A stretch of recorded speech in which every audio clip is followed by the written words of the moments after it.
Well, Happy New Year, everybody, and good morning.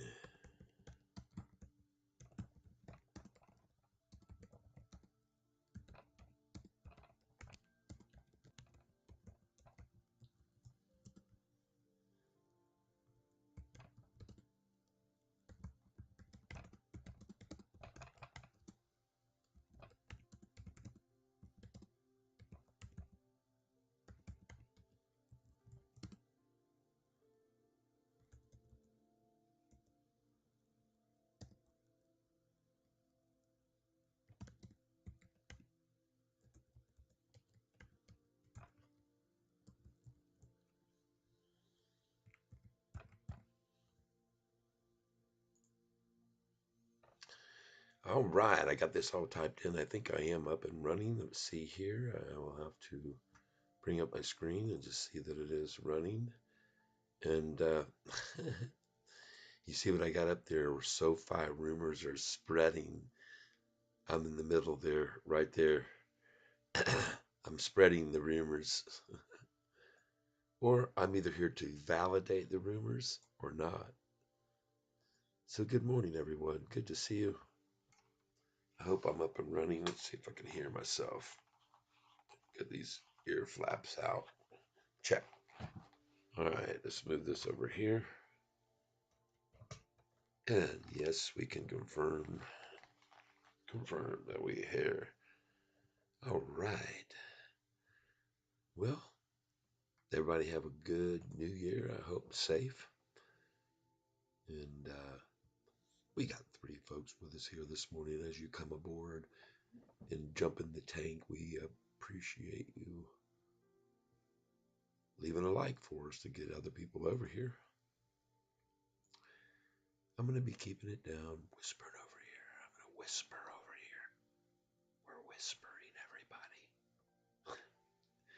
Man, have we got a lot of news. Goodness gracious. Shh. Don't. Thank you for being here. I have not seen anyone talking. You guys are being quiet as a mice, moose, mises. What are we doing here? We're seeing SoFi at a very high early morning pre-market number at 4:15 or so this morning. Up over 10. It was at 10:07, in case you didn't know that. But then again, that's why you're here, so you don't have to get up early. But that's where it was, about 4:20, I think. Good morning to you, and let me get the display up. And we got to do a couple things here first. For some reason, my monitor is not up and running. I plugged in. And I guess some of you might have seen my posting that I put up about the Bitcoin scam going on. So beware, spread the word about Bitcoin scam. I'll tell you about it more in a minute. Let's get this up here and get the screen going. I want to thank you for being here with me while we talk about stock symbol SoFi and one other symbol this morning that I purchased heavily into on Friday, and that is BITF. And as you saw, I piled in on BITF a little bit. Guten Morgen, DB.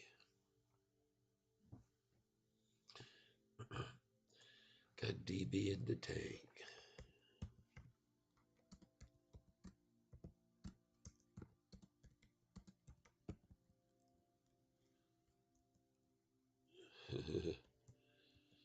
Got DB. All right. Lots going on here. Let's get this thing where we got the display screen up. Just give me a second. I'm just kind of messing around here. Lots of rumors, folks. Lots of rumors going on. And there are rumor aplenty.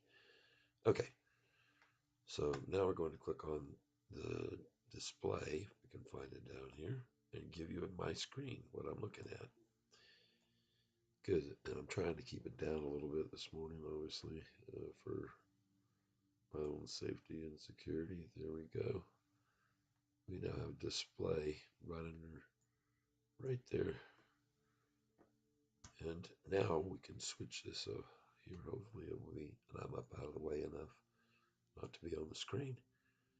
And let's get to display, just right here. Boom. And then somehow we got to pull this all back over here. Boom. There we go. I think we got that working now. Come over here. Ah, yes. Look at all these folks here this morning. Good morning, everybody. Thank you for being here with me, Catfish, Tyler. And, yeah, I did some things on TikTok. I linked up my account, and I've got this thing that's called, this is called Linktree. My stepson, Nick, told me about it. And it's one source where everybody can get to everything I have. My stuff on Amazon, my books, my Cube, my music on Spotify, and all these Apple Music, and there's a few others I have on here, Google Play and Spotify, and then of course my TikTok, where I have my biggest audience. And yesterday on TikTok, I put up a bunch of new songs, and they got a lot of looks, as you can see. Um, this one here's an interesting song that you might want to have a look at and listen to. It's on YouTube too. It's called Whispering River. I'm actually whistling on that song. There's no lyrics. And this song over here, You Gotta Have a Dream, is about having dreams. If you're a woman and you happen to find yourself in a bad situation with a man who's not treating you right, and you can't hang around in those situations, folks. You got to get on out of there. You got to have a dream. Watch that video. I think you'll like it. Thank you for being here. Happy New Year, yes, to everyone. Indeed. it, it's going to be a very good year, I believe, for all of us, especially us Sofi stockholders are going to do good. So, all right, yep, got up as usual. As you folks know, please hit the like button for me, everybody who's here with me, because, and I just want to make sure I have this up and running correctly. It does look so, but I don't understand why I'm still looking at the image of the rumor mill, GME. There's rumors flying around about the owner of GME and the highest stakeholder of GME wanting to, well, he was recently allocated $2 billion by the company to invest in whatever he sees the most possible to make good gains. And so the rumor is that he's buying up SoFi stock. It's one of them. Or at least it's a speculation by Uncle Bruce from YouTube. And I kind of have a reason to believe that he might be floating a nice little rumor out there. Anybody who suggests these kind of things, they're projectors of the future, in my belief. I could be wrong, but I think they are. Um, there is so much going on with this stock, people, that I'm going to keep your ear full if you want to stay here for at least an hour. There's no way I can touch on all the things that are going on with this stock. So let me just make sure I got this display up. It doesn't look right to me. Something's not right. Something isn't right here yet. Display. Here we go. Fit to screen. Just give me a second here. I knew something wasn't right. There we go.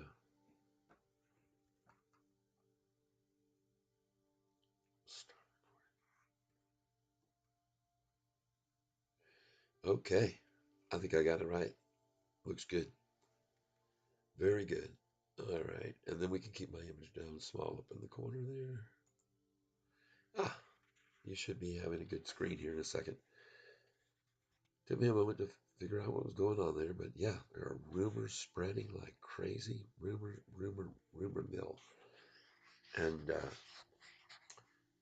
there, this guy that was on CNBC recently, I don't know if you heard, some of you told me about him, was, by the way, his name is Ed, Etheridge. Malcolm Etheridge. Yeah, they interviewed this guy on CNBC,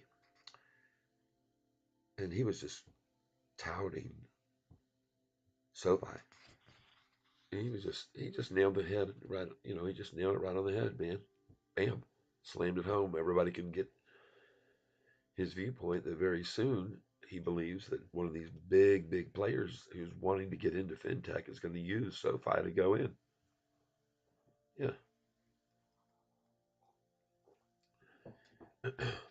In relationship to not only that, but apparently there's a possibility it's Apple as the primary prospective player, or maybe someone even bigger. And I believe it too. So I share it with you. He's on YouTube. His name is Bruce. Go over there and check him out. I put his link up here before.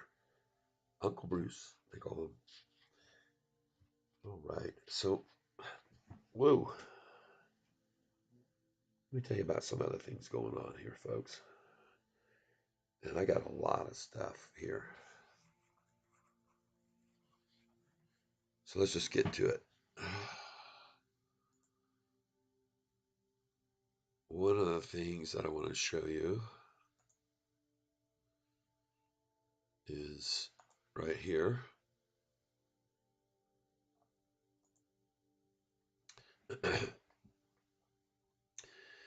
And folks, when you look at these numbers, they're pretty amazing. Just give me a moment here. And I was going to tell you all that are here with me right now. This morning in the pre-market, folks, the price of SoFi, I always take pictures so you don't have to get up that early and you'll know where the price was early in the morning. And this morning, folks, here it is, 4:30 in the morning,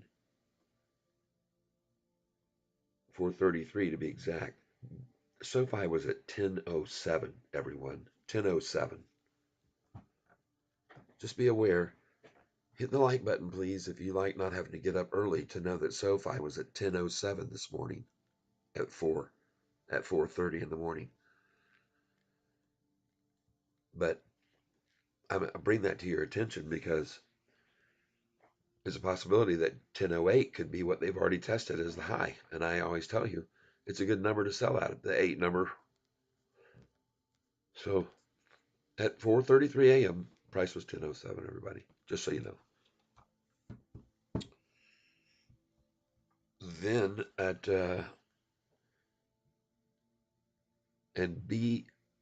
remember BITF on Friday, I was gobbling it up and I bought a whole bunch of shares when it was down about 4%. Anybody keep track of what was going on with Bitcoin over the weekend? Huh? Look at that. Look at that chart.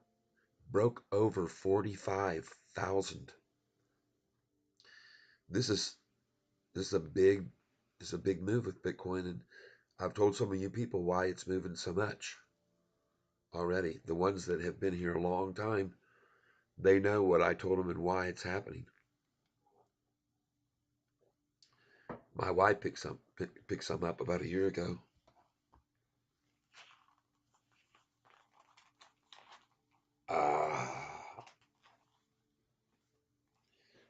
I wish I would have been as smart, but I did buy a Bitfarm. As you can see, it's up 11% this morning, so that was a nice Plus, it was down 4% when I bought it, so that's a 16% gain. Got to go to ching on that one, right? I can't read that very loudly. I'm not seeing anybody's responses or chat over here, so everybody's kind of quiet here, just kind of watching what I'm doing.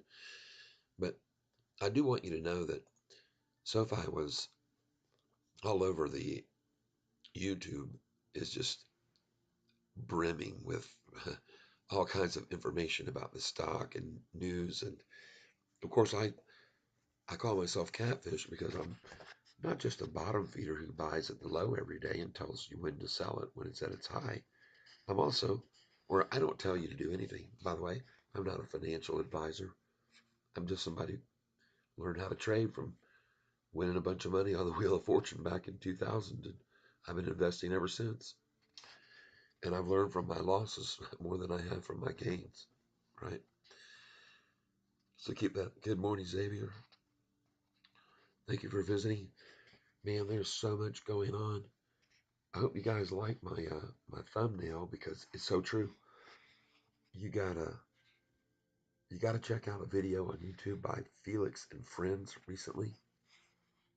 Man, that guy just he's a little more on the skeptical side when it comes to downside possibilities. He's less aggressive than I am, but he's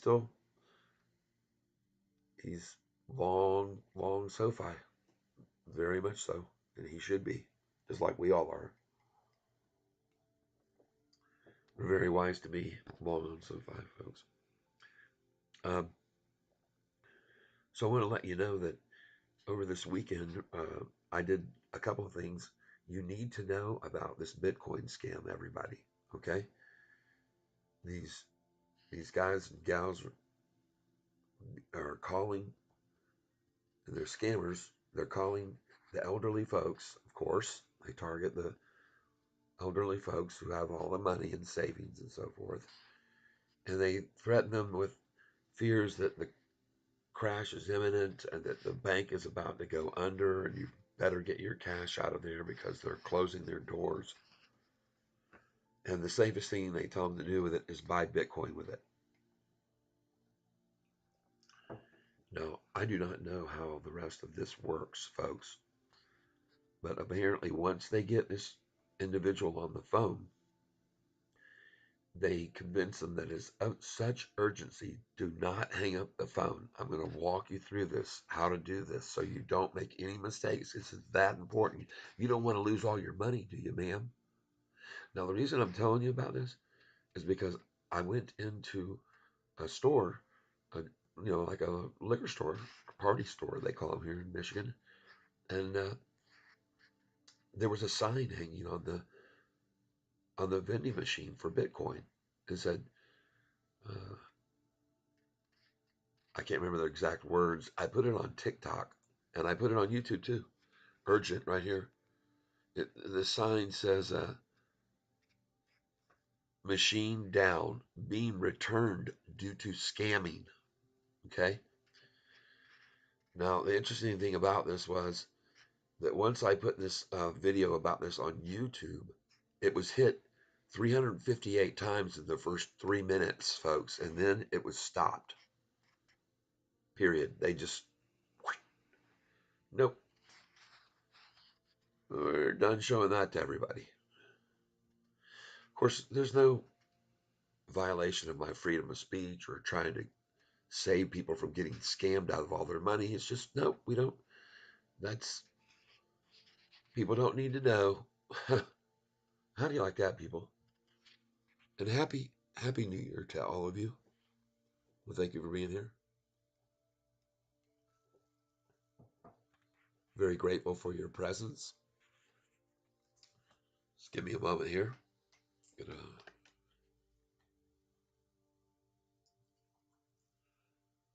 we got a long and interesting day ahead of us, folks. And if you saw one of my recent live sessions, I had that big bull and I said, are you ready for the ride? And you had better be ready for the ride, everybody, because it's going to be one wild and crazy ride for us here. I'm telling you.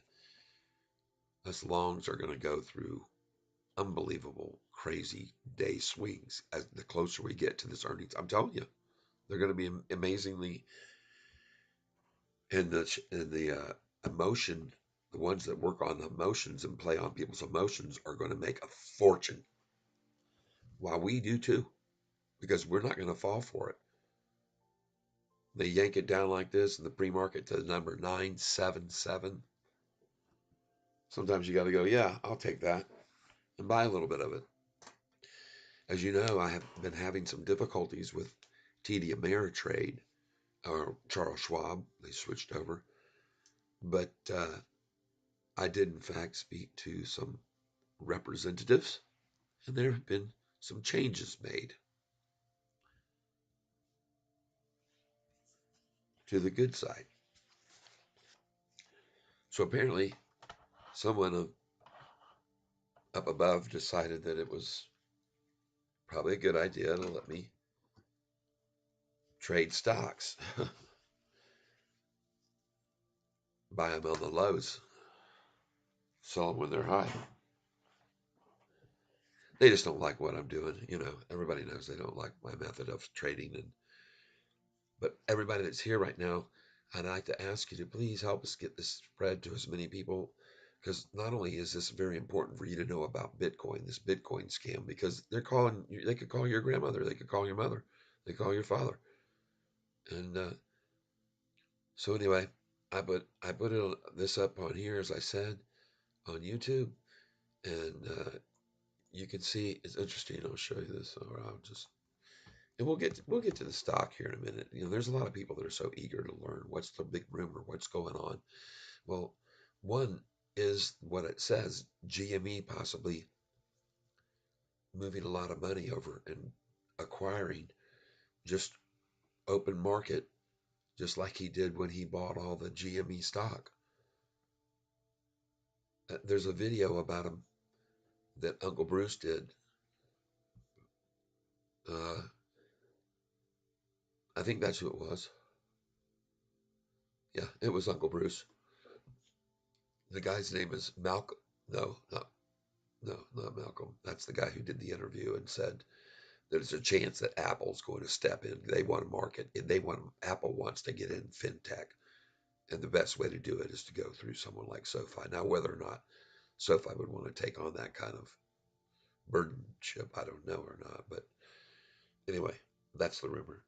Yep, that's a good idea, Xavier. Yep. If it drops, he says if it drops, I buy lower calls with longer expiration dates and also buying shares. Yeah, exactly. Play it both ways.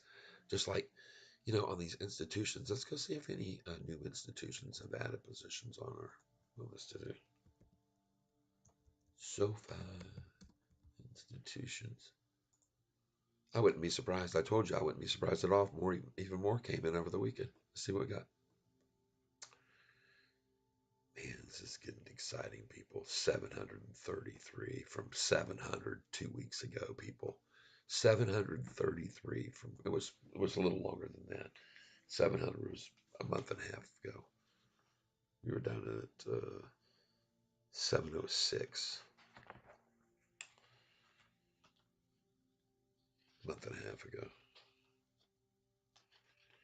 So we've gone from 706. We've had almost what 28, 27, yeah, 27 institutions piling in before the next earnings. Huh? That sounds strange. Why would they do something like that? Yep. Yeah, that would be very wise to buy calls if SoFi's drop. Yep. If it drops a lot, that's right, DB.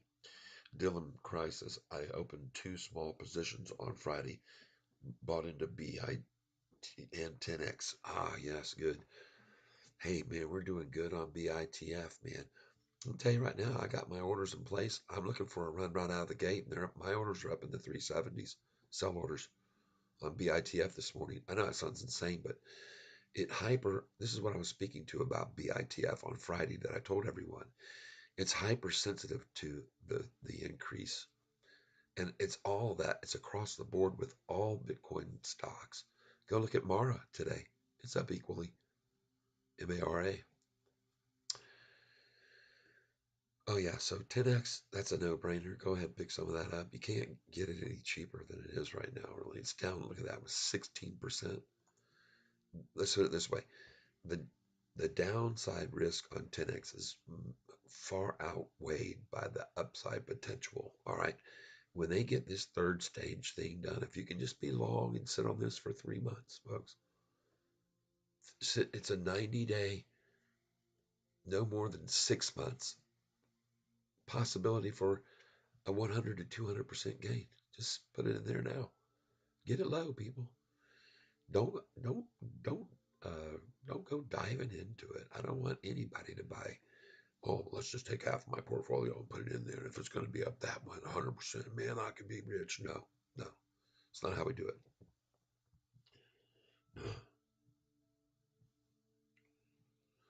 Xavier says here, when earnings pops to the upside, the calls explode. I also selling puts.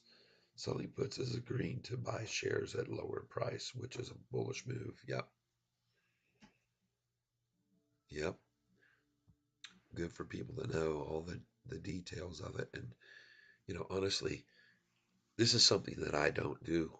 I've just been a straight up, I'm hardcore old style, make money, buy low, sell high. And I don't have any risk. I'm not locked in any time frame. I don't have a date by which I have to get in or out. I'm not trapped at any time, and I'm never forced to sell at a price until it hits where I want it, period. And I know there are a lot more gains that could be made out there if I was to be doing what you're doing, because I've got a friend that does it. And he keeps telling me, Catfish, why don't you just do calls and puts? Man, he says, man, you can just make 100%, 200%. So good for you guys.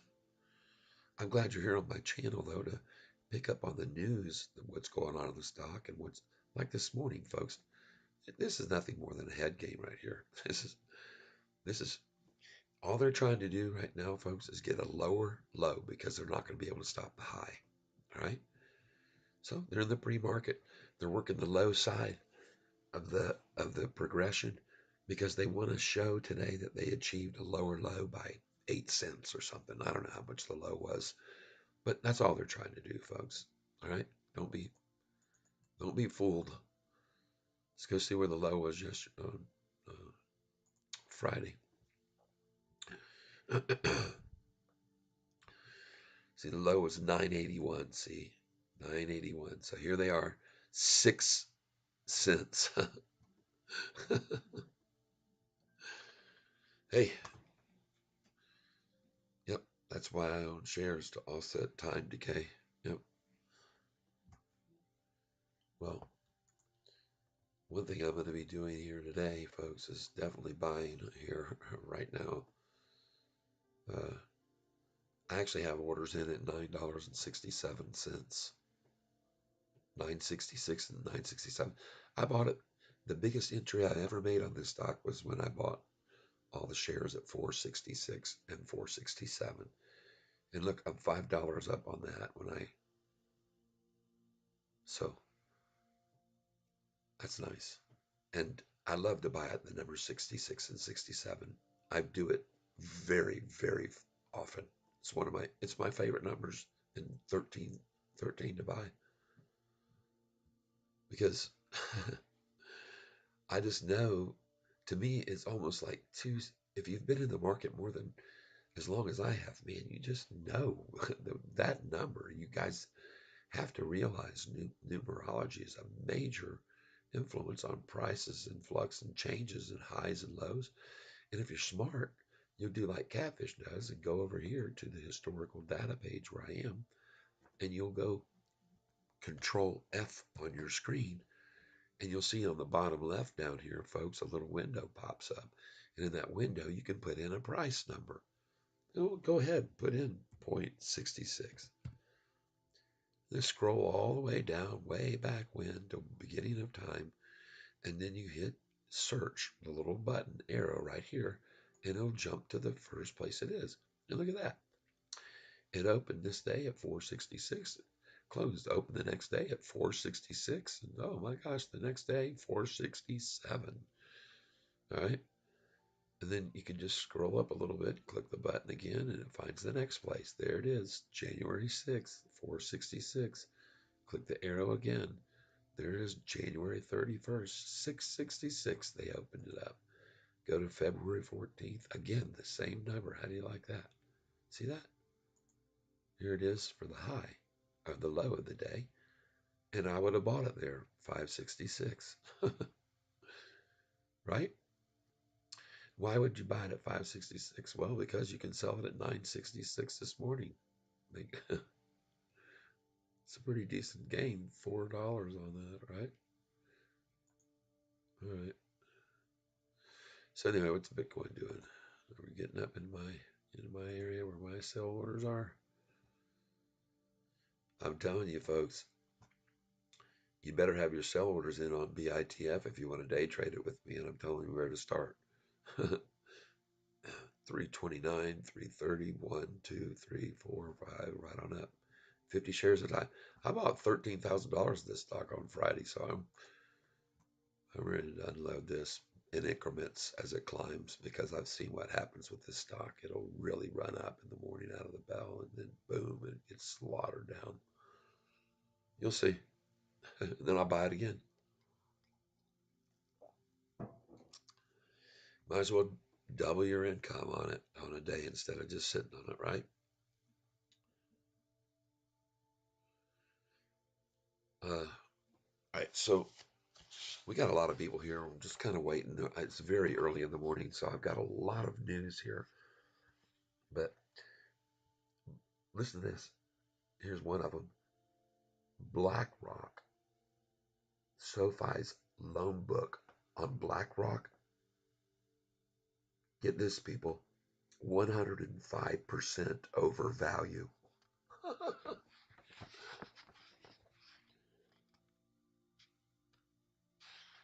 You guys, this company and its affiliations are just going to propel it into unbelievable, unbelievable revenues and gains. And it says that they, as far as this lending thing that they got going on with BlackRock, it says, folks, listen to this. They only approve 25% of the loan applications that are coming into them.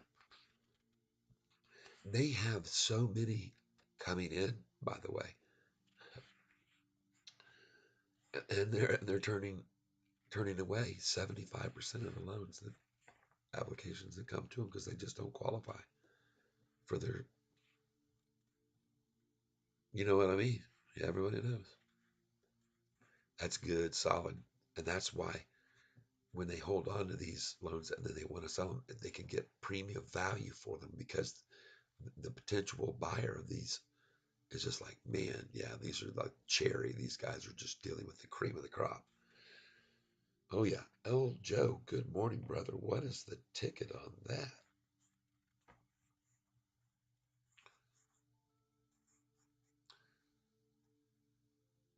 Not sure. Anyway, folks, using the deposits to loan to others as this money on the deposits just keeps building and building and loan out to others. This is just a money making machine, people. I'm telling you right now, this stock is going to explode, and we are so lucky to be owners of it right now, people. Because, in my opinion, in the opinion of so many others, it's just growing and growing. And these rumors that are out there, you know, I'm a believer that you have to project what you envision, and you guys are know that. You hear me all the time, sit here on this channel, and I say, I really think this is going to happen. And how many times have you seen what I say come to fruition? I mean, it's not just a matter of luck, people. I'm not just lucky. I've got some other people that say, man, Tyler, you are so lucky. Well, I am, but I'm not just lucky. I'm also intelligent and can see patterns and I can see charts. And if you don't know what I mean, take a look at this freaking chart, people. And then just, you should be jumping up and down right now. You should be buying more. Okay? Look at this. Huh. Just look at the blue 45-day crossing over the 50-day chart here, people. On a freaking 3-month chart. Folks, you have to understand what a breakout is. Look what it is for what it is. You have to be able to look at this long-term chart. And I guarantee you, it won't be long before you hear Kathy Wood just bought more. And I've told you guys this on the long-term charts. When I've seen that blue line crossing above the 50, I say, folks, this is when Kathy Wood would buy more. And I wouldn't be surprised at all to hear that she did. Just saying. That's another rumor I'm going to float. And wait, let's just see what happens if I'm right or not. Look at that. Oh my gosh, look at all this volume coming in and all the green candlesticks versus the red. Folks, go back here and look back on this daggone chart from 11/24, people, over a month ago.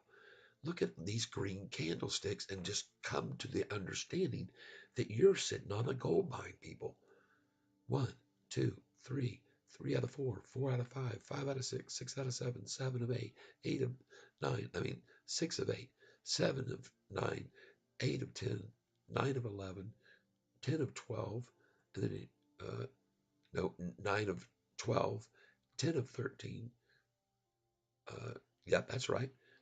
11 of 14, 11 of 15, 12 of 16, 13 of 17, 13 of 18, 14 of 19, 15 of 20, 16 of 21, 17 of 22, 17 of 22 days green candlesticks, people. Get get get on the wagon. We're talking about SoFi here. SOFI. FinTech, digital banking, all in one app that everyone can access every feature of finance they could ever dream of. Everything is made available on one platform you hold in your hand. They do not have one single expense for brick and mortar buildings, no need for anybody to electricity and permits, buildings, and if they're renting, nothing. It's all in everyone's hand. Here it is. Let me introduce you to SoFi. It's one app does all. And we've been buying this stock since it was in the $4 range. Go back to my very first video that I ever posted about SoFi on my history. Go all the way back. You'll see. It was on May the 17th when the price was $6 and something. Oh, I'm sorry, $4 and something. I think it was $4.66. Let's go back and see what it was. There we go. May the 16th. Yeah, right here, folks. Boom. That was the day that I bought it. Because you can see what happened. See, it came out of the gate at 479, and then they attacked it down. And I was watching it that day when it got to 466. I had an order for 2,500 shares, and I had another order at 2,500 at 467. And see, it was dropping, so they filled, and then it went below where I was at. But I didn't. I had gone all, basically all in at the time. Well, I mean, that for me, that's all in. I don't go all in. I never do. But I took up, $20,000 position on it, and then I watched David Chiaverini come out. It was right after he did, but that was the reason I went in so heavy, because he pissed me off. Because here's the deal: on May the 1st, it had closed at 623. They beat the street. It went up 2 cents, and they attacked the crap out of it, down, down, down, down, and it went to 459. And that's when I bought it, folks. And then 459, it started rising. And I was like, yeah, this is good. I'm making good money, man. I'm up freaking 60 cents. Nice. And all of a sudden, who comes along? David Chiaverini on May the 15th downgrades our stock to $2.50. And I said, damn. And I started this channel, or whatever it was. Yeah, May the 15th, right there. Hit 445 for the low. And I started my channel this day, the very next day. Bam. Bought it that day too, right there. Bought more, 466, 467. That's my history on the stock, so you guys know. Now, what's going on? Well, let's talk about some other things. Using their deposits, like I said, that this money that's just flowing in, and they got money pouring in from student loans again now, folks. And somebody, I can't believe who it was, one of the guys on the message board for Yahoo, start talking about all the people that are going to be defaulting on their student loans because they'd rather eat food than pay the. I was just like, man, not these guys. It says here, by the way, guess who else is buying and accumulating this stock like crazy right now? I'll tell you, Goldman Sachs. Yep, filed, believe it or not. And it's interesting because let me tell you the date that it was. On this date, November the 14th, November 14th, got it at 722 a share. And they bought, according to their form 13F-HR, seven. They Here's the deal. They're up to. They claim that their ownership of SoFi was now 7,050,104 shares. So over 7 million shares, and they had increased that number from 4,999,616. And folks, that is a 41.01% increase. All right. I mean, folks, Goldman Sachs.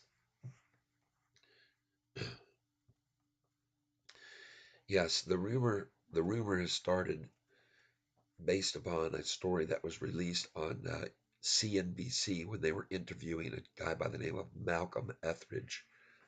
And during the interview, they asked him why he was so hyped up about this stock, and he said, "Well, they got a lot going on. They're growing like mad.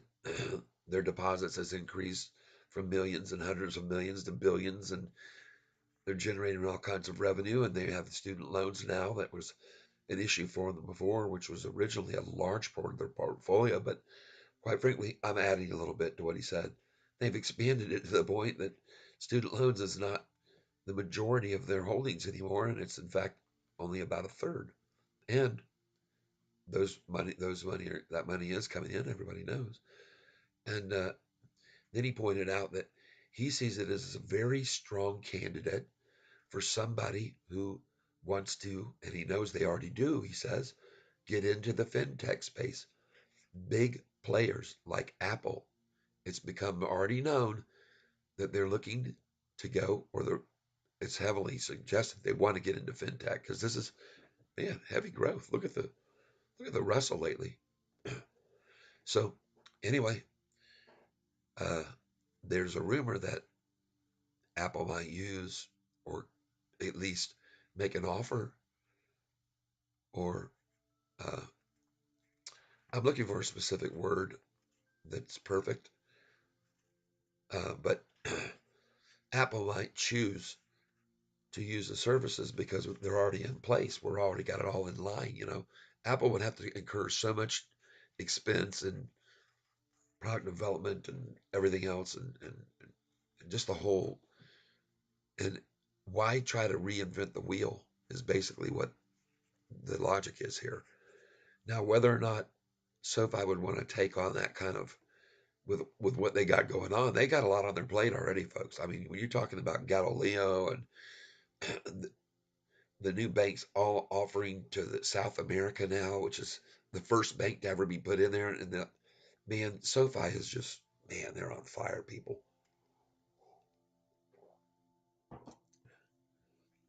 Dylan Christ. So we're going to check back up over something. You can look up here what people are saying. Xavier was saying if it drops, then he's going to buy lower calls with longer expiration dates and also be buying shares. Yep. And DB says he's looking to buy calls as well if SoFi price drops a lot. Yep. Dylan Christ says I opened 2 small positions on Friday, bought into um, Bitfarms and 10x. And yeah, Bitfarms, did you see how it went up? Man, you guys saw me pile in on that on Friday. Look at that. It was up 13% this morning earlier. 13%. So all of these things are being worked down right now. I got news for you. They've been working them down. When I got this morning, the futures was looking pretty. It was green. The Dow futures was green when I first got up at 4. And just so you know it, the price of our stock this morning was 10.07. Look at that manipulation. 10.07 at 4:23 this morning. I'm telling you, people, I was up, and that's why you're here. Many people are here because they can take advantage of knowing. Oh my gosh, you're shitting me, right? No, I'm not. It was 10.07. Price was 10.07 at yeah, crazy, huh?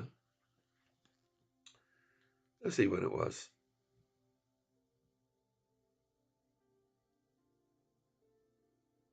Yep, 10.07 at 4:33 a.m. Everybody,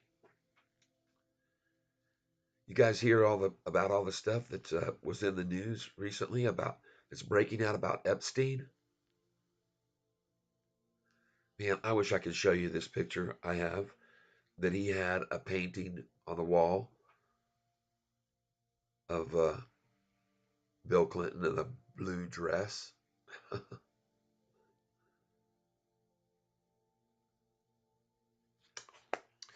uh, Let me tell you about another.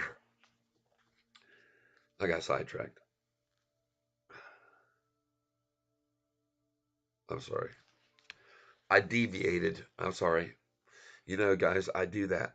At 4:33 this morning, folks, the price of SoFi stock was 10.07. Hey, I like them apples. And BITF was up 15.8% at 337. All right, share. So you can see both of them manipulation.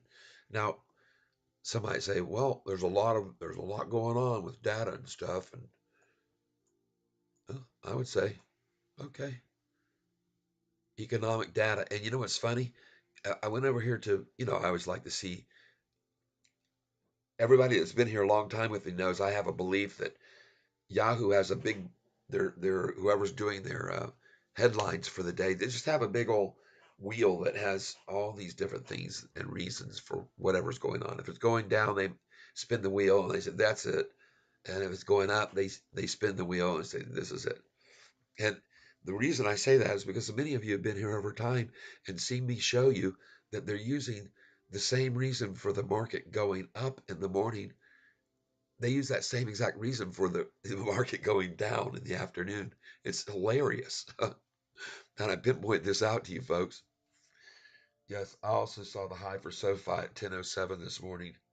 Yep, we have a confirmation. Yeah. How else with I see you're here, Entertainment International. Welcome. But I can't decipher that. Tell you some other things that are going on. And by the way, all this rumor is buy on the rumor, folks. All right, you know that. So I'm not here trying to start a rumor. Let's not confuse me with others that do that kind of thing because I don't like to do that. I'm not a rumor pusher to try to, incite a I'm not that way, but I'm reporting what other people are saying, okay? Just to be clear, all right? Now I heard the rumor about GME and the owner, who has recently been picked as the one. He's not the owner. He owns the most controlling interest. He's the highest uh, amount of money owned by a private individual of GME stock. He holds about 13% of the GME value market cap. Oh, this could be it really early, very early. You know what? I'm going to tell you, folks, right now, there's nothing I like more than to see them come at this thing in the pre market and then try right out of the gate to shove it down their people's throats. I love seeing that. Even the Dow and the NASDAQ, to me, it's just a freaking buying opportunity. You guys know I was sitting on 36,000 shares of this stock, and now I only have 29 something. So, hey, man, I sold at the high. I've seen this game played too many times on this stock. I don't hold it for long. I mean, I'm holding my core position, which has gone from a core position of 5,000 shares a month and a half ago to about 20,000 now. But yeah, yeah, I had 35,320 on December 26th, and now I'm sitting on 26,920.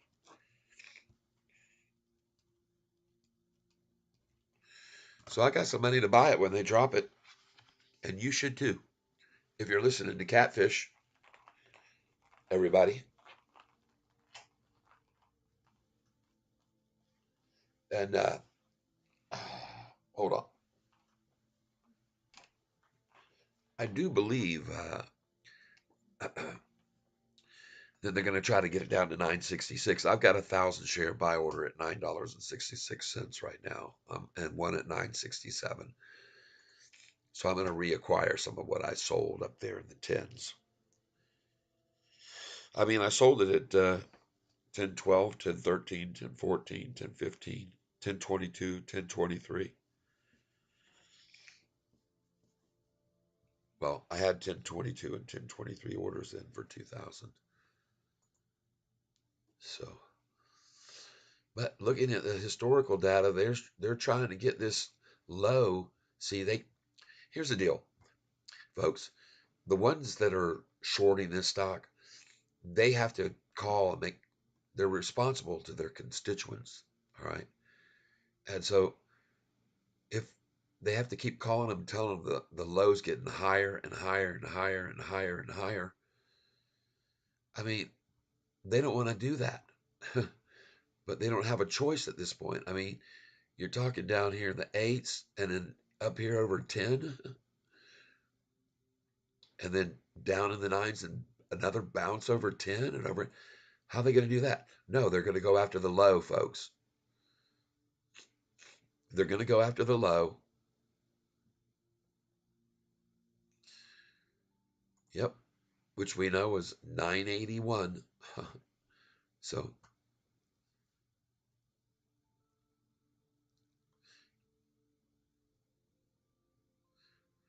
but I would be very aware of the fact that not one single institution of the 20 that have just acquired stock, SoFi stock in the last 2 weeks, have sold a share today. Not a single share.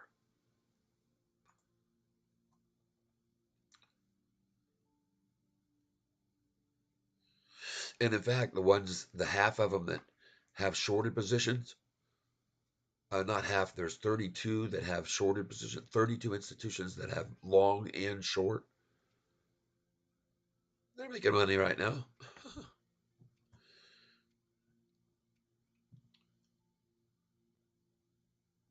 Just like I'm about to.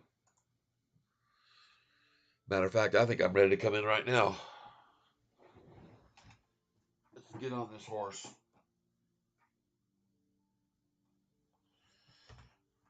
It's time to wade in, folks. Oh, let's get this thing out. I would suggest at this stage, if you want, since we're trying to be catfish, we buy at the low of the day, that this is it. Looks to me like. Sorry, my nose.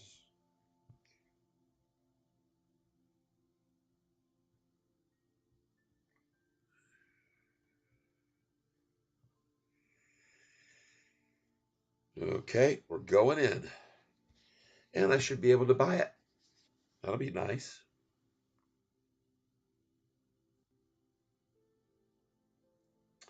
Up pretty nice today, folks. Oh, yeah. Up $1,100 on my bit farm today. Nice. That was good. That was a good buy. Well, I know somebody else went in with me. Yep. We were up 15% this morning. I put some orders in to sell some of it, but they didn't fill. Not one of them. But they will. 808. And what's Bitfarm doing now? Look at this thing. Golly. Look at that thing exploding to the upside. Nice. Let's go to the 4 hour though. They're trying to yank it back a little. But man, wow. 1 hour. I think it's just breathing a little right there. Believe it or not, I do. Look at the 1 month. This thing's going off, people. Well, some of you may have heard why I say Bitcoin is going off, and they may not believe me. And I heard the guy that asked me the question said I was full of, he said BS, but okay. Maybe I am, and maybe I'm not. I think they're going to take it right down until 9:45, and then it'll be over. Then it'll be on its way. Don't worry, Dylan. I got 18,000 cash ready to play today. Oh, I am too. I'm coming in now. I'm going to come in now and pre-market. I'm waiting in. I'm not diving in. Waiting.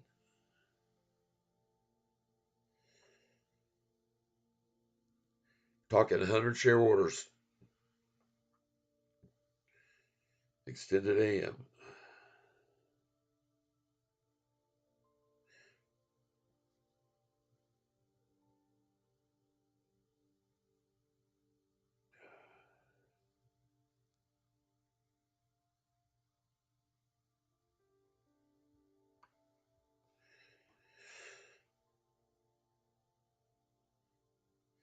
Now, I'm in. I got my first order. Nice. Well, so at 970, I got 100 shares. Nice. Let's keep going. Want you to be looking at also this volume level, folks. Golly, Sofi, just think about this. 2 months ago, look at the volume that was on it. And 3 months ago, 17 million, 24 million, 17, 18 million, 15 million, 16 million. Those days are over, folks. I told everybody as long as we keep seeing days over 40 million a day, they're going to be slaughtered. And 40 million was probably traded on December 29th. There was probably another million after hours. You never know. So what you can see here, though, is another good place to buy in on this stock. And I wouldn't be surprised at all to try to get this number on the Nasdaq futures down to 16666. Watch them, and you can already see the Russells. Look at this, 6 6. They're working at them all. This is good for them because these are inverted sixes. They're happy with that. Everything numbers. It's all about numbers, people. Well, I have a belief that anyway. I could be wrong, but I see it too often. I point this out to you people all the time. Every one of you know how often I make calls about numbers and then they bounce off of them and they go the other way. It's amazing because I just watched them so long do it. Folks, that's why you're here with me. So you can learn from these things that I'm showing you. Let me let you know some other things that are going on right now, okay?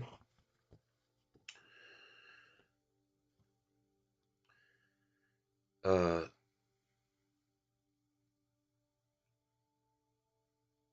I got this information from Kyle, the stock goat. on the channel on YouTube. I like to share where I get my sources of information. You should definitely get over there and check out Kyle.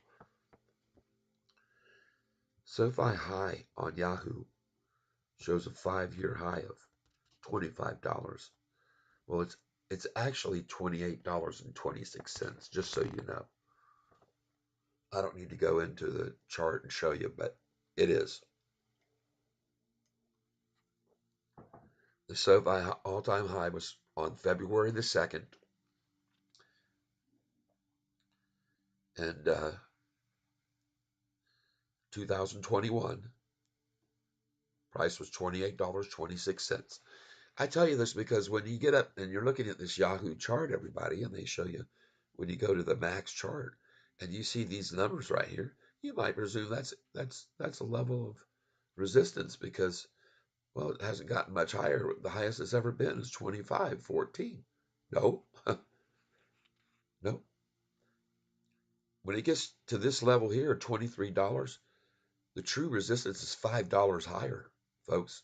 I'm telling you, be aware of these things. They don't like you to know this. They don't want me showing you these things, but I do. If you want a confirmation of that, I have a link.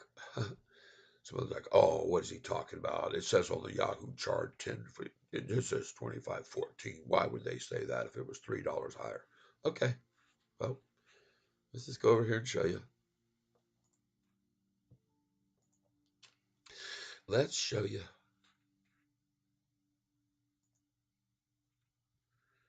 This again was posted on X, which was Twitter at the time. But this was posted by Stock Goat on YouTube channel right there. You can find it probably. Look over here. There it is. February the 1st, 2021. Price opened at 25.78, went 28.26. It went up $2.49, people, in one day. I'm telling you, when we get up, when this thing starts to make its move, folks, it's going to move big. I tell you, these numbers are going to be drastic, not what we're seeing now. You have to understand, this is going to get wild and crazy. Just like my video thumbnail showed with that bull ride. Man, you better be holding on tight, people. This is going to be wild, these swings. Just expect it and take advantage of it, too. Like I just did. I'm buying this thing at a manipulated price right now. In my opinion, I could be wrong, and I'm not a financial advisor, but I play one on TV. All right, yeah. So there you go. Stock Goat right there. Kyle White. He's the man. He's got 5,128 followers on here. Boom. People believe him because he's smart, like me and you, for buying SoFi and talking about it. All right. So there you go. There's the high. Forget what they're showing you on this screen. That does not compute. And let me go get a little bit more coffee here, people. And just give me a minute. I'll be right back. And in the meantime, we're going to put up King Cat.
Ooh. Okay, everybody. Hey, King Cat is back in the tank. Let's turn back over to King Cat. Thanks for waiting, everybody. I'll be back later. Talk to you soon.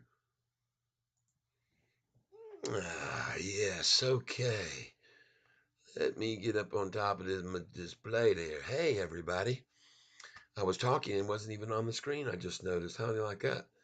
Thank you for being here with me. I appreciate it. I'm very grateful for your being on here. And have no fears about the price being down here at 973. We just bought this morning at 970. We started our take there. And now we're going to nibble a little bit more and buy a little bit more. We're going to put in our order. Keep it 2 cents below. We're going to do that all day today. Let's go back here. Reuse order.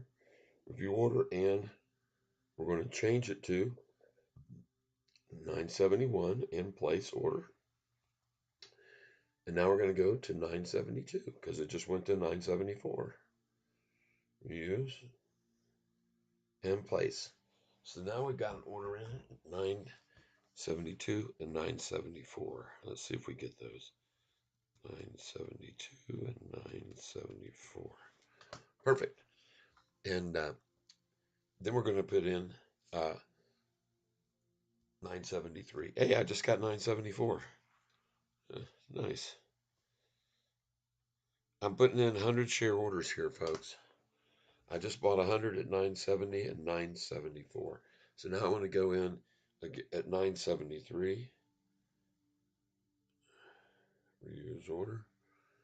I'm going to wait till I see it hit 975,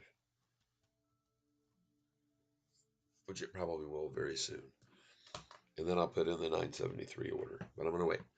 Uh, so I got all this headlines up here about the possibilities of these rumors that are going on all around our stock. And there are a lot of them, folks. There are a lot of rumors. One of them is about Apple wanting to enter the fintech space. And they got their eye on SoFi because it would be so much easier for them. Oh, let me get my headphones back on. It would be so much easier for them to make entry into the SoFi that way through their doors because SoFi has already opened all the doors. All right, they've got the networking, they've got Galileo, they've got so much going on, and it would be all something that Apple would have to start from scratch. And everyone's saying, well, for example, Stockman Bruce was saying, why would they do all that? Why wouldn't they just make it easy, an easy entry into the arena? And I agree. I actually agree. Now, whether or not the question is whether or not SoFi would want to have anything to do with that. Let me put this back down here. There we go. Oh man, Dylan, wow, thank you very much. Holy cow. All right, let me get over here. I can read some of these things. I'm gonna move my microphone over here because my wife is still asleep. I don't want to be too loud. All right, here we go. Xavier, yo, if it drops, then they'll buy you. I'm sorry. All right. If it drops, then I'll buy lower calls with longer expiration dates and also be buying shares. Yes. DB, I am also looking to buy calls if SoFi price drops a lot. Good. Dylan Grice says, I opened 2 small positions on Friday, bought into Bitfarms BITF. Yeah, baby. Coming along with Catfish on that buy in. That was a nice buy in. Look at it this morning. Boom. Yeah, up 11.5% almost. Nice. Nice, nice, nice, nice. That was good. Bought a lot of stocks there. You know I did, guys. Let's see. Xavier says when earnings pops to the upside, the call explodes. I also selling puts. Selling puts is agreeing to buy shares at lower price, which is a bullish move. Yep. That's why I own shares, Xavier, to offset time decay. Yep. Xavier says. El Joe, good morning, brother. What is the ticket on that? I'm sure, El Joe. Sorry, ticker. SoFi, yes. SoFi. Tyler, I hear SoFi has something going on with Apple. Yep. How else will I? Okay, okay. Yes, I also saw the high for SoFi 1007 this morning. Okay. I'll add more lower. Entertainment International says he just picked up 5,000 shares at 974. Oh, I think that's a good buy. Entertainment International. I'll add more a bit lower. There you go. I bought it at 970 and 971. Gematria and scared numerology, sacred numerology. Yep, that's right, boss. That's what it is. Gematria and sacred numerology, talking about my mentioning of numbers and what they mean to these people. 6 6, 6 7. I'm going to be buying at 6 6 and 6 7 if they ever get it there. Let's see. Up nurse. Good morning, Manny. Good morning to you. And Dylan makes it into the tank and bam, splashes a bunch of water out. Just became king cat of the day. Wow, thank you, Dylan. Wow, look at that, folks. That's making an impression.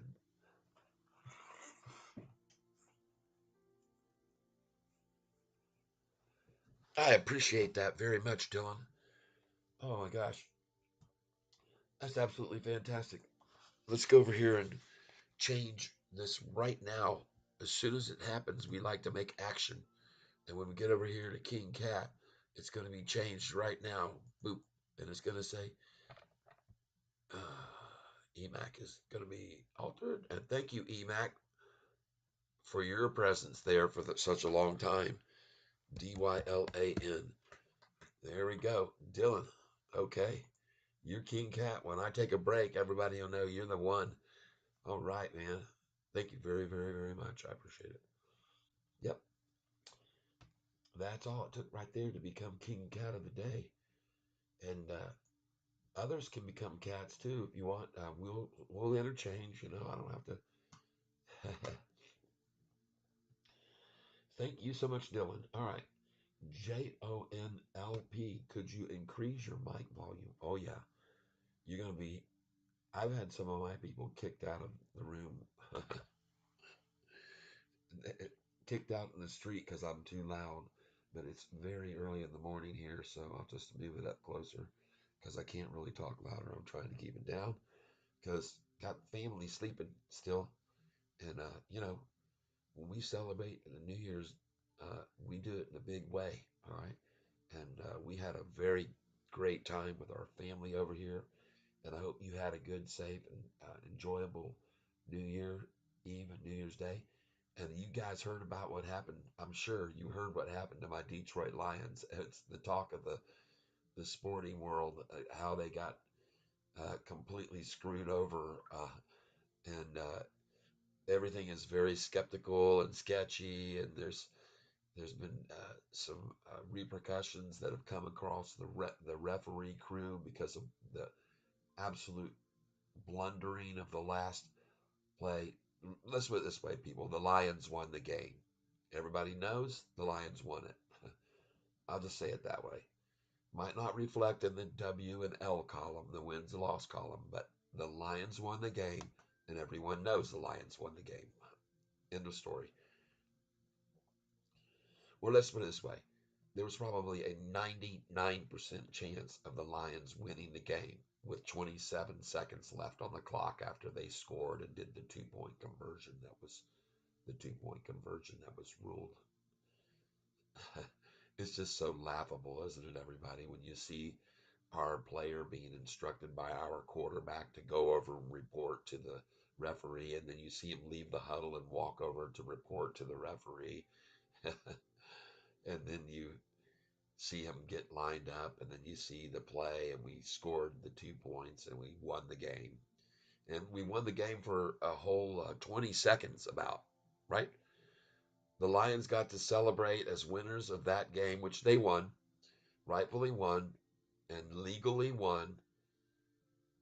It was a botched referee move that cost us the game, and everyone now knows it. And that referee and his crew will not be in the playoffs. They've been kicked out, his little referee group, because this isn't apparently the first time that they've been skeptical on calls that were made. And it all involves, as many are saying, betting is what's making this all happen. Betting. I didn't mean to get sidetracked and talk about the Detroit Lions a little, but I had to because these are my guys, right? I got to stand up for them, and I'm just going to say it like it is. The Lions won the game, all right, and so you got too much on the line with Jimmy Jones in the house, and You got the big old coach Don Johnson getting his getting his award, and for in the halftime celebration, and you got a 15-game winning streak in the home stadium, and you can't have the underbelly Detroit Lions, the be traveled Detroit Lions who they've whooped so many times, come in there and whoop their butts, and I mean in a bad way. And that they came down that field and they marched down and they just executed, and they what they did was they executed the Dallas Cowboys team right in front of everybody and all the fans and Dennis Johns, all of them. Everybody got to watch. They got to see it. They got to view it. They got to witness it. Our team celebrating in their end zone on an absolutely incredibly well designed, drawn up, previously explained to the referees what they were going to do in this situation if they had to. And it was all by design, and they pulled it off. And it was right in front of everybody. And then all of a sudden, out came the flag 20 seconds after the play. Was, oh my God, what a just a joke. What a joke. Anyway, let's get back to SoFi. I said what I can about my Detroit Lions. They won the game. They would be in possibly the top seed and have a bye week and get to rest up, just like any other team that deservedly wins the game and has the chance to advance their position in the playoff scheme of things. But instead, not only do they not get the number one seed, my Detroit Lions, they also do not have an opportunity to have millions and millions of dollars in this starving city of Detroit that we needed. That we needed that money, people. Detroit of all places, we the money lost by that decision by that referee after 20 seconds of the game being over and us celebrating to the dismay and shock of all of those um, Cowboy fans went away with a guy's decision to say that the dude who came over and talked to him before the play did not report to him. All right. And that's all I'll say. You can go look at the videos, put it in there. It's all over YouTube. There's hundreds of videos about the catastrophic, sad, pitiful call of a referee and his crew, and cost us so much in so many ways. Not just the number one seed possibility, but all the revenue that we could have generated in the city of Detroit. And it's just sad. All right, I'm done. They act like Trump owned the team. That's funny, boss. All right. What is the rumor, man? Good morning, Guru. Yeah, I heard the analyst in CNBC say that. See, that's the rumor, man, is that he has floated this rumor out. It's not my rumor. It's not, and it's not just him. There's someone else who's reiterated it, and that's Uncle Bill or Bruce. Uncle Bruce. I'm sorry. Yes. Happy New Year, David. Which calls look tasty, fellow cats? Well, they're putting them in. I know that. There's many people that are placing calls they're going to on this rundown. I just bought the stock at 970 and 971.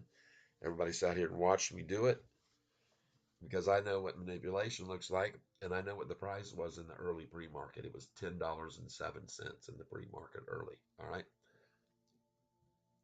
So all that was a manipulation effort, and I scored it. Congratulations. We made good money. And we're going to continue to do so. And by the way, you guys and gals that are here with me right now, please hit the like button. All right.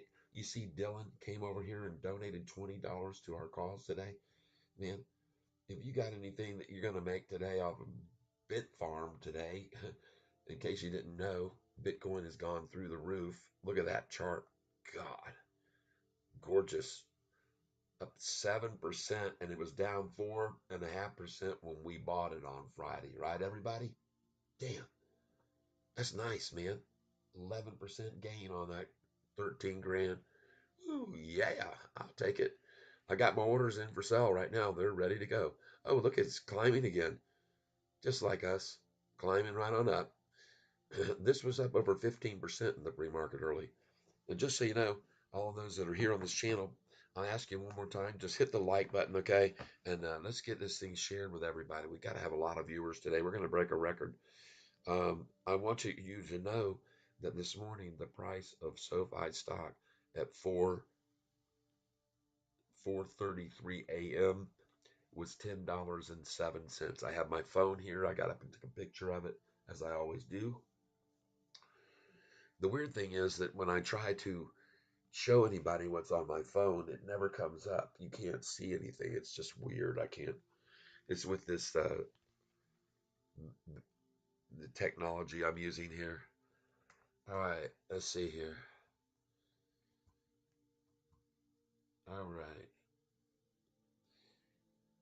Which calls it tasty happy new year to all. There you go. David says, and hello. Yes, good morning and hello. Watch this. That truck on the team. Born in Detroit. I'm mad and sad for the Motor City with you, Tyler. Hey, let me tell you something else though. On the Let me, as always, be the silver lining to this issue. When you got a team that's already as damn good as the Detroit Lions were to go into that home stadium under that kind of pressure with that kind of an event and playoff type character to the game and go in and beat them, okay, and then have it taken away from you.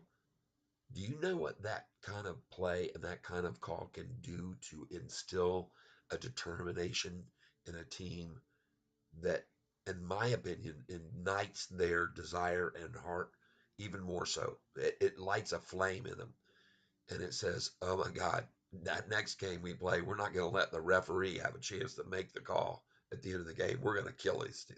I feel sorry for these guys are going up against next. I think it's the Raiders, or I can't remember. They're going to be annihilated, if you ask me.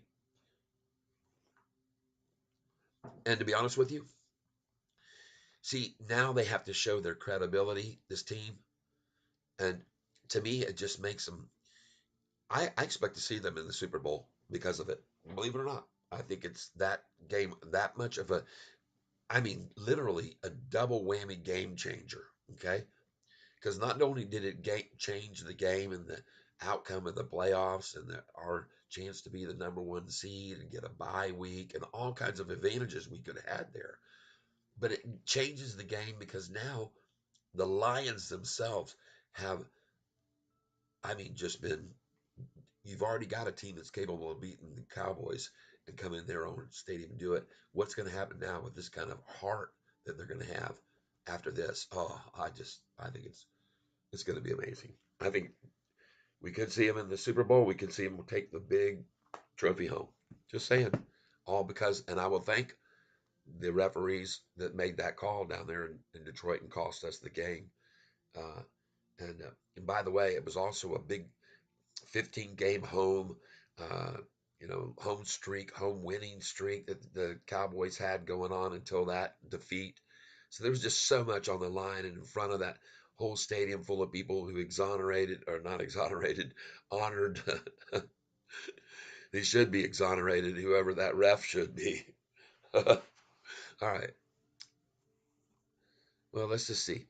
I want you to know also I have my Bit Farm orders in place all the way up to $3.74 this morning, and most of them for sale at 366, of course. But I expect to see a very good, nice spike on Bit Farm out of the gate, and I have seen this. I've watched this before, and I'm just telling you how it goes. They're going to run it straight up. They're going to dump it. Okay, they're going to run it up and they're going to dump it, and you can either take my word for that or you can just watch it happen. Most likely. All right, because this is BITF, folks. All right, and they're going to use emotions. All right, and it was already up over 15.5% this morning early. Okay. Yes, they act like Trump. Born in Detroit. Yeah, yeah. I think those Detroit players are going to be truly inspired. They're going to be playing with a lot more inspiration. Let's just put it that way. And like I said, in their next game, they have a pity the fool. Hey, look at this thing going right on up here. Beautiful. Bitfarm. All right, let's get back over to Sofi. What else I want to tell you about this? Okay. Uh, I found out that Goldman Sachs has increased their position, and they were holding. Listen to this. This is huge, folks. And this is part of what I'm talking about. These big hedge funds like this and these big ETFs and stuff, they don't buy into a stock that's going to drop that this much, folks. They just increased their holdings, and it's almost hard to believe. Uh, Hold on a second, I got the wrong sheet here. Here we go. They were holding 4,999,616 shares, and you can basically say $40 million worth because of right near at $10 a share. But Goldman Sachs has now, as of November 14th, gone from 4,999,000 to 7,050,104 people. That is an increase of 41.01%. A 41% increase, people.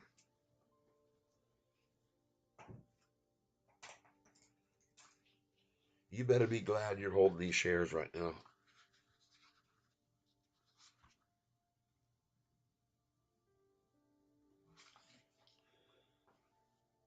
And also, I want you to know that they did that on November the 14th. On November the 14th, the price of SoFi stock on November the 14th, folks, was right here. Take a look.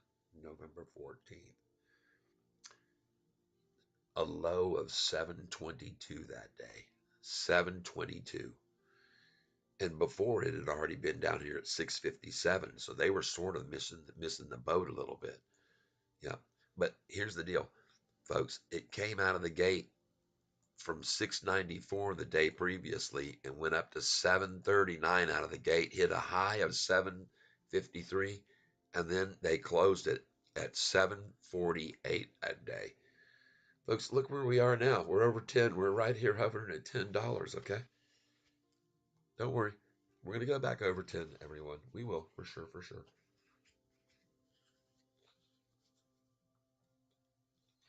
Yep, that's right, David. Lions all the way. What doesn't kill us makes us stronger. That's right. Like all my 10 calls that went worthless again Friday, but that's the options game.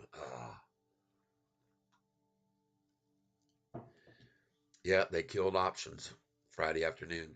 And guess what? Those of you that were here got to watch me eat my shorts.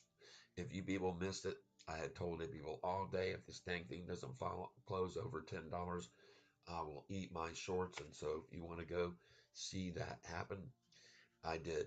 I ate my shorts in front of everybody that was here at the time. I used my Hershey's ketchup and chocolate, not ketchup, Hershey's chocolate. I was going to use barbecue sauce on it, but I decided to put chocolate on them. Go ahead, go back and watch my last video, my live video, the one that has the bull on it.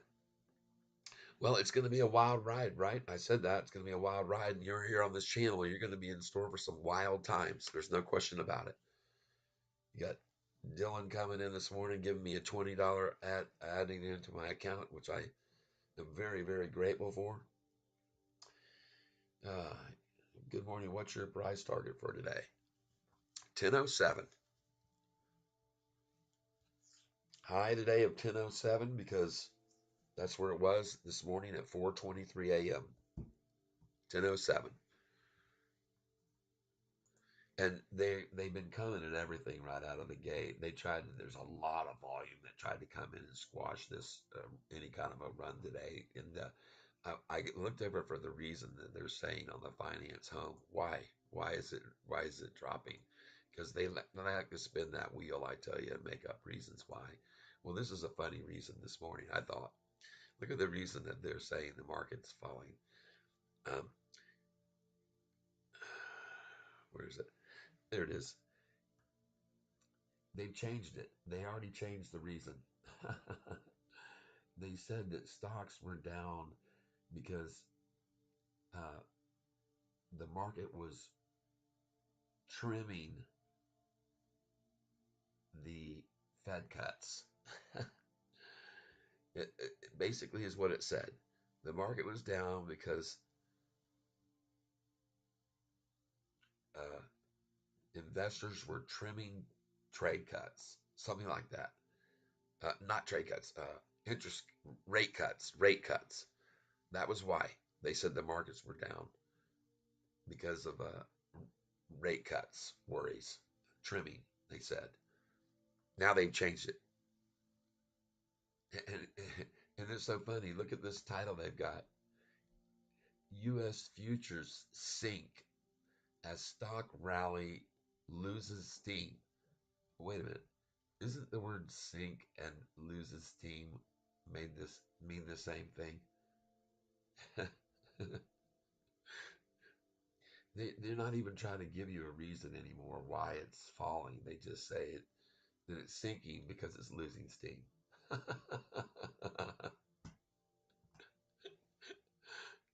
I tell you, folks, I you can always come to here. It's almost like back in the day when you get the newspaper, you could always get the funny papers out and read the cartoons, remember? And this is what you can do here on Yahoo every morning. You can get over here and you can laugh at them. Uh, there's a lot going on. Let me just tell you this week. I mean, nothing major, but we've got a lot of things that are coming around the bend here. I wrote down a lot of information today about what all's going on, and Zax has upgraded from a to a buy, from a hold, and to a number two buy.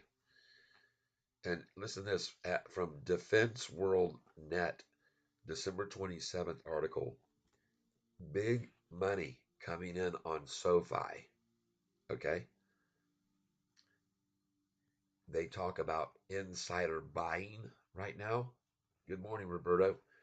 You know, we've already talked about the Detroit Lions about 10 minutes ago, Roberto. I got a lot to say about that. And you just rewind this about 10 or 15 minutes and you'll hear me talking about the Lions and what happened to them. And my final take on it in a nutshell is just made them a tougher team. They're going to come out and slaughter everyone from now to the Super Bowl victory. You just stuck a stick into a hornet's nest is what you did.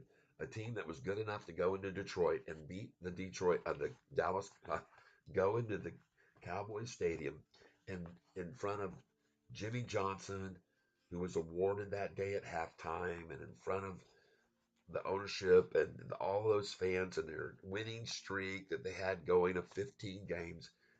They had to win that game, and they did. Right? They did a good job, the Cowboys. I mean, the Lions won the game, but they won the game. Okay, and everybody knows the Lions won the game. Everybody who's looked into the play and said he didn't report. You see him get over there reporting to him right in front of his feet, 3 feet away, and he says the guy that reported, that guy never got to him even. He was 10 yards away from him. It was all by design. It was all perfectly designed. It was perfectly drawn up, and it was perfectly executed, and we perfectly won the game. End of story.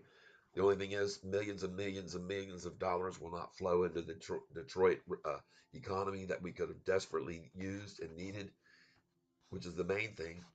And then, of course, the fact that we don't have the number one seed possibility and get a bye week possibility to, lick their wounds and get all ready for the Super Bowl run. So there's just so much about it that stunk so bad. But everybody knows it's all been exposed. The referee team has been demoted and won't be in the playoffs because everybody saw what they did and how they did it, and it was obvious. And yeah, the Lions got cheated out of a win, and that's okay. They won. Everybody knows they won. No one's arguing that point. It's a done deal. It's embarrassing for football. It's embarrassing for professional football. They need to cure it. But as someone said, another person that I heard, it's all about the money, folks. It's all about the money. All right. And it certainly is. And I mean by that is betting, the betting that's going on the games. There's a lot of money out there on the line, people, on these betting going on. All right. Yeah. Yes. Yeah. Thank you for telling everybody to hit the like button on. I appreciate that. All right. Happy New Year's to you for sure. And Quentin, you, good morning. What's your price target? Well, I already bought the low. All right, and my high price target is the same as it was this morning in the pre-market. They were testing to see how high it would go, and that was 1007. 1007. So take some off the top for a day when they run it down, or this afternoon later when they run it down from that number. And by the way, it could completely blow over that number and just keep on going. But if you bought it in the sixes and the sevens and the eights, nines, and as low as even fours, where I did, then you can sell it here and make a lot of money, one way or the other. But it could go as high as 1045 today. Why? It just can. That's the way manipulation works. Both ways. It can work both ways. They can have this thing down 20 cents and they can have it up 20 in the after hour, in the closing.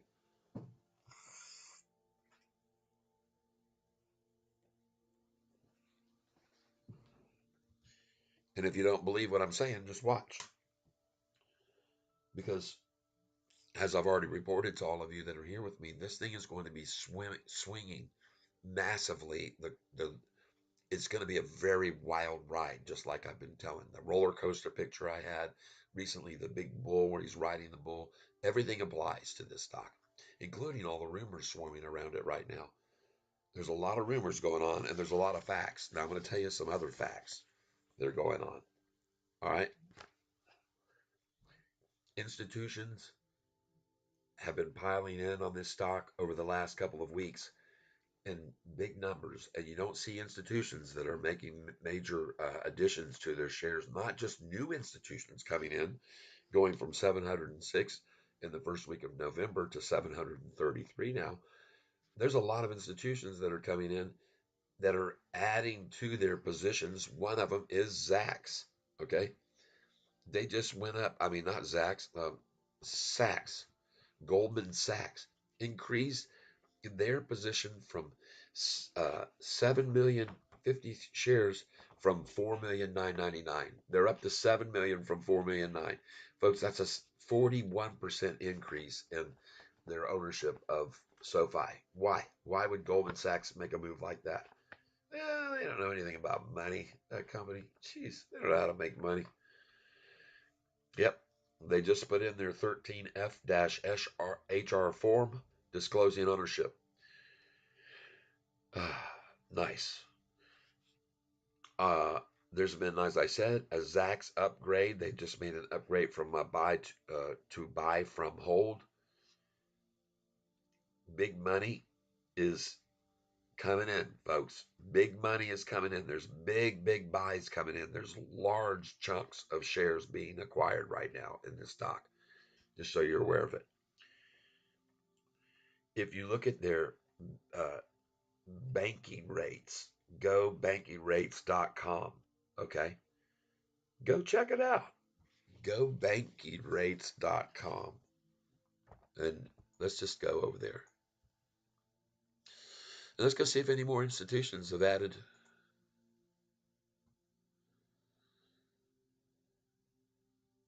Hey, there's another institution just came in. Another one. Another one came in. Long. Yep. So we're on January 1st. And now we're up to 734 people. Cha-ching. Yep. 676 long. Up from 675. And as I said earlier, you see these 32 over here that go both ways, long and short. They don't just long or short, they do both. They're day trading it basically, and they're making a lot of money this morning on it right now. They were able to run it all the way down to 970 this morning where I bought it, and some bought with me. I saw good job. And I know some of you bought Bitfarm with me on Friday. They said you said you did, and look at that thing today. Bitcoin up 7%, folks. When that happens, as I told you on Friday, this stock becomes hypersensitive. All Bitcoin stocks generally are hypersensitive to Bitcoin's moves. And so you can see that even though Bitcoin is up 7%, if you go over here to how much they're up this morning, they're up 12%, people. See that? It proves my point, exactly what I said on Friday, and why I bought the dang thing when they hammered it down and had it down 4.5% on Friday. I'm up 16, 17% on this thing. I'm going to sell it. I have my sell orders in starting at 349 all the way up to 372 on this stock this morning. I actually think they start selling at 334 is where I'm at, where I small amounts, 20 at a time. Once it gets up to 349, I've got 1,000 shares there and 1,000 at 350 that I'm going to sell if it gets there, and 1,000 at 351. That's the orders I have in. We'll see where they go. I can tell you one thing. I'm sure glad I bought Sofi this morning down, and I saw it was 10:07 this morning at 4:30 in the morning. Now 9:74. Oh yeah, 10:07 people in the pre-market today. Uh, what else is going on? I got a lot here. I got a lot. I On YouTube I like to post these videos that show people. Uh, I'll go down here and I'll show you. I like to show people helpful things in their walks of life, right? So if you go to my channel here, you will see I posted this video. Let's go to videos. And it's a short.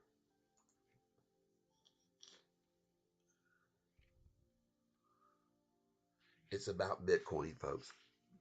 Let me get off topic a minute. Do not get scammed. Don't let your family get scammed. And I want you to know that this Bitcoin video that I put up here on YouTube hit 397 views in about 10 minutes. And then that's the most it's had. It stopped after that. They cut off people seeing what I'm trying to show America. And that is that Bitcoin has a problem. This machine says machine down, being returned due to scamming. And their customers came in, older folks that had been called by someone on the phone telling them all the money in the bank was going to be taken from them, and they needed to get all their money out right away before the bank closed their doors. And it involves Bitcoin, people, and they act like it's so urgent. They won't let the person that they call, don't hang up the phone. Don't hang up the phone. I'll walk you through this. You need to stay on the phone with us until you're done. And they keep these elderly people in a scare, and they do exactly what they're told by these people, and they went down. And unfortunately, this lady told me that the lady came back into her store. The lady who runs this business said, "Oh man, we can't have that happening to our people here in this community." And so we've closed it down because, and I put a video up on it, and look what they did: 397 views on it, and they just shut it off from everybody. I've been throttled down, I guess is what they call it, or suppressed. Okay, I don't know what it is, but it's pretty sad that I'm trying to warn people about the Bitcoin scam, and they decide to be the monitors of, well, that's getting too many views in just a few minutes. We better hush that right up. Yep. So they did. Whoever didn't like it for whatever reason. U.S. futures sink as stock rally loses steam. It's such a funny title. Why don't you tell us what's going on? They usually have a reason. They didn't even, I guess they didn't get up and bother spinning the board this morning. They're sleeping all hungover from their partying yesterday and just decided to just put up a thing that says, is a redundant headline that says the futures sink as the rally loses steam. uh, it says down here, the NASDAQ futures dropped almost 1% as investors weighed whether expectations of the U.S. interest rate cuts are overdone. Let me ask you a question. How does Yahoo know that investors are weighing out whether the expectations of the interest rate cuts are overdone? Oh goodness gracious! It's just so hilarious, and it's just so funny. Watch where the Nasdaq and Dow and everything is this afternoon. Watch where they are, or at the very least by tomorrow afternoon. Everyone, okay. Good morning, Terry Grant. Welcome. So, did anybody else? I'm just curious. That's here right now. Did anybody else buy Bitfarm with me on Friday? Because you guys saw I was piling in heavy at this thing. I was just wondering if anybody else got in on it because I told you one thing about Bitfarm is, and all of them, Mara, they're hut, they're hypersensitive to the current Bitcoin price, which has gone up very nicely over the weekend.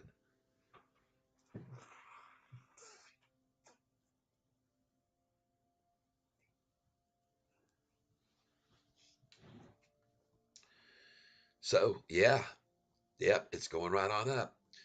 And I do have some orders for sale here. Let me just check here and see where I start selling.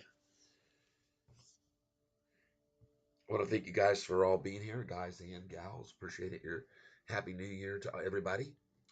We're cranking this morning. Look at that. 279 views. Everybody get on up there and hit the like button. Come on. Give me a little help here. We've got a King Cat Dylan who came in this morning right out of the gate and bam, hit me up with 20 bucks. Yeah, is that cool or what, everybody? We're getting some support for the channel. You guys get the benefit from it. This morning in the pre-market, Sofi's price at 423 this morning was $10.07. This is Catfish Tyler with the pre-market high indicator. I always like to keep you guys abreast of what's really going on with SoFi. And that's why when they got it down to 970, I bought a boatload of it this morning at 970, 971. And I'm going to continue to acquire it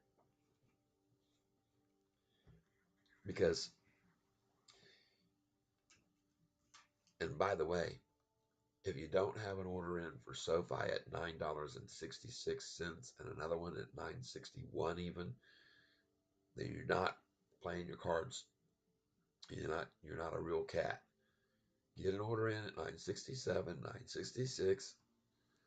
I've got 1,000 both of those numbers.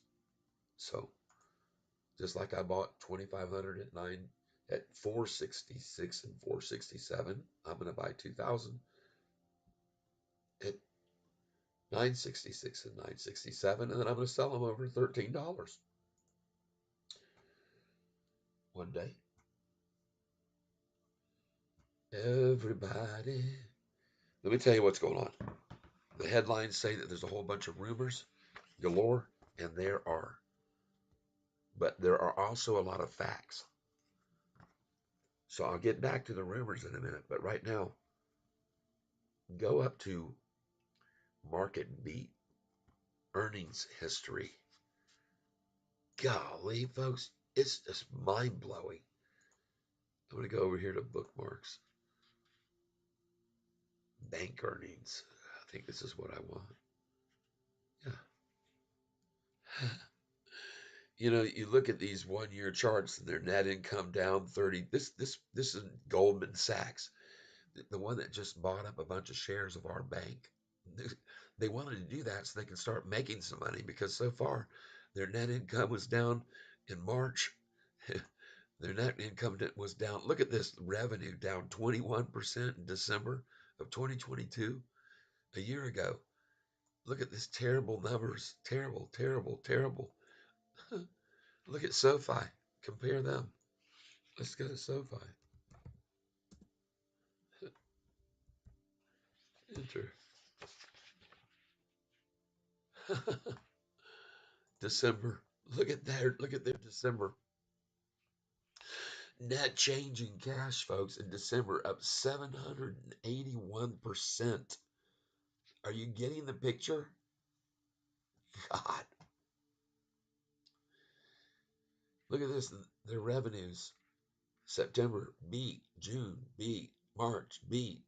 December beat. Beat, beat, beat, beat, beat. Keep beating. They just keep beating. Marching to the beat. Golly. September of 2023.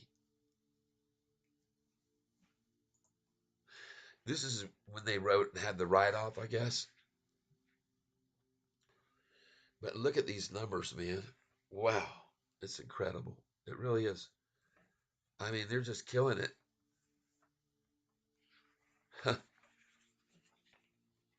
Anyway, I wanted to show them to you because SoFi is on fire. If you go over here to this one, bookmarks, and it's SoFi percent returns.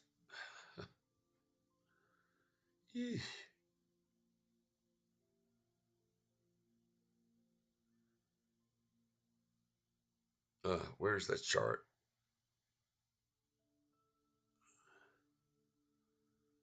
1 year. You pick the range, folks. Take a look at the 5 month up 5 day up 2.47%. But look at the 1 month up 35%. And look, if you look at the 3 month, it's up 24. That's the exact normal swing it does. I've shown you the average. I've shown you the average swing on this stock from each high to each low is 25%. Because I have it all figured out on this sheet right here. Right here.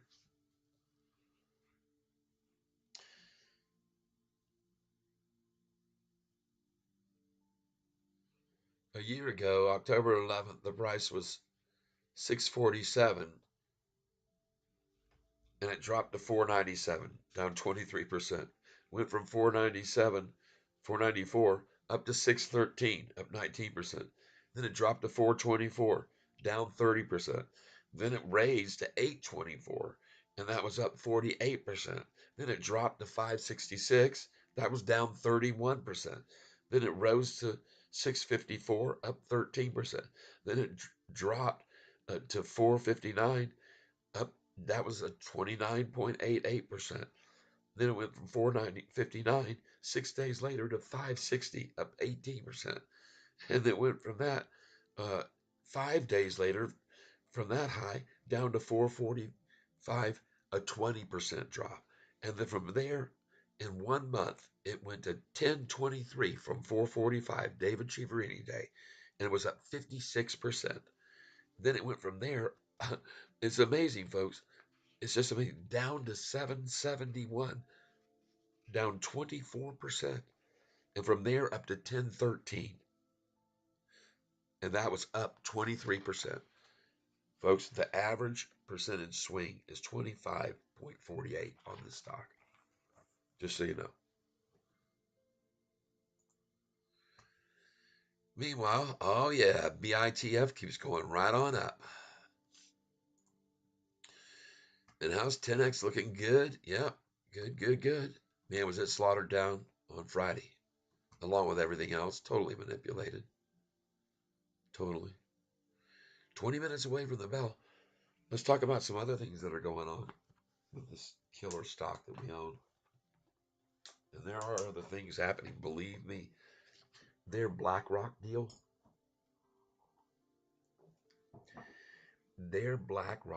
according to Felix and Friends, he's on YouTube, and I've been watching him. Felix and Friends, this is what he's talking about. BlackRock, SoFi's loan book, 105% over value. People, 105% over value. And out of all the loans that they get, after they've scrutinized and went through them, they're approving only 25% of the loans coming in. All right? I mean, they're getting top tier customers, folks. These aren't credit risks like these bears are trying to say, oh, when things turn south, they're going to be in trouble. No, they're not. I don't believe that anyway. I don't believe it one bit. I think that's all hogwash, and there's no way. I don't hear myself anymore. I don't know what happened to my mic volume. Are you still there? Testing 1, 2, 3. What happened?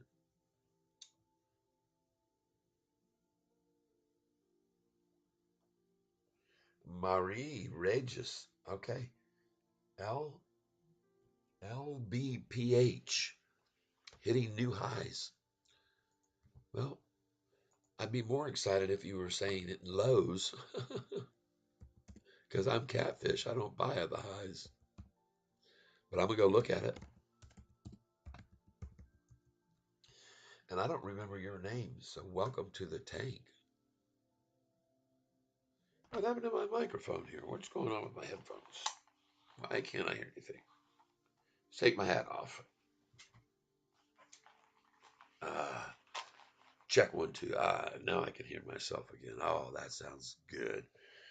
Welcome, my friends, to the show that never ends. We're so glad you could attend. Come inside, come inside. Yeah, LBPH Pharmaceutical Company.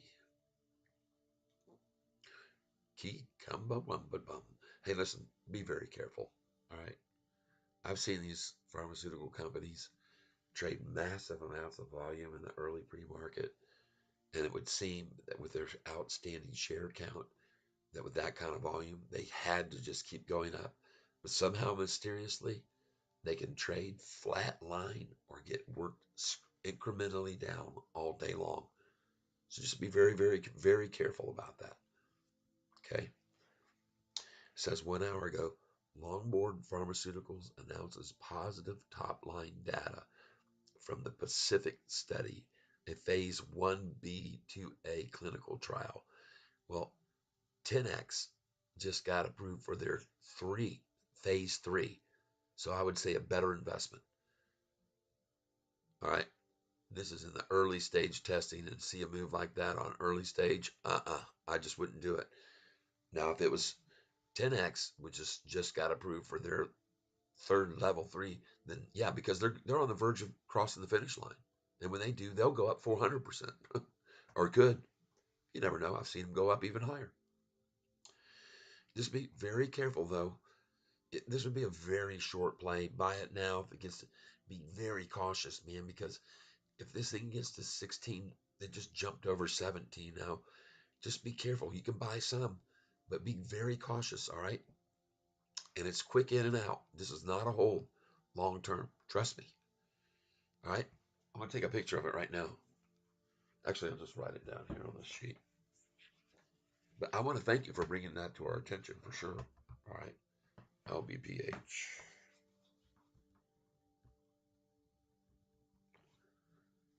And their volume is, oh man, they're going up fast. Holy crap. Look at that craziness. Look at that number, 1813. Did you see that just hit 1813? Okay. There it is again. Careful, folks. Yep. There she goes. 1813. Please don't. Okay.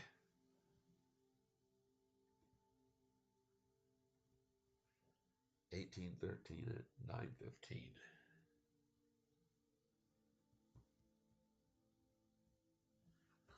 All right. Danger, danger, danger. Catfish is, we're bottom feeders here. Bottom feeders, all right? All right. The one and only KT. Hi. Happy New Year to you, too. Looking at this one here. LBPH. I don't understand this volume. It's not moving. Why isn't the volume number moving over here? I'm not seeing any volume number moving. It's scary.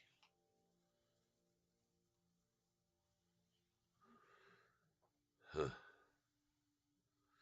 I would be very, very, very cautious. Like I said, when I saw that 1813, I went, uh-oh, that's not good. Usually, if you can get away from that, then you might be okay. But right now, 1813 is probably going to be the high. And it might have gone over a few cents more even, but just be careful there, folks. Be very careful. Okay. I'm all done with that. But one thing I want you to know is this guy over here, Dan Dolev, sees more upside for Affirm and Sofi in 2024. Okay. So if you want to, you can go over and watch this. If you just put in CNBC quotes /quotes/ SoFi, you'll see that headline up on the top corner. And it's interesting for you to check that out if you want to. And oh yeah, TENX up 4.4. Nice. Yeah. We're doing good today. We're all going to be fine. Don't worry. What you're seeing here, this Dow futures and NASDAQ futures, I'm telling you, when I got up early this morning, everybody, the Dow futures were green. All green. So don't be afraid. Don't be scared. Yahoo will soon be over 10 a share. Just like I told you, it's all going to be fine. Because the institutions aren't going to stop buying. And by the way, have a look at Bitcoin now, up 7.41% this morning. Earlier, it was only up 6.2. This thing's exploding since it got past 45, which has been a drawback for it here lately, folks, just in case you weren't aware of it. And over the weekend, I got this all hooked up thanks to my stepson who told me about it. It's called Linktree. Linktree. There's my address. https://linktr.ee/Catfish Tyler. You can go to my link tree and you can see everything I'm on, all of my products and stuff, including my books that are for sale here on Amazon. And you can hear all my music on Spotify. You can check out my channel on TikTok, Apple Music, Google Play, uh, all kinds of music providers. My Sofi channel here, and me being the singing stock guru. Okay. Singing stock guru. I decided to just change my title, but that's Linktree.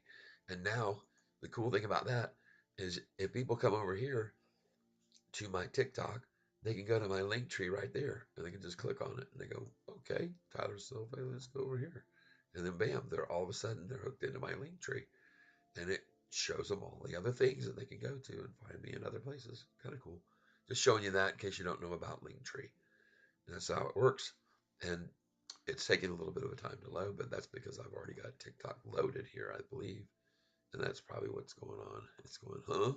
So we'll just close that. But I on TikTok this weekend, my stepson told me not only about Linktree, which I just used, but he told me to put my songs up here on TikTok, and I put some up. And that was looked at like 700 times, almost 700 there. This one almost 700, and all these, and lots of views on these, and so I'm happy about that because this is a big audience. I've got 14,000 followers or 10,400 followers on this channel, and now they can come on over. They're getting linked right over to my YouTube through that. See, click on that, bam, they can go to my YouTube. So anyway, that's all for that. But yeah, you need to know, guys, about this Bitcoin scam. Watching to see if Russell surpasses prior low on the day. Gotcha. Bitcoin scam alert. Be aware. They're calling elderly. They could call your grandmother, your grandfather. They could call your mom. They could call your dad. They could tell them, man, you got to go get all your money out of the bank. The thing's collapsing. Run down to a Bitcoin, take all your money out, go to Bitcoin, and they walk them through all the steps to rip them off. Okay. Right over the phone. They make it so urgent. They tell these elderly folks, "Oh, listen, don't hang up now. We need to be on the phone with you. We're going to walk you right through this, so we protect all your money. Okay, okay, whatever you say. Yes, let's get down to the bank. Come on, get in your car. We're going to stay on the phone with you the whole time. All right? Yep, I'm getting in my car. Okay, good. Now let's get you down here. Are you at the bank? Yep, I'm in the bank. Walking in the door. Good, good. Now get up to the kid. All right, tell them you want all your money, everything. Take it all out. Okay. Yeah. And but I think what they must be doing instead of walking him in the bank, I'm sure that they're walking him to an ATM. Say, okay, put your card in there and take out, whatever they tell them. You know what I'm saying?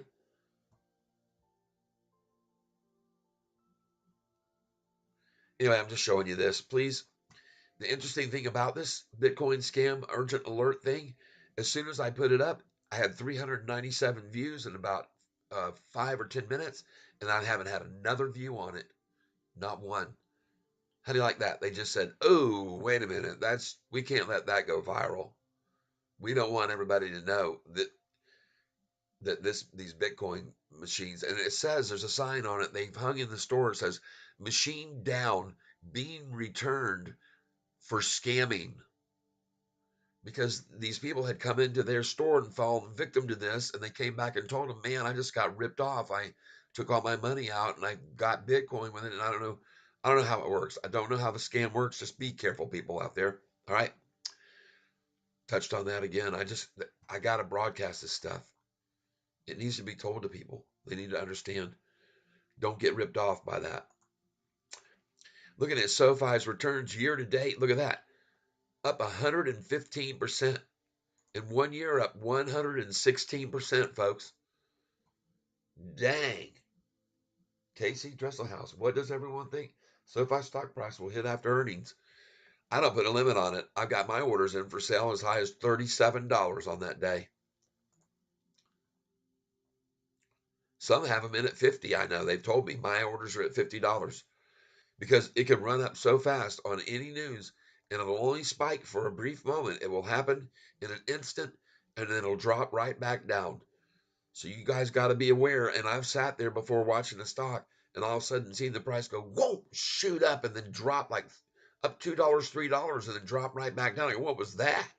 Called my friends at the round table. Boys, I just saw a spike on this screen, and I don't know what it means, but then 5 minutes later, man, that thing went off to the upside and went crazy up. So anyway, don't be surprised to see all the manipulation in here this morning soon, and everything turn around and go north. I expect maybe still a red day because they have ways to hold it down, but I think this week is going to be just a continued gaining week on the Nasdaq and the Dow. And they were up this morning, folks. S&P futures, when I got up at 4, the S&P futures were green, the Dow futures were green, the Nasdaq futures were green, and the Russell 2000 futures were green when I got up early. And there's no breaking news that would make it fall, folks. This is just manipulation, okay? Relax. Yep. D. Wilson says they just got my mom for $2,000. I told her, why the hell would you do that without calling me? Yep. And isn't it something that I put up a video about it? I splattered it all over TikTok too. I put 2 videos up about it on TikTok. They got each one of them got to 692, 678. And I changed the headlines. One says urgent Bitcoin alert. The other one says Bitcoin phone scam.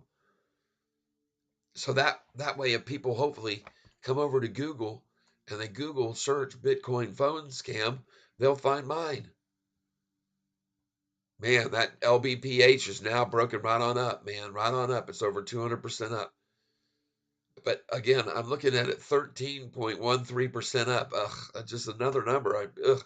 Both times I looked at it, it's hitting numbers I call ugh. Watch out. That's 1313, folks, up. If it breaks over that, maybe you're safe. But look at them try to hold it there even. And on up it goes. I don't know, man. I don't like that number. Let's just see if it resoundingly stays over it. If they just keep beating it down from that, because they do, folks. That number means something to them.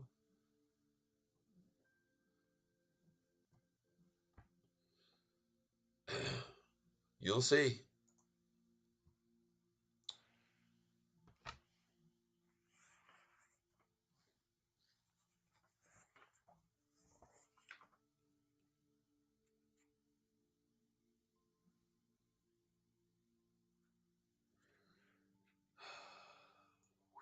Let's move this over here.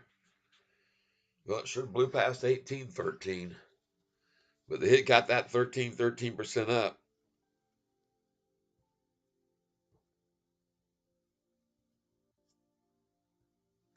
and it fell back from that 13.13. Be careful, folks.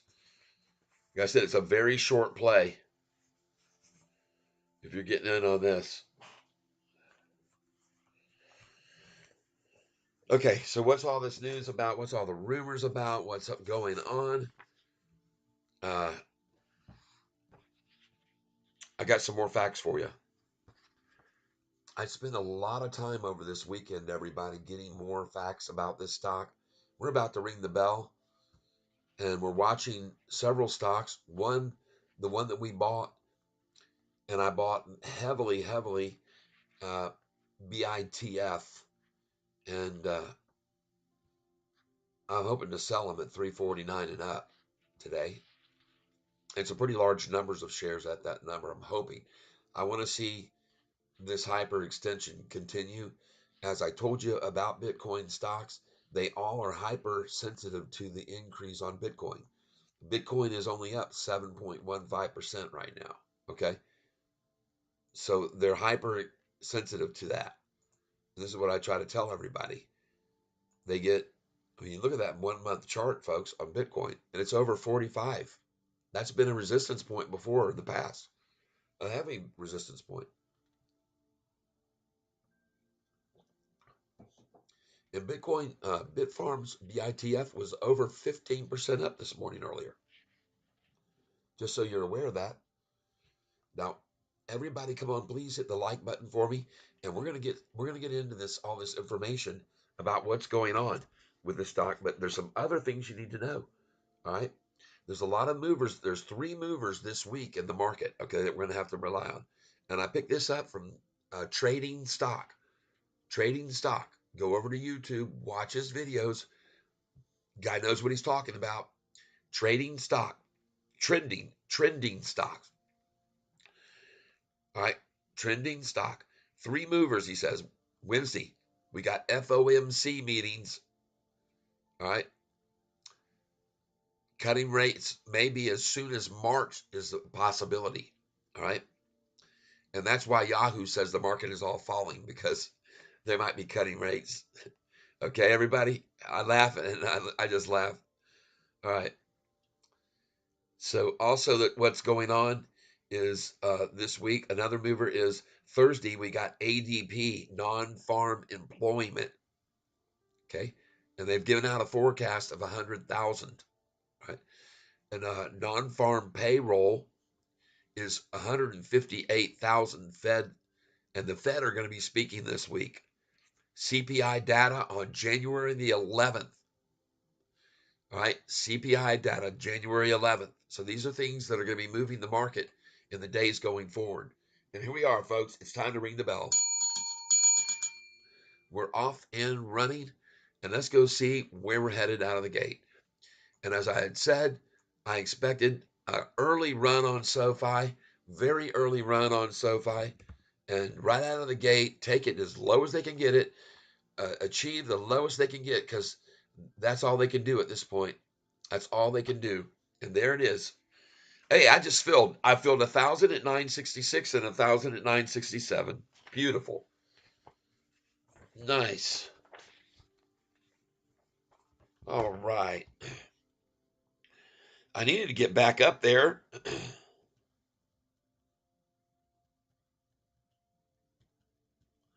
All right. Nice. Folks, this is just great buying opportunities, all it is. The stock's still up 103% on the year. The shorts are still holding all those that they've shorted. None of them have been returned. Well, there has been some shorting reduction lately, though. There definitely has. A definite short reduction. 3 million shares traded in 1 minute, people. 3 million shares, 1 minute. That's a heavy attack. We should expect nothing less from these spineless worms. We're good, though. We're very good.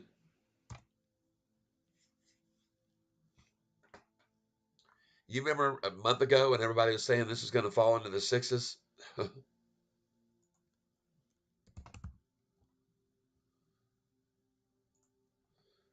Yep.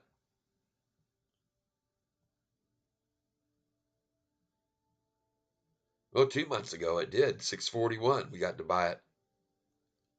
It's a pretty awesome gain. Look at that thing jump from 965 to 970 just then. Went from 965 to 970. Cha-ching. Buy it, people. Buy. Time to buy some Sofi. You better pick a couple hundred shares. It's no lie. 'Cause you'll be buying here right beside Catfish tie. And the shorts are soon all gonna get fried. 'Cause they didn't listen to Catfish tie when he said buy at 966. Folks, I'm telling you, this game is fixed. But you can gain from it. Yeah, that's right. Now we are on fire. The shorts can't stop it, even with the deepest desire. And right now, Sofi's truly on fire. So now's the time to buy. Good morning. Oh, the one and only, yes, David Asher, watching to see if Russell surpasses Briar Low of the day. Casey Dresselhouse, what does everyone think SoFi's stock price will be after earnings? I got my orders in all the way up into the doggone 30s. I'm not going to put any limit number on it. I put all of my shares good till canceled. They're already up there very high. So the one time when an announcement's made that Apple's going to come in with them or whatever, it'll shoot up to 30 or 40 or $50 and my orders will sell. And you'll all see what I'm telling you is true. Everyone can be witness to it. You'll all be ringing the bell with me together because our orders filled in the 11s, 12s, 1366, 1466, 1566, 1666, right on up. And every one of them filled one afternoon on a great news spike. And we're going to get it, folks. And you'll all be so glad that you were here on this channel where I told you, you better do that. You better get your orders in there in the 20s and the 30s up to the 40s. What is it going to hurt you to do it? Put them in good till canceled, plus extended hours. Look at that. We just bought this dang thing at 966, 967. The volume's already at almost 4 million shares in 3 minutes, 4 minutes. Good Lord, people.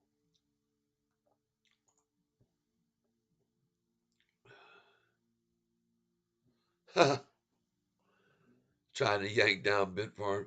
What did it get up to? 332 already. I told you it would have a very quick spike and then it would pull back down. I know I sold a few shares there. Not many because I got mine higher. I wanna see it propel off here. Because Bitcoin is looking freaking awesome. Golly. Wow. Sweet. And that's just a breather right there. That's just a breather. Look at the 1 month chart on it. Yeah. 3 month chart on it. Oh. Look, folks. You see the last time this thing went right here from 337.7 up to what? 38.8, 1100. Folks, we're just here. We've still got 42 to 45. We got a lot of headroom still for this thing to run off a similar type of bounce. Jeez. Looks good, folks. I told you why it was happening with Bitcoin. You guys can believe what I'm telling you, or you don't have to. But my belief is what I told you about what's happening in the world with ransomware and their use of Bitcoin to get the money out of the people that they hack their computers. My daughter, my stepdaughter, her boyfriend works for a company and they came in and ransomwared them. Just took over their freaking information and withheld it from them until they got paid. And I don't know how much they paid them, but they paid them and they got their information back. But they're paying them with Bitcoin. Every one of these ransomware things, folks, I'm telling you, and like I said, you don't have to believe me or you can believe me, but they're paying them with Bitcoin. Every one of the airlines that got shut down last year, the United States, our airlines that were hacked, everybody knows we had a computer issue. We were hacked ransomware. We had to pay them back with Bitcoin. And it also happened to Canada the very next day, and it's happened to many other countries. I'm telling you what I'm telling you is true. Believe it or not, that's what's going on with Bitcoin. somebody came on here and asked me, why do you think I should be buying Bitcoin? It's blah blah blah blah blah. That was Kunai. You guys saw him on here, hacked away at me for buying Bitcoin and referencing BITF and saying you might want to get in on it. It's a good price where it is, and I bought $13,000 worth. He was like, "Why should I do that?" Blah blah. And I told him, and he goes, "Oh, BS." He wrote BS. I almost kicked him out of the tank, but whatever. Now I guess he can just see the Catfish knew what he was talking about after all. As Bitcoin takes off into the freaking stratosphere, chart looks gorgeous. And right now, it was up. It was down 4.5% when I. It was down 4.5% when I bought it. It's up 8% now. I'm up 13%. And you could be too if you would have got along with me, everybody. All right, who else we got here this morning? Roberto, he says he hopes that Bitcoin drops under 9. I guess you would if you had certain calls on it or whatever.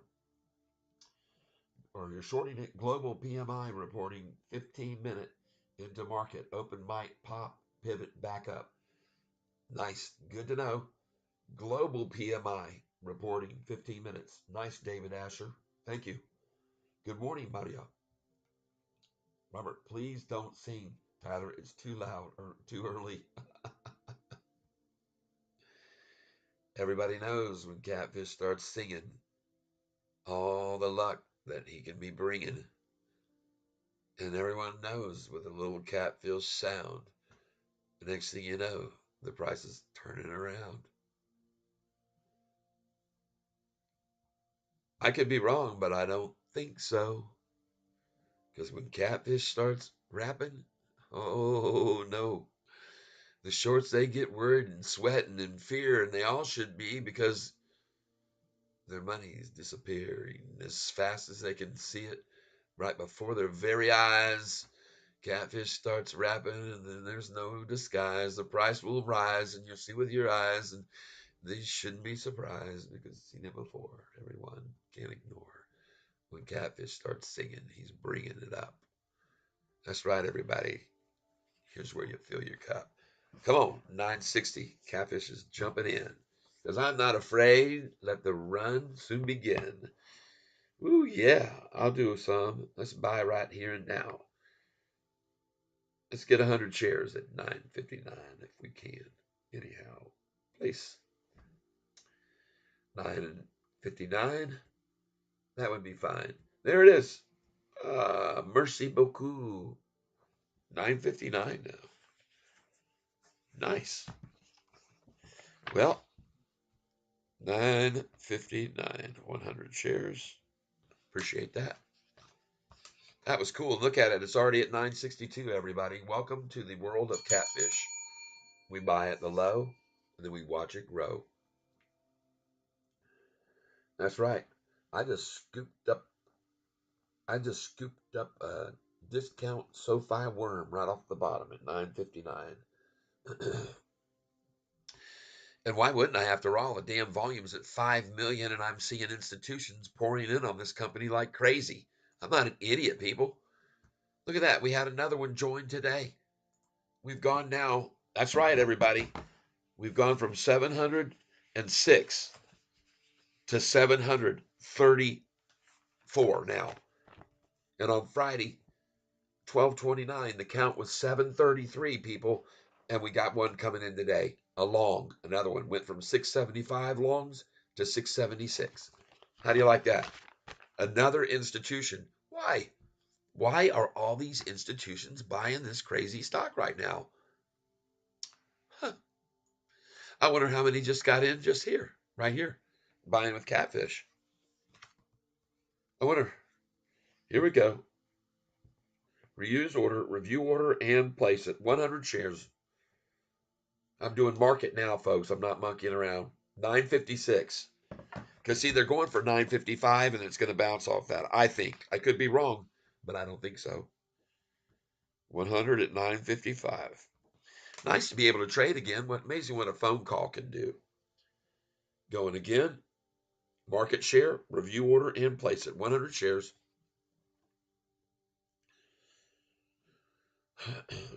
956. Nice.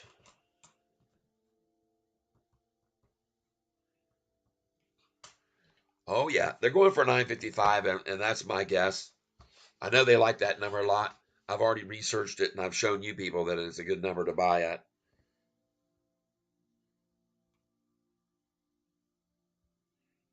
I've sold so many dang shares lately. I'm down from 35,000 to 26,000. 9,000 shares that I sold in the tens, 1014, 1015, 1022, 1023, 1024. Nice. Review order and place it. 100 shares. 957.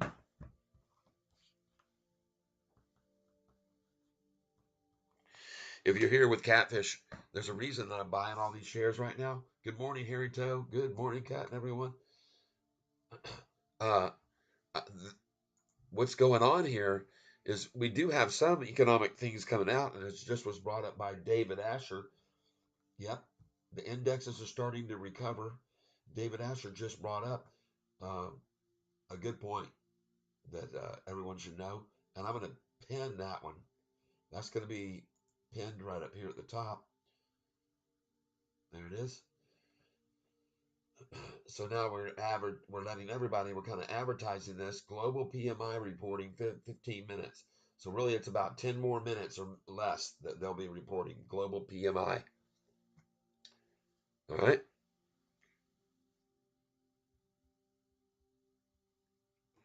I'm going to go ahead and get another 100 here. Shit, I see what's happening. Review order and place it. 100, folks. 100 shares. 959. Nice. That gives me 2 there. And there's my order right there. Probably filled right there. Nice. Good morning, Mr. E. Global PMO. That's right. Global PMO today. Yep. PMO. PMI.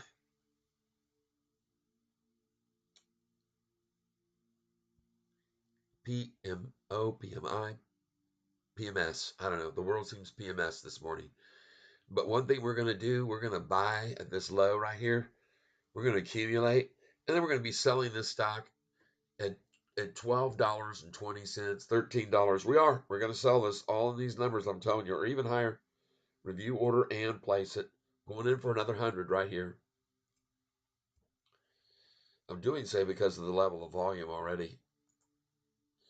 There we go. 960 that time. Uh-oh. I think they're losing touch with it, folks. I was just filling at 956, 57, 55, and it's already at 960. God. I'll go again. Review order and place it. 100. Market share. Look at that thing going, folks. And it's because so many people are flooding into it. Got it at 961. Nice.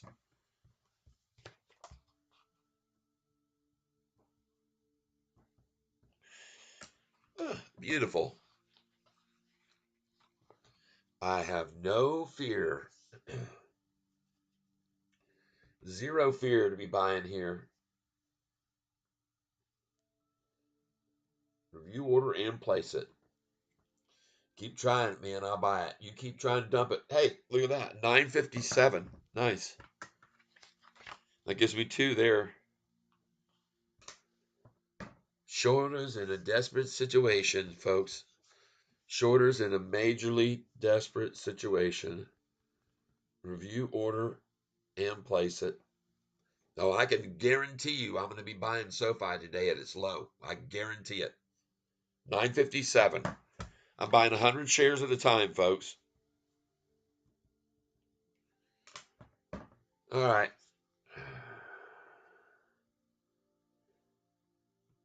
Review order and place it.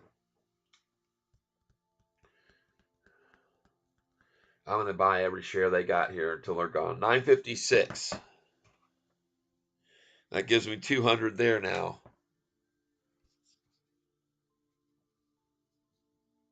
I have not filled at 955, but what's going to be what I do now to make sure I get it is I'm going to change this to a limit order, review order, and place it at 955. Okay, so I got now 100 shares at 955. We'll just have to see if those fill or not. Oh, I have filled 100 at 955. That's right, I did. Cool. And now I'm going to put in another order at 956, but I won't place this order until the price there. Now I'll place it 956. I'm going to trail this stock today. I'm going to teach you guys how to trade. Day trading, you cannot do what I'm doing unless you have over $15,000 or $25,000 total in assets and cash and stock. If you've got over 25,000, follow in my footsteps, okay? And you'll make a lot of money with me today. All right. Now I'm going to put in. This is my suggestion only. I'm not a financial advisor, but you're going to see how Catfish trades when I see what's really going on. The manipulation's over. The Nasdaq's going to turn and go north. Everything will. We got this new PMI coming out here. Let's go over and see if they're telling us anything on this finance homepage. What's going on with PMI?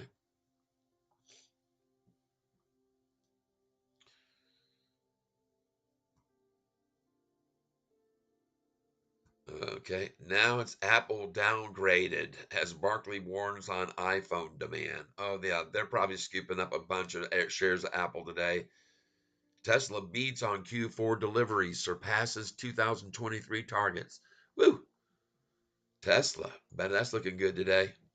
Let's go see what it's doing just because of that. Let's go check it out. Tesla stock.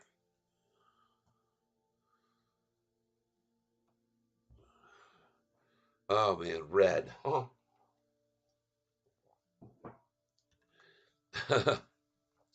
Hey everybody, hit the like button for me real quick. Let's get over here and get some likes going, get some likes flowing, and get some this information shared with everyone else out there. SoFi institutional ownership has increased again today. No, should be no surprise, folks. All the institutions are accumulating and adding their positions to their positions. Everyone is adding, bulking up, accumulating shares of SoFi right now. This is a major accumulation phase. Even on a day when it's down 4%, it's only there so they can accumulate it and steal it from weak hands to theirs. And they'll get in. The more institutions are going to keep coming in, just as I predicted, every day from the day it was down at 614 or 641 a share from the November 21st. Every day, institutions are buying in, and I told you that would happen, and that makes the price become very swingy. Okay, it's going to swing because this is how hedge funds can really make the money off of scared individuals in the retail market. That's what they do. All right, going in at 954 now. Place it. 954. Thank you. Whoever just did that. I appreciate it. Going in now at 953. Review order and place it. So now I'm going to trail this price up from here all the way up. And it's going to keep going up, folks. Trust me. Well, you don't have to trust me. You can just watch. You don't have to trust me. Don't trust Catfish. God, what a joke. Everything being manipulated today. Everything. LBPH. I told you so. Be careful about that. And it can run flat the whole dang day and just peter down, down, down, down, down. And the next thing you know, they start really dumping it. It's down from 196 to 150 and then 125. And then it's only up 100%. And the next thing you know, you fell victim to it. But we're looking at it. Had just a level 1.5B phase study approved, and it's up 200%. Careful. Hey, there goes SoFi. Look at that. That was fast, wasn't it? Review order and place it. I'm just going market share now. Market. Give it to me at market. I'm doing 100 shares at a time. 963.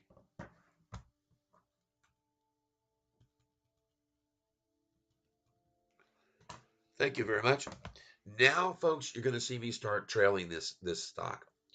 Now my order is going to go in at 963, but I'm going to put it in only when the price hits 965, and it already is. So I'll just go ahead and put this in. But again, if you don't have at least 25,000 in your account, don't do this. Now here we go. Review order, and we're going to be doing at 960 what? 6 now again. Oh my, we already went past my 2,000 share buys. Nice. Review order and place it. 966 I've got. Now I'm putting in 100 at 966. And you're going to see day trading 101 here, folks. Got an order in now for 100 at 966, and I just filled. Thank you. Very nice. Now I'm going to go in again at 965. 100. Now I'm going to put it in at 964. Review order and place it. So I've got a 100 share order at 964.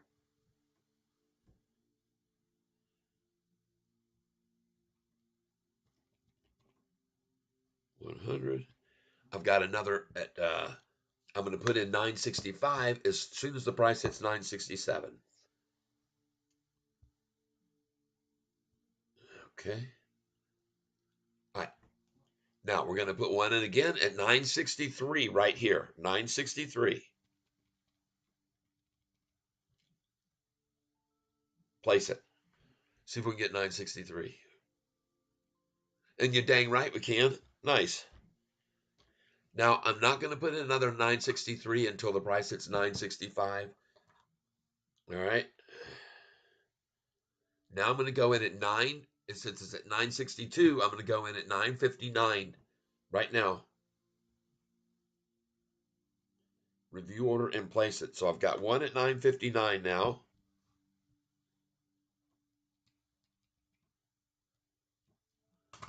And I'm going to put one at 960. Review order. Not placing the 960 order until I see this thing hit 962. And it will. What we got going on here? I'm back down to my average. I was a little worried, but Brother Catfish is helping move the nerves. LOL. Thank you, sir. Yeah. Good. Hey, Bearded Bassett. Happy New Year, Bearded Bassett. Yep. And I'm just sitting here buying. I've been buying 100 shares at a time here to make sure I got the low of the day. And I did. I bought it at 955, 954. Nice. And now I'm trailing it with buy orders. I've got my next buy order in is going to go in at 955.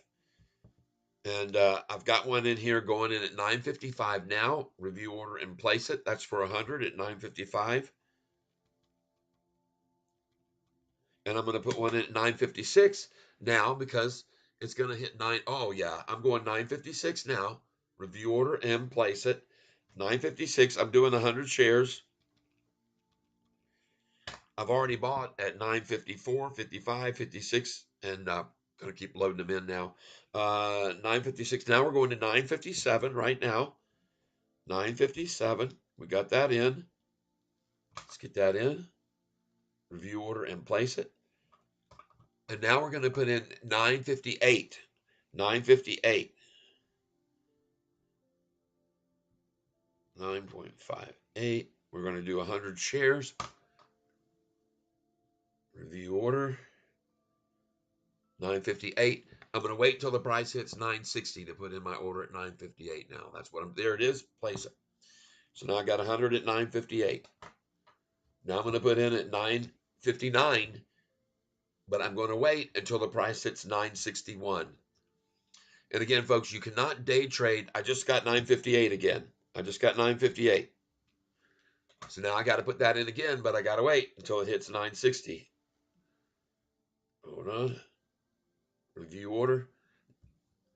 Oh, I got 957. Nice. Thank you. Now I'm going for, I've already got in 955, 56 too. I've already got those in. Just in case they yanked it back. Hey, I got 956. Cha-ching. Where'd my bell go? Gotta get it off that thing. It's gonna stifle my ring. Oh, this is fun, folks. This is fun to watch them run the volume up. I love it when they're increasing the volume and just keep pouring in the volume. It's like trying to put out a bonfire with a fuel lighter fluid. Hey, 955 I just got. That's the second time I've got that number. Now I'm going to go back in with an order. I've already got 954 in. I'm going to put 955 again. Let me put it in, but I'm going to wait till the price hits 957. Review order and place. I got it because it's 957. So we got in an order at 955 now. And now I'm going to go in and put one in at 956. Review order. Now I want to wait until I get to 958. When we hit 958, then I'll put in the 950. Look at that, 8 million. Bam! Place that order. Place that order now. Oh, nine. There you go. We got that in. Now we're going to go with 957 again. But oh yeah, for sure. 957 now. Review order and place it. Nice. This is looking good, people. This looks very good. Now we're going to go in at 958. Review order. Place it. 958 is in. I've already filled there once. Now we're going 959, everybody. Now we're going in for 959. Review order and place it. 959 is in. Now we're going to go to 960 because the price is at 962. And believe me, folks, soon they're going to throw out a 500,000 share order, and it's going to make the price go back down to 958, 59, and I'll fill those orders, and then it'll start climbing again. It'll start climbing again, and I'll just keep buying them, buying them, buying them. Okay, going to go in at 960, but I'm going to wait until they hit 962. And I'm going to place my order for 100 shares at 962. Folks, this is day trading 101. If you do not have at least 25,000 in your account, you cannot duplicate what I'm doing here. You can't do it. You'll get in trouble for what they call, well, you can keep buying them all the way up like I'm doing. But if you sell those, you cannot come back in if it drops again. You got to wait 2 days with that money. All right. Now, I'm not a financial advisor, but I am someone who knows how to study charts and volume. And I can definitely tell what the charts are telling me about this stock. When I look at this chart right here, and I see that blue 45-day on a 3-month crossing up over that gold 50-day, and I see the change of the pitch on the 200-day moving average from flat there to moving up, folks, and I see this 10-day moving average.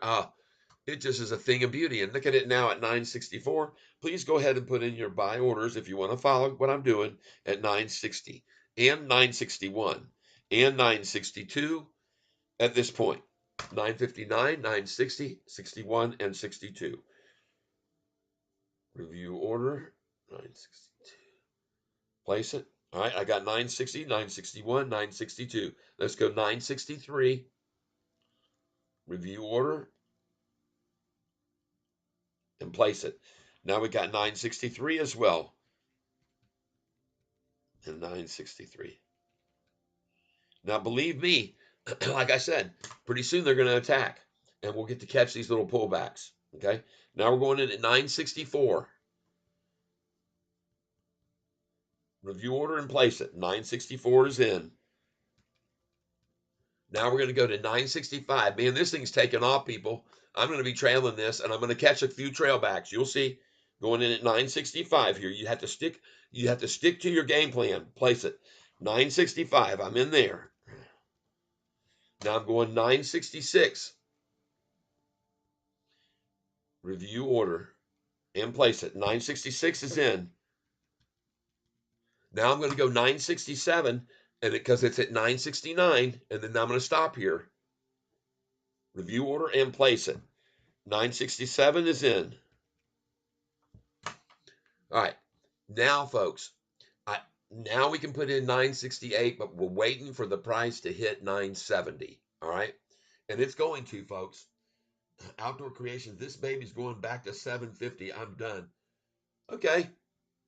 Bye-bye, Outdoor. Have a good one. I'll just keep buying it here, and I'll sell it in about 2 weeks at $13 or higher.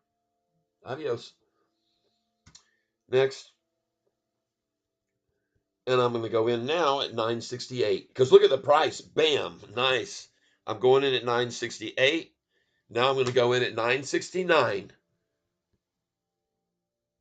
100 shares. Review order. Place it. 969. I'm in. Now I'm going to go to 970. Look at this, folks. I'm just sitting here putting my orders in, chasing this thing up, right? It's fun. Review order. And as soon as it hits 972, I'll put in my 970. There it is. Place it. And I'm in at 970. And you're going to see, folks, you watch what happens here fairly soon. When it gets around 980, 987, it's going to pull back, and it's going to pull back 5 cents, 6 cents, or 8 cents when it hits 987. Okay? My guess, I could be wrong. But I can tell you one thing, I'm now going to put in an order at 971. 971 is going in. 971 is going in. There it is. 973 is in there. I'm in at 971. Now I'm going to go for 972. Review order. And I'm going to wait. I don't put that 972 in until that price hits 974. And there it is. Place it. 972 order is in. 972. Got 100 there. Now I'm going to go for 973, folks. Review order and place it because there's 975 right there. So I'm in 973. Thank you for being here with me, everybody. Good morning, Johnny Boyce. We have been buying this stock since the price was at $9.54 about 20 minutes ago.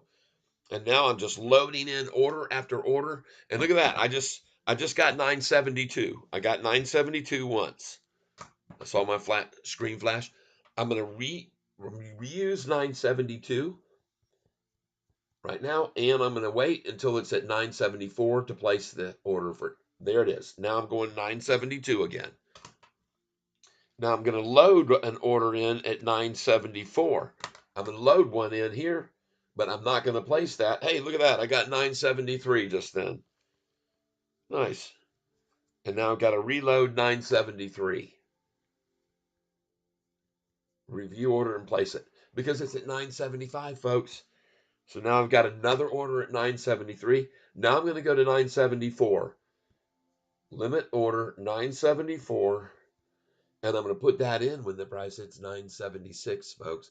And every time they pull us back more than 2 or 3 cents, I'm going to get those shares. There's 972. I just filled there. See? Just filled again at 972. That's twice. And 973. So I've got two. Very nice. Very nice. Now we're going to go back in at 972. And we're going to wait until the price is at 974. And it is now. So 972. And place it. So now I've got another order at 972, and I'm going to put one in at 973 as soon as the price hits 975. Oh, look at that. I just got 972 again. The third time I've caught 972. Yeah, we're doing some bottom feeding here, but baby, we've been catfish bottom feeding. We're doing good. We're going to keep seeing this rise. Look at that blue and look at that. There now we're going 973 again. 973. Review order, and I'm going to wait till the price hits 975. And it will. And you need to be very aware of all the things that are going on around this stock. Look at that thing, man. It's going to go off. Where's BITF now?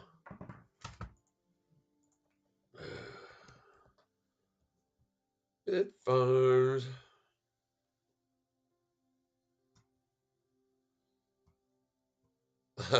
Up 15% this morning, now only up 4%. I told you when it came out of the gate, bam, they would run it up and they would attack it down because they always do. I'm very good on that. Meanwhile, back to Sofi, where it's running like a rocket ship, going over here to the NASDAQ, and let's see what that chart's doing. What a joke. What happened with PMI over here, anybody? Joyce B. Yep. DD Files. Good morning. Happy New Year, everybody. Happy New Year, Mr. Ree. Happy Bearded Bassett. Happy New Year, Outdoor Creation.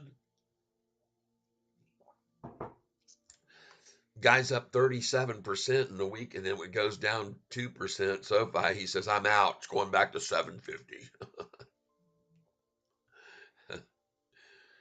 That shows you, folks, just how near and short sighted so many investors are. And they're the ones that lose so much money in the market. They do.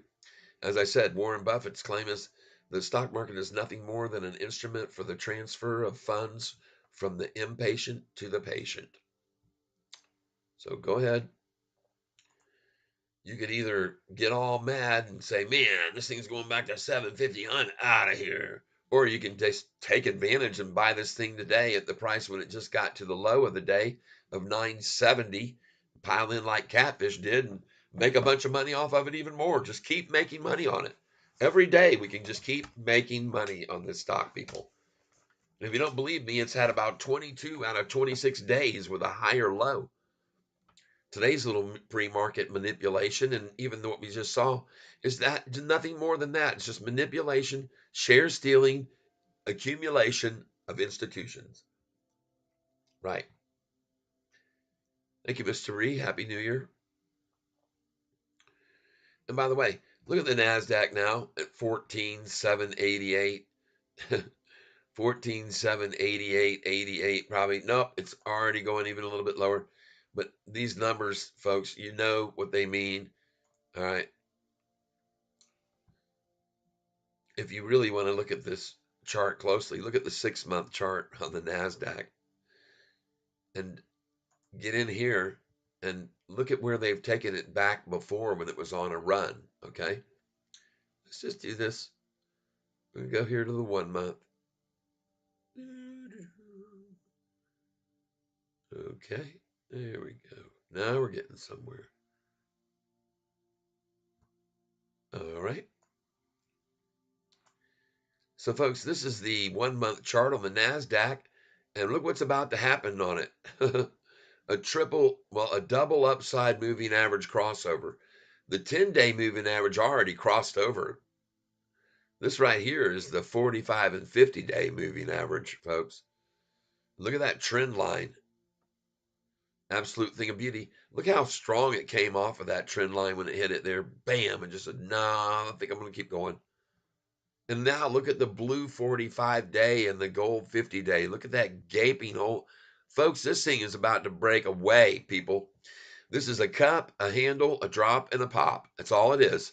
A cup, a handle, a drop, and a pop. You watch and see. Catfish isn't right. You tell me if I'm not right. Look at that 45 and 50-day. You got to be kidding me, folks. 100% action today. That's all it is. Every bit of it. And look at this thing at 980 already. Ah, beautiful. Bought, and accumulated at 966, 967. I bought 1,000 at each one of those numbers again. And then I also bought a bunch of shares, hundreds of shares down here. 954, I filled twice. 955, I filled twice. 956, filled twice. 957, I filled 3 times. 958, once, twice. 959, 3 times. Beautiful. 960, 61. And then I haven't filled at any of those numbers because they can't pull it back. All the way from 959 up to where we are now, I have none filled. As high as I went was 974. Now I'm going to go in at 975. Right now, 975.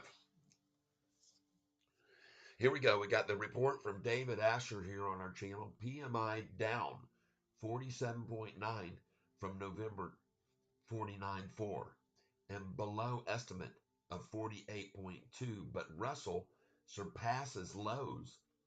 Rotation from Mag 7 into small caps like Sofi.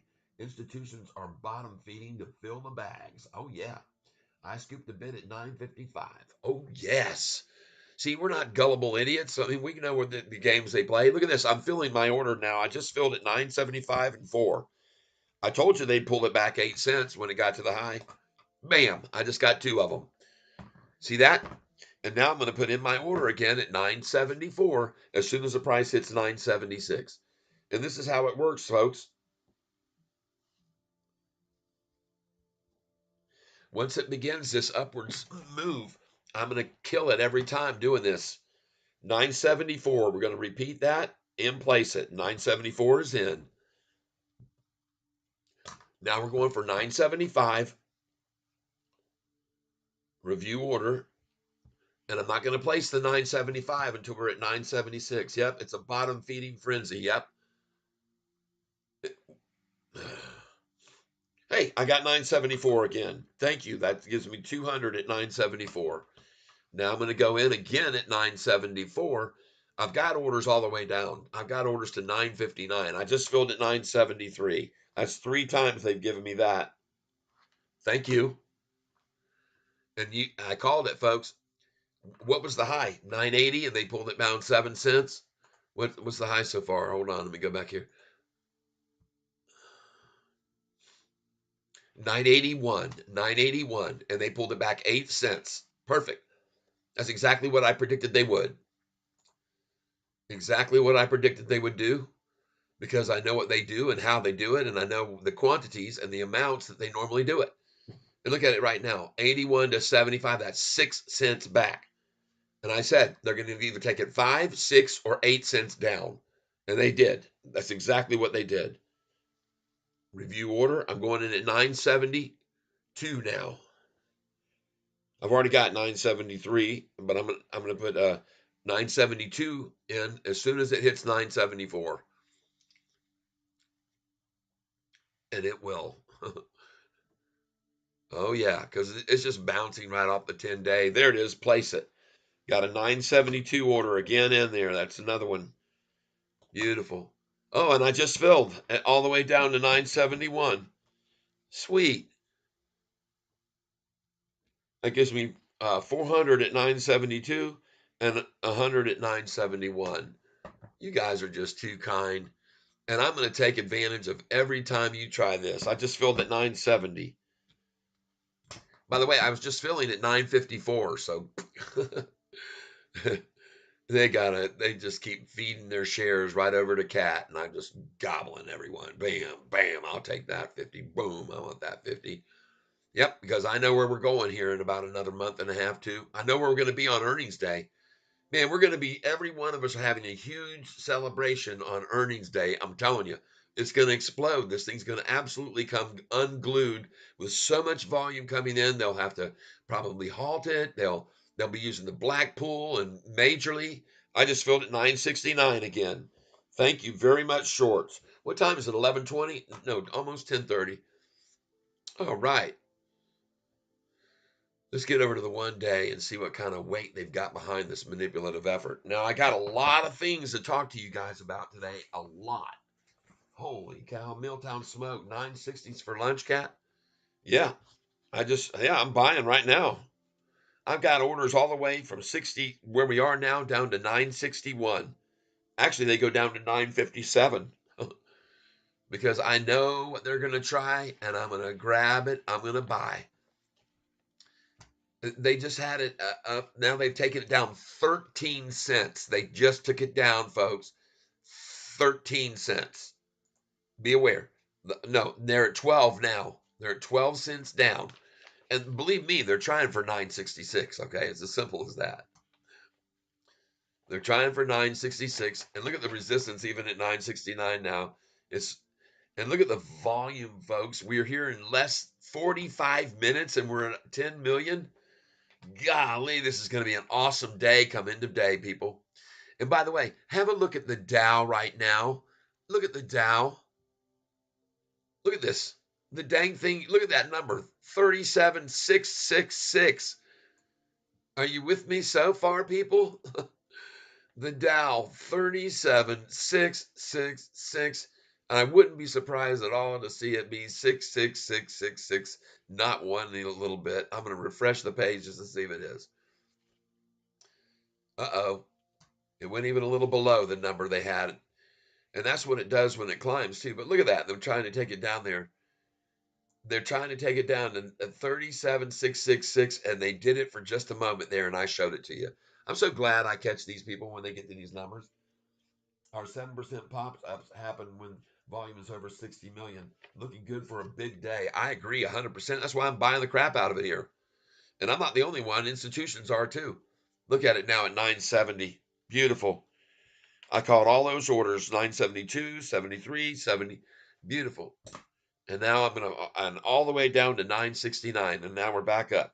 So now, folks, I got to put my orders in again. As we start to climb again, I'm going in at 969 again. 969, review order, and place it. 969 is in. Beautiful. 969. I picked up some shares here, folks. We're talking, I've picked up, since I've sold down so much, I picked up now 100. Let's see. 100, 2, 3, 4, 5, 6, 7, 8, 9, 10, 1100, 1200, 13, 14, 15, 16, 17, 18, 19, 2000, 1, 2, 3, 4. 2,400 shares I bought here from 970 up. So 26,920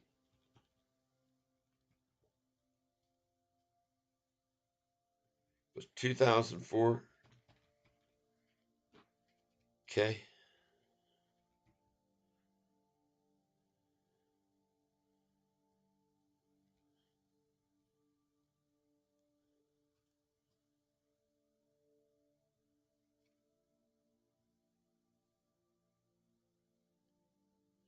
I'm up to I'm up to 28 uh 28,320 now. 28,320 shares after buying all those shares right there. And look at the price already at 973. Golly. Going in here, I'm just going to cut a corner. I'm going to go ahead and put it in at 972. 72. I'm not going to try to get all the way through 967. This will be as low as they ever get it again. So I'll start now at 972. And I'm just going to reduce it to 50 shares, review order, and place it.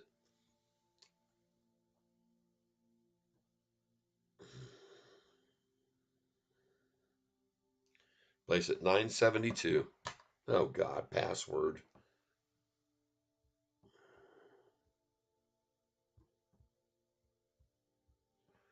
Bam. What are they doing with my bit farm now? God.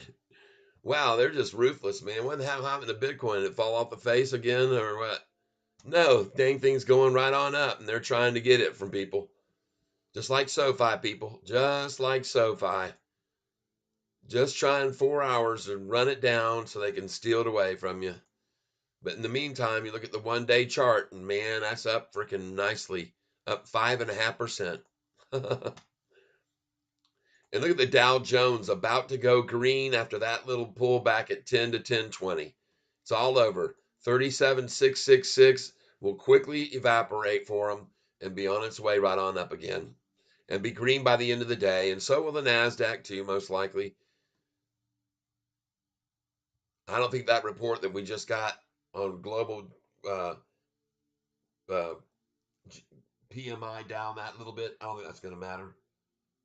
It's a bottom feeding frenzy at 960s for lunch cat. Yep, our 7% pop ups happen when volume is over 60 million. Yep, Joe Hearn, TENX slated for 1 for 80 reverse split. What's your view? Where we go? It's never good, but you never know. They could also be making that announcement that they are going to be approved. We know that they just got approved for the third phase of the study, which is the final phase. And when they get that approval, it's a bet I'm hinging. It's worth it. So I don't have a massive amount of it. I really don't, but I'm staying with it because if they get that approval, the thing could go up 100. Even on this one today that went up, this one here that went up, all they got was, and I told you this exact thing would happen with this stock today. I said it this morning when someone mentioned it, and I told them be careful because I've seen these things even with this massive amounts of volume when they've only got so many shares available. Somehow They just flatline that thing and then work it down and down and down and down. And that's exactly what they're doing with this one. It says Longboard Pharmaceuticals announces positive top line data from a phase 1B 2A clinical trial. Folks, this 10X is a phase 3. They got an approval to go through phase 3. And if they get an approval there, the drug is on the shelves and it goes up 200, 300, 400%. So hold on to 10X. That's what I think. And look at the Dow about to go green right here, right now. Watch the Dow going green. What a mystery. What a strange coincidence that the Dow could be down 130, 40 points and now about to press green. Meanwhile, the NASDAQ manipulators still doing their crafty little game, head fake. But no more 14,766, that's for sure. Dang thing's going to take off north just like the Dow. Man, oh man.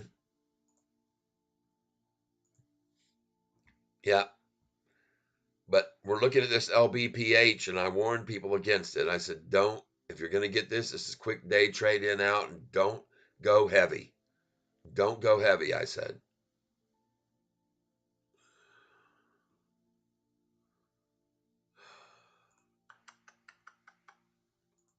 Got me a new, this is called Linktree. One place for everything. So all of my TikTok channels and YouTube link to this one place now where they can catch me on anything they want. Music players, the Sofi channel on YouTube, just my music here if they want to listen to all my playlists. I mean, all linked in one spot and all linked together now. Go to my TikTok and all my songs, see, they're coming over here. They've got 673 views, 690, 697, 207 views. 676, 710 views overnight. Nice. And just thought I'd show it to you because music is what I get paid. And you guys don't have to pay me money into this account necessarily. I appreciate those of you that did today. Dylan came over, $20, bam, right out of the gate this morning. Look at this stock go, folks. The Yahoo stock Sofi now at 977, and we just piled in and bought the dang thing at 954. And now look at it here, 977. How did I know that? Well, cup, handle, drop, pop. Okay, cup, handle, drop, and pop. Nice, nice, nice score today, everybody, with me.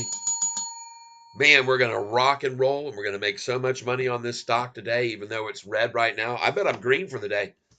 I'm going to guess with all the shares that I've bought that I'm green on the day. 90% sure I am. And I sure am. Nice. I'm not up massively yet, but I'm going to be because I'm going to be.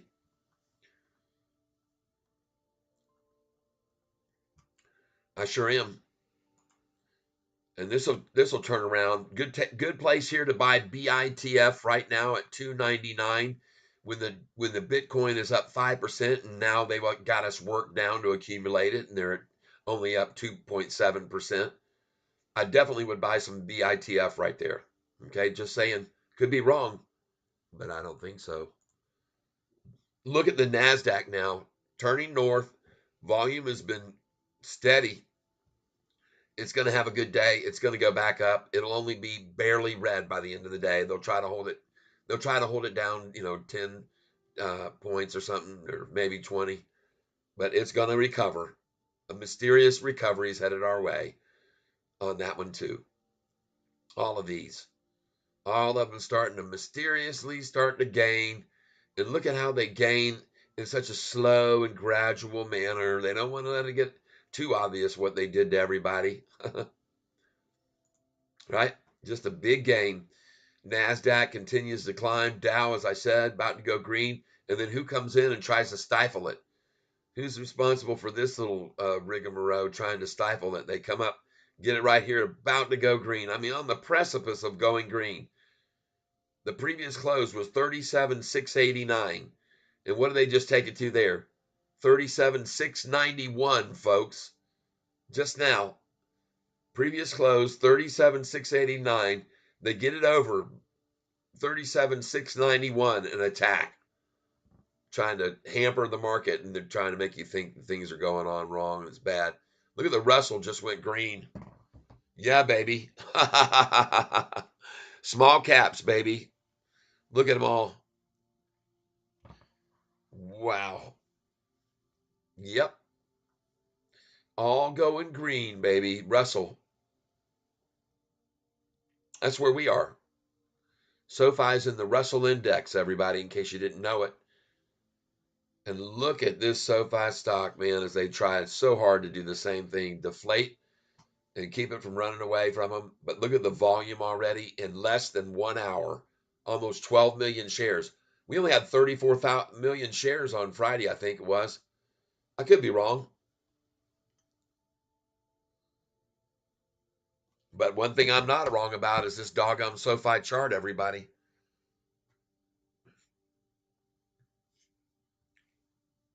I'm not wrong about this.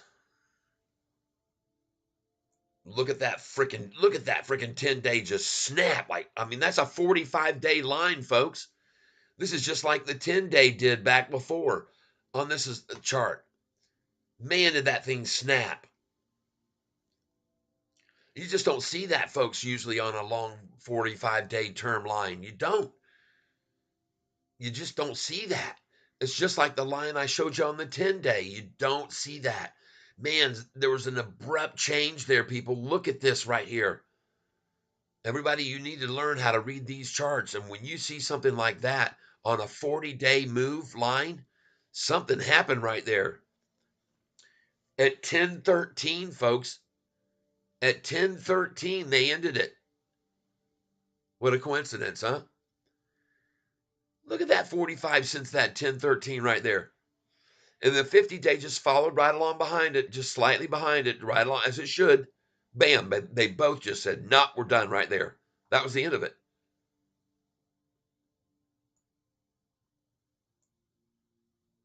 What time was that? Yeah, it was 10:13, and that's the biggest dump at 10:13. Look at all the green candlesticks after that. You guys, I'm telling you, these are the kind of indicators that you got to have your eyes on. All right. When you see something like that on a long-term line, I explained on the other day to you, the 10-day moving average had done that. And I said, you just don't usually see that big of a move on the 10-day average. I had pointed this out to you folks. And it wasn't, it was on the very long-term chart that happened, the 10-day. It was on like the 6-month or something. Let's look. You'll see the same thing. Yeah, look at that. This is a 10-day moving average, swinging up nice and slow, gradual swings up and down, swinging along nice and gradual, and all of a sudden, right there, wham, snap. And look at the price afterwards, folks. This is the same signal on the chart I'm showing you right now for the 1 day, except it's not the 10-day that's making the snap. It's the longer term 45-day that just did it. I'm telling you, folks, that's an indicator. I know what I'm talking about. That right there is very, very cool to see that.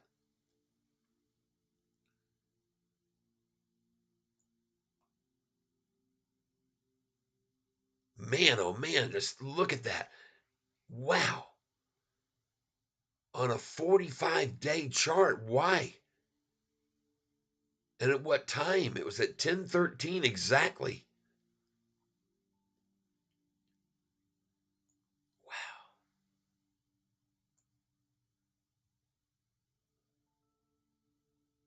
Whoa. Man, they started in right there. Somebody said, time to start adding right here. And they did right there, 189,000 shares at 978. It was starting to get away from them. And they said, man, we got to counter this again. And they came in, bam, bam, bam, bam, bam. They're just selling all these because this thing, folks, that right there, that kind of indicator, man, that's different right there. 45-day moving average snapping that much. And here you got a cup, a handle, a drop, and a major pop maybe right here about to happen, folks. I'm serious. I'm not kidding you. when they when the hedge funds see this kind of move on a very long term, and they saw how abrupt and it snapped at that time, and everybody started coming in, they knew right then, man, this thing's going off on us. We got to get out. So there's the cup, there's the handle, there's the drop, and here comes, in my opinion, the pop. Let's see if I'm right. Let's see if I'm right. Good morning, Rolling Dubs. All right, going over to look at Doji.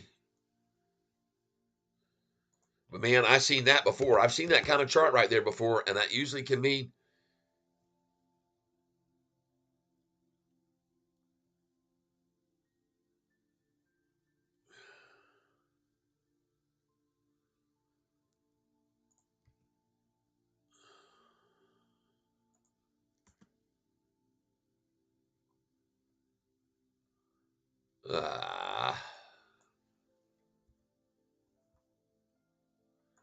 'Just give me a second.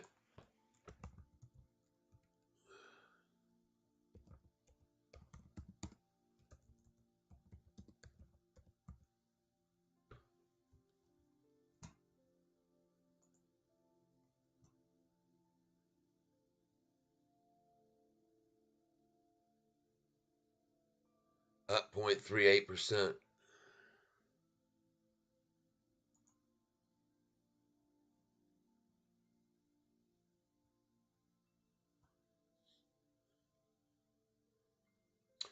Okay, I got it in there, and don't see that big of a move. Not near as much as Bitcoin, that's for sure. Bitcoin's on fire. Okay, took a look. Okay, there's the drop. My order's just filled all the way down. All the way down, my order's just filled. How do you like that? Just before this thing pops, I filled my orders just then. I had them all the way down to 959. I filled 960, 61, 62, 63, 64, 65, 66, 7, 68, 69. Very nice. So that gave me 1, 2, 3, 4, 5, 6, 7, 8. That's 450, 500 more shares. 500 more. Nice. 28, 8, 20 now. That's down a lot from 35,000 because I was expecting this big drop, and I'm glad I'm catching it right now. Nice. See, when you load in these buy orders at prices below the running prices it's going up, they'll attack it every time, folks, when it's really ready, making a run. And they'll go, and you fill them all, and then it turns and it starts its next leg up. And you just keep riding up behind it again. I'm going to reuse every one of these orders again now. And this time, though, only half of them will fill on the next attack because the resistance keeps getting higher and higher to the low side, especially on a volume day like today. I'm telling you what I'm talking about here now. I could be right, and I could be wrong, but I think I'm more right than wrong, which you're going to see because I'm going to start putting my orders in right now. And now I've got so many in the hundreds and fifties. Now I'm just going to do 20 a time. So we're going to do 20, and we're going to put it in at 959. But I'm not going to do it until the price hits 961. And now, actually, I'm going to go to 957. Let's change this. 957. Review order, 20 shares, and place it. So now I'm going in at 957. Got another one there. And now I'm going to go at 958. Review order, 20 shares, place it. 958. Okay. Now I'm going to go at 959, but I'm going to hold that order until the price hits 961, and it soon will. It's going to, believe me. Folks, I'm telling you, man, what I just saw, that 45-day moving average making that kind of move, folks, something's going on here. There's something going on. Price at 956 now. I'm going in. 20 shares, place order, 956.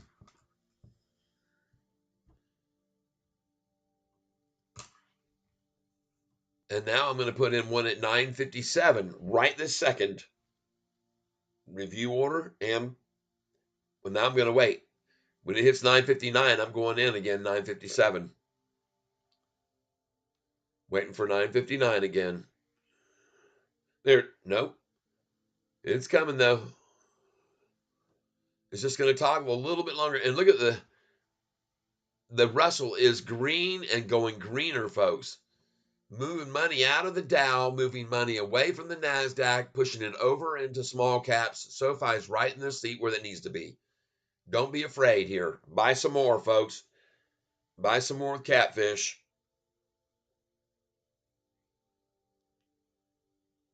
So I've got an order in now at 9:55, 9:56, and I'm not going to put in 9:57 until it hits 9:59.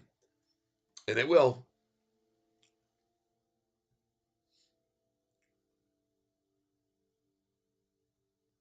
There's a lot of volume here, folks. There's a lot of activity here. There's a lot of ticking going on that ticker right now.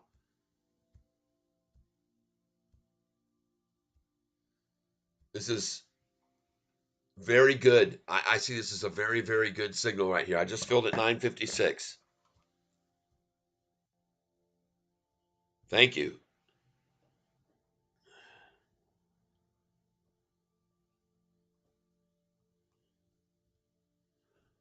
All right.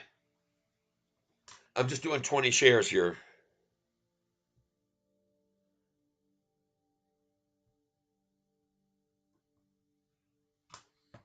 All right.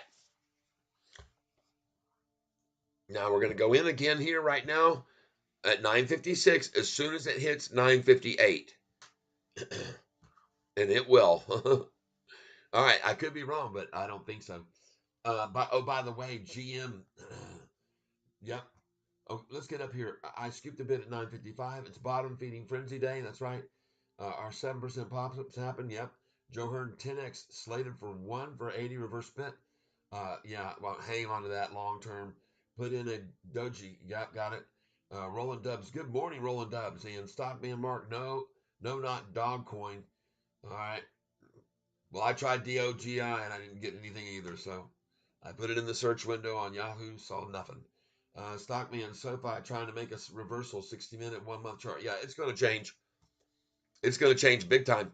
And the key indicator was that blue 45-day moving average line going like curvy. What? It just went like that. And this is all there is a little dump before this thing pumps right out of the ceiling, man. 9:53. I just filled there. Thank you. Thank you very much. I love you, shorts. As I watch the Russell going greener and greener.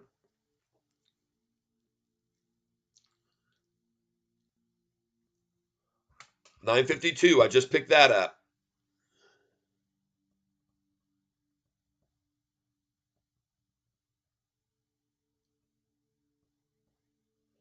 Beautiful. What was the low? Is that the low of the day? I think it is. Summary page. Yep, just bought that. I bought it at the low of the day. Beautiful, nice. Let's go and get it some more. Let's put some pressure on them now. Let's just do instead of 20 share. We'll go back up to 50 share orders here. Review order and place it. Going in at 9.54 now for 50 shares at a time. 9.54. Now I'm going to put in 9.55 as soon as it hits 9.57. And this is gorgeous. What they're doing is absolutely fantastic, folks. 9.55 is going in. Okay. Review order and place it. 9.55. I usually wait, but I already know they're not going to get this thing any lower. I'm just going to give it some reinforcement at 9.55 and see if it fills. I got 50 now at 9.54, 9.55. And by the way, look at that ticker. Folks, look at this ticker on this thing. There's something happening here, folks. I'm here to tell you this is something interesting that's going on with SoFi right now. So just be aware what's happening here. Watch this ticker closely. I've seen this before. when it starts to really set off, it'll stop for a long time, then go brrr, and then it'll stop, and then it'll go brrr, and we're seeing that right now. So just stick with me here for a minute and watch this closely, because I have a feeling that 45-day moving average line is an indicator, and I've already said it to you once. If Yeah, it's got something going on, man. I'm telling you, folks, Catfish has been around a long time, and I've seen this before. We get over here on the chart. Something's going on here. We got something happening here. I see him just took the wrestle into the red, Russell. But I see crude oil's now gone to the south, and I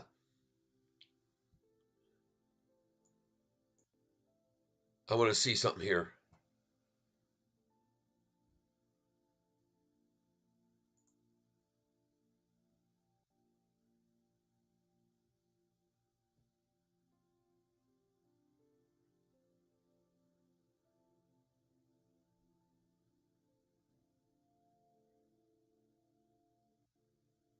Huh.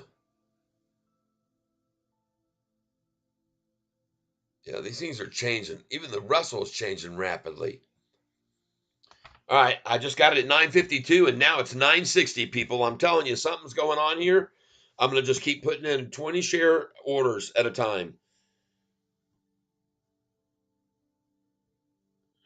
Something's going to happen here. Review order and place it. 960, fill that. 960. I'm doing 50 share orders again. Reuse order.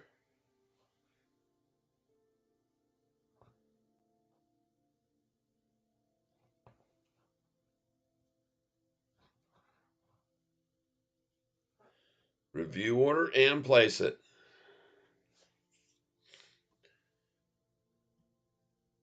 Trying to fill here again at 960. Got 961 now.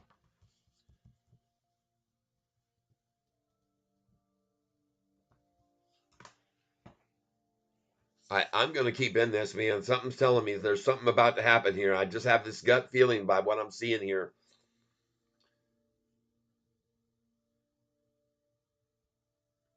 Place it. I'm going in market share orders. 20 shares at a time is all I'm doing. Got 962. Something's going on here, folks. You just stick with me.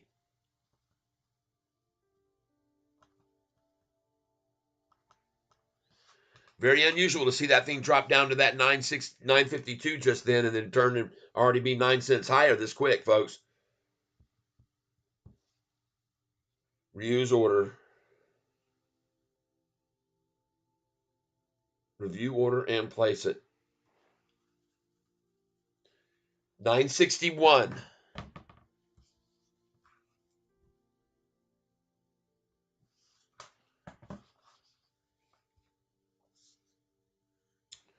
What's going on over here? Yeah, it's still looking good, man. Bitcoin has just been manipulated as well.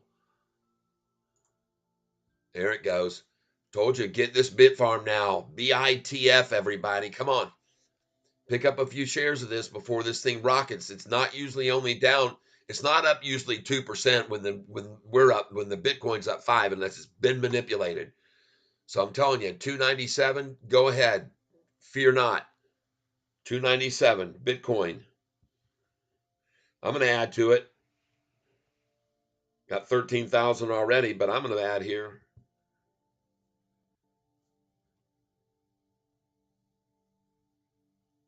Review order 297.13. Please give it to me. 296.77.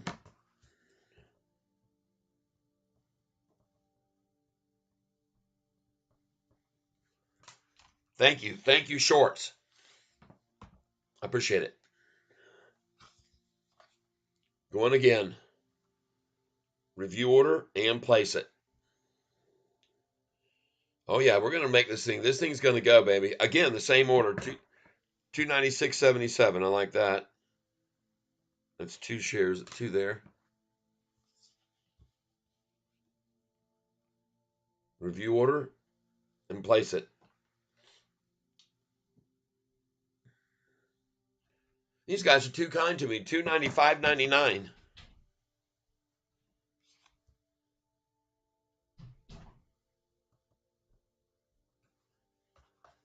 Very nice.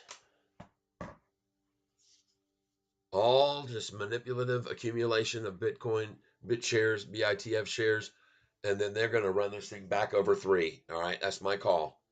That's why I'm buying more here. Review order and place it. Thing was up 15% in the pre-market, everybody, okay? Recognize it for what it is. Manipulation. 94.88. Lovely. Beautiful. 294.88. That was sweet. I love it. That's a great number. Reuse order, review order, and place it. Man, they're just too kind. 294.64.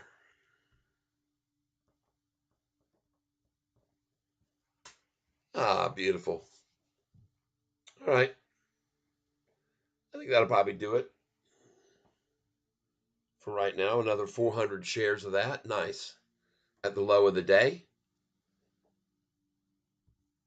Let's see what we got over here. Joe Hearn 10x slated for yesterday. Stockman put in a Doji T. Thank you. Good morning. No, not dog coin. Sofi trying to make a reversal. Okay. Stockman. Oh, by the way, good morning. Yes, you too. And Harry Toe, what's going on here? Accumulation. By the way, there's not a single institution selling. In fact, they're buying. I got another one came in today. Look at that. Now instead of 733, 734, not 675, but 676 long now. And man, there's still other institutions. It's just not new ones coming into SoFi on these takedowns. Is other institutions are just accumulating every day. They're buying the dip too, folks. I'm telling you right now, there's a heavy duty indicator that many, including Goldman Sachs, just increased their position by 41%, people, on this stock. Why would Goldman Sachs increase their position by 41%? Right? I can't, I don't know. Why would they? All right. Why would they do that? I guess they might know something. Could know something. Maybe they know that this company's never reported profitability since its existence, and they're about to do that now, right? Unbelievable. We've got Anthony Noto, the CEO, who's increased his position in this thing from 6.5 million to 7.26 million shares that he's been accumulating lately. So why would he be doing that? Why do you think he'd be doing that? Huh? They've raised the bonus from $250 to $300 if you come in and you start their checking account. They got this acquisition of Galileo that just got licensing to go down and be working in South America, in Brazil and Argentina and Peru and Bolivia and Uruguay. That's right. And by the way, this BlackRock deal that they did about 3 weeks ago that came out in the news with the deal with BlackRock, I got news for you folks. That BlackRock deal now has their loan book 105% over value. Go over and check out Felix and Friends, who brought that to my attention. That BlackRock deal is scoring, man, and they're only approving 25% of their loan applications. Okay, 75% they turn away because they can't qualify. And the ones that do, man, they're rock solid financially and with their credit scores and their dedication to being responsible bill paying individuals. Okay. And look at SoFi down 3.13%. Look at that. 0.31 down 3.13. All right. Understand the things you're looking at. Look at all the 3 1 1 3 3 1 1 3 3 1 3. Okay, all right. Just showing it to you so you know you're aware. It's all numerological BS. And let me just tell you some good things that isn't BS. All right, Goldman Sachs going from 7 million. All right, they went from 4.9 million shares to 7 million shares they just acquired in their last 13F-HR form that they disclosed. All right. Right now, SoFi has a price to sales ratio of 4, dilution 3%, and their 10-year growth rate, they're now growing 41%. Assume the next 10 years they're not going to grow as much as that, but let's just say that they're up 25% in the next 10 years. Folks, this thing is a rocket ship, and that's exactly why they just drove it down just then to 952, and now it's already 13 cents higher. And why I just bought a bunch of shares there, because Catfish had a feeling when I saw that 45-day change that something's going on with this, something's going on, something going on around here. Doo-doo, doo-doo, doo-doo, doo-doo, doo-doo. Crazy people out driving down the price on SoFi. Doo-doo, doo-doo, doo-doo, doo-doo, doo. And Catfish and his clan just see it as a good time to buy. Boom, boom, boom, boom, boom, boom, boom. Look over there, where there's a shorty living on the street. Boom, boom, boom, boom, boom. I think we'll bring our leftovers from dinner and hand to him to eat. Boom, boom, boom, boom, boom, boom. Is it really going on right here? Is SoFi really breaking back through 10? Is the SoFi runner begin? If my eyes don't deceive me, there's something going wrong around here. Doo-doo, doo-doo, doo around here. Doo-doo, doo-doo, doo-doo, crazy people still buying up SoFi at 963. Doo-doo, doo-doo, doo-doo, doo-doo. That 45-day average, did you see it, my friends? Doo-doo, doo-doo, bum, bum, bum, bum. Oh my goodness gracious, it's a sensational stock we're in. Doo, I'm singing now, and we're gonna watch the price rise. Is it really going on right now? Is it time to buy SoFi? Oh, holy cow. Is it really going on right now? Because if my eyes don't deceive me, there's something going on around here.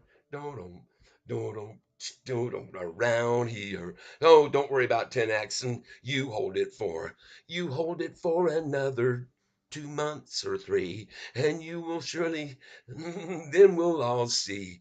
And when that stage 3 gets approved, my friends, then that's when the money making on TNX really begins. Do-dum, do-dum, do-dum. They're in phase 3. Do-dum, do-dum. The next phase, they're approved, right? All right, don't worry about TENX. We're talking about SoFi. Yep, TENX is fine and dandy. Just hold it long term. We didn't go in over our heads on it. We got a fair amount of shares on it, and it's going to do this right here.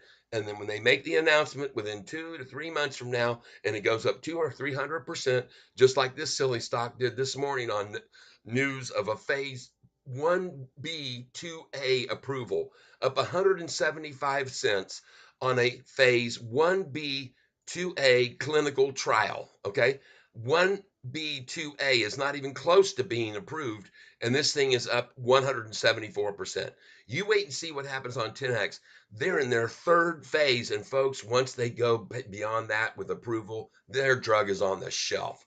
And then you're going to see this thing not be up 175%, but even higher, all right, on TENX. This is my call. I could be wrong, but I don't think so. You just got to be patient. Like everything, got to be patient. And everything that you're seeing today across the board, 100%, in my opinion, manipulation and gathering shares and just letting the NASDAQ stock the NASDAQ just shake out the tree on a Monday. We've seen this before, folks. This is the same movie we've been seeing lately. Monday, Bloody Monday, right?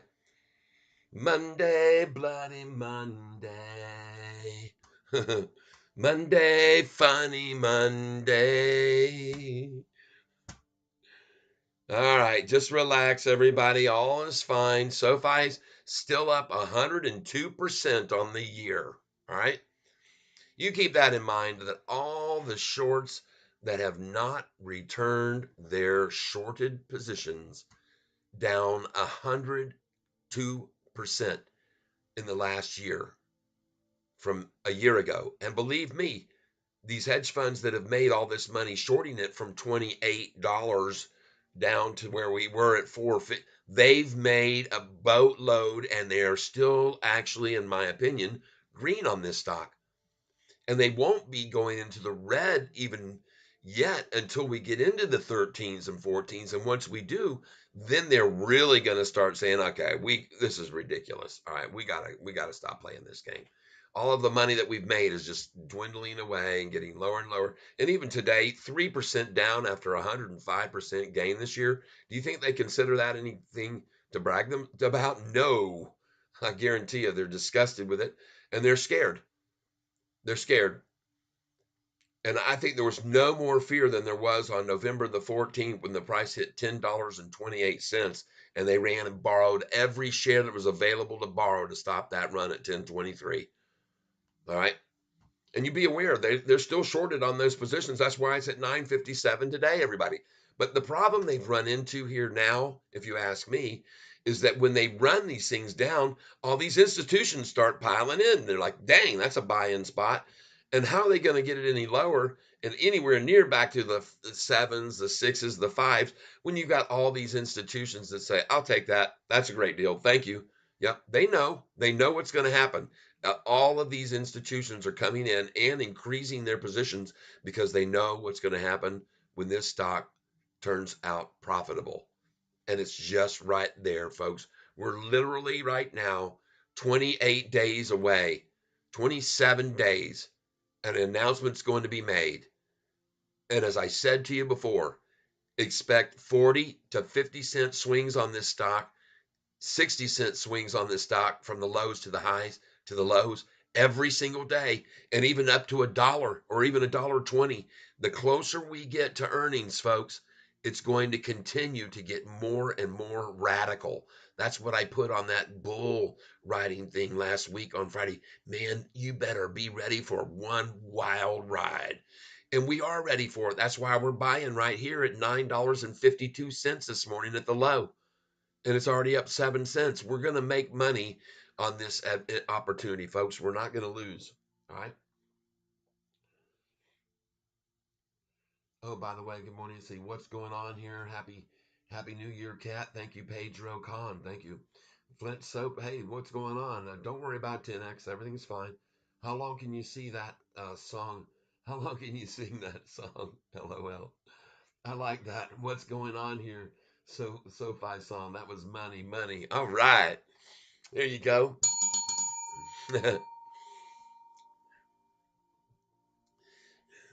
Is it really going down again? Boom, boom. Is it gonna hit low again, my friend? Oh my goodness, will these lows ever end? Because my eyes don't deceive. There's something going wrong around here. Boom, boom, boom, boom, boom, bound here. Doo doo. Doo doo doo doo doo doo boom. Oh, crazy catfish buying up North SoFi at 960. Doo doo doo doo doo doo. He does it while everybody that's all right there are watching me. Boom, boom, boom, boom, boom, boom. Look over there, 959. How fine, how could it be? Boom, boom, boom, boom, boom, boom. 958, I'll fill my plate, but we'll just wait and see. Do do do do do do do. Is it really happening right now? Oh my!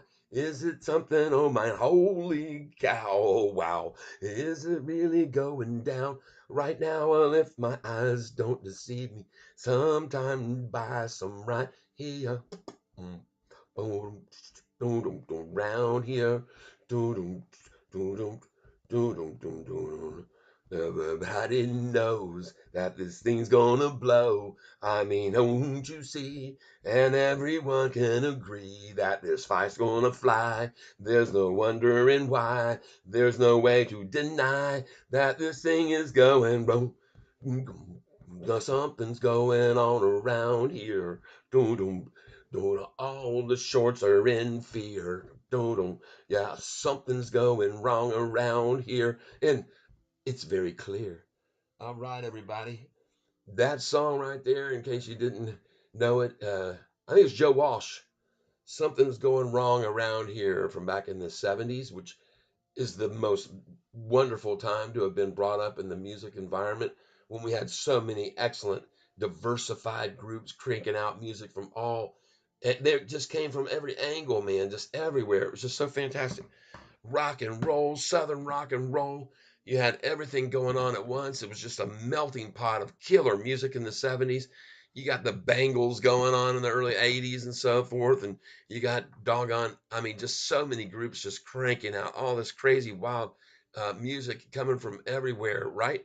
I mean, it was just a bombardment, of fantastic, cool David Bowie, Pink Floyd, you name it, Skinner, Led Zeppelin. I mean, just all this music. Just, oh, we have so much to be grateful for to have been brought up in that kind of diversification. And by the way, everybody really playing instruments at the time. You got these guys up here now. They're just doing all this looping stuff and rippity rappity. I mean, I do a little bit of that myself. I've dabbled in it, but folks, there's nothing like wrapping your mouth around the saxophone and wailing on a song like I did Man on the Corner, if you haven't watched that video yet. Or I have another sax, which is solo in the song Stars. It's called Stars. It's on YouTube. You can just look for a galaxy. Put my name, Tyler Self, and you can find Stars. You can find it on Spotify, Apple Music, Google Play, Amazon. Anything that you can go to help me get some viewership and listenership helps me with some money. Not just in here that everybody's pouring money in here. Had this gentleman come up in here, Dylan, this morning. Look at that, bam! Didn't say a thing. No Happy New Year right out of the gate. Boom, $20. There you go, man. Just like that, first thing this morning. It's like 7 o'clock this morning or something. I was just like, over, man, wow, how cool is that? Allison, wow. Joe Jackson did that song. That's right. Yeah, we had great music to grow up. Oh man, we did. We were so fortunate, and we still are. And that music is so time. Uh, it's not held back by time. They're playing it still on every radio in the country, in every state. There's a rock and roll, classic rock and roll station that most people are listening to. And they get awesome ratings because of it. They play great music. I mean, who couldn't who couldn't love some of the songs that were relax, don't do it when you want to start to do it, right? Wall of Voodoo, man, or stuff. I mean, just the Devo coming out with that wacky, crazy sound and dum dum dum dum dum dum dum dum dum dum dum dum dum dum dum, right? You guys remember MTV, Hit me with your best shot. Go back and check out the first 10 songs played on MTV. First one was Video Killed the Radio Star. What an appropriate song. Yep. Oh yeah, yeah. We're on a Mexican whoa radio. We're on a Mexican whoa radio. I wish I was in Tijuana having barbecued iguana. Yeah. Good morning, Wall of Voodoo. That's right.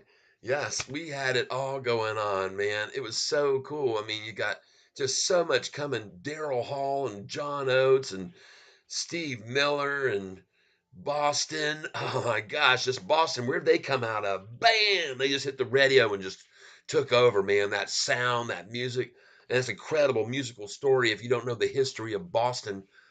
and how it came together, that band. And it was really two guys, one in particular, that made that whole thing take off and did it all in his own basement studio, recording everything, calling up friends. Hey, man, I got some tracks here. Can you come over and lay some guitar on? Then he submits it to the record company. They had a record deal. They didn't even have a daggum band. They were just instantly thrust into just right into the fast thing. Eagles, right? Man, all that good stuff. Yeah, absolutely. Yeah, 82. Yeah. Yep. Maybe 83. Yep. Yep. I mean, just in Heart and Rush. Oh my gosh, just a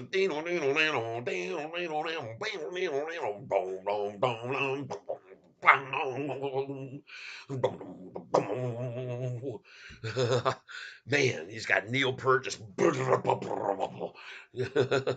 though his mind is not for rent, and he got a government. Just in the voice on that Geddy Lee, I mean, just how could he keep doing it on and over and over? We went and saw him in concert. That was one of the last ones we went and saw. Man, those guys, now they were having to play some of their newer stuff and started out with that, and they had to even sort of like encourage people not to leave till they got these songs played because they were going to kick it old school soon. But they did play a lot of this new Clockwork or whatever it was they were doing. That was quite a while ago, but anyway. Yep, living in the limelight. Yep, wasn't he a bit grad? Schultz. Yeah, yeah, yep, yep. That paid respect to the classics. Yeah, living in the limelight. Name this band and song was stealing when I should have been buying. Stealing, stealing, stealing when I should have been buying. Stealing,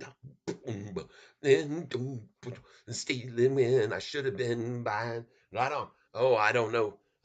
Don't forget one of the best songs, "Living in the USA." Do do do do do do. Yeah, baby. Yeah, and you had Sticks out there. Oh man, Sticks and Journey and Foreigner. Oh my gosh, you can just listen to Foreigner. You can't believe it. You go listen. Every one of their concerts that you go listen to Foreigner, you're just mind blown. Every one of your concerts, it's just every song they play was just a massive hit. I mean, golly, REO Speedwagon for sure, man.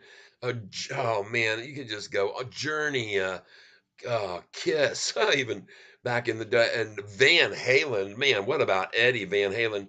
I can tell you a funny story. When he was first signed, they got the record deal and started playing with agents and stuff. The record, they didn't want him to show himself what he was doing. They said, when you start the solos on this, turn your back to the audience. We don't really want them to see what you're doing, Eddie, because it's so cool. And he was like, "What?" Yeah, we don't want them to see what you're doing. He really was the inventor of a technique called finger tapping. And yeah, and oh, Sly and the Family Stone, definitely, definitely. Oh man, you got. Does anybody remember this classic that goes, "Oh, Kinkaidie and my dumb lady and my dumb didn't know." All kind of pills and all kind of thrills, but the thrills I never know was a thrill that'll get you when you get your picture on the cover of the Rolling Stone. Rolling Stone to be my picture on the cover. Oh my gosh. Oh man, everything just so good. And speaking of that, Rolling Stones, yeah, AC/DC, dang man.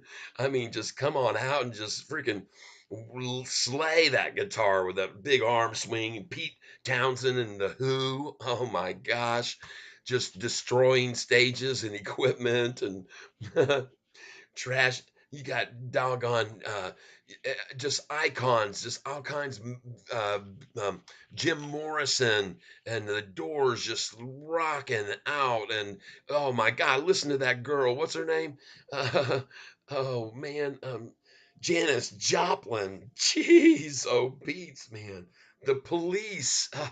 Thank you guys for adding to the memories that we have of these just iconic, incredible musicians that toured relentlessly for the record labels and venture to mention that they hardly made money themselves. I mean, they did well for themselves. As a matter of fact, my sister actually lives in the house that Molly Hatchet used to live in, and it was a two houses next to each other that they lived in, and a big area that they partied and like crazy. And my sister lives bought their house, one of them, and lives in it now. I was in there. As a matter of fact, this past winter, I was down in Florida doing my venue with the bowling stuff, and man, stayed right there in a cool house. It's like a 4 bedroom, two full bath. You'd never guess looking from the street. You look out from the street, you think it's just this little 2 bedroom, one bath, house, but it's long. These homes are long, and main hallways that go back 60, 75 feet or more. Just cool houses, cool property down there in New Smyrna Beach, and right on Magnolia Avenue is where they used to be. And I happen to have a personal relationship with one of the band members named Bassett, and he did my all my mix downs for my CDs for me. And Brian Bassett, guitar player. Yeah, oh yeah, Led Zeppelin, yes, absolutely. Just slay song after song, just doggone, just the rock and roll and the an interesting thing about Led Zeppelin, I heard a really interesting interview, Jimmy Page and all the guys, and they were saying, we really don't think of ourselves as a heavy metal band. We played acoustic a lot. We like to be known as more of an acoustic sound. You think about that, huh? And that's what their uh, focus was, that they felt they were a better successful, better at that kind of stuff. And I agree. Some of the songs that they did, "Song Remains the Same," that it's not as hard as it seems. Yeah, these are the days and the times around. They might be sinking. Oh my gosh! Wow. Yep. And Frank Zappa coming out of where he came out of, and golly, Jethro Tull. Man, wow. Really, literally, folks, it's just such a cool time to be alive and be and able to be raised around that kind of music that you still hear, and it brings back what's so cool. Yep. What's so cool about it is, if you listen to I like 94.9 here at WMMQ, which is here in our area in Lansing, and they play the top four, the hits from the 70s, 80s, 90s, classic rock. And every time you hear these songs come on, man, you it just brings back some memories that you can, they just connect with your mind and throw imagery and stuff right back at you, kind of reliving life in the good old days, right, everybody? Yeah. Predictions on Friday's close. I think we'll be somewhere around 1088. We are going to venture over 11 here before this earnings call, everyone. And all we're seeing here today is the same thing we've been seeing, a scare tactic to accumulate shares away from the weak. And they like to work on people's emotion. But I'm here as Catfish to remind each and every one of you that we're up 103% over the last year. All right. So we got to keep things in mind and in focus. And we're also up about 30% in just the last 3 weeks. The shorts, folks, over this last month have just been getting absolutely annihilated. And looking at this chart, look at this point of resistance we're at. See that? Right there, the last time we saw this, December 22nd, right before Christmas. Merry Christmas, everybody. Okay. So we're just seeing that same testing that low, and it's been here before. Look over here, right there, December the 18th. So where we are sitting right now is actually, folks, a triple bottom. Bam, bam, bam. And every time it's come down to it from off the higher number, it's bounced. See that last time? Here on this number here where it hit it, it was a point of resistance. All right. So it fell from there. But this point of resistance there and the point of resistance there where it fell, that all that is confirming a higher bottom, all right, a double bottom.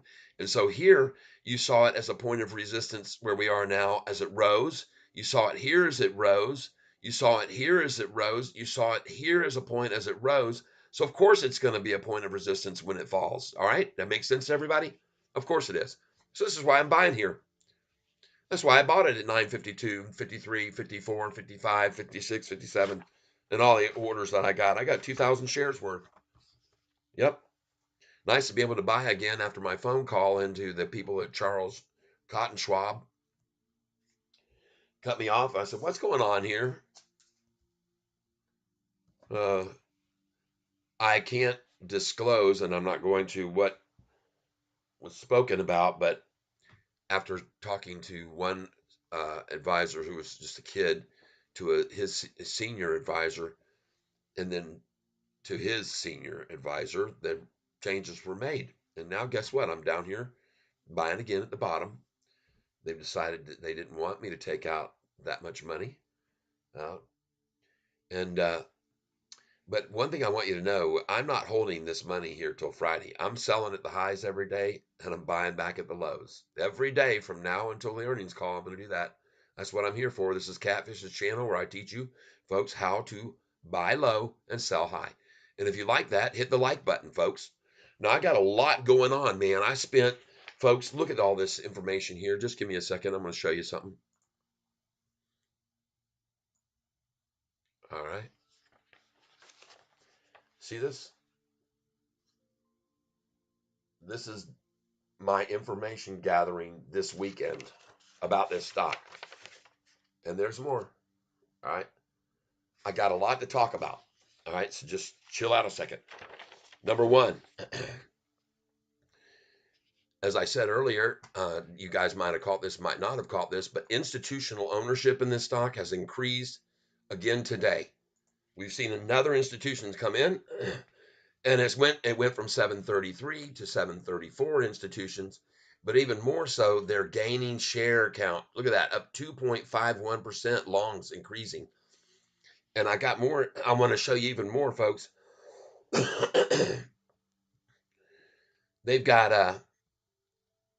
on the 6-month chart here. Look at this 6-month chart and look at the crossover that's just occurred right here. This is the 10-day moving average meandering along up and down and up, working it down, laddering it down, and bam, right there from that date, darn, off it went. This right here is just a teeny little plateau where they're just building another. And look here at the 45 shorter term going up over the 50-day. That's on this 6-month chart, folks. No wonder they're going to run it down here and buy it right here again, and it's going to bounce. Every time they've taken it to this purple 10-day line or right below it, boom, it just goes right back over it. And it's going to do it right now. You're going to see it. And I'm buying it right here because of that. That very reason that you see right there. That's why I'm buying it here. And why I would suggest you buy it too. You don't have to take my word for it. You can just watch it go up from here for the rest of the afternoon, because it's now, we've got 16 million shares, and we already know the shorts borrow 13 million shares a day to attack this stock with. And looking at the 1-day chart, looks to me like right here, they would have used about 5 million shares. And right here, from here, they would have used another 5 million. And then here to hold it off here, they would have used 1 or 2. So I'm presuming they're about out of their wad, blown their wad, and they're going to be done. Yep. There's no more powder left in their powder kegs. You'll see. And when that powder horn runs out, they're not going to be able to pack anything more. There'll be some packing, all right. All right. They'll be packing their bags and they'll be heading out of this stock the rest of the afternoon, because there's no more profit here, and there never was for them anyway. They're down. Oh my gosh, they're down this week. Look at that. I'm telling you, man, on the 5-day chart they just showed, I showed you growth before, how much they're up. They're down from last Friday, and they're going to continue to be that way every single day from now until the virtual end of this run, from now until the earnings call. That's what Catfish is calling. I could be wrong, but I do not believe so. All right, I'm going to get my picture back down here. And we're going to start going over this information right now. All right. So, institutions. Down here, I want to show you this chart. Take a look at that. I want you to look back to last year, same time period. See that right there? It had already jumped from here up to there. And here it's jumped from here up to here. But look when it went from here up, bam, after that gradual increase, and then wham. All right. Here we are at the same point. We jumped up, and then we got a gradual. There's another gradual. And I think, folks, right up here next, bam. And when that's going to be is going to be here on this next earnings call, but except it's going to not be there. It's going to be off this dang chart up here, off the freaking chart up here where my arrow is. All right, right up here where you see that cursor. That's where this thing's headed on the earnings call, and it might even be up here at the very top where the doggone window is for this. All right, I could be wrong, but I don't think so. All right.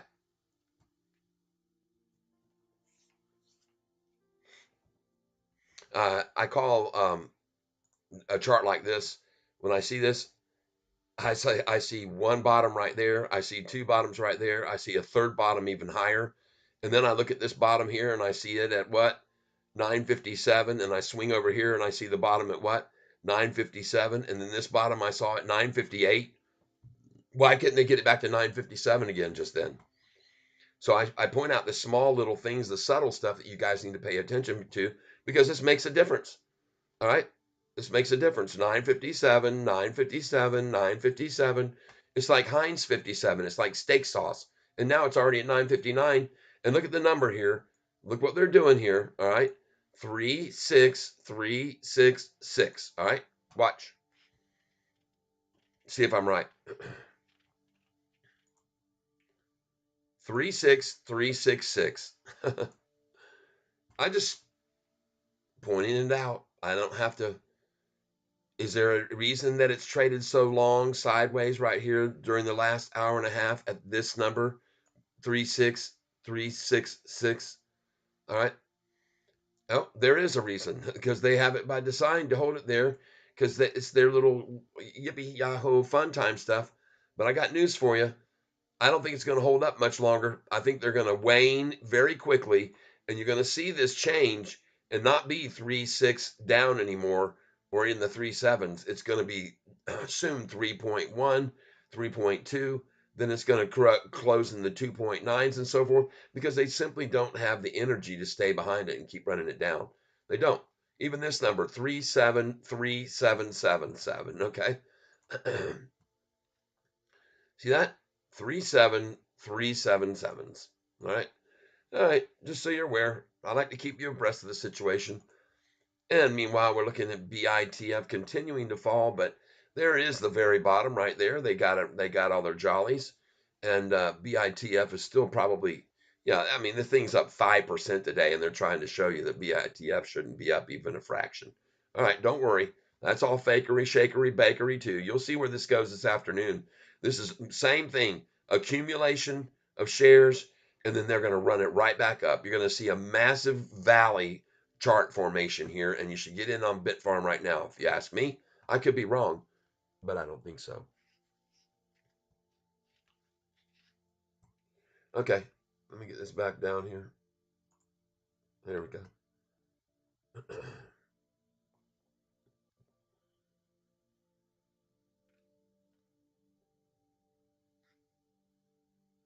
All right, somebody told me they just bought 957. Jacob Raber, right on. Yep. I mean, we got to feel fantastic being able to sell this daggum stock at friggin' $10.31 and 1023s and all that and buy it back here at a discount on manipulation day. That's all it is, folks. That's all it is, just manipulation. I wouldn't doubt it if they got this low down the same as they did before from the previous. I showed you back on the historical chart. Once it was down to 641, it went up 1 day, 2 days, 3 days, 4 days, 5 days. On the sixth day, they made it fall 20 cents. Then it went right on off, up, up, up, up, up. About 18 days later, they made it fall 18 cents. So once it's fallen 20 cents, once it's fallen 18 cents, and how much is that? That's 38 cents. How much is it down today? 38 cents. Isn't that coincidental? I think it is. But I pointed out to you because I know about the history. I've been studying these historical charts for so long. I hear you. Saki says sell, sell, sell, sell, sell. Yeah, sell. Did I never get a good morning, beautiful, this morning? I said, good morning, sunshine. I didn't hear you. Yeah, as soon as you came out of the room and you were into the bathroom area. Well, I didn't see you, and you haven't come out of your dungeon. Guess what, folks? Just give me a moment here.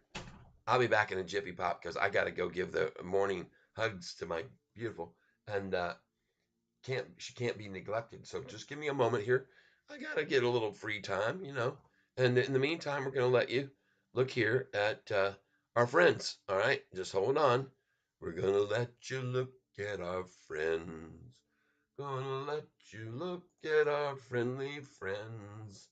Oh yeah, we'll let you look at our friends. Oh yeah. Uh-huh. Here they come. hmm Oh my my. Just be patient, folks. All right. Hit the screen and here we go. Moving you up. Up, up, up. Do, do, do, do, do, doop. We're almost there, ladies and gentlemen. We're so close. There we are. And voila. Ah. You guys just hang on a minute. Catfish will just be right back. I promise you. Yeah. Look at that big old great white there. Or a nurse shark. I'm not sure. Be back. I'm going to fill my coffee up again, too. When I get back, the price will be at $9.64 or higher.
Well, I paid $10 for it. Because it was missing a peg. Just one moment, folks. We'll be back.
Okay, bringing the coffee. Delicious.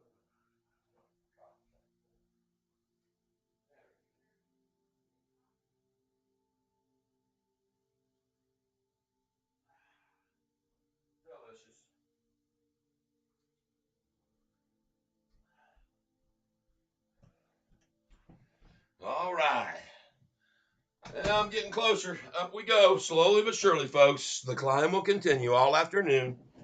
Don't worry, it's going to keep going up. Catfish calls it. We have to get that music out here soon. We will. All right. Went off and want to let you know, folks, that there's so much, as I showed you a minute ago, that's going on here. All right, let's get back to the display. There we go. Boom. There we are. All right, man, folks, what you got here, folks, this is what the look of this chart is nothing more and simple than pure accumulation. All right, adding shares, work it down and build your position slowly but surely. And it'll take its run here in a minute. It's going to take on off. Don't worry. Everybody just sit and be patient, because what I'm telling you is this little chart right here and this run down to below the 10-day moving average isn't going to stay there.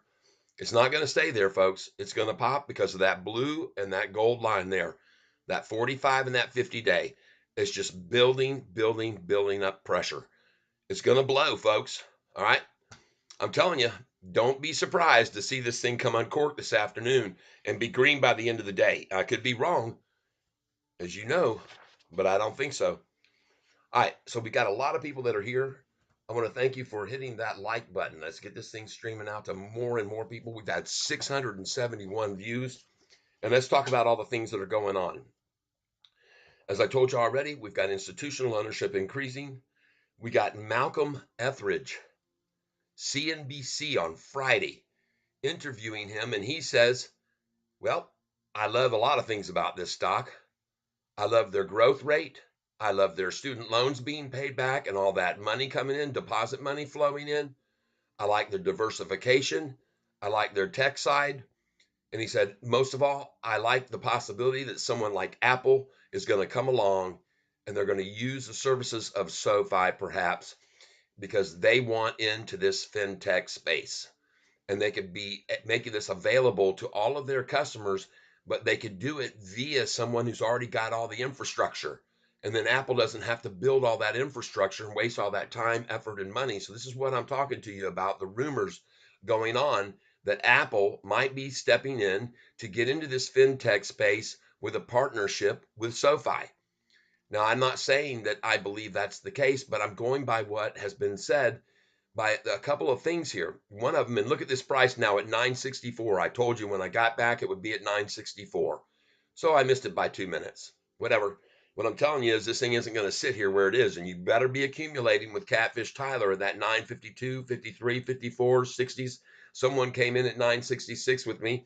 I bought 1,000 shares at 966 again and at 967 this morning as it dropped because I thought, well, that's probably going to be the limit. But no, they drove it on down because they want in lower, just like the institutions, these other ones that have come in.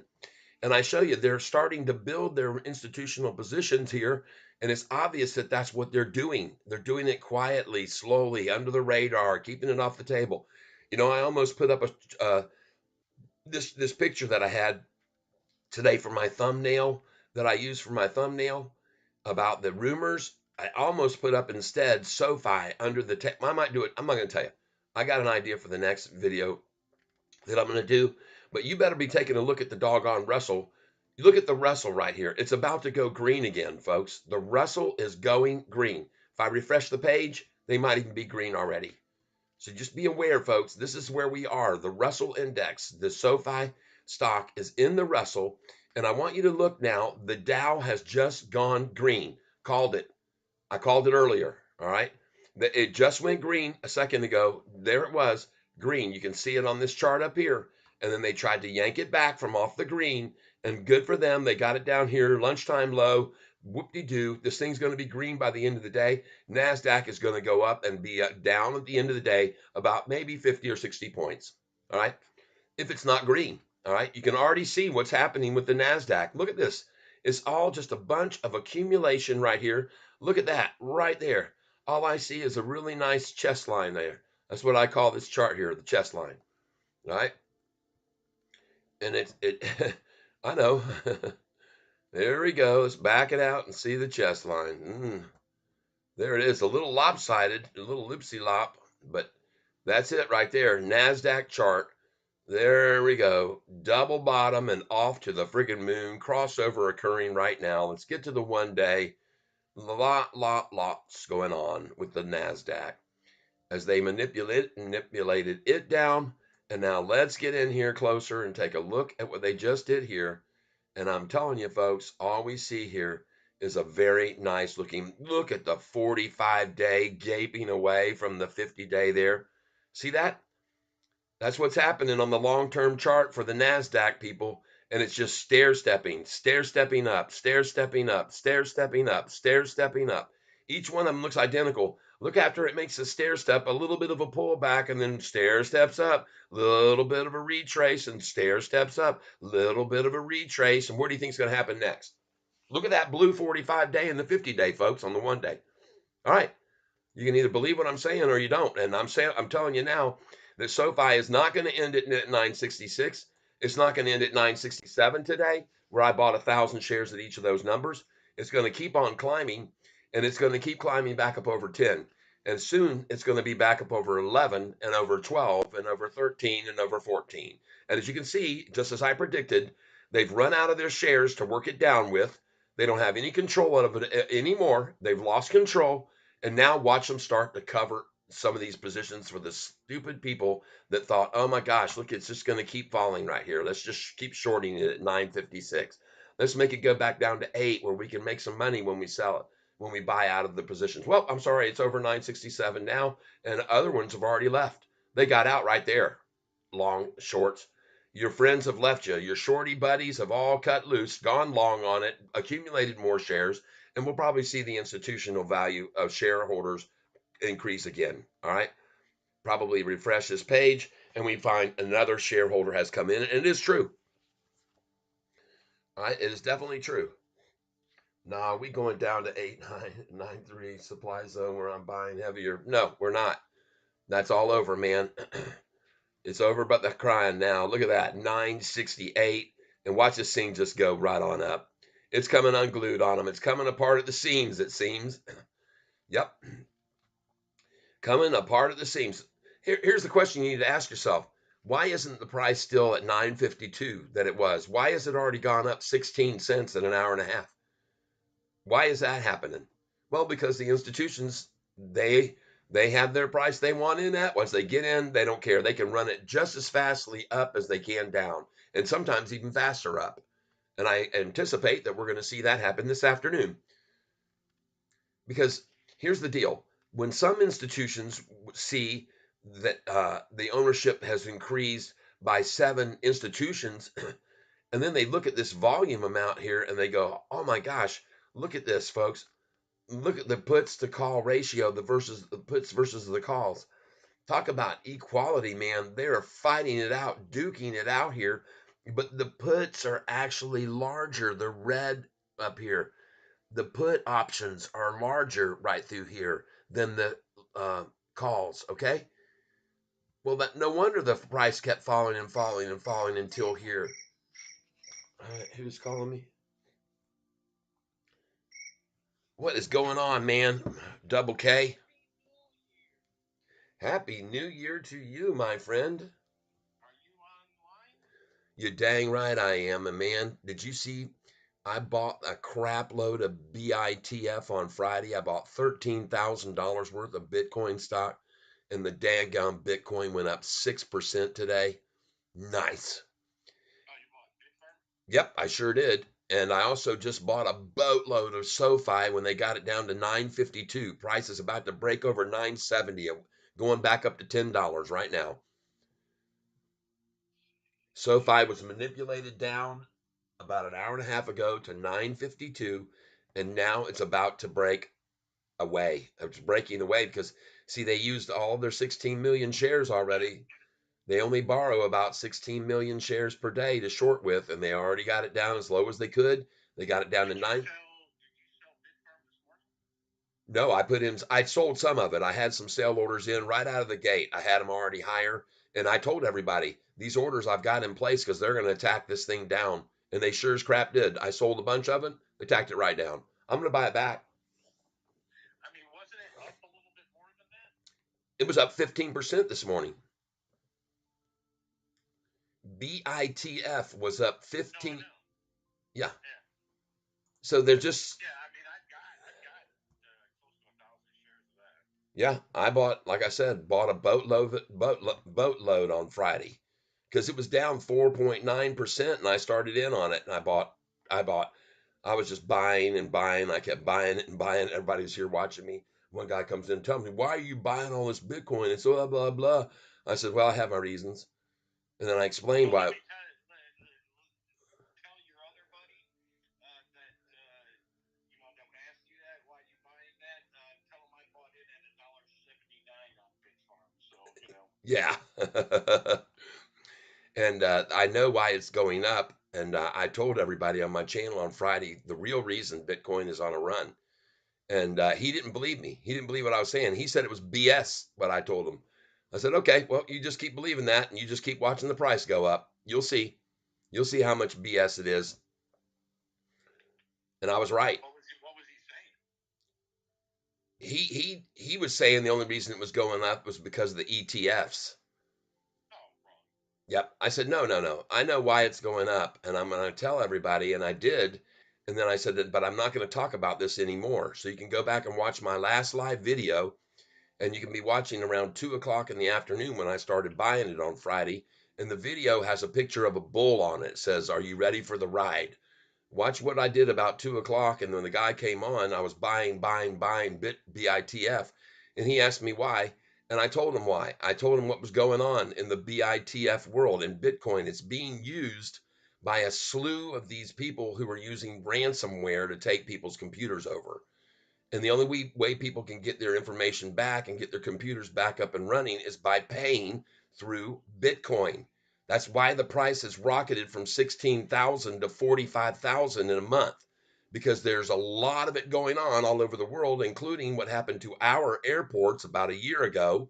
And the day after happened to Canada. And the day after that happened to Germany and France and Switzerland and on and on and on. And they're not going to stop doing it because they got a real gold mine going here, making all these people buy back their information with Bitcoin. And the guy didn't believe me. He thought it was BS. And I know what I'm talking about, folks. Okay. Yeah, it has to do with a slew of things more than just that. No, no, I'm telling you that is the key catalyst. I mean, that's a good portion of it, but there's a lot of other things that make that thing tick. Oh, I know it. I agree with you 100%. But I'm telling you something that people don't know about. The average Joe has no clue what's really going on with Bitcoin and why it's actually gone from 16,000 up $30,000 in a year. And if you don't want to believe what I'm telling you, what I know, then you don't have to. I told him, you don't have to believe me, but you don't need to tell me BS because, and I almost kicked him out of the tank. But look at BITF now. It's at 3. I told everybody just a little bit ago, you better buy this when it's down here at 288 because this isn't going to last. This is all manipulation and accumulation of shares because I know every single time that Bitcoin goes up 5%, BITF will go up 10%. And every time that it does, Mara will do the same thing. When they both are hypersensitive to the Bitcoin price, and that's why this morning, even though Bitcoin was up about 7%, BITF was up 15% because it is hypersensitive, and it's going to be back there again by the end of this day. Is my call. So I just told everybody else buy more Bitcoin, and I did. As soon as it got down there, I just bought. I bought a whole bunch of them. How many shares did you guys see me buy just now? BITF. I bought about 600 more shares when they took it down there to that number. I just stopped and said, hold on, let me buy all this stock. And I did. Yep. Bought a whole bunch of shares just then.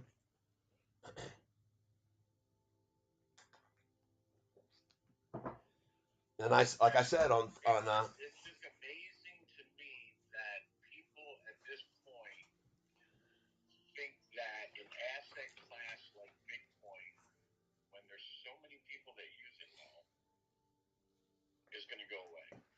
Yeah. I understand the governments can do whatever they do to do it. Yep. They're not doing it. They're joining in. They just they started an ETF. This is kind of like Jerome Powell telling everybody that he's not going to raise interest rates. This is what that sign is. The sign is it's going to go higher. Uh-huh. Oh yeah. Oh yeah. Oh yeah, absolutely. Yep. I got one here, Jacob Braber saying now we're going down to $8.90 to 9.30, he said, supply zone where I'm buying heavier. And I told him you're wrong. Yep. Oh, you mean for SoFi? Yep. And then it says Well, if it goes down, it goes down. That's fine. That's a buying opportunity for everybody. look at this, man. I had somebody just if you're looking at technicals, thank you. Catfish Tyler singing stock guru. He just put up my link on Stockmark. Would have to agree with Jacob Raber. The floor looks like $9 forming cup with handle on the FOMO chart. You guys are out of your mind, man. You guys can believe that all you want. Look at the price. It's at 973, you guys. I just bought it 30 cents lower at 972 an hour and a half ago. You guys are crazy. You need to I don't understand. I show you these charts. I show you the blue line breaking away from the 50, and it's almost as if you guys just don't see what I'm showing you. This is when Kathy Wood buys on a 6-month chart when the blue 45 day crosses this. And when you see, I told you guys earlier, look at this 10-day moving average line snap right there this morning. It snapped a month ago, but look how the 45-day moving average snapped about an hour and a half ago. Look at the 45-day moving average. You guys are crazy. You're not paying attention to Catfish. I'm telling you what's going on. I told you as soon as I saw that, what the heck just happened here? All right. As soon as I saw that on that chart, I tried to declare to every one of you, you better get in on this stock right now because you don't see the 45-day moving average make a snap move like that. You just don't. It doesn't happen. It's a long term number and you don't see it snap. And man, when you see that right there, folks, you got to know when to make your move. All right, you got to. You've got to see it. It's not as prominent right now, even though I'm trying to zoom in on it and show it to you. But folks, right here on the 1-day moving chart, you can see that doggone 45-day moving average just absolutely wham, just took off. It just turned. And it wasn't a gradual turn, folks. This is a run starting at 11:33 today. And as you can see now, we've got a double crossover, the 200-day moving average. And you guys are going to see it break over that. And then this thing's going to be on a real tear because they got no way to stop it. They got no way to stop it, folks. I'm telling you now. And those of you that just bought with me 30 cents below where the price is now, congratulations. That's how you day trade, everybody. Man, you guys are just missing. I don't even know why you're here. If you're not going to listen to me when I show you a chart like I did 45 minutes ago with that 90-day, 45-day moving average that went like this down and then whoop, when you don't, and you're looking at a long-term blue line go immediately from that down gradually to whoop, you got to know what that means. I told you there was something happening. I told you something's going wrong around here. Boom, boom, boom, boom, boom. Here goes Sofi looking now at that 45-day average. Yes, right. Like Sake says, buy, buy, buy, buy, buy. You better, because something is going on around here. When I saw that 45-day make that 80-degree angle turn, I said, folks, there's something happening. And I'm right. I'm right about it. There is something happening. That move on that 45-day chart, folks, it doesn't lie. It doesn't tell a lie. Okay? It doesn't lie to you. You got to know, you guys, you've been here with me for how long? And you guys have to know that I know what these charts are doing. And you know that I look for these moves. And when I get in here on a long-term chart and I see a move like that on the 45-day, I know what I'm looking at. It's a dream. When you see that kind of move, and I wish I could get in here, dadgummit, where I could see it even more defined because I saw it earlier, an hour and a half ago. I said, folks, look at this 45 days. Something's going on. You guys all heard me start singing, and I was right. Look at that thing. It's gone up 30 cents in an hour, folks. Gosh, man. Holy smokes. I just can't get it to pull up. Now that the time is extending out longer, I'm not. Oh, I see the problem. It was on a 5 minute interval. Folks, this is just, you just don't usually see this kind of a steep move on the 45 and 50-day angle. I mean, even from here, folks, look right there. There it is. This is the time. This is the time right here, where it all changed. Look right here at this right here. See that? I'm showing you right here. It was 10:06, 10:07 a.m. This is a 45-day moving average, people. 45-day moving average, a long term. And look what happened right there at 10:13, 10:14. You just don't ever see that on a chart. Not a 45-day. I'm telling you, people. I'm gonna take a picture of this and send it to you. You still there? Check this out. What I'm gonna show you. This is you. Honestly, you just don't see this, people. You don't see this unless something's happening. I'm telling you, I know what I'm talking about. This is a very long-term line, that blue one. And look at what the heck happened to that thing there. Golly, that's a 45-day moving average making that big of a break. Right in the middle of the screen, double K. Right in the middle of the screen. Look at that blue 45-day average just suddenly, abruptly snap. And then the 50 did 3 minutes later. They both did. And I told everybody right there, that's a signal. You guys, that's a signal. That's a signal. This thing's going to pop. And look at it. It dropped, and here's the pop right now. I told you it was going to happen, folks. I called this. And you guys heard me call it an hour and a half ago, and that's why I started piling in on it. This thing is done with this rundown. It's going to go, go, go, go, go. All right. You can either believe me or you don't have to. But in my opinion, that move on that 45-day average moving line, to move that abruptly at that instant in 1 minute's time, you just never see that, people. You don't see it. Can you see it, Double K? Oh yeah, but I mean, these people got to understand, plain and simple. Your bottom not too long ago was 8. Yeah. And before that, it was like 6:41 on November the 21st. Yeah. So, I mean, and this is just off the top of my head without even looking at stuff. I'm just,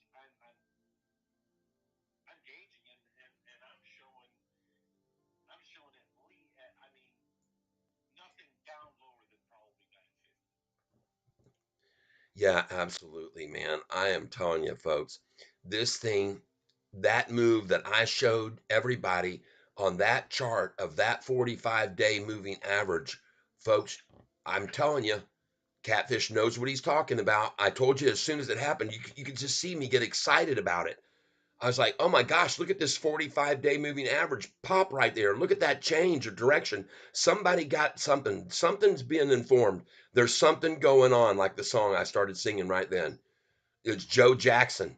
I said, looking now at that SoFi chart, it's getting crazy. It's a 45-day line and it's just sharply changed. I mean, how can people look at this and go, okay, well, May 8th, it was $5. Yeah. Okay, and then it goes up, goes up, goes up, and then bounces around a little bit, then comes down, and then your low at that point is $6.83. Okay. Yep. Yep. And look, here's something else people don't So know. that's your higher low right there. So if anything, even if everything were to take a shit, you're looking at probably about a $7 range. Right. We So, have to we have to watch the language here. So oh, I forgot. yeah, that's okay. I almost made $800 this past month on my YouTube account from people showing their appreciation and making a bunch of money with me. And There you go. yeah, and they're showing their appreciation. This morning, right out of the gate, I had Dylan come on. He's King Cat of the Day because he popped on here and wham, he slammed it right out of the gate. I saw $20 come in from Dylan Christ, who is King Cat of the Day today. Dylan, thank you again. And all of you. He must have made some money off you last week. I'm telling you, I think it was that Bitcoin call, and I told everybody, let's sell it this morning right out of the gate. Let's make what we can, and then we'll pull it up. We'll hit it hard, and then we'll get back in. And there it is. Look at it now, 301. I told you guys. I told you when it was time to buy this again this afternoon, right there on that double bottom. I told you to buy it right there, and I said we better get this at 289 because it's going to be back up over 3. I called it, completely called that, completely called that. And I picked up about 600 more shares there when it hit that number. I was just buying. I put in market share orders, 100 at a time. Boom, boom, boom, boom, boom, boom. And you guys watched me do it.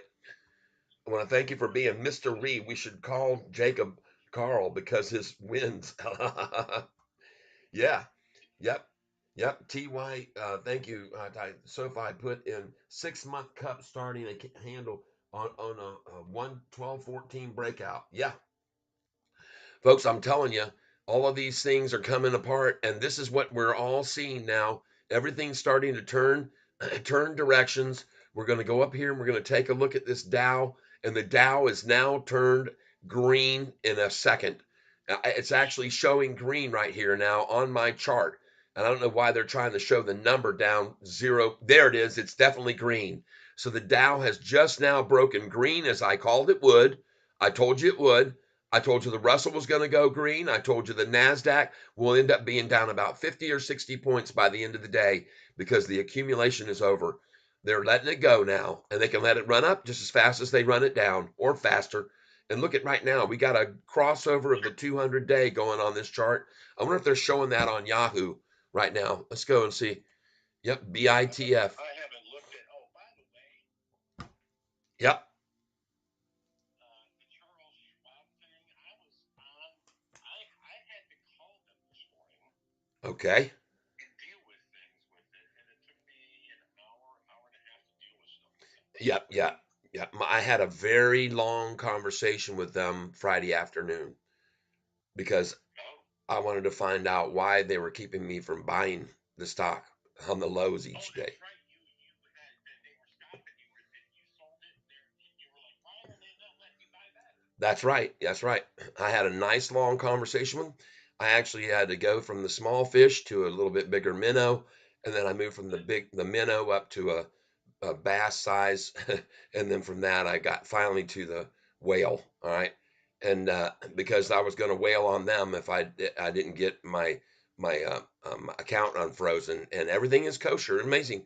Just a little phone call to say, hey, I'm thinking about moving over my funds and just get them out of here. You guys monkeying around with me, and they don't like what I'm doing, Carl. They just don't flat.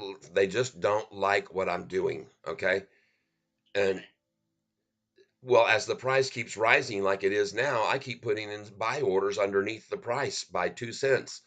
And so when it's Oh at, yeah, they don't like it. They don't like it because then when they try to run it down, I go brrr, and I fill 5 or 6 cents worth, and then it starts the cent again, and I put them in again, and I'm supporting the stock, and they don't like that. They want to be able to MM it, and I'm just a monkey wrench in the whole system. I am. I cause a problem for their whole operation. They're used to having it their way and screwing people over.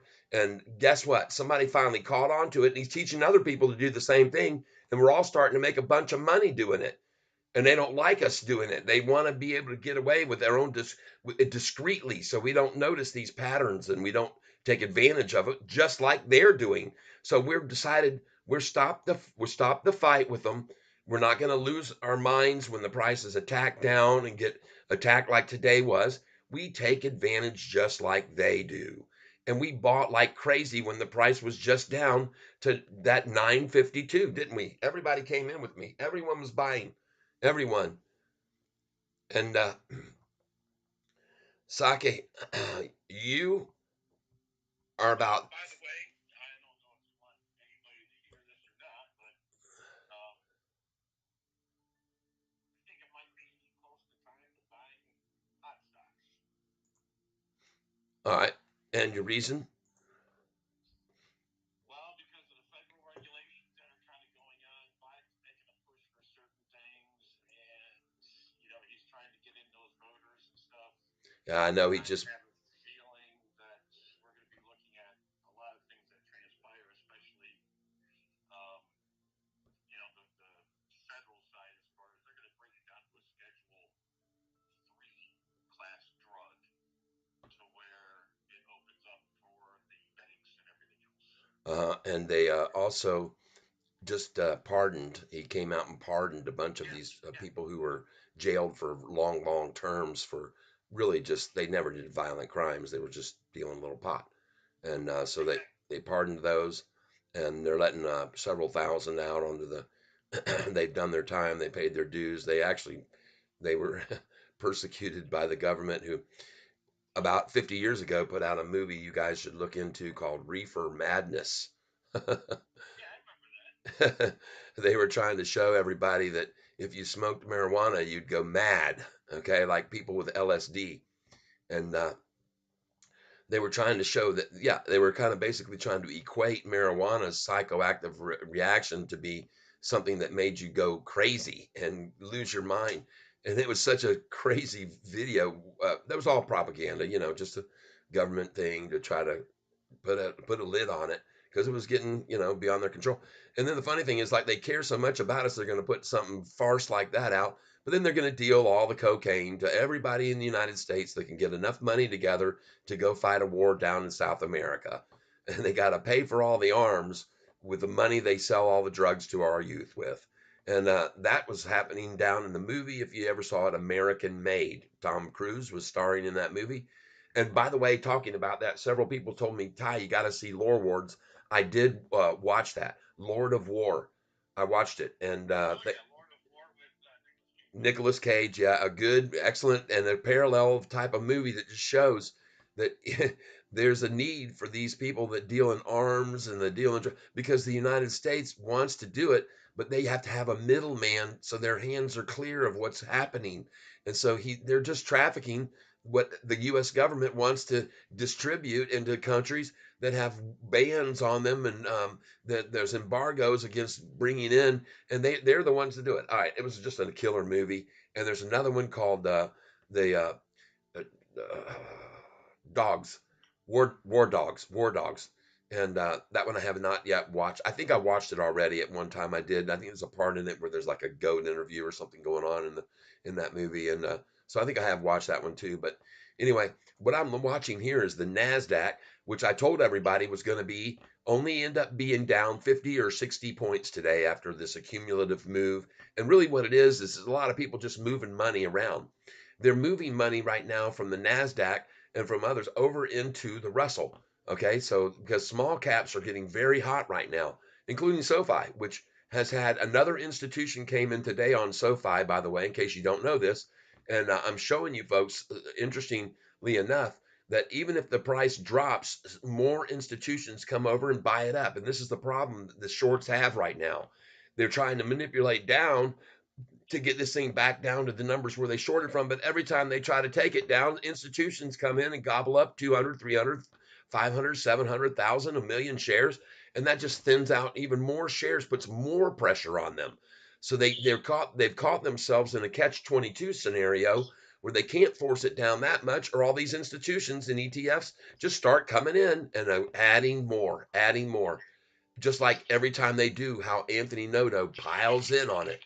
And look at the Dow Jones now, green on the day when it was just down. And look at all the volume they used here from 9:30. Look at all that huge white candlesticks there at the bottom of this chart, and they're red if you click on the chart. These are all red accumulative manipulative shares that were spent this morning to run the prices down. And look at all this red from here at the gate, coming out of the gate right here. Folks, you can see that today, after they opened the market this morning, just a bunch of red candlesticks down here. Look at all these red candlesticks coming in down here. One, two, three, four, five. Just hang on with me, folks. And Carl, some people, yeah, look at these. Look at all these red candlesticks this morning, folks, with the massive volume. Look at these big old short 1.37 million. Another one it started to rise. They tried to hit it with another 1.19 million. And look over here, since since this time this morning. Look at all the red in here from here at 10. What time when they started at it? I mean, literally, they started right here, right here. 10:45 is when they decided to scare everybody out. At 10:45 is across the board a manipulative move. All this red down here. Look at all those red candlesticks, people, and look how they switched over to green at exactly 11:40. Look at the 10-day moving average on the NASDAQ chart at 1140, snap to the upside. And there it goes. And then look at the doggone 50 and 45-day moving average, the 45 gaping away from the 50. Look at this huge mouth formation. And this is when people like Warren Buffett, folks, buy. This is when people like Kathy Wood add their position. They're smart. They can see this. They can see the manipulation. They know that's the bottom. There it was. And look how they came in right there. Folks, look at that time at 11:45. It all changed. The game changed, just like what happened to the Lions at the very end of the game that they won on Friday. I guess it was whatever day before yesterday. Won that game, flat out won it. Came back from behind, romped right down the field, got in the end zone, made the 2-point conversion. They won the game, and then they lost. Kind of like the last election we saw when Donald Trump won the election when I went to bed and then lost when I got up in the morning. They decided to tell everybody, oh, it's getting kind of late. It's 11:30. Let's go on to bed. No reason to worry, everybody. We'll count this all up in the morning. We'll have a winner for you in the morning. A week and a half from now or 2 weeks later, we'll have a victor. Once all those things are added up out there in Arizona and all over the place, we can't rush it. Every vote needs to be counted. Every single person's vote is important, everybody. Oh, don't get me started. I was watching this guy. He's fantastic. Honestly, to be honest with you, folks, I see this guy as almost somebody like Jesus. Okay, he's the modern day Jesus that we're listening to, and he looks like him. He actually looks like Jesus to me. He was actually a very popular star. Okay, he was a popular star at one time, and he was on TV. He's been in many movies, but now he just is telling the truth, baby. He's telling the frickin' truth about how the left is so corrupt in this world. And he just brings it, brings it, brings it, folks. He just keeps on bringing it. He's not going to keep bringing it. He embarrasses the crap out of when they invited him on CNBC. They had no idea what they were in for. He annihilated them on CNBC, talked about how they were so superficial, didn't really care. He even pointed out the girl that was sitting there with her top on that had this real low cut V thing, and she was holding on to a water bottle like a male member. He pointed it out and he says, what's up with this? He says, why don't you just take that ring off your finger? I mean, I love this guy. You guys know who I'm talking about, I'm sure. And I can't remember his name, but I'm looking at my history because I know I looked and watched him last night pretty late. So let's just go see if we can find him. That wasn't on this. It was on videos that I watched it. And folks, he just went on there and he absolutely annihilated them. And these are my videos that I uploaded to TikTok yesterday. But man, I wish I could find this guy's name. And he just destroyed those people on. There it is. Response morning for Russell Brand, everybody. Russell Brand. Okay. You should just go over here and watch this video of him.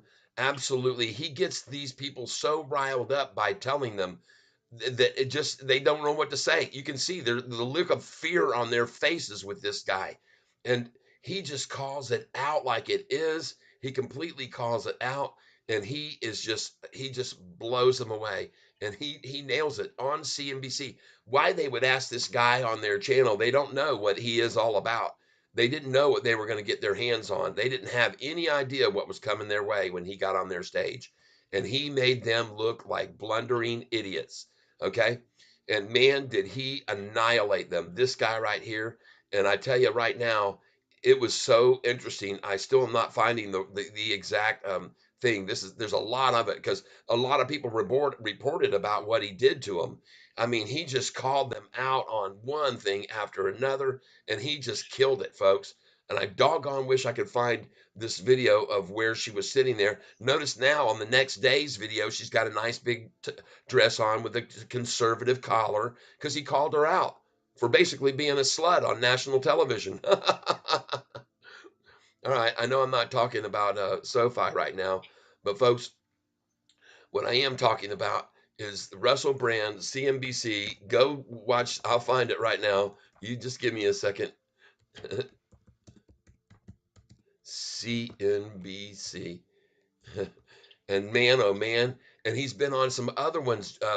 Raber, that guy, uh, and man, he just absolutely annihilates how a guest should be interviewed. This is the video right here. And this was just, he dominated. He absolutely dominated this interview. And there was nothing they could do. They couldn't fight him. They couldn't resist him. They couldn't tell him anything that he was saying was wrong. He just comes at them, people. And you just would love it. I mean, he just kills them. And look at the looks on their faces. Look at the looks on their faces. And they talk about his boots and they try to just nanny along with this piddly, stupid questions. And now he's calling her out. And look at her. She grabs the water. This guy right here is awesome. Look at the looks on their faces.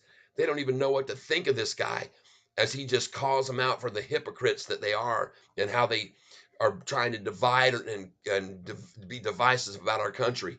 And he just, I mean, he points out this lady's top. He talks about the way she holds her water bottle. I mean, it just is hilarious. Folks, if you don't know who I'm talking about, go over and watch this interview. Russell Brand shows NBC, MSNBC, how a guest should be interviewed. And it's just so funny to watch the look on their faces as they sit there with concern. They're just so deeply concerned by what he's saying. And he just, man, oh man, he talks about the vaccine and how, I mean, he slays them. And look at the looks on their faces. You got to go watch this, people. I'm telling you. We'll get back to Sofi, but I'm telling you, in my opinion, and he's doing a tour called the Messiah Tour. It's called the Messiah Complex. He's going all over the world, and he's talking about um, the injustices. And look at the looks on their faces. They just don't know what to think about this guy and what he's saying because he's so straight up honest about the situation in this world today. And they're just like, it is phenomenal. You just have to see it. And he just sits there so relaxed and smiling and just butchers them, just literally butchers these people with their hypocrisy and their viewpoints. And they're part of this whole Bezos and everybody in control of the media. And man, he just lays it out there. He points out, what are these people doing over here? He says right here, what are all these people doing? He says, and they said, oh, well, they're all on Facebook. And half of them probably are, is the truth of the matter. And they show over there and he goes, oh, so they're just on Facebook, huh? They just hang out there and they monitor and they're looking like, oh gosh, this guy. And he just absolutely, it's beautiful what he does. You folks, you're here on this channel. You like listening to me and the things I talk about. You'll love this guy. Go over to his channel, Russell Brand. All right. He's on YouTube. He's massive. He's got millions and millions of people that follow him, literally millions. And he just goes right at it and exposes all of the hypocrisy. He talks about everybody dropping dead on his last video last night, all these athletes, and he has video footage of TV reporters and people on stages and people all over just falling down dead. Falling down dead, everyone. They're just falling all over. And he points out to everybody that we've now lost more people to falling down dead than we lost during the coronavirus. We've lost more people mysteriously falling down dead than we have during the whole coronavirus, even though the pandemic is over. And he points this out. And the only reason he points it out is because he knows it, because the insurance companies are reporting this. The insurance companies are reporting it. It all stays under the radio. It's very hush hush. You'll never hear about it on mainstream media, everybody. You'll never hear about all this on mainstream media. You won't. You won't hear a thing about it. All these people who are dying all over the world, soccer players in excellent condition with heart problems, dying on the field, football players, youth all over America on fields, sporting events everywhere, falling down dead. Everyone. They're just dying in mass numbers, and none of it is being broadcast. None of it's being told. None of it's being talked about. I'm talking about it now because I think you should know, just so you're aware of it. Now, I'm beyond that now. This guy right here, He just kills these guys. I mean, and it's so funny. Look at her. She's like stunned. She doesn't know what to say. She has no idea. She's just like completely dumbfounded. And she's just like, what? Look at the look on her face right there. Watch her. She looks like she's completely in fear of what he's saying. And it's like I said, folks, it's almost as if these people had, look at that look on her face there. She doesn't know what to think. You got to watch it, folks. I'm telling you, I'm done with that. I'm back over here. Okay. All right. Man, oh man, what a beautiful day we're going to have on this NASDAQ rundown manipulative day. SoFi's going to just keep going up. There's no way they're going to contain this dang thing. They can try and shoot for new historical low data and show the Dow that they had the low lower today. But what are they going to do about this high tomorrow when it's back over 10 again, like it was in the pre-market? In case you people weren't aware of it, this morning in the pre-market, the price of this stock was $10.07. Okay, so that tells you they already tested at 427 this morning. They tested the high and how high it could run. They tested it at 420 this morning. I have pictures of it on my phone. That's why some of you are on this channel with me. Yep.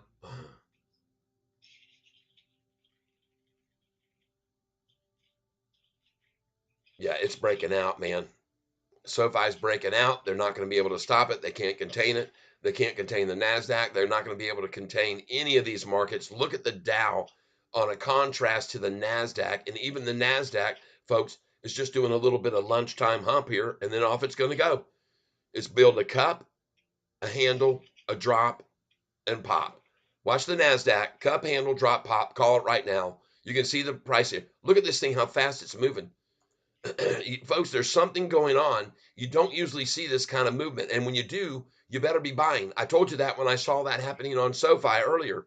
I said, this is unusual. I've seen this before. And when you start seeing this, it catches in a pause and then it goes, brrr, and then it goes, catches a pause and then it goes, brrr, and then it catches in a pause and then, brrr, and that's what we're seeing. And we're seeing it on SoFi. That's why I told you to buy it right then and there. I said, folks, you better get in on this thing. She's fixing to explode.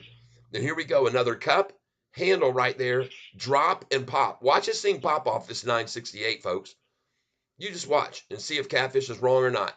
And I don't believe I am, because I've been around and watched these games played too many freaking times, people. This is a lunchtime, again, effort to scare people out. Meanwhile, look at the doggone Dow. Look at that blue 45-day moving average jumping off the 50-day moving average right there. Look at these candlesticks and look at the volume and look at I love it when I'm right, people. I love it when I'm right. I just had a lot of viewers. There's about 25 that left my channel because I started talking politics. But I got to tell you, folks, I don't care. If they don't want to hear the truth, move along. And we'll have those of you that do, that are stern believers in what I'm talking about, being truthful. And it is the truth. And you look at the Dow and you see that today's manipulation was all just a big head fake again on the Dow. They tried to shake out the tree, scare everybody out this morning, run the price down. Look at that massive 10-day moving average assault down to 930. Just look at that complete assault on everybody to scare them out on massive volume that came in during that duration. And they just shook the tree. And now look at the crossover and look at it bounce off that 200-day moving average 1, 2, 3 times as it continues the assault. That's a beautiful chart right there, folks. That is today's chart. And look at the mouth getting bigger on the 45 and 50 day right now as we speak. I'm telling you, folks, this thing's going to explode. The NASDAQ's going to follow it. There's no way they're going to hold it at 14, 8, 13. Nice try, whoopies. Okay, not going to happen.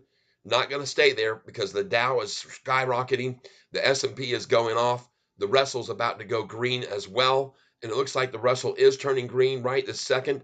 And that's where we are. SoFi's in the Russell, people. Don't be confused. We're not in the NASDAQ. Yep, we just went green. Cha-ching. See, all of that moving out of that NASDAQ money was coming over to us. It was coming over to us, and they wanted to accumulate during that rundown, and they have now. And now you're going to see the climb. And that's just what I'm calling, because I don't believe any one teeny tiny bit that even right now during lunchtime that this thing's going to stay down here. I don't believe it. And you guys all got to see me on Friday. I told you this thing's not going to close on Friday below $10. And you can see what happened from 2 o'clock, it went over to 980, 990, 995, 996. It went over $10, 1001, 1002, 3, 1004. It was over 10. I was thinking, all right, I'm not going to have to eat my short. What did they do? They had to come at it the last 30 minutes of the day to get it to close down below 10. Their win, yay. They're down freaking 105% on this stock in a year, but that's a victory to them. All right, a shallow, pointless victory. But to them, they got to see me eat my shorts, and probably why they did it, because they wanted to see if I would. And if you don't believe I was going to do that, I did, didn't I? I proved to everybody here that I could and wasn't afraid to eat my shorts, which I did on Friday's video. Go back and watch the bull, and right at the end of the day, at the time of 4 o'clock, you will see that Catfish came through with his promise to eat his shorts. All right. Now, I know that sounds crazy, but I am a man of my word, and I am not here to lie to anybody, to deceive anybody. Look at the Russell now climbing right on up. And it's just amazing how I called this. I told you that the Dow was also going to be green today. And I told you at the end of the day, the NASDAQ was only going to be down somewhere between 80 and 50 points. And you can either believe me or you can just watch it and then go, oh, gosh dang it, he was right. Because right here, all you got is a cup and handle right there, a little down and then up we go, continue. All just a bunch of what are they saying now on the finance homepage, by the way? Let's get over here, see what kind of reason they've spun on the wheel to make up why the Dow just went green. Okay. What did they do now? I bet you they're saying it's because of the interest rates prospects. When this morning they were saying that it was falling because they thought the interest rate thing was too over excited. NASDAQ seems to start new year. Apple dips. Well, not for dang long, people. That's all over now. You better come up with another headline because that's changed, people. That isn't the case. That is not the case. The NASDAQ is, but not that dang Dow. And the NASDAQ's going to turn just right along with it, folks. All manipulation. And look at that cup, handle, drop, and pop continues. As the 45-day continues to gap away from the 50. Come on in, Kathy Wood. Right here's a chart that you love right there. I know you do. I've seen you before. You love that chart formation. You love it when the 45 breaks over the 50, and you always buy there. I pointed this out to people 3 different times on this channel. When that when that chart formation is like that, with that 45-day gaping off the 50 on the long term, she comes in. She's smart. She's smart, and you'd be smart too, folks. Here, right here. You'd all be smart to come on in because the water is fine. It's being deceived. They're trying to deceive you into thinking it's not, especially under the low time last ditch effort for them at lunch here. And then watch it turn and run the rest of the afternoon until the bell rings. All right. You'll see this what Catfish is talking about. You're going to see this thing turn off of 14,808. It's going to head north and they're not going to stop it. And you can absolutely see right here, look what's happening with this chart. It's breaking over the 10-day average now. Jeez, folks. Wow. Oh my gosh. It is awesome looking. I got to tell you, looks awesome. I'm going over here to the NASDAQ one day now. But that NASDAQ long term looks completely beautiful. Okay. Do not be afraid. If the NASDAQ pulls back 1.3% right now, now we're going to the one-day chart and look at this. Look at all the green right here we got to get on the 1 day, not 3 month. Come on, give me the 1 day. Come on. I'm going to show these people the 1 day right now as it's rising right now. Don't dissuade everybody. We don't want to give any disinformation. Look in here. Come on. Look at this capitulation, people. Oh my gosh, look what we got going on here. Look at the 45 day, the 10 day right there that happened at 1226. Snap off of that line. These are supposed to be slow, gradual movers. Now we've seen the 45-day snap, and we're seeing a snap on the 10-day too at 1226. That's the NASDAQ, people. No wonder it's going up now, and it's at 1408, and now 1409, and now 14810. It just went from 14,808 to 14,809, now 14,810. Folks, I'm telling you, we're going to have a great afternoon. We may not end up green, but we're going to have a great afternoon. Those of us bought at 952, I tell you right now, we're going to have a very profitable day coming today. You just watch. Watch this happen, folks. Watch it all unfold right before your very eyes. I'm calling it. And I'm calling it because of that doggone chart right there. Look at that thing. Cup, handle, cup, handle, cup, handle, just over and over and over. It's beautiful. It's beautiful. It's a sign of a very healthy, healthy, healthy chart. It just is, folks. I'm telling you, been around a long time, seen it all before. This is a very strong looking NASDAQ, Dow. Everything looks strong, including SoFi, and it's going to be strong in the face of this storm today. You're going to see where this ends up in today, folks. It ain't going to be at 966. If it is, again, I'll be willing to repeat, but this time I'm going to eat crow, all right? Because I went and I'm not going to eat any crow today. This thing's going right on off. You can absolutely see it rising now. Beautiful, beautiful, beautiful. Bought at 952, a 30-cent gain. Going in again. All right, here's what I want you to do now, folks. If you're going to day trade with me, you're going to start putting in buy orders 2 cents below like I'm doing.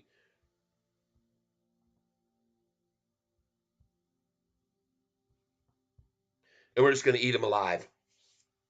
We're going to eat them alive, okay? So here we go. We're going to go in right now, SoFi. Going at 970 right now. And I'm only going to do 20 shares at a time. Okay? Review order and place it.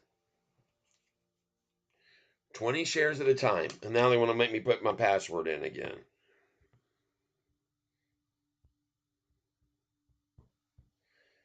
Enter. Now, I'm putting in that order at $9.70. A little bit prematurely because I usually don't do that. I wait till it gets to 972 before I do it usually. But I'm pretty confident here based on the chart that I just saw, what I looked at there. And I know where this is going based on that chart and the volume today. And I feel very confident in the purchases that I'm making right here at this price. Just as confident as I was to buy the daggum thing at $9.66, which I did.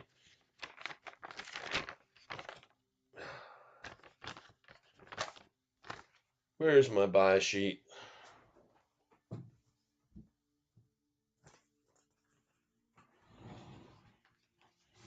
Just give me a minute here.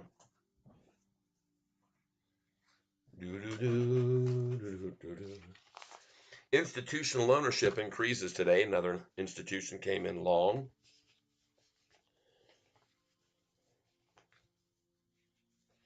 And we're going to put in a lunchtime low right now. And there we go. Right now I'm back up to 28,820. And I'm going to put my buy order in right now. 970. I got it in there. All right.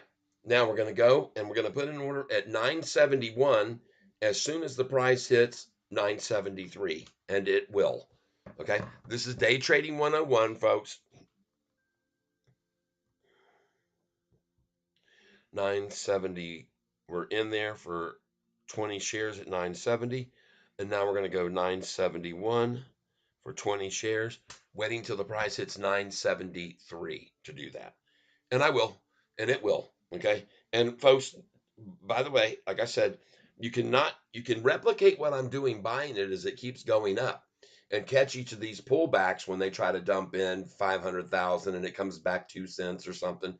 You'll catch all these pullbacks, but I want you to know if we get up to 987 where we're going to sell this after buying at 952 today, this is how we day trade.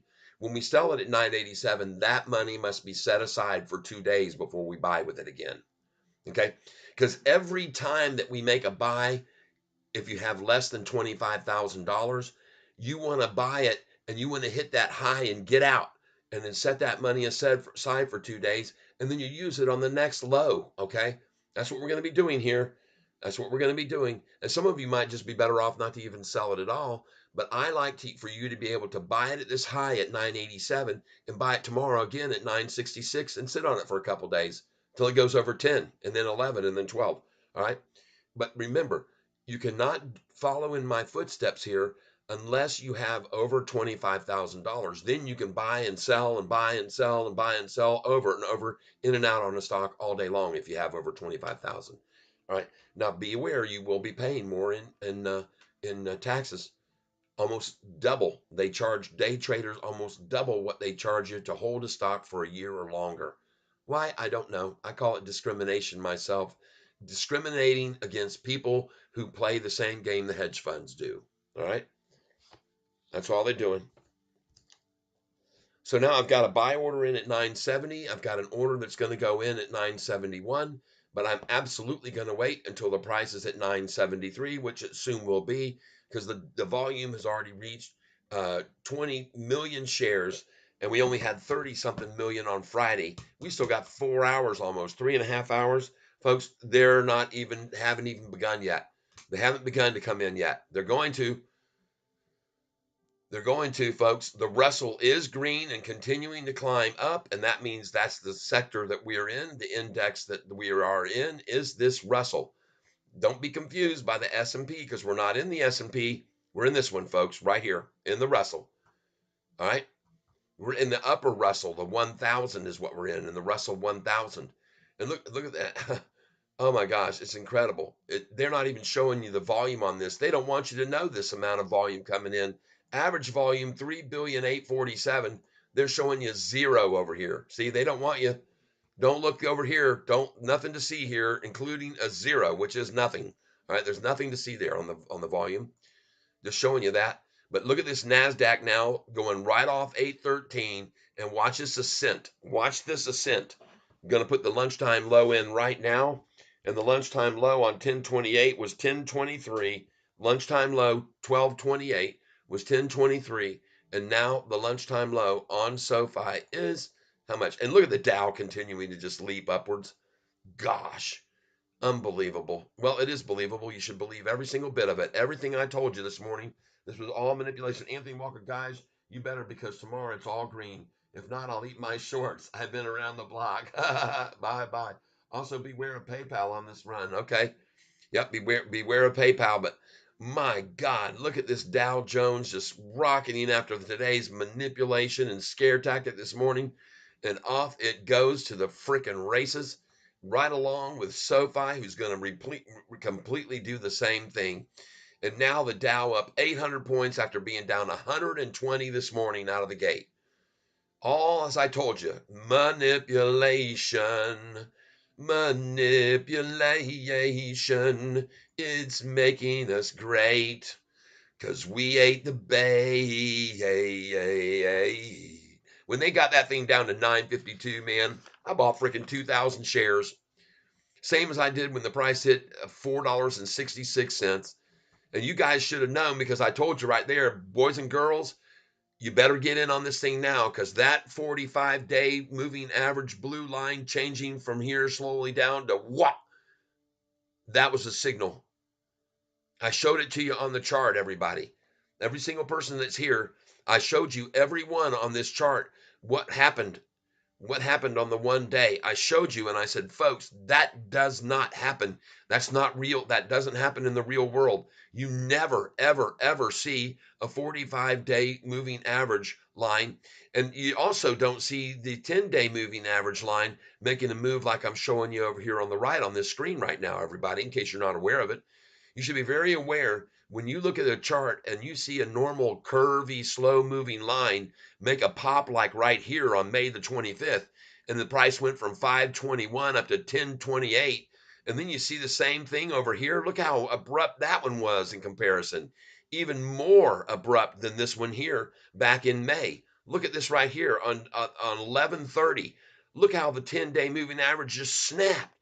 It's the same thing as this 1-day moving average right here with the blue 45-day moving average making an immediate, abrupt, very sharp move right there. I'm showing it to you right here, people, right here on this chart. Right there is where the 45-day moving average made a move that you don't see on a 1-day chart. Almost never see that abrupt of a change. And look at the trajectory after that. Boom, it just went off. And all you saw was a cup, a handle, a drop, and now the pop. Come on over here. Come on over here with me. And there is the pop. There's the pop. You had to wait on it. You had to be patient. But there's the triple upside crossover of the 200-day moving average on this chart right now. And no wonder they're showing Yahoo bullish short-term, bullish midterm, bullish long-term. Because I got news for you, folks. SOFI, come on over here. Boom, let's get to this. This isn't the same move as we saw on Friday. This is totally different now, people. This is a different flavor. All right, it has a very different look to it right here. Okay, we've already seen him try to hold this at 973 as the threshold. All right, and it actually hit 981 this morning right over here. But I got news for you, folks. This thing's not going to stop where it is right now. There's no way they can stop it. There's no way, in my opinion, they can stop it from running because they just don't have the muscle to do it. They eat they spinach, but they can't finish. And they couldn't finish because right here, this 200-day moving average crossover should be shown and reflected on the main chart. And is it? Did they say it? Look at that. There it is, folks, right there. Look at that. Triple moving average crossover. Boom. You think Catfish Tyler knows what he's talking about? There it is, right there. And Motley Fool just keeps pumping this stock, pumping this stock. You know who that is, folks? That's Jim Cramer, who's buying up shares of this thing. And I'm telling you that guy's rich, folks. In case you didn't know it, Jim Cramer is rich. He can buy millions of dollars worth of this stock or any stock at any moment in time. He's a multimillionaire. And the video I showed you on YouTube 6 months ago about how he manipulates the market, they ask him, how many shares will we have to spend? How much will we? Oh, 10 million, 20 million. It depends. He just talks about it like, whatever I got to do to make it move, Very blunt and straightforward. Put it in YouTube, Jim Cramer, manipulation, market manipulation. You'll be stunned. I showed people that here before. I got news for you, folks. This is, as I said, there's no way when you look at that line and that crossover type move that they're going to hold this down because too many other hedge funds and institutions saw that and they look for that kind of chart pattern right there. They do. They do. And I'm not going to be surprised at all to see more institutions. We've already seen how many now come in on this stock. I'm going to go over here to my institutional ownership, and I want to make sure I get this lunchtime low on SoFi, which was right there, 967. What do you know? They almost got 966. We're on 967. All right. Well, that's cool because that's where I bought 1,000 shares. Yep. And folks, you better be watching. You better watch out. You better not doubt. You should figure it out. I'm telling you why. SoFi stock is saying goodbye. Oh yeah, bye to the nines. They were sure fine. 952. Oh, we really got me and you a great deal then. 'Cause SoFi's about to fly. Uh, uh, oh, you can see that massive candle that just came in right now. Oh, it's more than the shorts can handle. They're all saying, holy cow. Yeah, you better not pout. You'd better not fright. You better buy. I'm telling you why. SoFi stock's going through the sky. Yeah. Yeah. Yeah, baby. Look at it go. Look at that massive green candlestick. Look at the last ones at 12:30. The run begun. 12:30, 12:31, 12:33, 4, 5, 6, 7, 12. Look at that wimpy counterattack of freaking 12,000 shares they tried to jump. Meanwhile, right before that, people are buying 87,000 and 126,000 and 92,000. They tried to dump 12,052 shares to stop this run, people. Look at that. Forget about it. And the next time they tried to dump 25,000 shares. Why? Why so wimpy? What happened to all this strength over here at 123,000 dump and 110,000 dump and 76,000 dump and 104,000 dump? What's this over here? 12.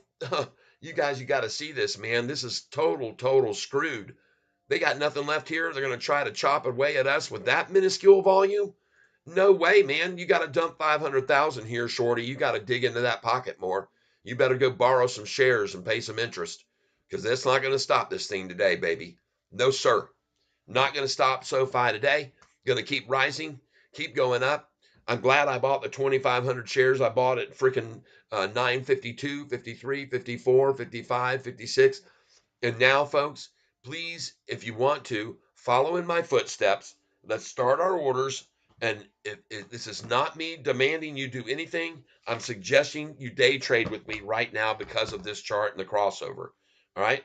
That's all I'm saying. You don't have to believe me. But I'm going to put an order in right now. I've got one for 20 at 970. I've got 20 at 971. And as soon as that price up there shows 974, I'm going to put 972 right now. 972, 20 share order going in. All right. And you can either do this right along with me, or you can just watch me show you how to day trade a stock. Review order and place it. 972 is in. All right, so we've got 20 at 70, 71, 72. And now I'm going to go in at 973, but I'm going to wait until the price hits 975, and it will, okay? It will. Just watch. There it is, 975. Here we go. And you're going to see how I do this.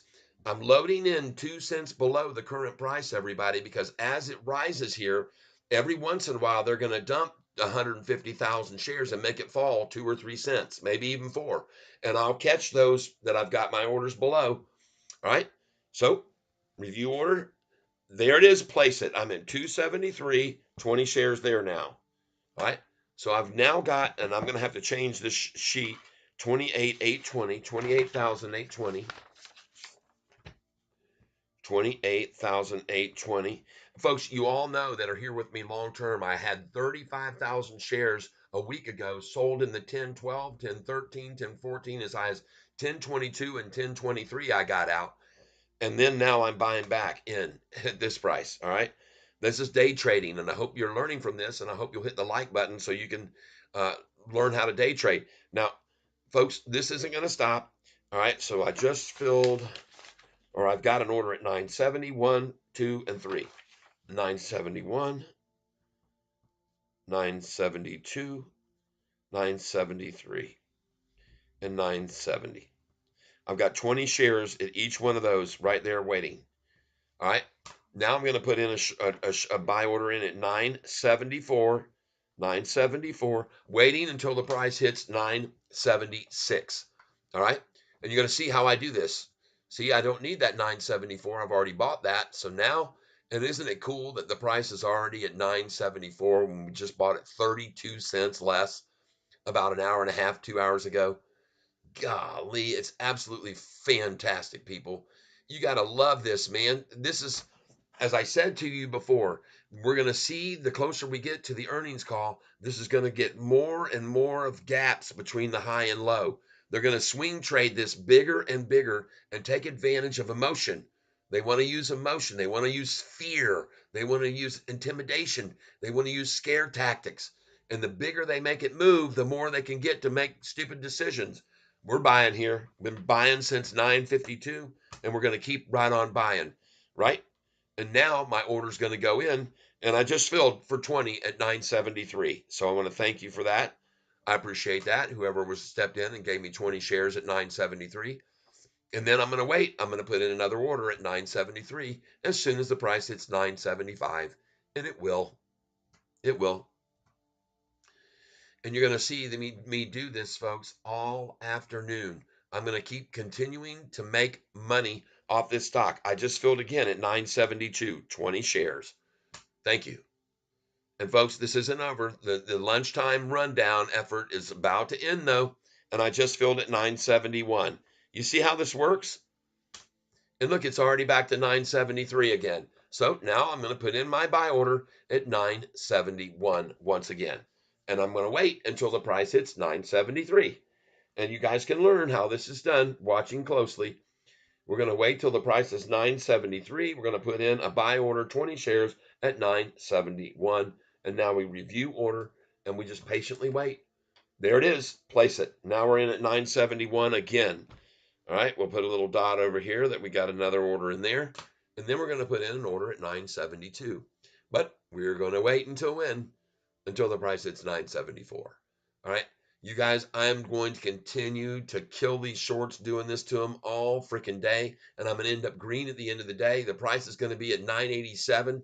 near the end of the day, they're going to try and stop it from going over 988 is my call. I could be wrong, but I don't think so. Oh, yeah. Yep. Well, I knew as soon as I saw that triple upside crossover start there at 12:30 this afternoon, it was all over for shorties.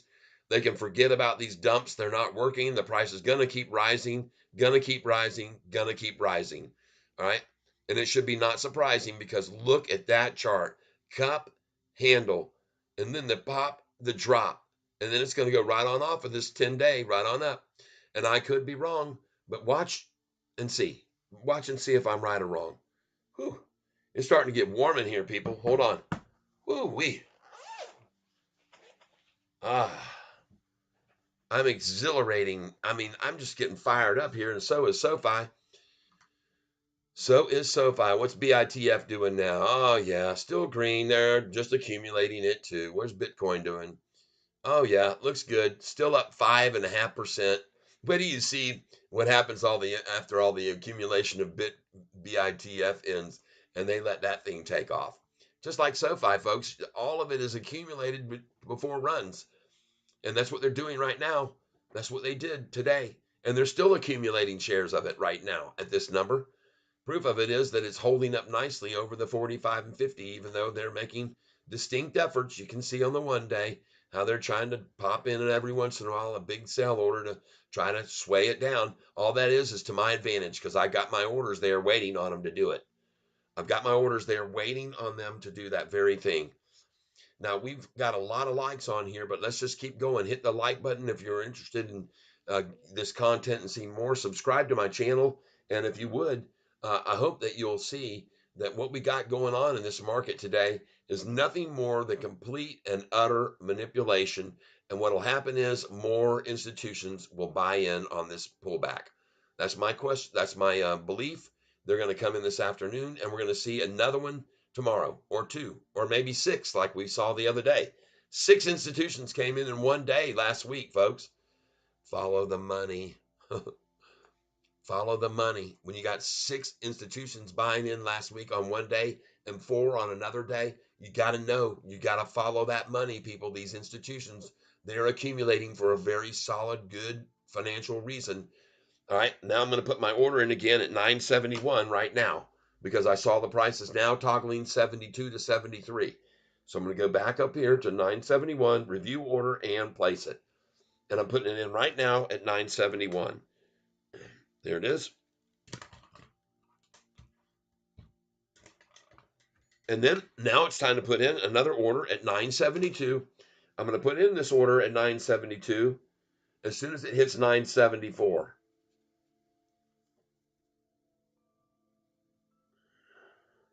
Review order and place it. I'm just going to go ahead and put it in at 972. I don't think it's going to get there. It's already starting to toggle 73, 74. So what the heck? And I'm just putting 20 shares in at 972 now.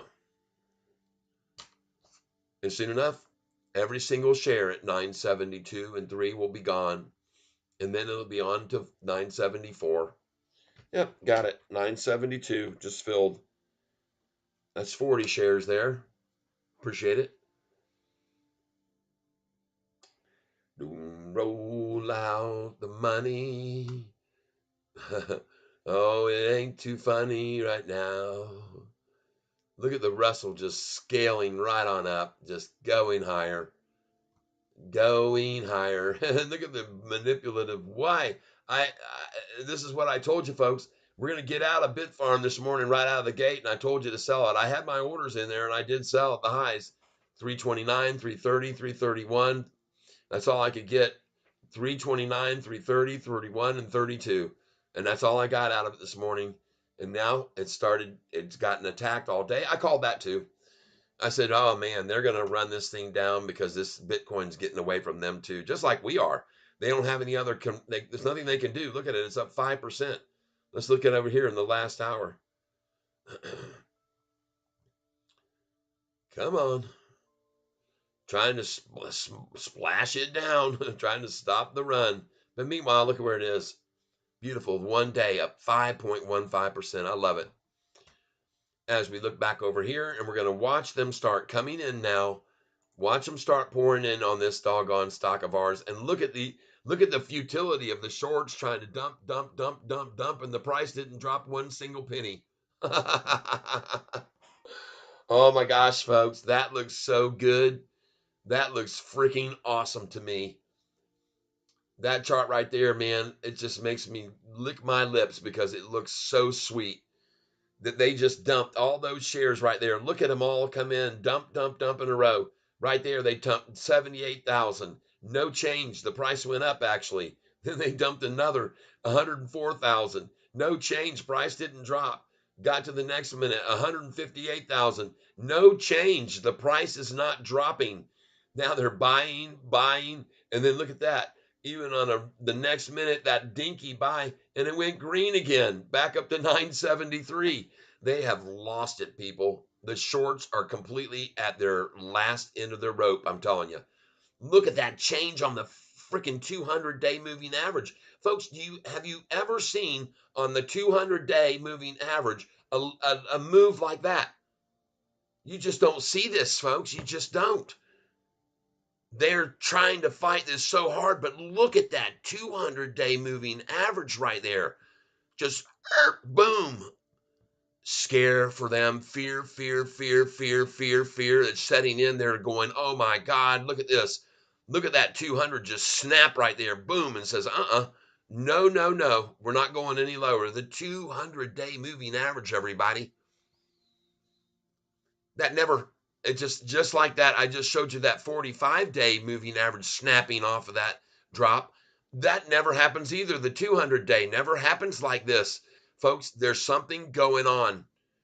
There's something going on. Man, these are long terms that they're making moves on. Long term. Goodness gracious, man. Holy smokes, man, oh man. Oh, and look how hard they're coming at it to try to stop it from happening. But look at that. Look at that snap on the 200-day. Wham! It's going off, people. Do not be afraid. Buy more here. Come on with me. Come on. Let's get some market shares in there. Review order. Let's do 50 now. Place it. Market share. It's going to pop. I'm telling you. 970 at 50 right there. I already had 20. Now I've got 70 shares there. It's going to pop. That line right there. Goodness gracious. Great balls of fire. Review order and place it. I'll take another 50 shares here. I'm buying it because of that chart. 969. Nice. 50 shares. Oh my God, folks, you know, I already bought like 2,500 shares of this stock this morning at 952. And now I see a 200-day moving average line make a move like that. Review order and place it. 969 again, please. I love it. 50 shares. Thank you very much. Thank you, shorts. That gives me 100 there at 50 at 969. I'm telling you, folks, that 200-day, that's a major scary thing for them to see that, and that's why they're coming so hard, because that is a scary looking chart for them. You just don't see that kind of move on a 200-day, just like you don't see that sharp change on the 45-day either, folks. You just don't see it. You just don't see it. And both of them have been snaps to the upside. Look at this 5-day chart right here. Man, oh man, goodness gracious. Wow. And talk about convergence. Look at this thing converging together on the 5-day chart. Look at the 45, the 10-day, the 50-day, all of them right here together on that. Spring coiled, baby. Freaking spring coiled. The lunchtime low already today was 967. All we're doing now is building a second bottom higher right now. That's all we're doing. Building another second bottom this afternoon higher. Review order and place it. I'm going to keep after them. I'm going to make them pay here. Make them pay. 50 at 969. Thank you, shorts. It gives me 150 there too. Bought 2,200 at freaking 952, and now they're going to give me another buy opportunity this afternoon during the lunchtime low. This is their last gas, final hoorah. Yippee-yah-ho, kaye. Review order and place it. 50 shares, please. Market share orders. I'm not even trying to undercut now. Just buying market share because I know where we're headed. Looking at that 45 and that 200. 970. Uh-oh. No more 969s. Those days are over. 50 at 970. Thank you, shorts. Thank you for the last effort, the last try, the last dump on lunchtime. Now got it down to 968. God bless you. Unfortunately, the number was already 966 earlier. So that sucks for you. And look at the Russell continuing to climb. Look at all these things, man. BITF actually down 1%. Oh my God, I would buy more right here, folks. Again, they're trying to attack it down to 288. They're the same numbers before. 288's all they want. They're just trying to get 288, and then they'll let this thing go right on back up over 3. They'll accumulate at 288. You watch and see if Catfish isn't right. Meanwhile, we're looking back here at LBPH. This looks good. I like that cup and handle right there at 1965. LBPH, people. This is a pharmaceutical that just got another phase 1B and 2A approved by the FDA to go forward with their studies. They're not like 10X, which just got their third phase approval. There they are. One more shot at 966, and just see how fast it was gone. One dump, 966, wham, they piled in and says, I'll take that. I know what you're doing. Just like I do.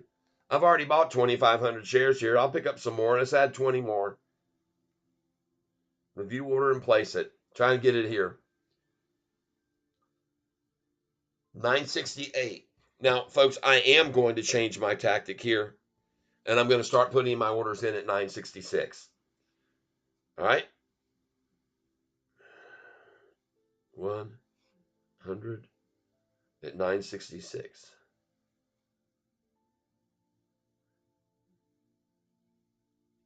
Review order and place it. All right, now what I'm going to be doing here is I've got an order at 966. Now I'm going to put in a 50 share. I've got 100 there. Now I'm going to put in a 50 at 967. All right, 50 at 967. Review order. And I'm going to wait until the price hits 969 to put in this order for 967.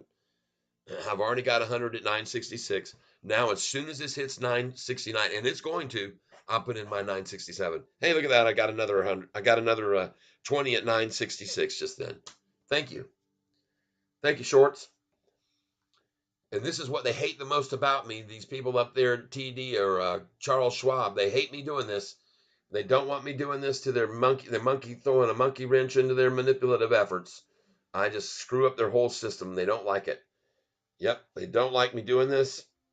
They don't want me showing you to do it because we're supporting the stock against any efforts that they have to try to squanch it back every once in a while and steal shares. That's all they're trying to do. I'm stealing them.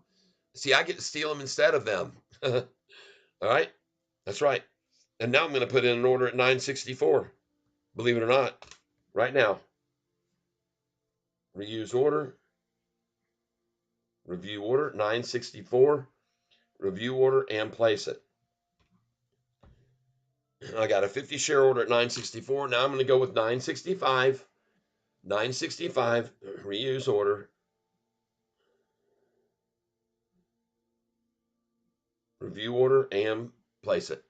965 is in. 50 at 965. All right, now we're going to go 966 because it's at 968.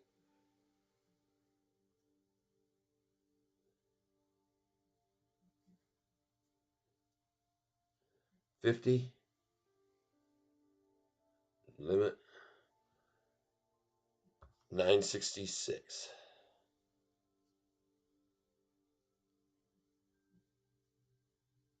There we go. Now we want to wait to put it in. Oh, it's already there. It's already there. Place it. Review order.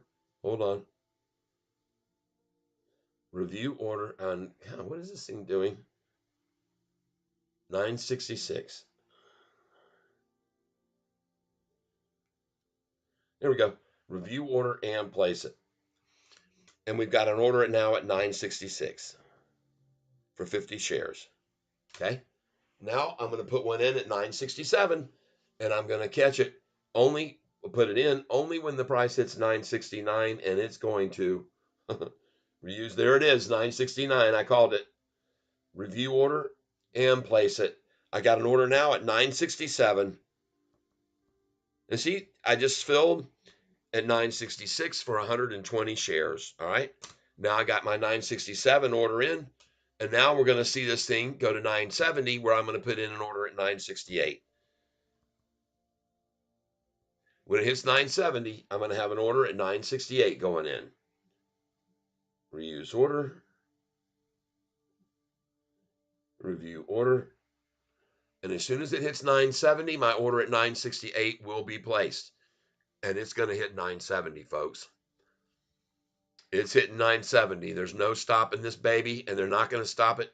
They can't drop it. There's nothing they can do about it.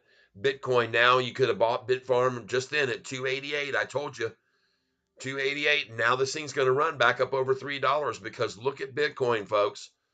Bitcoin is up freaking 5% today. This number that it's at, Bitfarm, is totally manipulated down to 13, folks. 13 there, okay?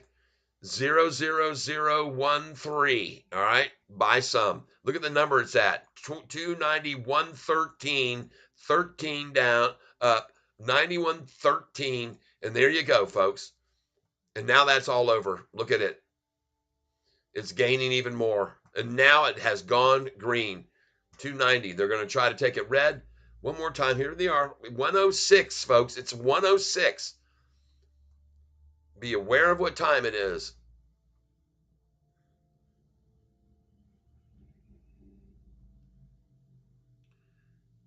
I'm waiting here to put my 968 order when the price hits 970 on Sofi. And I'm watching this volume here very closely because I see a crap load of green candlesticks there. 1, 2, 3, 4, 5, 6, 7, 8, 9, 10, 11, 12, 13, 14, 15, 16, 17. And out of those, freaking 14 green and 3 red, people. 14 green, 3 red. Just be aware. Just telling you. Now, what's going on with this stock and all the news, okay? Some of you have been waiting a long time maybe to figure out what's going on. I'm going to tell you right now, there's a lot going on. All right? Okay, here we go. Let's rock and roll, everybody. And please hit the like button because I'm going to hit you hard with this. Institutions have now increased. Another long institution has come in on Sofi. You can see right here, they went up from 733 on Friday to 734. And this has gone from 675 to 676.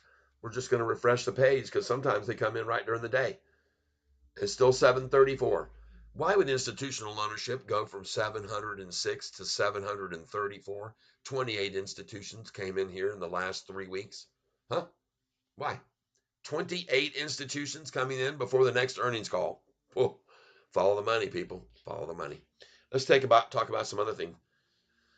Malcolm Etheridge on Friday was interviewed by CNBC, says Apple's probably going to come in and want to use Sofi to make their introduction. Instead of building all the infrastructure it would require for Apple to get in on the fintech business, they could just come right through the Sofi door and waltz in with Sofi. Apple, because we all know it's been rumored they want to get in on the fintech space, but do they want to allocate that much time, effort, energy, the infrastructure to build it all out and everything? No. Why not just use something that's a tried, true, proven, workable plan that is already in place? All right. Don't reinvent the wheel. Okay. That's another thing going on. That's one of the rumors why I say Apple is here on what's this rumor going on. Yep. Yep. Good afternoon, Tyler. Happy New Year to you and your family. Thank you, baby. Yep. All right. I'm going to show you something else, folks. Market beat earnings history, the growth on this stock, the past growth, market beat earnings. It's just been absolutely phenomenal, everyone. completely crazy what they're doing. And I'm going to go over here and I'm going to show you their earnings right here. It's insane how well they have been doing lately. And all meanwhile, while they're doing these crazy numbers up, up, up, you got others dropping like a rock. And what I mean by that is we're going to go all the way back here to December. And this happens to be Goldman Sachs, a company who just increased their share count on SoFi from 4,999,000 in August to 7,050,000 here now. They've increased their position in SoFi by 41%.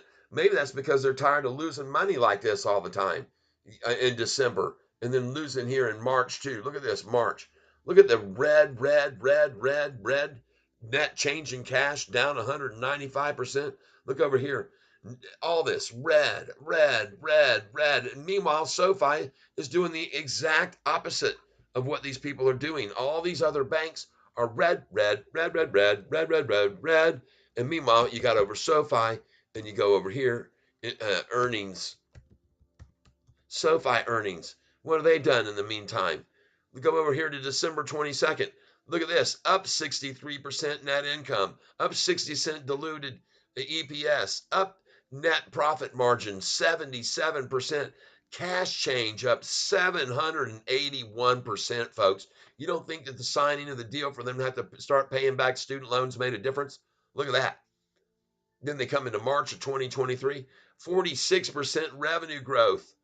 Net income up 68, this up 64. Folks, look at the net profit growth, 78%. My God, people, you got to wake up. Operating income up 61%. Net change in cash up 21%. Go over to June. Everything green in June. 37% revenue growth, 50% net income, 50%. Man, look at this. Net profit margin, 63%. And I just showed you what was going on with these other legacy banks. They're losing, losing, losing, and they're getting stolen away by our company, SoFi. Over and over, repeatedly, the facts prove it, the numbers prove it, the income proves it, the revenue proves it, everything proves it. The customer building from 600, 700,000 customers per quarter. I mean, it's just insane, folks. They're growing like mad.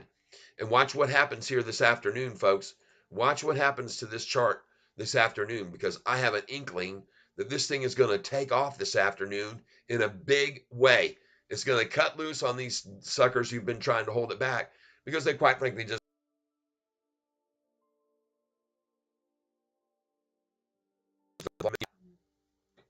Okay, I'm done with that. If you watch YouTube, I want you to watch this guy here, Felix and Friends, his last video. Go to SoFi. BlackRock, he points out, SoFi's loan book with that BlackRock deal that they just made, their loan book is 105% over value. BlackRock, this deal, $350 million deal last month, they're 105% over value, and that value of that endeavor. And they have only been improving 25% of their loan applications because they only want top tier, period.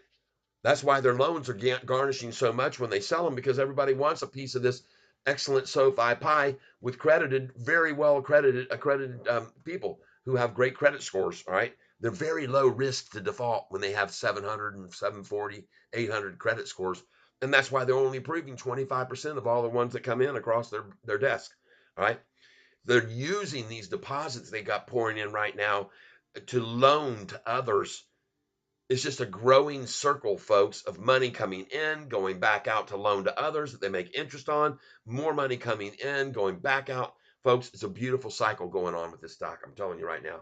Connor Roberts, so as new trader, what is making this stock not go up? It is the hedges just shorting the stocks? No, it's called not go up from $6.41 a month ago. Okay. Look at where it is. So I don't know where you guys keep thinking that the stock isn't going up. It's gone up freaking 40% in 3-4 weeks. It's up 105% in the year right now. Even with this drop down, it's still up 103% this year, people. And that's just the beginning. All these periodic pullbacks on day by day don't mean a hill of beans, people. What you need to be paying attention to on SoFi's stock is this long-term chart here, the 3-month, and forget about going down. Does that look like the price is dropping? Look at the 45-day. The shorter term just blasted over the 50-day longer term just now. And look at this 10-day moving average that abruptly changed from 1130. Folks, look at the 1-month chart. Does that look like that price is going down to you guys? Come on, man. I'm going to sound like JB saying that. Come on, man. Come on, man. No, but I'm seriously saying, come on, man. What are you looking for, people? Do you think a stock just keeps going up every single day? You'd be pretty naive, and you would be a newbie. You just said you were new to the business. You'd have to be a newbie to look at this chart today and go that we're going down, that SoFi's going down. And today, all you're going to see is the same thing we saw 2 days last week. When they run it down, more institutions buy in. More institutions buy in and improve their positions every time they drop the price. And by the way, the price already, Connor, the price was already this morning $9.53. It's up 15 cents from this morning's low. There's no way they can stop it from going any higher because they can't they can't make it drop any lower. 953? Are you serious? Come on over here with me, guys, please, just a minute. 953 puts this fear of God into everybody. I'm just going to show you something here. 953. You're going to come on here and ask me why the price of this stock is down to 972 today, and now it's at 969. And by the way, I'm trying to get to the damn historical data, so come on, Yahoo, get with the picture. I don't need you to monkey around with me while I'm trying to click on historical and show me that. No, thank you. I'm looking, and they're going to do it again. They don't want you to see this, folks. As usual, they don't want me showing you the data that I can show you on this stock. They didn't want me showing you the high of this stock is not what they say at $25.14. The high on this stock is at $28. I proved it to you and showed you 2 days ago. Meanwhile, the NASDAQ being manipulated down here to the same number we just saw there, but you better pay attention because before this morning they had it down to 14,752, and now all they got it to was their 666 number. All right, over here, there it was. That was the attack down this morning, and it stopped at that number right there, 14,752, 65. And then look at the next drop. There's another low, and this is a quadruple low, but at 14,758. And now, folks, it's up from there and rising. And it's going to keep rising. They're not going to stop it. They're not going to stop it. They've already got everybody shook out. They shook them out real good this morning. Look at all that massive manipulative volume right there to shake them all out. And then look at that huge buy-in there that came in right at 11:30. Somebody said, okay, game over. Game over at 11:22 today. They called it right there. And look at the gap. There was nothing in between. It was just like a stall point, and then wham, they just came in right there. And then they try to run this thing down to 14,766 just now within the last 5 minutes, and bingo, right off of that and right on up. And as I've said to you, I believe today the NASDAQ's only going to end up about 80 to 50 points down with a nice, massive afternoon run up. And you can look at the freaking Russell, folks, because it's not following the same path. Thank you, beautiful. Oh my gosh, she just brought me in this gorgeous looking banana bread. Whoa. Mmm. Mm-mm-mm.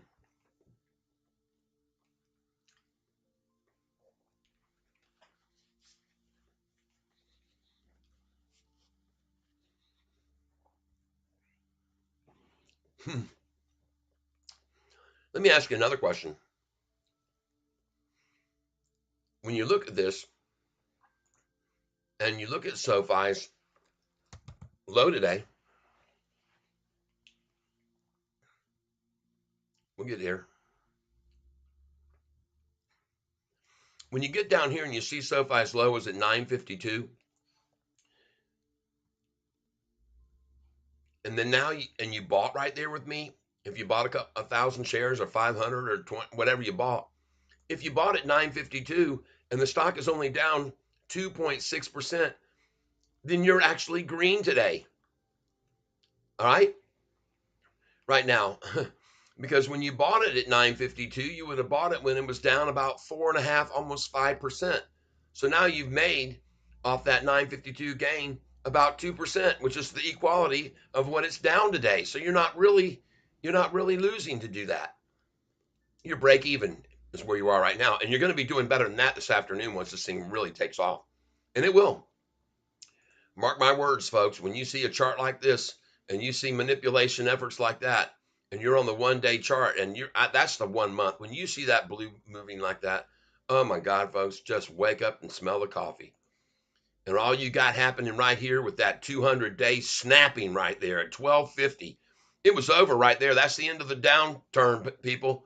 No matter what they try from there on, after that snap right there at 200-day moving average, yanking on a 200 like that, forget about it, folks. All the big whales will look at that. Look at that 200-day moving average. Folks, go back over the course of the 200-day. When has it ever done that? Only when they attacked it right here this morning. The attack ended, folks, right there. That's the time it ended right there. You can see it as plain as the nose on your face. It ended right there. That was the end of the down attack. And they haven't been able to muscle it down another cent since then, no matter what they try. Okay? Just so you're aware of it. Watch what happens here this afternoon, folks. You keep your eye on this thing because it's going to launch. Look at the volume now, 23,764. Holding the volume down now at 970. I'm going to start putting my orders in again. I told you I'd put my 968 order in as soon as it hit 970. Well, it's there, folks. And now watch what happens the rest of this afternoon. I'm going to sell these shares at 987. Reuse order. We're going in right here at 968. Review order, and I'm going to wait until the price is at 970 to put it in there. There it is. Place it. Got an order of 50 at 968 now. Now I'm going to put in 969. That's right. 969 is going right now, folks. Right here, right now. 100. Actually, I'll just do 50 again. 969 goes in right now as soon as this price hits 971. And I'm going to get it. Or I might not, but I'm going to wait till it hits 971 because I've already called all those orders already. They just yanked it down. I filled all those. Nice. And here comes the next leg up. And I told you, review order and place it. I told you I was going to do this all afternoon, everybody. I'm going to make money and I'm going to sell this. All these shares that I've just accumulated, 2,500 shares, I'm going to sell them at 987. I'm going to end up making about $3,000, $4,000 today, maybe more.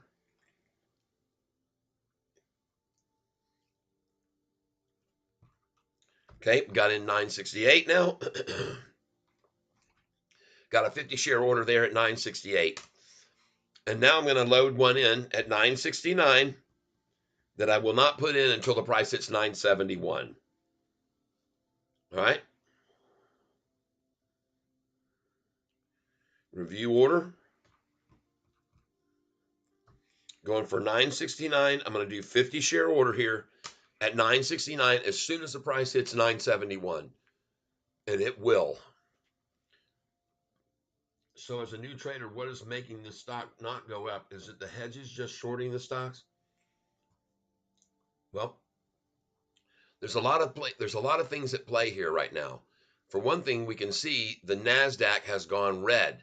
Well, that means money's moving out of the NASDAQ, but it's flowing over in here to the Russell, which is now green, okay, which it was just a minute ago until they tried this little monkey business here at middle of lunchtime. But folks, this is green. The Russell's green, and I bet you the Russell 2000 and the Russell 1000 is what we're in. It might even be greener than this. But look at them try right here. They're trying to just dissuade and shake the tree. They have no reason for it, by the way. They don't have a reason. I looked at Yahoo. They're not trying to even say why. They said that people are worried that it might be overbought on the news of the interest rates going down. The news of the interest rates were going down is just going to benefit this stock of ours even more, folks.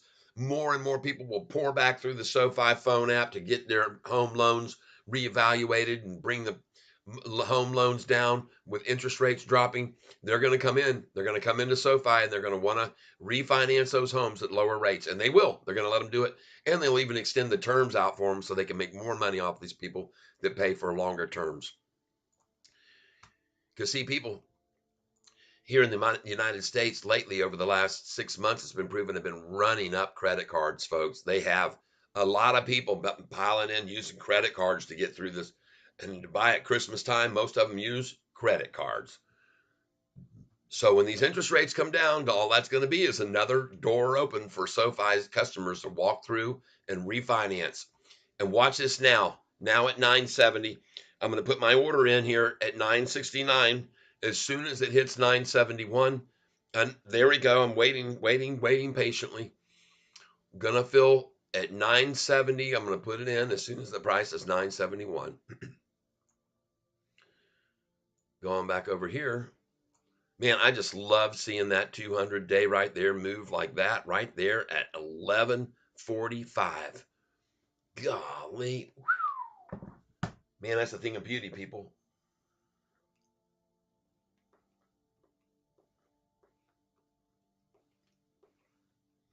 Mm.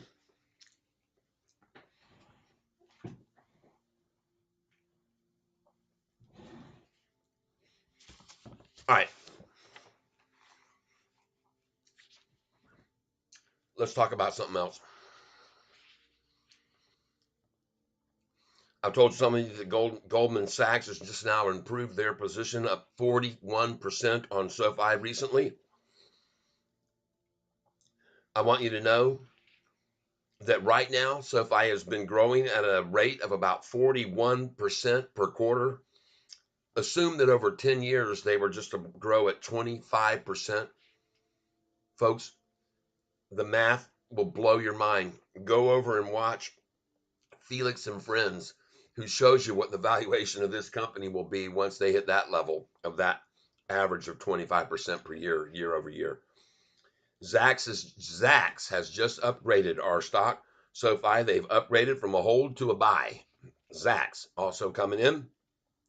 Motley Fool and Jim Cramer, they've been touting this stock all week long. All last week, they're talking about why you should get in. You better be prepared. This thing's going to fly. As long as, and me too. All right.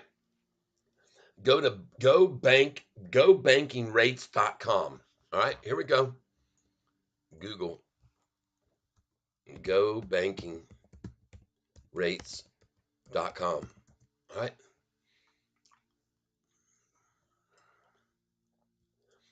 How well do you know your money? Search SoFi. Enter.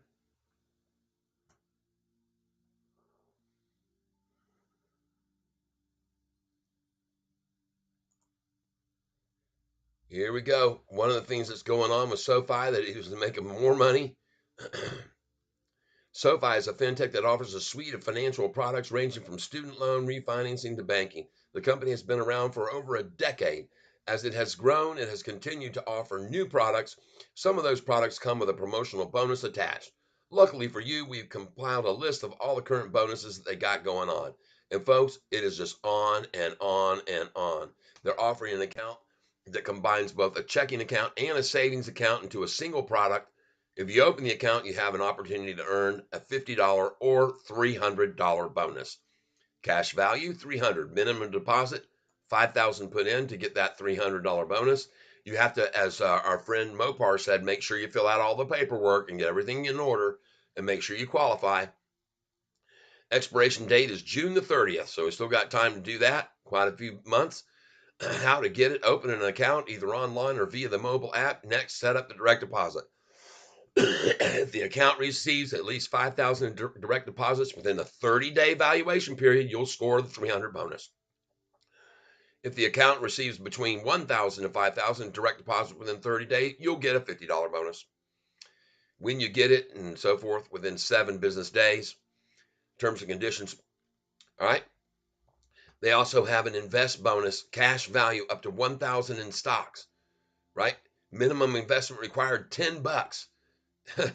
How to get it? Open an active SoFi Invest brokerage account. From there, you must fund the account with at least $10. If you hit this requirement, you'll have the chance to play an electric claw game to select your prize. When you get it, within 30 days of opening the account is when you get it. All right. SoFi credit score monitoring bonus. If you're new to SoFi, you can earn rewards worth $10 by creating a SoFi account for credit monitoring.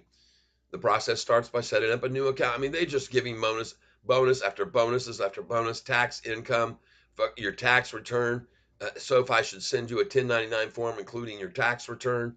Folks, this is beautiful. All right. Be aware there's a lot that SoFi has to offer customers across the board that they're taking advantage of, and they're taking advantage. You might as well too. Okay. Let's get back over here. Oh, there goes the Russell back on up green. Beautiful. It's going to be green.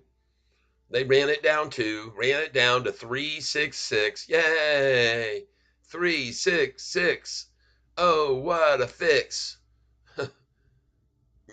Just like the freaking Dallas Cowboy game.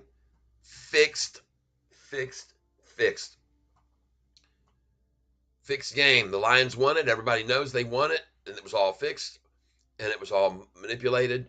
And it was all false. The flags were false flags. Talk about a false flag event. What about that Lions Cowboys game? I mean, they couldn't let the Lions win that game. They had Jimmy Johnson there getting that big award at halftime, and they had their 15-game winning streak on the line and their chance to go into the playoffs and make them a better seed, and that none of that could be destroyed by that daggum dingy Lions team who hasn't done anything over years after years after years since I moved here. They've never been in the playoffs. They've never done a dang thing. All with these great players and athletes and quarterbacks and things, Stafford and, all these players, and they haven't done a dang thing while I've been here for 24 years. Finally, we get a big chance. We're going to get number 1 seed possibility winning that game, which we won. That got given to them. You guys have heard about it, I'm sure. Everybody heard about it. It's all over the news. It's on every sports headline. It's in every paper. It's on how the Lions got ripped off from winning their game. And what it's disgusting the way that happened. Oh, he never reported to me. Oh, yeah, he did. He walked right over in front of your face and he was right there 3 feet away from you. No, 70 reported. No, that guy never even got to you. He started running out there towards you, and you ran off to the defense to tell them that number 68 had reported. And then they announced over the intercom that 70 had reported. Number 70 has reported as a tight end available. No, he didn't. He never did. He never got to you, ref. You liar. All right, sorry. It was all on. They've got it dead to rights, man. They caught him with their pants down. They've banned that ref team from being in the playoffs the rest of the games. Why do you think they did that? Everybody was saying, oh, they're not going to do anything to that team of refs. That would just be an admission of guilt. They did it. They banned them. Okay? And it is an admission of guilt. That's just one way they can go, oh, sorry, Detroit. We know it means millions and millions and millions of dollars into your economy to have the playoff games there and home field advantage. And we know all that. But, it was Jimmy Jones Day. Come on. Come on. This is JB again. Come on, man. Yeah. I got more stuff about SoFi stock to talk about today. I got a lot of stuff. Zacks has upgraded us to a buy. Defense World comes in with an article on December the 27th. Defense World, big money coming in. Show SoFi info. Oh my gosh, it's just crazy. Insider buying is going crazy at this defenseworld.net, December 27th. Let me show you, folks. Defenseworld.net. We're going to Google.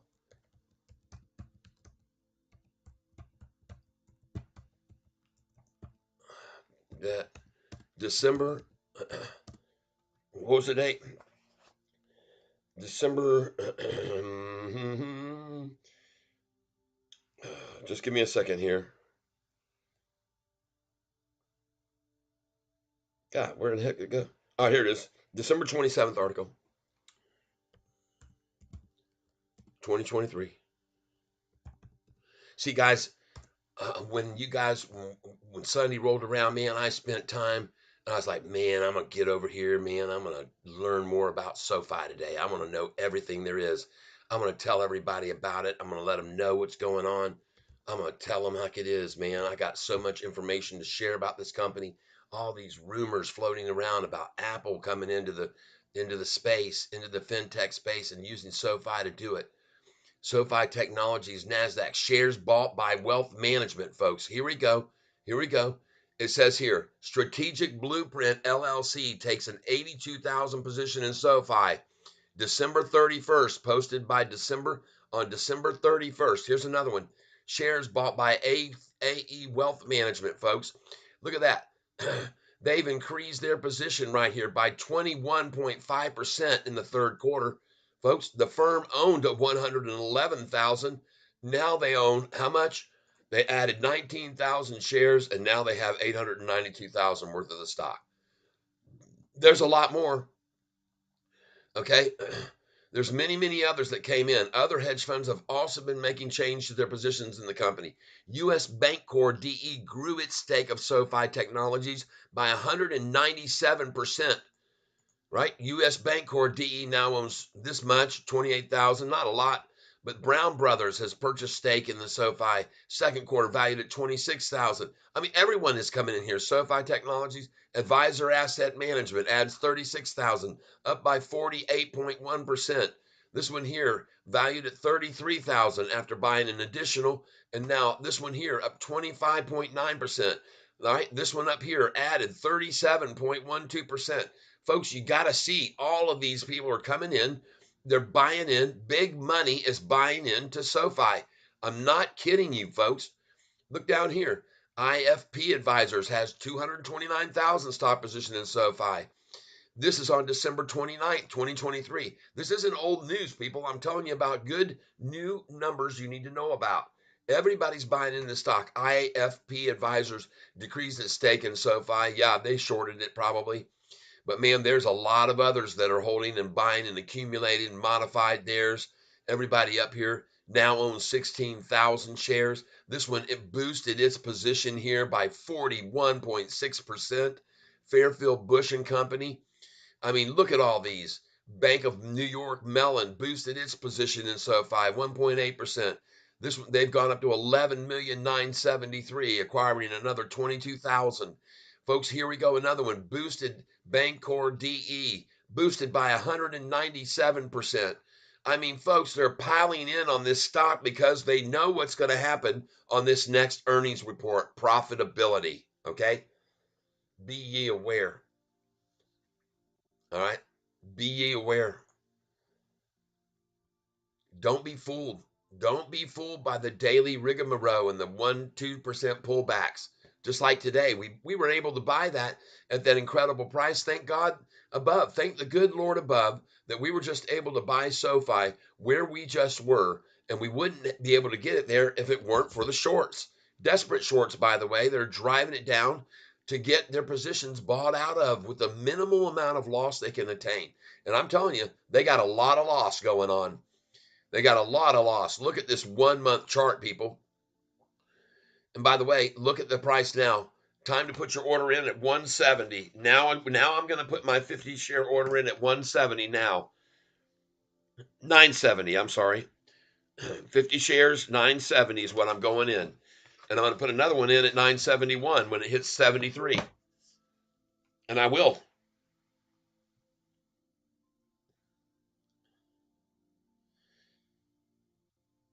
$970, folks. I'm going to wait till the price shows. There it is. Says 972 now. Now they want my password.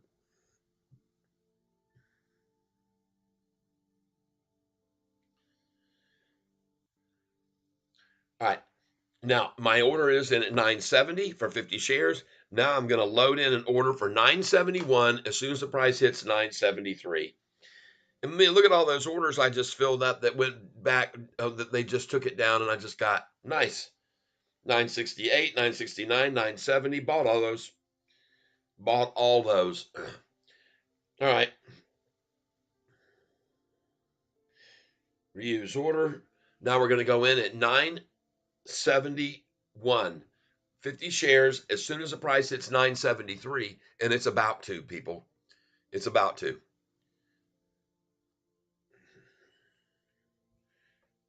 Reuse order.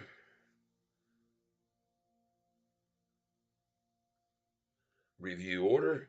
I'm going to put this order in to buy at 972, 971 as soon as the price hits 973. I'm just waiting, and it's going to happen. It's going to hit 973 in here in just a second. You just hold tight and you just hang on and see. You'll see what I'm talking about.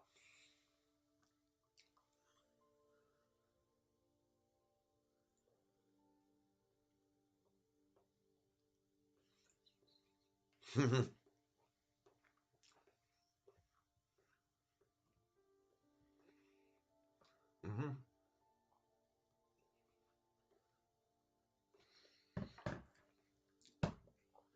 I'm going to go over here and see what PayPal's doing. Hey, that looks good.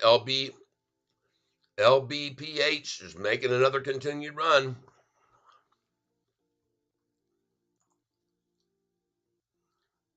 I want to go over here to PayPal. What's it doing? PayPal. Uh-oh. I hit PLTR by mistake. Hold on.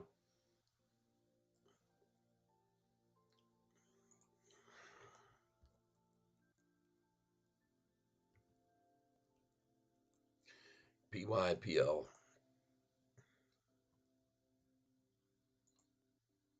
Oh, yeah. Bitcoin's still going up. Man, that's nothing worth even piddling with. No. But one I would piddle with here is Sofi. And I'd be putting my order in if I were you at 971 as soon as it hits 973. Hey, look at that. I just got 50 shares at 970. Thank you. There we go. I'm going to do the 970 again. Review order and place it back at 970 one more time, trying to get 50 more shares there. And I'm going to put in my 971 order, but I'm going to wait till it hits 973. So I'm going to pick up every time they try this little dump and drop a couple pennies. I'm going to get one. I'm going to get a little bit more, 50 more, 50 more, 50 more. And I'm going to sell all these at 987. You'll watch. You'll see it. And I'll end up profiting today on this stock instead of being down. There it is, 973. Place order.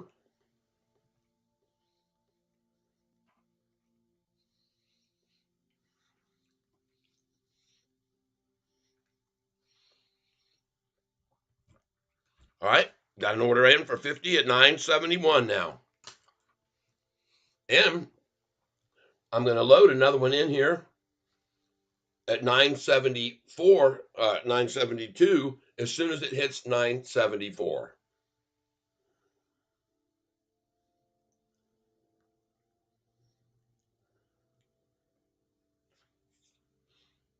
And it will.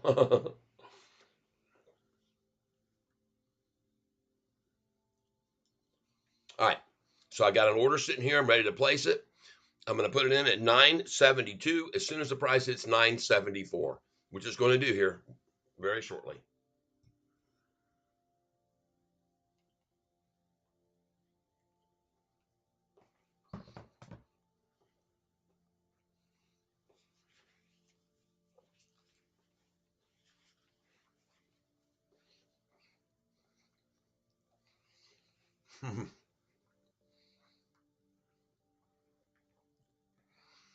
Oh, yeah, you can feel the pressures building up on these guys. The pressure's building up, folks. Just watch what's happening here. I'm going to go in at 972 in a second because it's going to hit 974.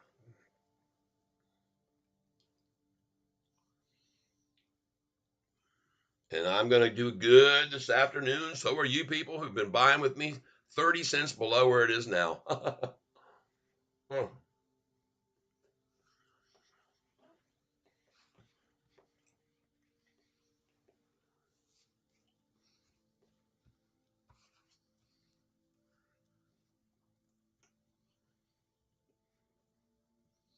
And here's the thing, everybody that's been on this channel with me a long time, we should be making a lot of good money on this stock. If you're doing what I'm doing, you're going to make a lot of money every single day. Even on red days like today, you'll make money buying at 952 and selling at 987. I promise you.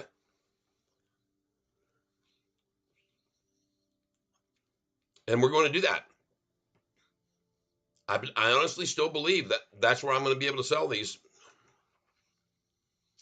And you'll be surprised how fast, once all these little manipulative shares are out of their holster and they've run out of cap gun ammo, that this thing's going to take off, folks. That you can either believe what I'm saying or not, but I'm telling you, from the looks of that freaking 200-day moving average line that I just showed you, man, there's just no way. All right. Now let's talk about some more stuff while the price rises. All right. There's a lot going on this week in the market. We're going to have 3 things that are going to be movers of the market this week. Learn this from the guy Trending Stocks, okay? Gone over Trending Stocks on YouTube. Check out his channel, subscribe, and be beneficial from it. Here's what I learned from here. That on Wednesday, we're going to see FOMC meeting, okay? It's the Wednesday FOMC meeting, the minutes meeting from cutting rates. And they're going to talk about cutting rates maybe as soon as March, right? That's going to help us even more, a catalyst for another run, because we saw what happened when they announced they were going to not raise rates this last time. Shorts got totally screwed and the price went up $2. All right. Non-farm payroll, 158,000 is expected. And the Fed speaks later this week, okay? The CPI data on January the 11th, just be aware of it. CPI data coming out next week, January 11th will be a big day. Short interest that has been returned is 183.78 thousand shares have been sold short. As of Friday, that's a reduction of 13.79% of the free float has been shorted. 13.79 used to be 16.5, now only down to 13.79. We got 123.35 million shares shorted. Cost to borrow now almost a full percent, 0.8%. Yep. Shares available over 10 million. There's over 10 million shares available for shorting.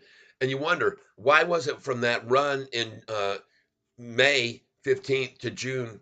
Why was it during that run that they were tackling with so many shares borrowing to short? They're not even borrowing to tap into that anymore because they just don't want to risk it. All right. Okay, here we go. Options. This is interesting, folks. Options. $11 million in calls being purchased versus 255 million in puts. Sentiment. 45% of all options purchased as of Friday was bearish. Okay. 45% of all options purchased on Friday was bearish. Why did Sofi fall last 20 minutes below $10 on Friday? Some people are asking, and why did you have to eat your shorts in front of everybody here on this channel on Friday? If you didn't see that, I had guaranteed the price wasn't going to fall below 10 end of day, and it was going to end up over 10, which it did go to 10 something, 10:01, 10:02, 10:03. But then they yanked it back down there during the last 30 minutes. Had to eat my shorts in front of everybody. And if you haven't seen that, go on over to Friday's video with the bull that it says, "Are you ready for the ride?" and watch the last 20 minutes of that video that I put up, because everybody got to see Catfish Tyler eat his shorts, literally eating my shorts. And yeah, I'm not afraid to say it. I'm not going to lie to anybody. And if I'm a man of my word, and I told you if it didn't finish over 10, I was going to eat my short. Then, all right. All right, so anyway, let's get down here. Okay, here's what you need to know. The last minute below 20, 18,000 open interest. 18,000 open interest at $10, folks. 18,000 in open interest at $10 strike price, December 29th expiration date. Call options show an assumption that the price is going to go $11 into the week. Call options, puts are sub 950, okay? But call options, the indication is from what's going on there that their presumption is over $11 end of the week. Okay? That's this week, people. Over 11. So today you're seeing all the accumulation for them to run it up over 11 this week based on the call options that are coming in. All right. Very, very strong support on this stock at 970 versus the 1006 strong resistance. 1006. That's why this morning in the pre-market, the high was 1007. At 4:23 a.m. this morning, the high on Sofi was 1007. All right.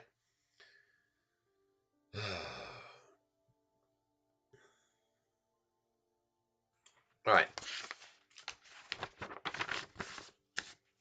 And by the way, folks, I hope you'll hit the like button. If this kind of information is worthy of your liking, then hit the like button and tell everybody else in the world all this information that I've gathered over the weekend while everybody was partying it up, getting drunk and having a good. I'm not saying they all were, but sure there's a lot of drinking going on New Year's Eve.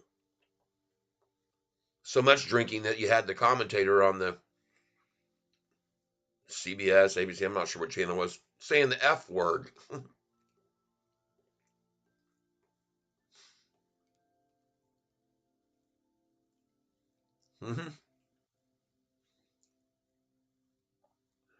Right in the middle of the broadcast, she shouts out, "Oh, this is un-effing real, un-effing believable." I'm like, golly, Cheryl, did you just hear that? She goes, what? I says, the girl just threw out the F-bomb on national television. And if you don't think the FCC will fine your ass for doing that, they sure will. Mm-hmm. Mm-hmm. I used to be the DJ of a radio station down in Orlando, Florida. And we were WLOV, based out of Haines City, broadcasting love across the airwaves. I want you to know that while I was DJing at that radio station, I learned all about the rules of the FCC.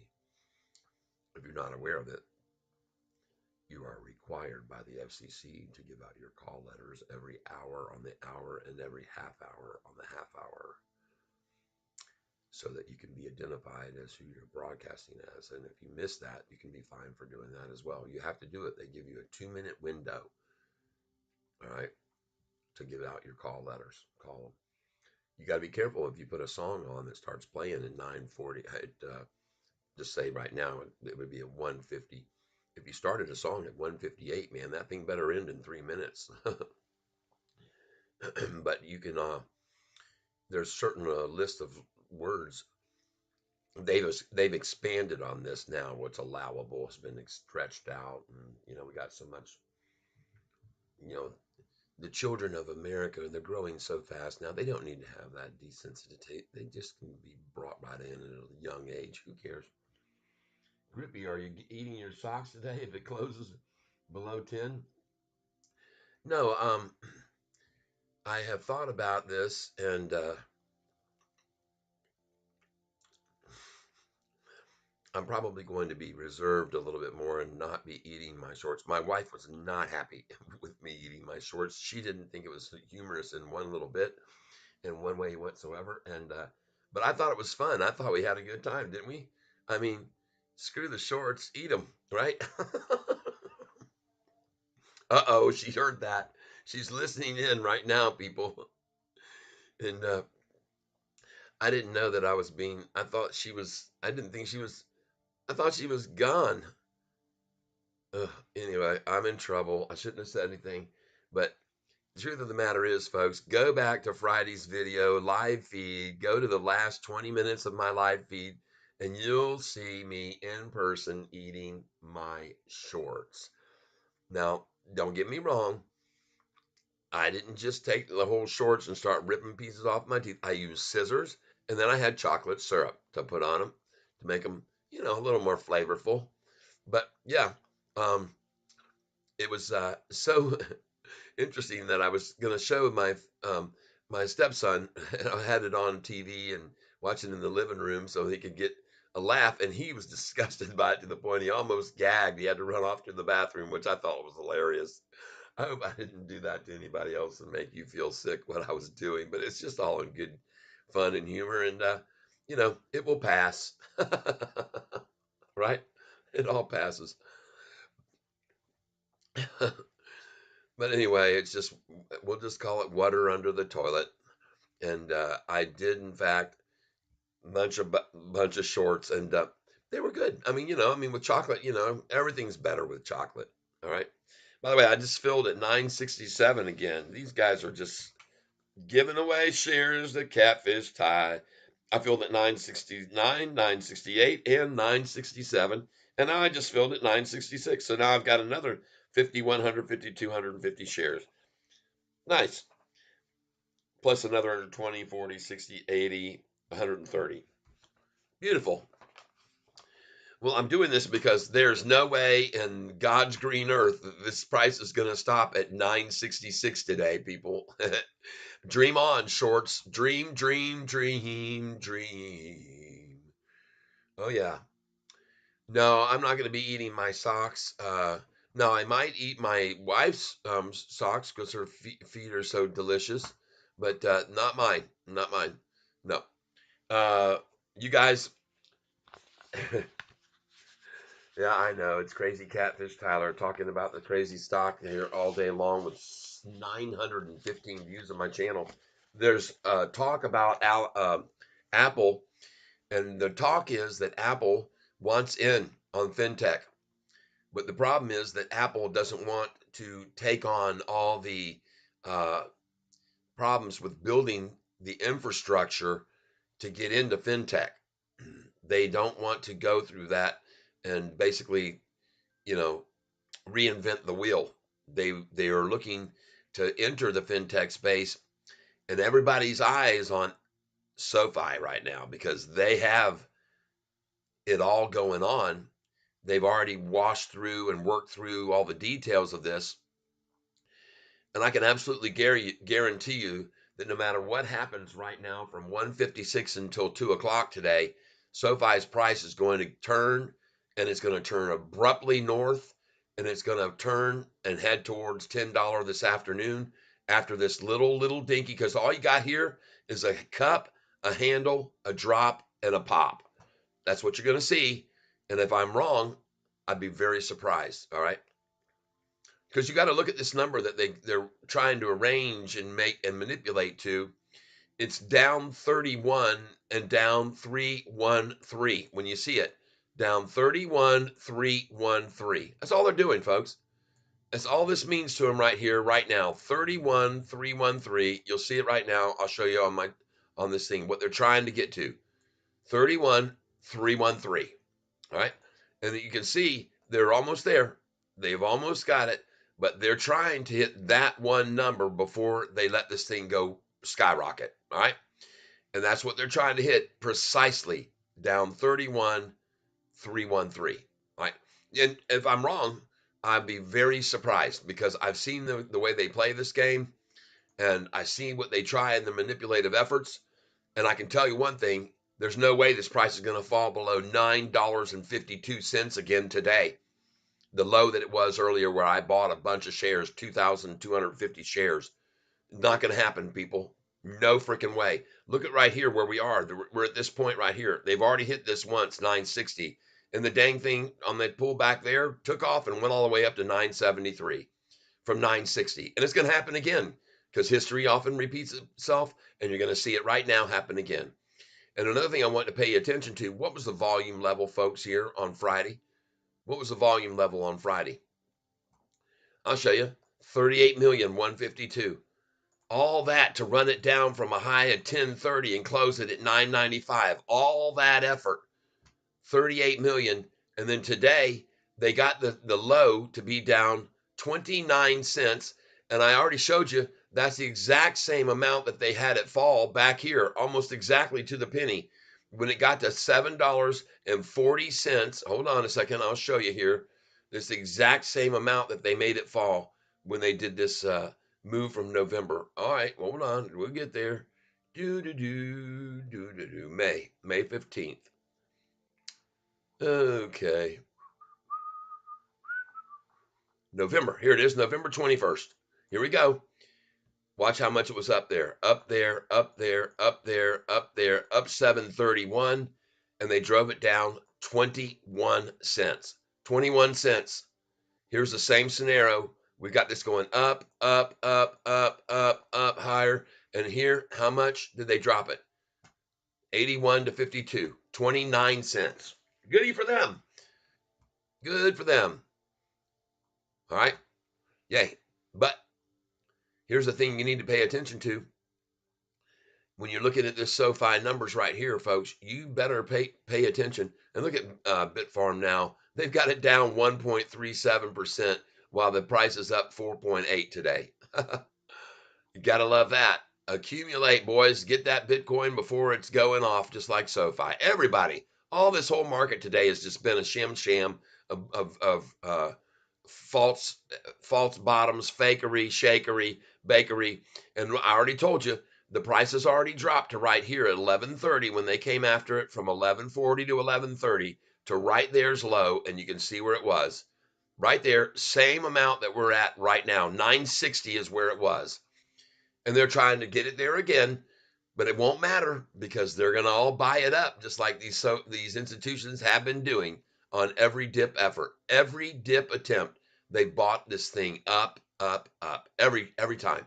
And it's institutions. I just showed you all of those hedge funds and institutions and big money coming in on this stock. I just showed it to you 20 minutes ago. There's a lot of institutions that are adding to their positions. We're seeing new institutions come in, brand new money coming in.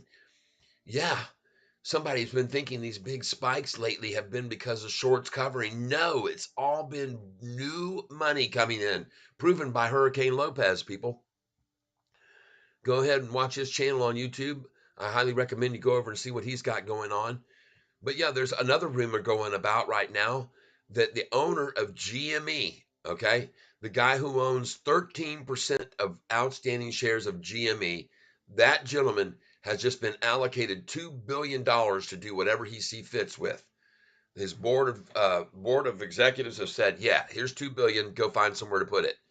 Well, Uncle Bruce, who's on YouTube, another person I would highly recommend you go over and check out, says that his feeling is there's a very good possibility that that gentleman is now doing the same thing with that $2 billion that he did to buy into SoFi. I mean, into his own company, GME. Every one of those purchases he made to acquire up to 13% of GME stock was done with his own money under the table, under the radar.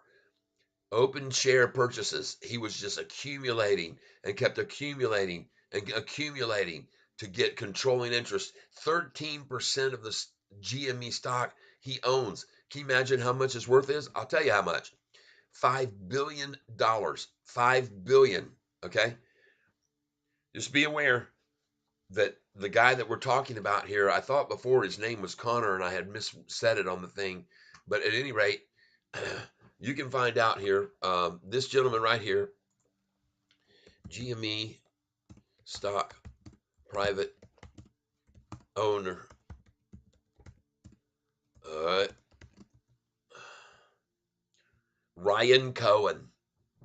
Ryan Cohen has just been given over $2 billion by GME to invest in the best possible thing he wants to get into that he sees the most upside potential in. And there's a lot of people that are pointing in SoFi because, in my opinion, no company that exists today anywhere in the world has the upside potential of this company of SoFi does. Okay. I don't believe it. I don't think they do. I could be wrong, but I don't think so. And by the way, look at this 202113. Oh, God. It just is so pitiful, folks. So sad that this is what they try to do, and they try it over and over and over. Here they're going to go to 288.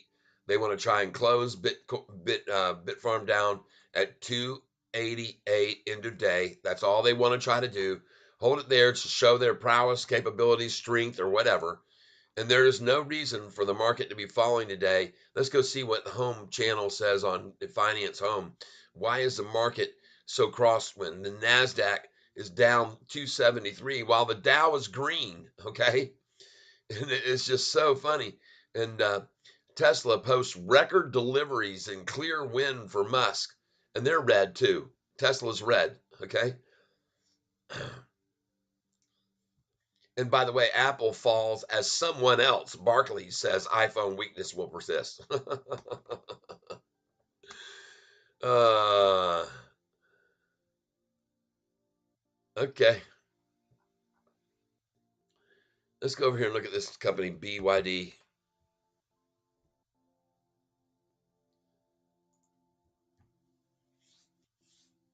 What are they doing today? Okay. Just want to take a look at this one just for the kicks. All right. But at any rate, I want to thank you all for being here with me today. I know we've now had 923 views. Please hit the like button. Let's get this shared with some more folks, because I'm going to tell you some more things that are going on here. And as I already said, that the wall of resistance now on the lows is getting intolerable for them. They cannot get this thing to push down, no matter how hard they try, no matter with their desperate efforts, they cannot. There's a major wall of resistance, and here's where the number is right now. Here's the new low, people, 960. Okay, that's the new low for SoFi, 960 right there. Saw it earlier this morning at 960, and now they make another ditch effort at 2 o'clock, and it's at 961. And so I say that's the new low. That's the new wall of resistance on the low. And sadly for them, if you look at the historical data, the thing that sucks about that 960 being the low is if you go back here and look at the low was just down here at 674. 672, 720, 663, 641, where they were shorting the crap out of it at 679, 680. All of these highs they shorted. They shorted at 688. They shorted at 678. They shorted at 672. That's how they got the price to fall each day. They shorted at 703 and made it close at 690. They shorted at 695, made it close at 686. They shorted at 720, made it close at 703. They shorted at 735, made it close 734. They showed at 773, made it close 735. They're shorting all these positions to make it close lower end of day. And folks, I got news for you. The problem is these numbers keep going up. 620, 640, 695, 7, 740, 798. They're shorting all these positions on the highs each day, and they're getting completely annihilated. And a 2% down day is not going to save them. Nope. I'm sorry.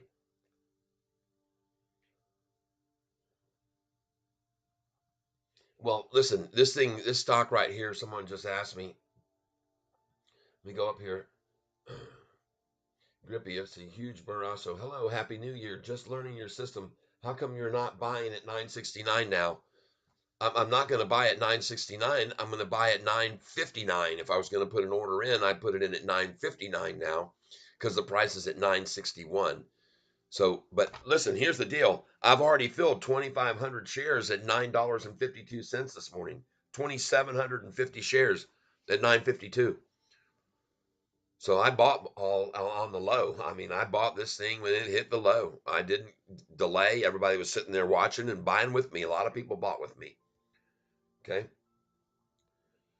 I appreciate you being here. I appreciate you. I haven't seen you here before, so glad to see you here.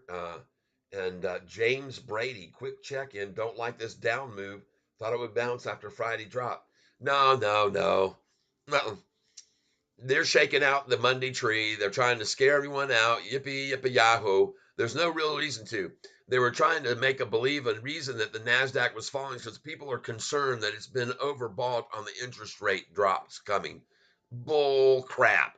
It's being dropped right now because they want to scare people out of their hands, shake their tree, get them out, get the weak hands out. Tomorrow, the Dow will be up 280 to 320 points, and the NASDAQ will have a rise of 130 to 150 tomorrow. Okay? So this is all this is, and they're moving money around. It's January the 1st. A lot of them pulled out of the NASDAQ and moved over here and came in to some other markets like the Russell, which is hardly down. Look at the NASDAQ down almost 2%. The Russell only down 0.4. All right. They're moving money around. They've moved money over into the small caps today, even though they're all down right now. It's all manipulated, not all 100% manipulated. 100% today. And that's why the problem is on Friday, when they had it down to the low, more institutions bought and added on Friday. More, I showed you just a little bit ago on all these institutions that are just friggin' piling in on SoFi. And not a single one of them has given up one single share during any manipulative days, including today's. I can guarantee you, I go over right now here to SoFi institutions. You're not going to see them giving up their shares. It didn't happen. It's not going to happen. They're not going to give up their shares. Nobody's going to sell their shares at 960 because they already did that earlier today. They did that right here. Anybody else that was going to get out got out there, 961. Now I will start putting in my buy orders. Okay. Now's the time to come in at 961. Watch and learn with me, and you cannot do what I'm doing unless you have at least 25,000 in value for your account in both stocks and in cash. That being said, you can do exactly what I'm doing if you're just buying as this run begins to this afternoon's 988. But we're going to sell it all at 987.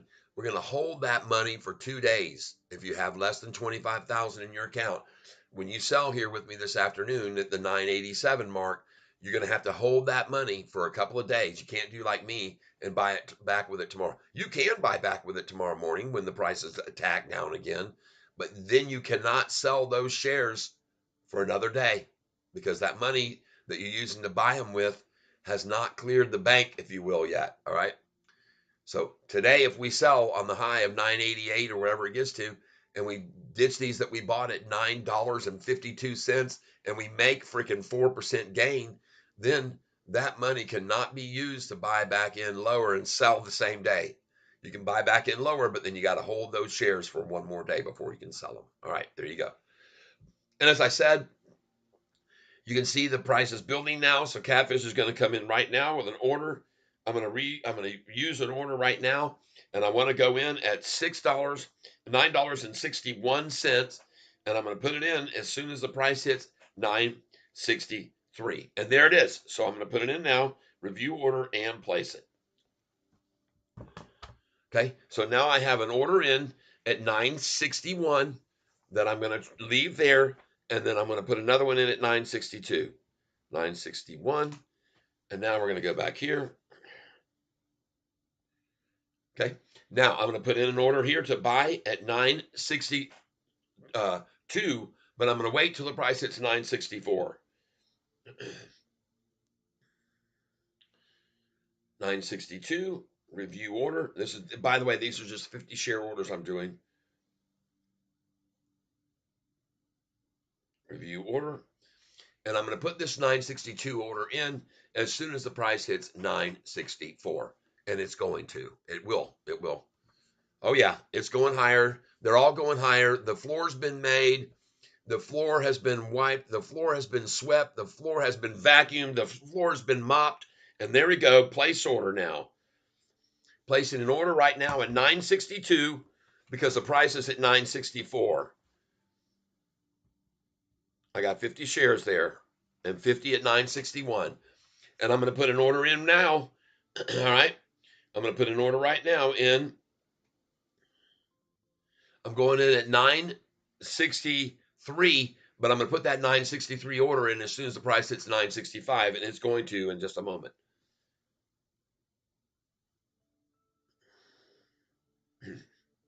Review order. Going to be putting in an order for $9.63 as soon as the price hits $9.65. You guys have all been watching me do this in the past. You see how I do it. And you just saw me. The price was at $9.73. And I put orders in at $9.72, $71, $9.70, $69, $68, $67, $66.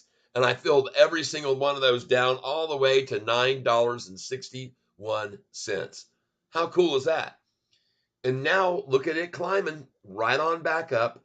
And I've got my orders in right now at right now at 9. And now I've got them in at 9.59 again, 9.60, and 9.61. And I'm going to be putting an order in here very soon at 9.62. As soon as, hey, look at that, I just got 9.61 again. Thank you, shorts. And now I'm going to put my 61 order in again as soon as the price hits 9.63, which it just did. Review order. And I'm going to wait till it's at 9.63 to put it in there at 9.61. And it will hit 9.63 in just a second, because all the 61s are just going to be gone. Now we're going to get, well, hold on, we're waiting. I've got no orders in still at 9.57, 58, 59, and 9.60. And there it is, place it. See if we can get that 9.61 again off 9.63. I have a 50 share order in at 9.61 now that I just put in because I saw it hit 9.63. And interestingly enough, here's the crazy part. Why won't my 50 share order fill at 9.61 right now? Is it that nobody really wants to sell that many shares? Huh. 50 shares sitting there, 9.61, still hasn't sold. Man, oh man. There we go. Finally got 9.61 just then. Man, this is adding up fast. Let's see how many shares we've got now. I started with 28,820. By the way, you all know I had 35,600 2 days ago. Sold at 10.12, 10.13, 10.14, and again at 10.20, 10.21, 10.22. And now look where I am, buying back at $9.61. How cool is that? Cha-ching, everybody. That's how we do it, man. I told you guys that day to sell it when it was up there. All right, I told you to. Everybody here gets all upset. They go, oh man, I can't believe it. It broke over 10 and now it's back down to 9. So why didn't you sell it? Who's got your hands tied here? I'm telling you what to do. You guys need to listen up, and you'll get smart, and you won't be crying and sobbing. You'll be, holy crap, I'm glad I got 20,000. Somebody told me this morning I got 16,000 to buy with, Ty. I'm just waiting for you to tell me when. Well, I told them when the price hit 9.52, I said, better come out now. Water's fine. Get in, 9.52. I bought a lot at 9.55 because I thought that was the bottom they would reach. I think I got probably about 400, 500 shares at 9.55. But I'm not worried about that. I see where the price is now, dadgummit. That's how many shares I got. 28,820 plus 20, 40, 60, 80, 180, 280, 300, 50, 450, 470. Let's just say 450. I'll get that 20 later. 500, 556, 657, 758, 859, 950. And then 29.70. So 28,820, 28,820 plus 970 equals. I'm at 29,790 again. 29,790. Oh, that's not right, because some of these 50s I filled. There's another one, 150, 150, 250, 350 more. So add another 350 onto that. Plus 350 equals, because some of them ordered to fill twice. Now I'm at 30,140 again. Beautiful, 30,140, and I still got $5,000, or basically $50,000 to buy with from my sales up there in the tens. Because I had 35,030. I actually had 36,000 something. Don't know where the piece of paper went. Yeah, I had 35,320 on the morning of the 26th. And that's when I sold at the 10, 12, 13, 14, 15, 10, 22, and 10, 23. Yep. And I cut out freaking 8,000 shares there. Now I'm buying back at 962, 961. It's incredibly fun. And folks, we can just keep doing this. We can just keep doing this over and over and over and repeat it again over and over and over and make incredibly good gains by taking advantage of manipulative efforts by the sorry shorts. Okay. And again, I'm grateful to them to get these prices. I'd never fill at these numbers if it weren't for them and their desperation. I have no pity on them. I take advantage of their situation, I guess you'd call it, their predicament. I'm an opportunist. Why they're selling fake shares, falsely selling to one another to run the down 3% today after a 105% gain over the year, then people just don't understand what I'm trying to tell you here. If you go over here to this channel and you hit on this bookmarks and you click on this and you go to our bank earnings, Sofi earnings past, look at these crazy, crazy numbers, folks. They're just insane growth that I'm getting off a market beat here. Look at these increases, folks. I mean, it's insane what they've done since 8/12. They actually missed the street, but they grew their revenue from 212 estimate and they hit 231. Okay. Then the next quarter, they beat the street by 9 cents, grew from 263 million to 277 in actual revenue. The estimate was 263, they beat the street again. Then the next quarter, look here, quarter 4, they actually beat the street again, and their revenue estimate was 279, and they beat it again, 279.88. Then the next quarter, their estimate was here. They met the street. They went and increased their revenues from 279 million to 321 million. Folks, you're talking now 1, 2, 3, 4 years in a row increasing revenue, quarters in a row. Then the next quarter comes out. Estimates 12. They met the street, jumped to 362 million from 321, so up 41 million.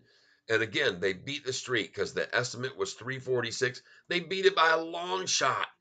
They slaughtered that. Here the estimate 390 million, and they beat the street estimate. Here they were up 423. What a surprise. Are you getting that? Every single time they beat the street again. They had the millions more, but from 425 to 443, the estimate was 425. They outperformed again. This is just over and over through history. This company under promises and over delivers. All right. James Brady, 8% down from last Wednesday. Everybody, the sky is falling. James, take a look at this chart. How much are we down from back here in December, beginning of this month? How much are we down when the price was at 7? How about from here on December the 13th when the price is 791, James? How much are we down from there?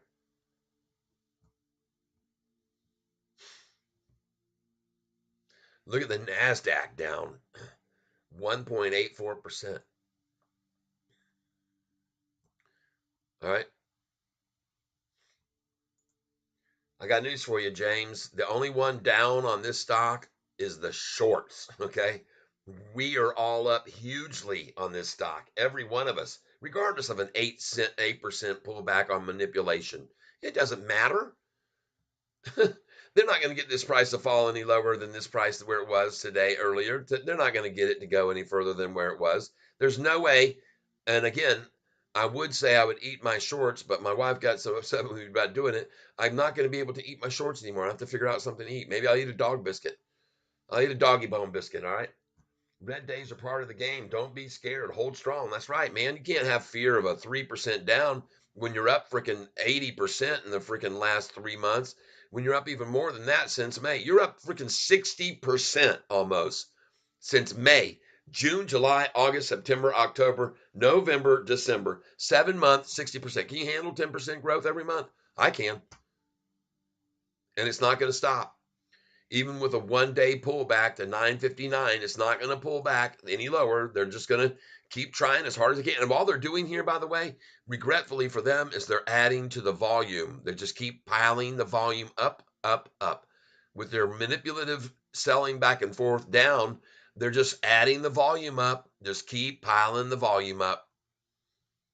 So it's just like they're really fanning the flames of this fire by adding the volume while they try to manipulate it down. I laugh so hard at them because I look at this month chart and I just go, man, what are you guys you think you're gonna get this thing back down to $7.86, $2 below where it is today? With earnings coming out in less than freaking 1 month now? Folks, we are now, look how many days we are away. We're 27 days away from earning. 7, 14, 21, 28. 4 weeks. Earnings call. Price hits 12, 13, 14, 16, 18, 20, 23, 25, 27, up to 30 almost, maybe over 30. I don't know how high the dang thing's going to go once the pension funds can come in. And believe me, they're going to come in. Pensions will start making their way in on SoFi in droves once this thing is profitable, because they've already seen it's up 105% on the year. And they all know it was manipulated down to begin with by David Chiapanzi on May the 15th. The price never should have hit $4.45. Never. It was all done by their games and their manipulation, just like we're seeing today. It's the same type of manipulation, same type.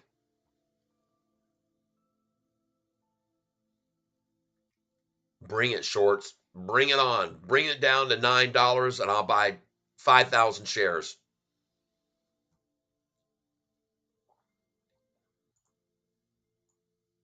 Oh, I guarantee you there's a many, many, many, many other big orders there at $9 waiting if it'll get there. I bet there's freaking 2 million shares orders worth sitting at 901. People just waiting, hoping they could get that one more time. But Catfish, man, he already bought freaking 2,500, 7 cents over where we are now, and happy to see it rising again. And I just filled again. I've filled at all these prices. I filled at 962 now. Well, I didn't put that in. Yeah, I did. I filled at 962. I've now filled 3 times at 961.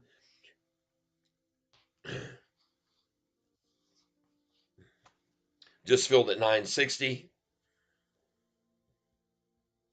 50 shares there. And now I'm going to put in a buy order at $9.58 as soon as it hits 960 again.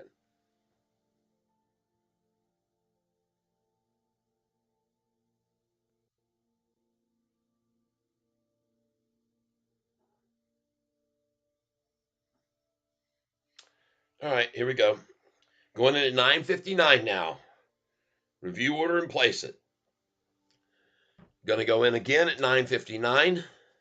We can scratch all these numbers off because we filled those. 959 now. Scratch all these off. Going to go at 959. We're going to do 50 shares there. And we're going to do 960 as soon as it hits 962, which it's going to do here in a minute. I want to thank you all for being here with me. We've got a lot of stuff. Volatility is our friend. That's right. It's that simple. Yep. Red days are part of the game. It's that simple. What's the SPY looking like to you? Good. Volatility is our friend. Yes, it is. Volatility is very much our friend.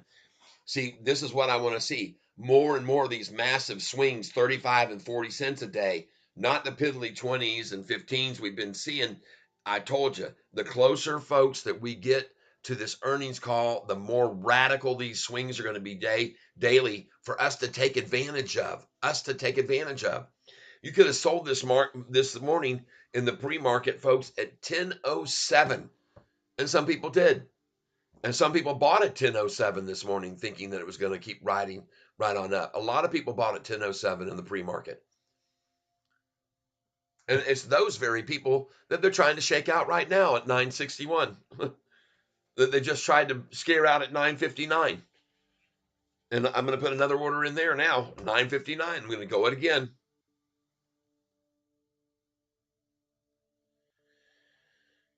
You betcha. 50 shares, $9.59. Review order and place it. Okay, now I got another 50 that I've got sitting there at $9.59. Sorry about that.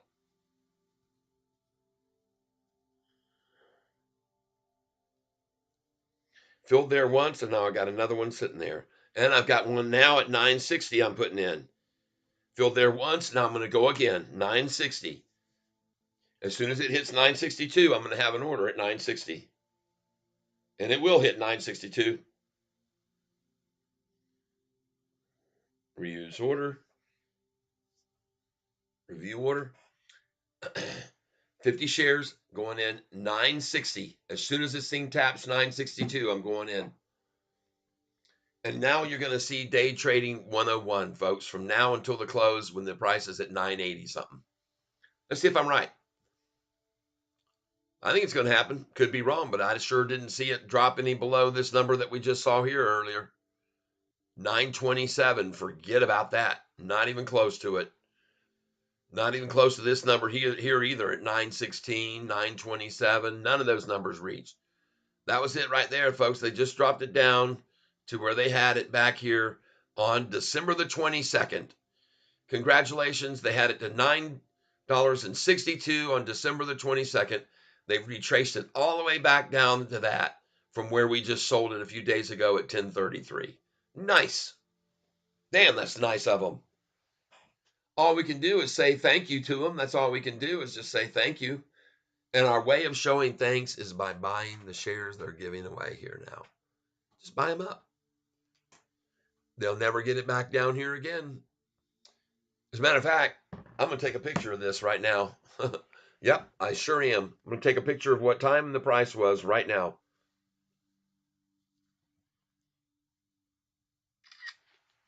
Beautiful. Yep. And I'm going to get a nice little shot of this chart. Nice. Now watch it climb. Watch it climb. If we all do it, it's going to create a squeeze. Yeah. Yep. Once this stock reaches 20, I'll be making money every day just trading my shares. Yep. Good afternoon, Mopar for Life. Welcome. Oh, Quinchin Yu. Back again. Do you still think it'll reach 980s? I sure do. Absolutely, I do. I don't think it's going to reach 980s, Quinchin. I know it is. It's going to hit 980s, 990s, 10. Just like this morning, it was at 10:07 in the pre-market. And so what you're seeing here now is just an attempt to accumulate some more shares before it goes over 11:07. All right. That's all they're doing here and now. They're shaking the tree out. They're wiping out weak hands. They're trying to take people's emotion and fear and make them think that the sky is falling so they can steal their shares away from them today and then have the NASDAQ go up 150 to 180 points tomorrow. And the Dow will be up 290 to 320 tomorrow. And everybody will be going, holy, what the happened? That's what they'll be doing. All right. Yep. Just got on what's your take in the market and the Bitcoin miners. I'm loving it. Bitcoin up freaking big time. And I tell you, they're still trying to knock it back, but it's up freaking 3% today. It's awesome. And this morning, I sold this morning right out of the gate. I told everybody, you better have your orders in to sell this thing at this 15% up. I told them, I said, every one of you, you need to put your orders in to sell this 15% up this morning. Get out of it, because I tell you right now, they're going to knock the crap out of this today. And they did exactly like I said they would. I made $2,700 this morning off of my BITF buy on Friday. $2,700 profit. And now I'm going to make it again, buying it here again. That's right. Yep, I told everybody you better have your orders in this morning at $3.27, $28, $29, $3.30. Go back to the beginning of the show. You'll see this. I told them, hey, man, look at Bitcoin. It's up freaking 15%. Let's get the hell out of it. Yep, sure did. In the pre-market. Just like I'm telling everybody right now, hey, look at this stock. It's down Sofi. It's down freaking 3.4%. You better buy the crap out of it right here. Come on with Catfish Tyler. They already had the low, folks, at $9.52, and you can already see an obvious bottom this afternoon at $9.59 they just did. Whoop-de-doo. Thank you. Just gave me a bunch of more shares at $9.59. And I can absolutely guarantee you, anytime they try to pull it back from here till it gets to 980s, I'm going to buy it back 2 cents lower. Now I'm going to put another order in at 959 right now because I just filled there, and you can see where it is now. Reuse order.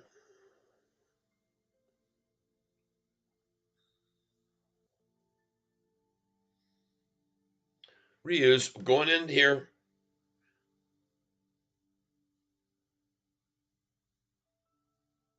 I'm going to put in a 959 order for 50 shares now. Now I've got it there. Now I'm going to put in a 960 order because it's at 962. Review order. And I'm not going to put this 960 in until it hits 962 again and starts toggling 61 to 62. And it will, and then it'll be toggling 62 to 63, and then it'll toggle 63 to 64. It's just going to keep doing this all afternoon.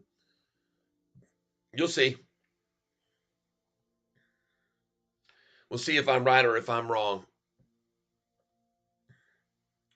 So now I've got a 50 share order in at 959. I've got a 50 share order in that's going to go in at 960 as soon as I see that price hit 962. And I'm going to.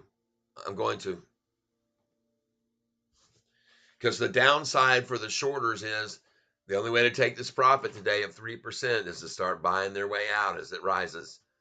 And as it rises, each one of them will cancel another one out. They're like, yeah, I'm out. There it is. 960 goes in now. 960 goes in now.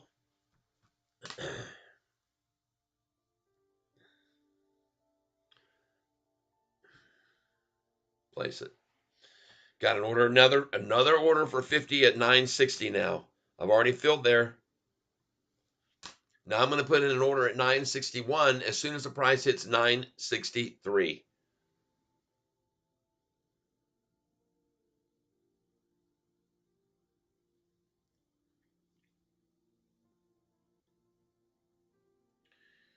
Review order. All right, here we go. I'm going to go in at 961 right here. We're going to hit 963. And I got news for you here, folks. You had better take a look at this chart right here on Sofi's 1 day right now. All right, here's what I got news for you about shorts, just so you can be aware of what you should be getting out of right now, and that's this dang stock right now. Oh my God, look at this thing. Look at how many times they took it down earlier to that price, and today, just now, they couldn't get it there.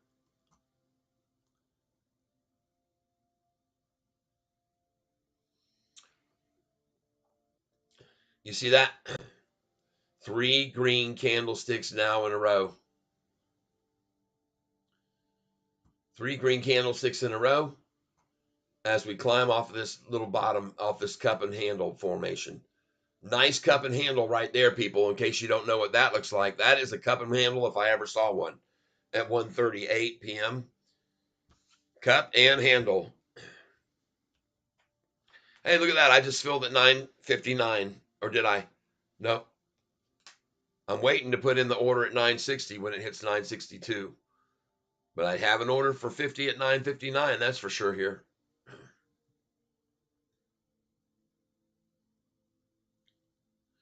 And by the way, take a look at the ticker now. All right, let's just watch what happens with these share counts a little bit here, because I see some bigger orders coming in right now. 28,574,000, 28,576,000, 28,576,991, 28,578,000. Oh, look at those 100 share, 100 share, 100 share, 100 share. uh-huh. It's so cool how many retailers just believe. Look at that. It went up on a 100 share order a penny. Oh my God. Shorts, don't you have anything left at all? Is there nothing left for you, Shorty?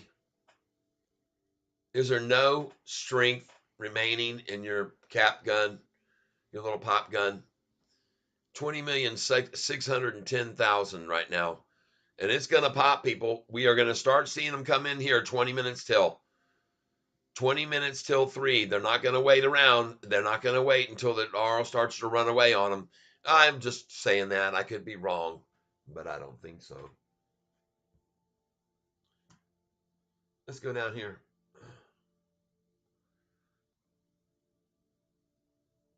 I went shopping today. Jacob Raber says he went shopping today. Hope you bought some SoFi when I did. $9.52. Please place all your sell orders at $50. Yeah, guys, put your sell orders in way up. Jacob Raber, while market needs a bounce, if we do it, would be here. Yep. Jacob Raber, whole. Yep. I got 1,200 shares at $9.90. Sadly, no buying power anymore. Don't worry, you're fine.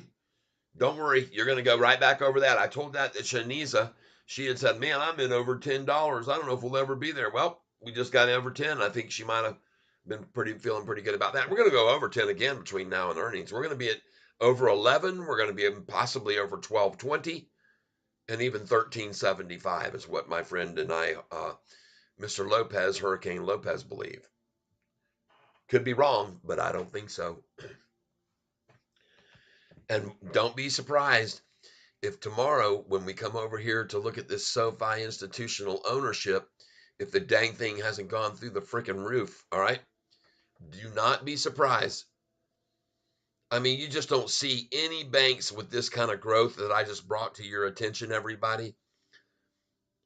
Beating estimates by 20 million, beating estimates by 30 million, beating estimates by 19 million, beating estimate right there by 24 million, beating estimate here by 15 million, beating estimate right here by 50 million people. I mean, look at this growth. I mean, it's insane. January 29th beat by 5 cents. Price went to 11.70. Sold it. We all sold it at 11.66 that day. Nice. Cha-ching. Yeah, we sold it at 11.66 and it went to 11.70 for a high that day. Buy it back at 9.61, 9.41. I mean 6.41. 6.41 people 2 months later we bought the back after selling it at 11.70. Almost a freaking doubler from there. 6.41 and now 9.60. $2.20 up from that buy just a month and a half ago. Wow. Dadgum, people. You stay here with me, Catfish. We're up to 986 views. Please come on, step over here real quick and hit the like button. We got to get this out to even more people. And let's see here what we got going on. Mopar for life. Good afternoon. Do you still think it'll reach 980s? Yes. Jacob Raber just got on. What's your take of the market? Bitcoin miners. I love it. I went shopping today. Jacob, place your orders, sell orders at $50. Yes. Keep them from being borrowed. Don't let the shorts borrow them. Put your sell orders good till cancel plus extended hours and put them in high. All right. Don't let the shorts borrow them. Okay, Anthony, if we all do it, it's going to create a squeeze. Absolutely. If every single person who owns SoFi stock was to put their sell orders in for every share they own right now, there would be almost impossible for them to hold it back. Even more difficult because there wouldn't be the shares there. No shares available at the brokerage houses to lend out to them to use against us. Yep. While market needs a bounce, if we do, it will be here. Yep. Hold. Yep. Quinchine. I got 1,200 at 990. Sadly, no buying power. Pedro. Con. Cat, what time do you go live? It changes. This morning I went up early. I was up at 7:30 and I started going live then. And sometimes I come on right before the open day. I'll be around 9:15 a lot. But today I'm going to have to make a run here right after 4. So I won't be able to stick around. As soon as we close, I'm going to shut this thing down and get on out of here. I got to go deliver. I sold a violin on eBay. And I'm going to ship it out. I've got it all packaged already. I got up early this morning, $4. Hey, folks, when I got up this morning, when Catfish got up this morning, I went and I checked SoFi's price very early. And I was like, wow, are we going to have a great day today or what? I sure did. Price was this morning at 4:34 in the morning.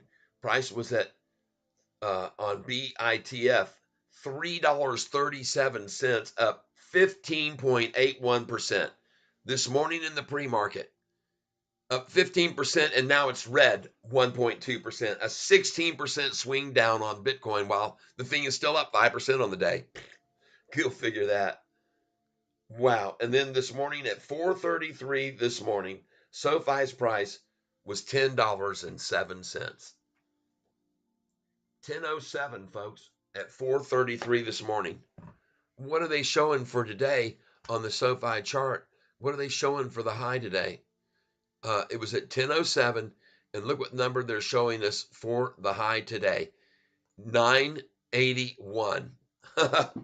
It was at 10:07, everybody, not 981, Yahoo. The day's range was 10:07. They've knocked this thing down 47 cents, and Catfish was the one that told you that's what they'd be doing. Each day we're going to see 40 to 50 cent swings, up, down, up, down. That's why I said on my picture there Friday, man, this is going to be one wild ride on this bull, and you better just be strapped in and ready to buy on the lows every day and sell on the highs. Now, this morning I could not sell any SoFi at 10:07 because that was at 4 something in the morning, and I don't have the kind of account to do that. And by the time it was 7 o'clock, the price was already getting taken down, manipulated, and I saw it and I knew it. I said, man, they're going to come out of this thing right out of the gate today, everybody, boys and girls. They're going to come hard right out of the gate at us, and they're going to try and scare everybody, all the new investors that have been coming in over the last month. And by the way, I point out again to you, this is a great line of resistance because earlier this was a point of resistance on the way up right here, as it was right here, this one right here. Now look where we are. There's no more resistance right there at that level. Now we've got resistance here at this level. All right. So we've actually got 1, 2, 3, and now this is the 4th level, and it's higher. 961. Now, folks, you should put in an order if you're like me for $9.59. So I'm going to put another order in right now at $9.59. And let's see if Catfish Tyler's right about the rest of the afternoon.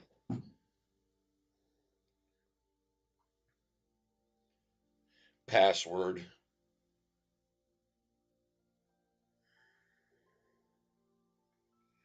Enter. 9.59 order just went in for 50 shares. Put another. I've now filled another 200 shares at that, and now I'm getting another one in at 9.59. And right now we're going to place it. Right now, folks. Review order and place it. We're going in at $9.60. I've got 9.59 now, and I've got 9.60 waiting. Now I'm going 9.61, folks. Here we go. It's starting the run. 50 shares at 9.61. Here we go. Yes. Review order and place it. 50 shares at 9.61 is going in now.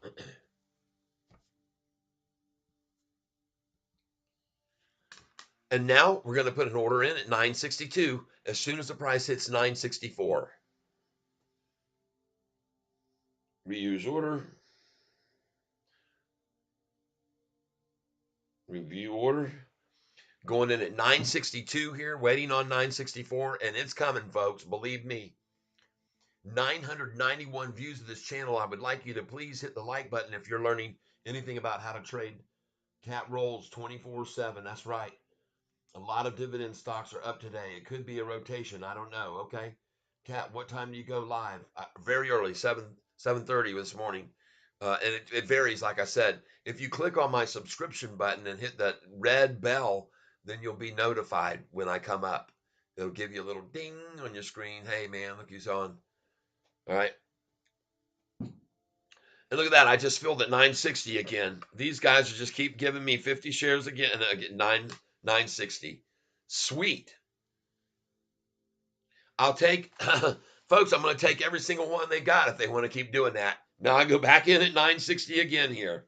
Going back in one more time at 960 again. And now I'm up to 30,180 shares.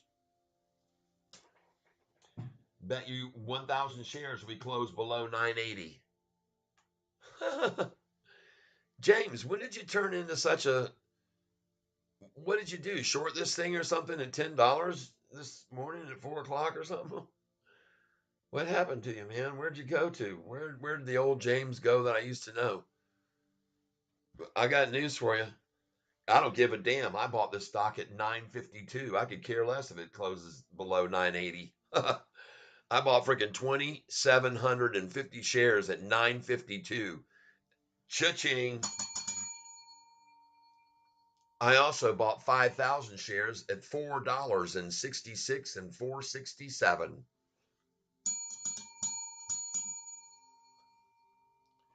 And I'm going to keep running this price up on them. I'm going to keep buying every share they try to give away. I'm going to buy it, buy it, buy it, buy it all afternoon. I'm not going to stop because I sold 8,000 shares and now I got $80,000 to buy this thing with on manipulation efforts like this. I love every second of this, man. I'm completely in love with this stock. I'm completely in love with the people that are here that are sharing in how to learn how to day trade the dang thing and make a boku bucks with me. I mean, who all bought with me on Friday Bitcoin when it was down there at the low, 4.6% down, and then sold up 19% gain this morning? Cha-ching! 2,700. Lock it away.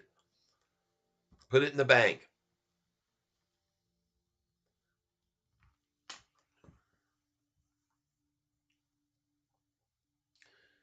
Yeah, everybody's watching. Watch this, folks. Watch this capitulation right here. Look at this thing coming together. You know this word. I've told you about it before, folks. This right here, this is called consolidation, capitulation, convergence. And 99 out of 100 times, convergence, capitulation, all favors longs. I've explained this to you many, many times that 99 out of 100 times when you see all these lines converge together to a point like this, folks, you got to know what that means. Convergence, capitulation, consolidation, all the C words, triple C right there. You'd be wise to be buying shares when you see that, like I'm doing right now. I just filled 50, 100, 50, 200, 50, 300, 50, 400 shares at $9.59 and 960. And look where the price is right now. And it's going to keep climbing because the stock is consolidating. This chart formation does not lie to you.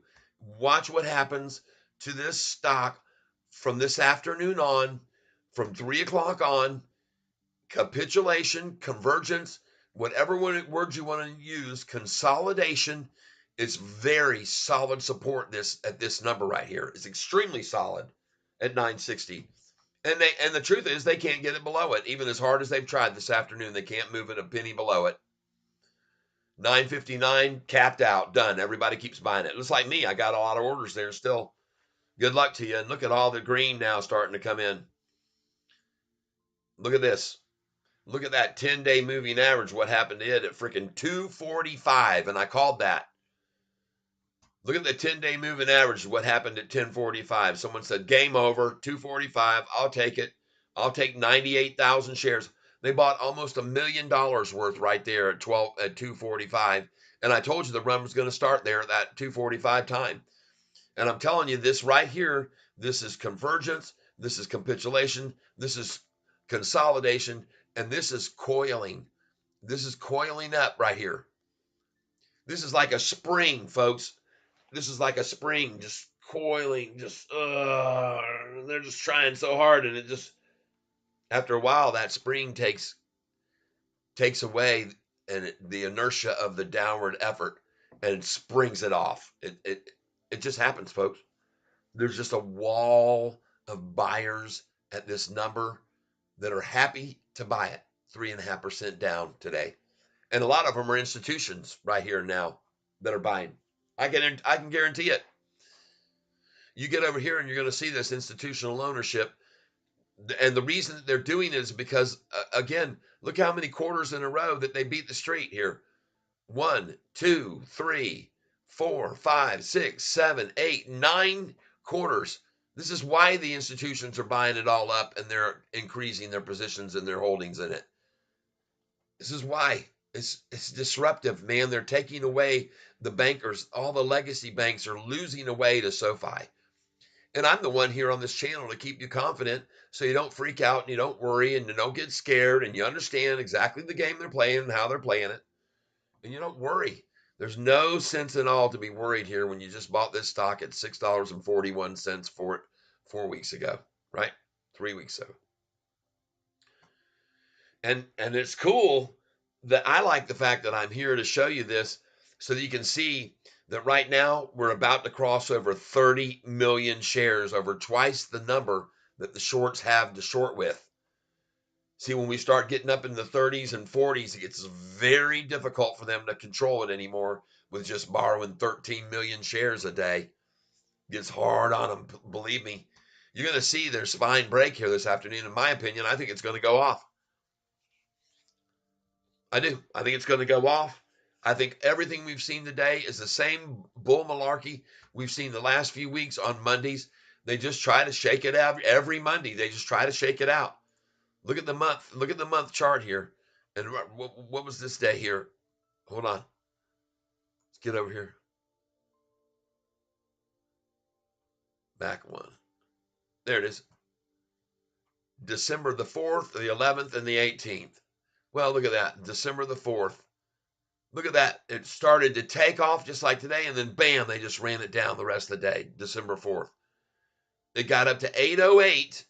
808, people. I tell you to sell there. December the 4th, 808. And then they ran it all down the rest of the day, December 4th, and got it to go down to 792. What do you know? 792. And then the next day was Tuesday. It went to 833, and look at them just come after it and try to knock it back. Next day, it gets up here to 813 for the high, and then they slaughter it from all the rest of the day. So this is a daily event with this stock. There should be nothing at all that surprises you about what they've done today because they do it every freaking day, people. Here's the takeoff of the other day at December the 14th, and boom, they ran it all the way down to here on a Monday, right? It wasn't the 14th, or was the, wait a minute.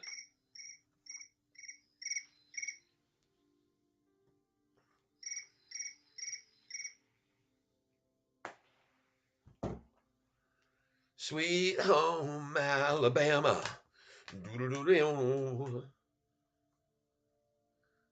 Oh, yeah. Okay. Well, God bless you, shorts, for the giving up that valiant effort to hold it back. Time now is 2:56, and watch them start making their entry right here and now, and all the manipulation ends. All of the games end here. It's all coming to an abrupt and quick stop from 3 o'clock to 4 as this price now springboards higher and higher and higher the rest of the afternoon. 1,004 views. And what are the rumors floating around about this stock? Well, there's a lot of them. And one is that Apple wants to get into fintech, everybody. Apple wants in, but they don't want to have to go through the hassle of building the infrastructure themselves. There's a very big rumor spreading that Apple's looking to enter fintech through the doors of SoFi. Together, they're going to walk down the aisle. A marriage, if you will, where they're going to say their vows. And folks, right now, you had better put your orders in with Catfish at $9.60, and you're going to do it as soon as the price hits $9.62. I've got an order at $9.59. I'm going to put one in at $9.60 as soon as the price hits $9.62, and it's about to do it.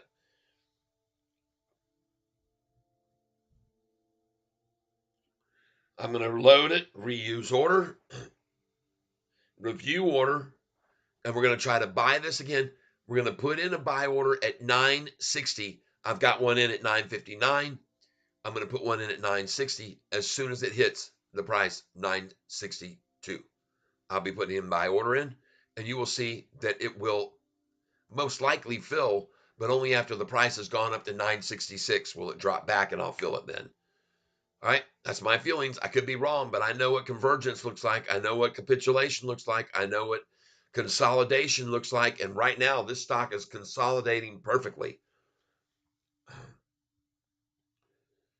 Here we go. While market needs a bounce, if we can do it, we do it here. Yeah, I got 1,200 shares at 990. Don't worry, Quincy. You're gonna be fine. You'll be fine. Pedro, Kat, what time do you get it live? Anthony, a lot of dividend stocks are up today. It could be a rotation. I don't know. Okay, good point. Stop me and Mark. Cat rolls 24/7. Yeah, baby, pretty much. I sure do. Entertainment International. I added more shares, 11,500 with an average of 969. Yike, adding different times. Sold the 10 strike covered call for this Friday. Nice. Collected 1,550. Nice. Gonna just keep selling covered calls. Make the premium like the MMs. Yeah, absolutely. Make the premiums just like the MMs. And what are you seeing here now coming in all of a sudden? 4 green candlesticks green. Catfish has called this, people. They've been running this thing down all day to turn around and run it up the rest of the afternoon. They stole away everybody's weak hands. They grabbed away the sky is falling shares, and now they're going to run it right back up all afternoon for all the into dismay and wonder and surprise of every single one out there. They'll be going, holy crap, look what they did with this stock today. And then they'll go over to the institutions and go, oh my God, look at how many more institutions bought in. Just like last week on Thursday and Friday. On Thursday, we had 6 institutions come in, 5 came in on Friday. Wow. And then we got another one that entered today. Probably went in when the price hit 952 and they just said, thank you very much. And they bought another institution, bought in long this morning. I've already pointed it out to everybody. Meanwhile, I'll go back over to BITF. Golly, look at them trying to kill that thing down. I'll just buy it again right now. Made 2,700, make another 2,700 on it. Look at Bitcoin, by the way. Still up 3.5%. Normally, Bitcoin would be up, BITF would be up freaking 7. Well, they were up 15% this morning. And I already told you the Bitcoin was only up 7.5% this morning, and they were up 15. I told you they're hypersensitive to the movement of the coin. They're hypersensitive. That's why I got that big gain this morning. Cha-ching. And I'm going to make a massive gain on this stock buying here all day at 952, 53, 54. Bought 2,500 shares, 2,750. And I've just kept buying. I haven't stopped. I've bought more at 100 at 966. 20 at 120 at 966 today when they took it up.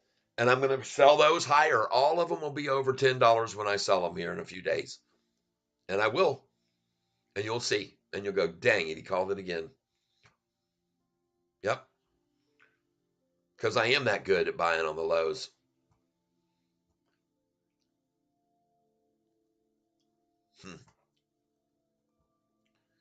Appalling to me that they can make the NASDAQ drop 310 points on no news. The world data was not enough off the mist to do this. It was absolutely manipulative today. 100% manipulation. And I'm telling you, we're going to see this convergence at 302. It's going to change. This is going to be the cup, the handle, the drop, and the pop. Watch what happens. I just filled at 959. Thank you. 50 shares more. Nice. Now I'm back up to 30,200, 30,330. I still got $50,000 sitting here for my sell over 1023 and 1030.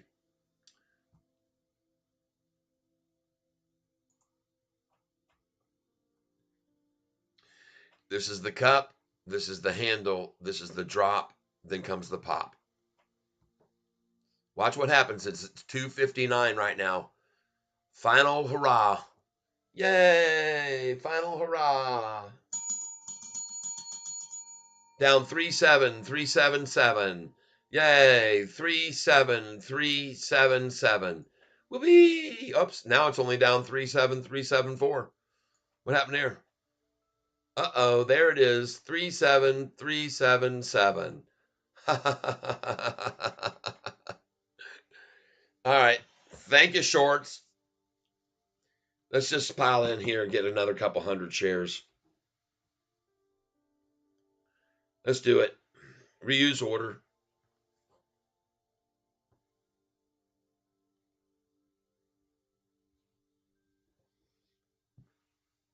Review order. I'm going in here for a 50 share order at $9.56.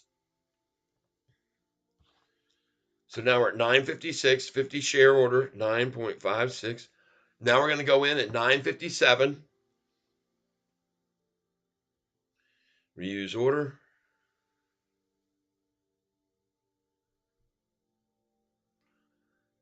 Yep. 955. Man, let's just go ahead and get that. Mark it.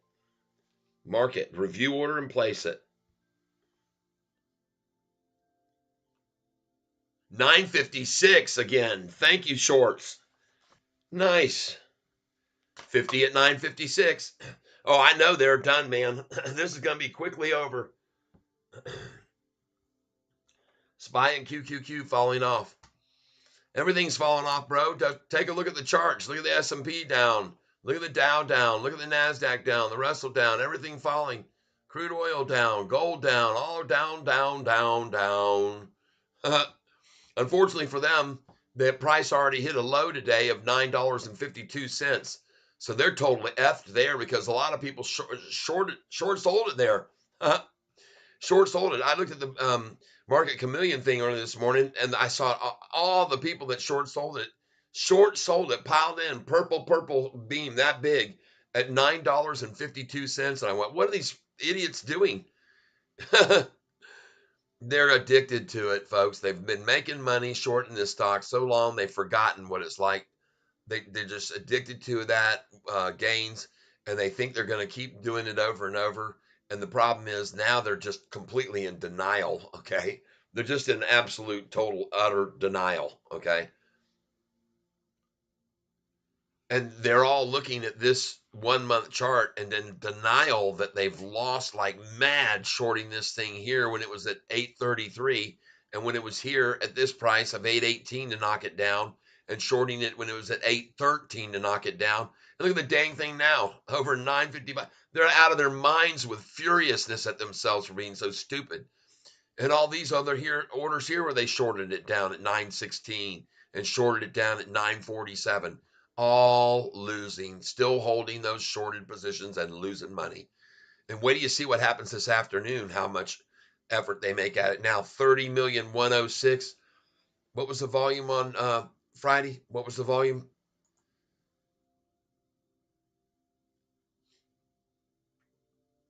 38 million. So very light volume here so far. It's going to end up about the same. It's going to end up about the same. And what I'd love to see them do is use as much volume as they could to try to push this right on down so I can just buy it at a lower price and sell it over 10 tomorrow morning. Yep. Or the next day. I am going to. I'm going to sell this stock, everything I bought today, over $10.13.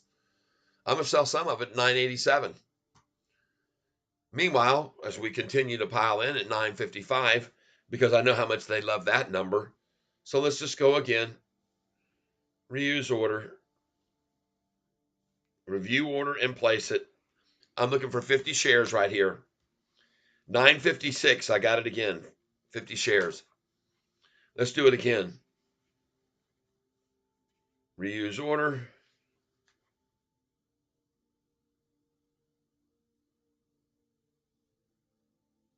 Review order and place it. 50 market share, folks. I'm getting it at 956 again. Nice. Uh-oh. Why isn't it dropping anymore? Why won't it go back down to 952, I wonder? Huh. Why won't they get it to fall anymore? What's wrong? What's wrong with their program here?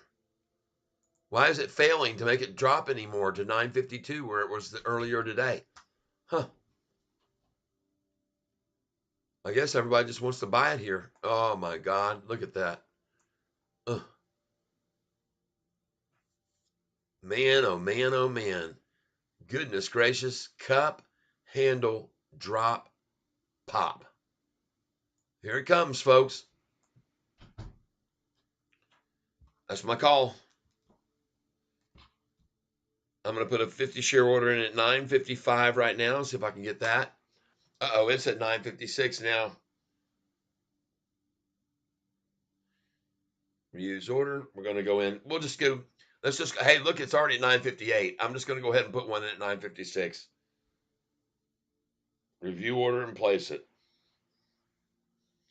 9:56. Oh my God. Now I got to put in one at 9:57. Reuse order. Review order and place it. Now I got to put one in at 9:58. Oh my God. I told you, folks. I told you. Look at it go. Now I got to put in 9:58. And I'm going to put it in as soon as the price hits 960, and it's about to, folks. It's going to hit 960. With the market bounce, stay tuned. I see bullish. Yeah, it's very bullish. Stay tuned, folks, because the MM action is over, ended at 3 o'clock. Game over. Call it a game, folks. Call it game over, just like it was when my Lions beat the Cowboys on Saturday. Beautiful game that we whooped their butts in the last minute of the game, and we drove it into the end zone, and we won the game. And that was excellent to watch. Watching all of our guys cheering while they were in dismay, all the Cowboys' mouths just hanging open because we beat them in their own stadium. We ruined their 15-game winning streak. Right there with Jimmy Jones, who was brought into the big trophy and won the big at halftime. Jimmy Jones got to watch his team lose to the dastardly Detroit Lions. That was so fun. Guy goes out there on the field. He gets in the huddle with Goff, and he says, Jared Goff says, hey, man, go over and report to the referee. So he gets out of the huddle, walks over there, stands in front of him, puts his hands like this, reports. Then we got our number 70 comes running out on the field, and he can't even get to that guy to report. He can't go to he doesn't have a chance because the ref, after 68 had reported, left and ran across the line to tell the defense. You can see him over there telling them. 68's reported to me, and number 70 couldn't even get to him to report at all. He was 15 yards away from the referee when he turned and ran across to the defense. So, folks, I'm telling you, we won the game. Everybody knows, it's all over the news, that my Lions team won the game, and everybody knows it. It's so bad, in fact, and it was so blatantly obvious to everyone who watched the reviews and saw Goff tell him go over and report, watched him walk over and report, watched the guy number 70 running out on the field, never got to the referee, and then they all saw how it unfolded, and they realized, oh my God, this is just blatant cheating. Blatant outright cheating is what it is. And everybody saw it. It's right there. They're caught with their hand in the candy jar, people.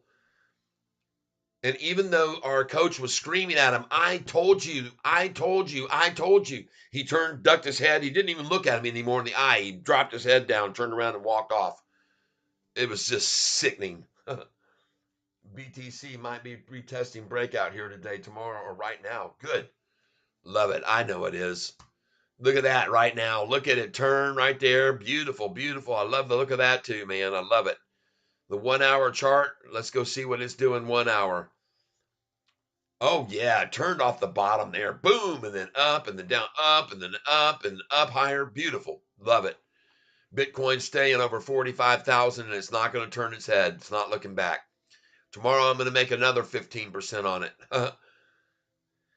Ah, beautiful. Look at Sofi. 37377. 37377. It's heavenly, folks. It's the triple sevens. Oh yeah. Well, I'm going to just show you this so you can all be reminded of the fact that on the 6-month chart, everybody from right here on from August the 3rd, losing shorters, all the way from August the 3rd to now, still losing shorters, regardless of the price. And they're still holding. They're still holding, and they're hoping, and they're praying, and they're wishing they had another David Chiapanzi. Unfortunately, you've got people like Zacks coming out today and raising from a hold to a buy rating. Zacks. And they're not the only one. Goldman Sachs just increased their position in SoFi by freaking 40-something%, people. Goldman Sachs increased their position today, this weekend, or recently, they've gone up from 4,999,000 shares to 7,050,104. 41% Goldman Sachs gain on our stock. Why? Didn't they know that the price was going to drop today to $9, down 3.9%? Didn't Goldman Sachs have some sort of writing on the wall? Didn't they know? Didn't they know it was going to be manipulated down today? Well, no, they already manipulated it down themselves to buy in at the $7 and something price range. They did. They're saying that they made the decision to buy more stocks on this date right here that they reported. And that was the date of November the 14th. Do you guys remember the date, November 14th, and what was significant about November the 14th? Historical data will show you. I'll show you right now. Look at here.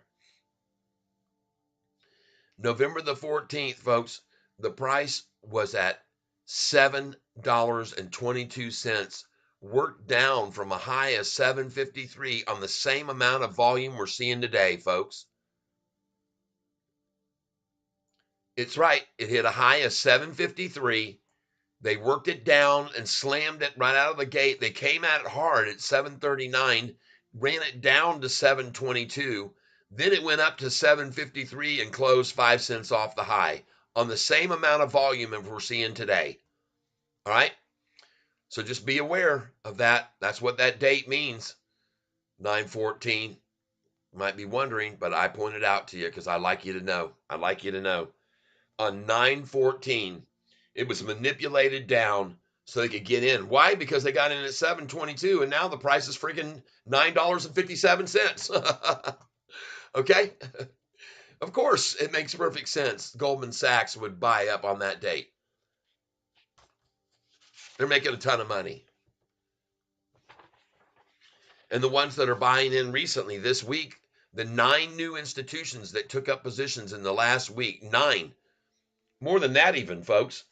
The institutional ownership has gone from 712 at the very end of this month at 11/30, 712 to now 734 institutions in 1 month. Huh. 22 institute. You kidding me? In 1 month? Why? Because of our earnings report and profitability. That's why, people. That's why. I want to thank you all for being here. We've had another great day of over 1,000 viewers. I hope that this information that you're learning from me here will be valuable enough for you to hit the like button. And I've been telling you people these last few days that we've seen these massive attacks.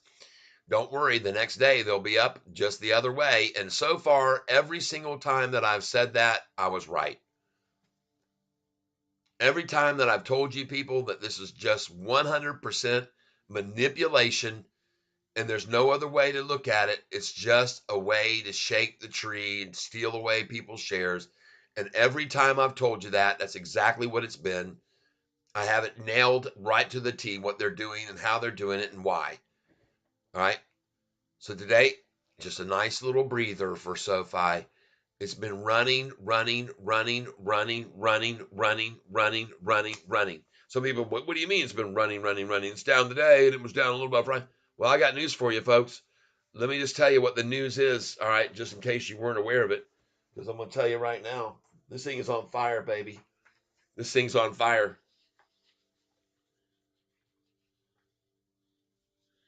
ETFs are adding shares like crazy.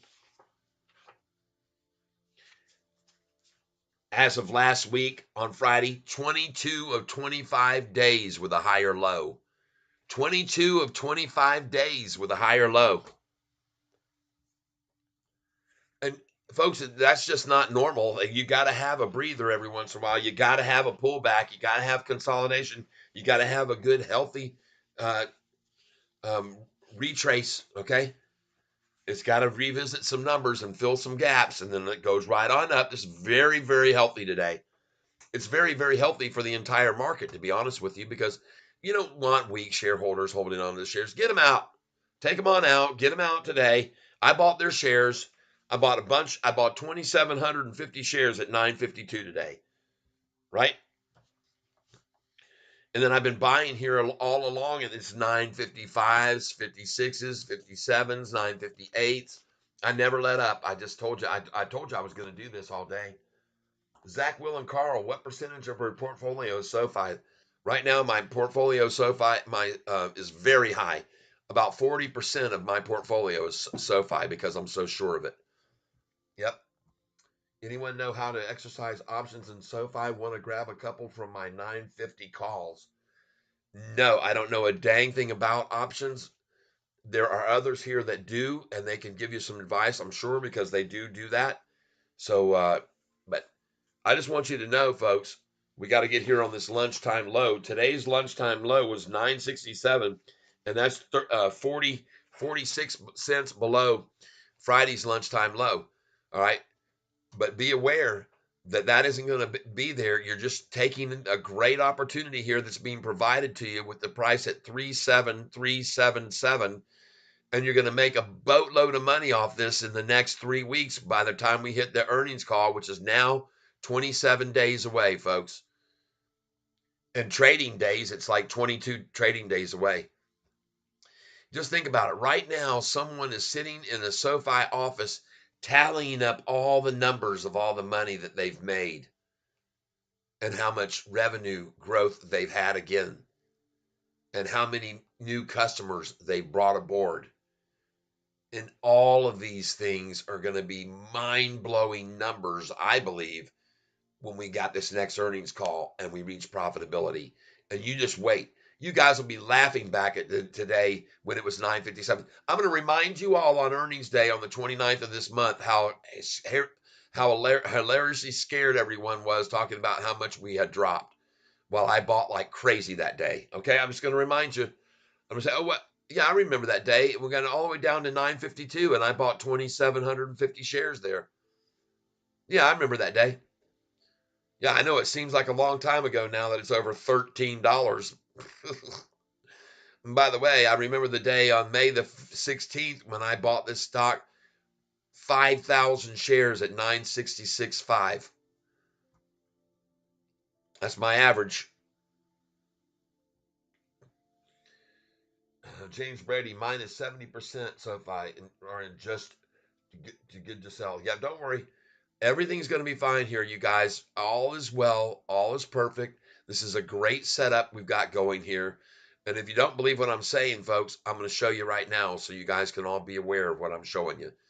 You guys need to just chill out, relax, and take a look at this long 6-month chart, folks, because this says it all. This says it all. Even after today's manipulative effort, look at that blue line crossing the 50-day gold one. The shorter term line on the 6-month chart completely exploding over the friggin'. Look at the 200-day. Look at this, where the 200-day was for a long time here, folks. Look at that. Look at that. You see that? This 200-day moving average sat here from doggone the 5th of December all the way until the 20th of December. 3 solid weeks of the 200-day, barely gaining, just creeping along. But all of a sudden, since the 22nd, kaboom! I show you again right here. Look at this line. Look at this line. Right there. Right there. Look at the 45 and 50-day line that we're moving along there on that line again for the longest time. Take this draw tool off here. It's just insane, folks. Both of these lines right here running together being escaped from by both the 45 and 50-day moving average, folks. This is all you need to look at. Look at the 6-month chart. Don't worry about today. Forget about it. Go SQQQ, okay? Then 12% XLM crypto. Minus at 88% SoFi. Connor, okay, I'm listening. There's a lot of people heavy into it, and you're smart to be. You're smart to be, because this thing is getting ready to come uncorked, unwound, unretained, unrestrained. They cannot hold it back.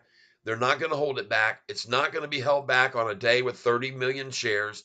And look at those incredible 6-month charts, even with 2 days red here trying to stop it, the last 28th and 29th. This is all over, folks. It's totally toast time for the shorts. And seeing a chart that looks like that on the 6-month should just make you guys want to jump up and down, because that's an incredible increase, folks. Incredible increase recently within the last 2 weeks.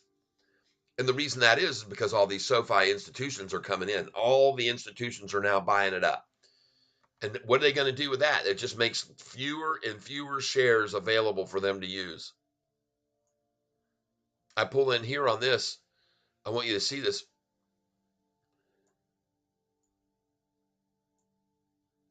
What is this right here that Catfish told you? This right here, when you got the blue and the gold coming together, these coming together, everything came together here on December the 12th. And that was called all from here to here, consolidation, convergence. I told you it's the same thing, capitulation during this whole period from December the 1st all the way to the 13th, folks. All that was a convergence, capitulation.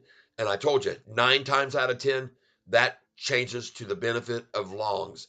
And you can exactly see that exactly right there. Just like the convergence on today's chart that we saw.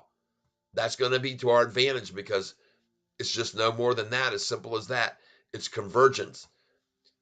It's capitulation. It is what it is, folks. You need to be aware of it, what it is.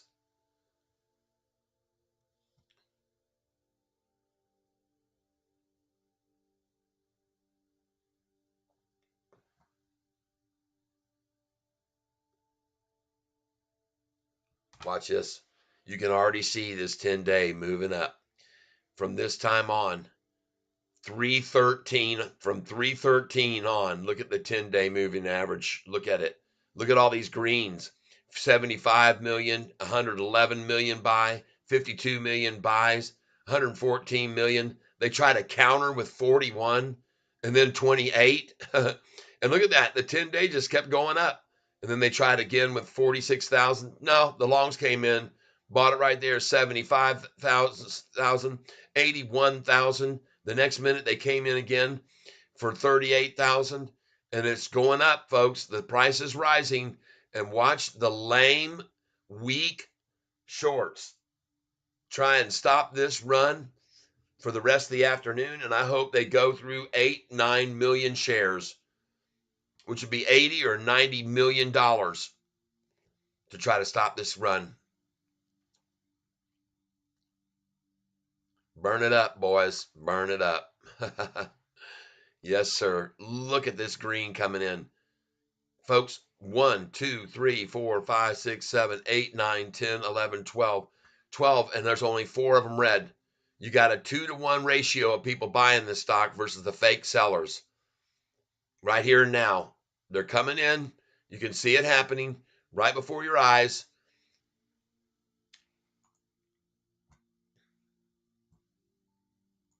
$30,681,000 was what the volume was a moment ago.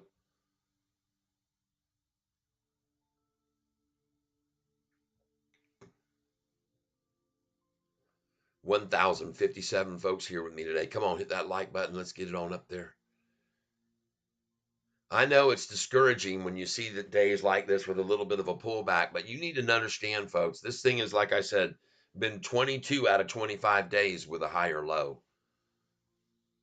You understand that, folks. This just doesn't happen every day. 1 day up, 2 days up, 3 days up, 4 days up, 5 days up, 5 out of 6, 6 out of 7, 7 out of 8, 8 out of 9, 9 out of 10 days up, 10 out of 11, 11 out of 12, 12 out of 13, 1 day down there, so 12 out of 14, then 13 out of 15, 14 out of 16, 15 out of 17, 16 out of 18, 17 out of 19. Finally, a down day, 17 out of 20, 18 out of 21, 19 out of 22, 20 out of 23 days, 21 out of 24, 22 out of 25, 22 out of 25 days green. And then just 2 days, a little pullback, folks. Gotta love it. Gotta understand what it means. Gotta understand the meaning of it. Gotta know that it's just breathing and it needs to do that. It needs to consolidate. It needs this to be a healthy stock. What you're seeing today. You'll see. And believe me, there's other institutions that know the same thing is going on, and they're just piling in. SoFi institutions. I've already been showing people this, and I showed you how many ETFs have bought in this week.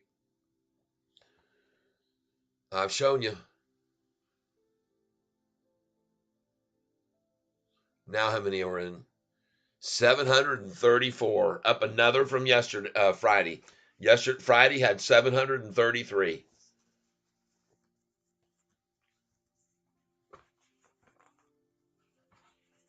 Whew. Goodness gracious sakes.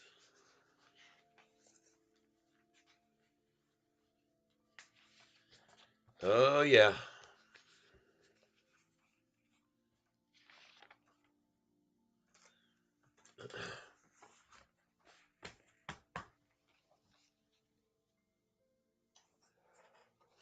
Ooh, sorry, folks. Didn't mean to yawn. I got up early this morning, man. I got up at 4:15 and saw the price was at 10:07. And then I saw them start taking it down, and I got on here and told you this morning, folks, this is beautiful.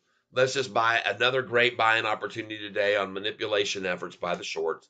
We're just going to get it at the low today, whenever it is. Whenever it gets there, we're going to pile in on it. And we did, 752. Now we're 5 cents off of that and running on up this afternoon from now until 4. And by the way, you might want to pay attention here, very close attention to these green candlesticks that are going to come in here for the next 30 minutes. All right? Pay very close attention to these green candlesticks. They're going to be coming in big time, starting right now until 4 o'clock. It's not going to be like Friday's close where Catfish Tyler had to eat his shorts. Go watch that program. You'll see on Friday with the bull that I've got for the picture on that video on the live stream Friday. Yeah, I ate my shorts, okay? Go to about the 3:30, 4 o'clock time on that video on Friday. You'll get to watch Catfish Tyler sit there with a pair of scissors, chopping up his shorts and eating them in chunks with chocolate syrup all over them, okay? I did it. I did it because I promised you I would, people. I said there was no way the price on Friday was going to close under $10 at the end of the day, that it was going to run and it was going to keep running. And then I found out about the Apple buy-in news that they might be trying to get a hold of SoFi and join forces with them to enter the fintech space. And I went, hell yeah. And then now I look here in the last 10 minutes and I see 1, 2, 3, 4, 5, 6, 7, 8, 9, and one red candlestick among 9 green ones. And I go, okay, I can handle that. One red candlestick among 9 green ones. All right. Who figured that?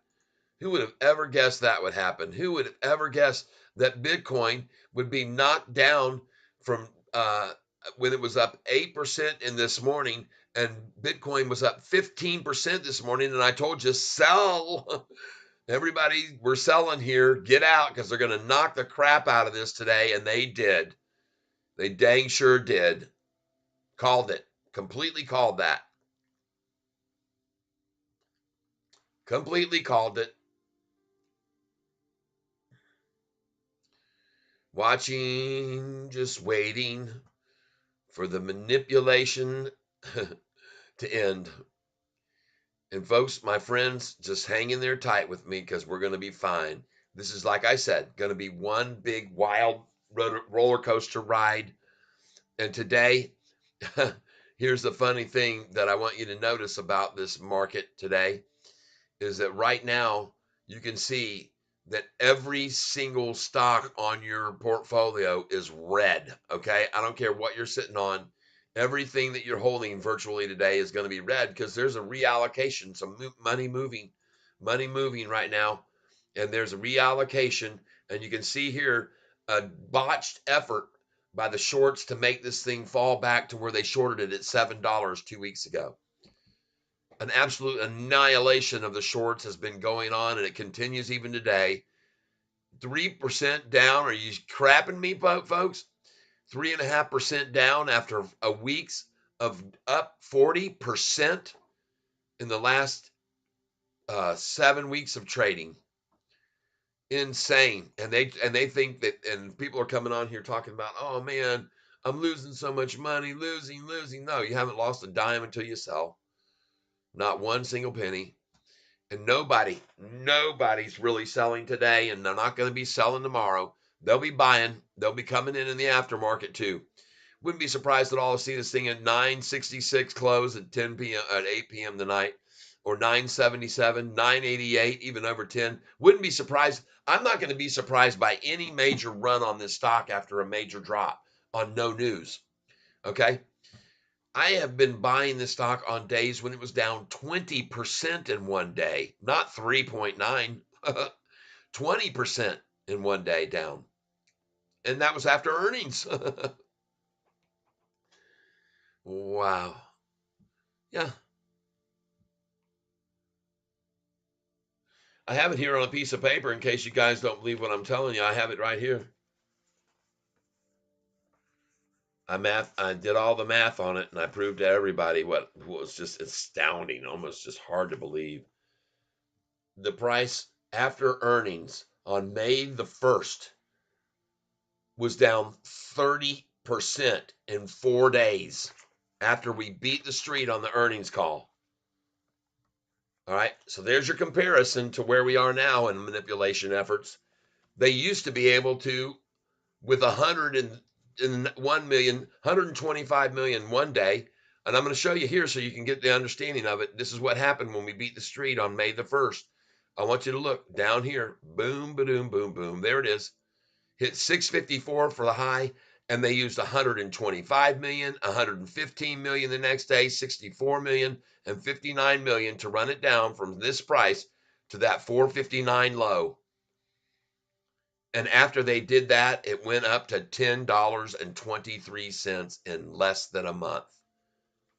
You just keep that in mind, that they used to be able to attack this stock when they wanted to knock it down from a high and make it fall 20% in 4 days with 100, 250, 330 million shares they used to attack with.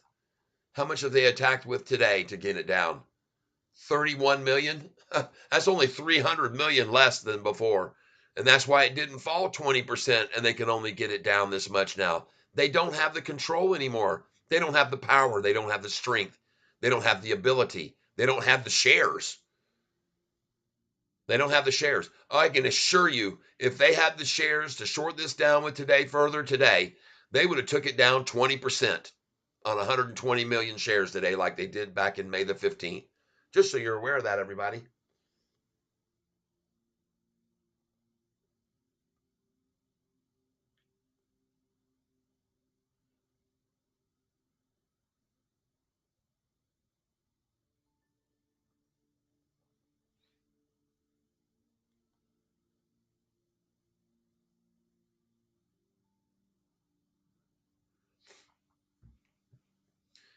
Oh man,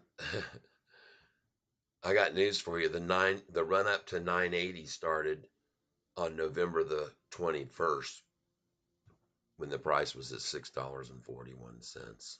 November 21st. 1 month and 10 days ago. 40 days ago, 641. Today, 953. A 4% pullback from a 30% gain. Yeah, a 40% pullback from a 30% gain, everybody. How do you like that?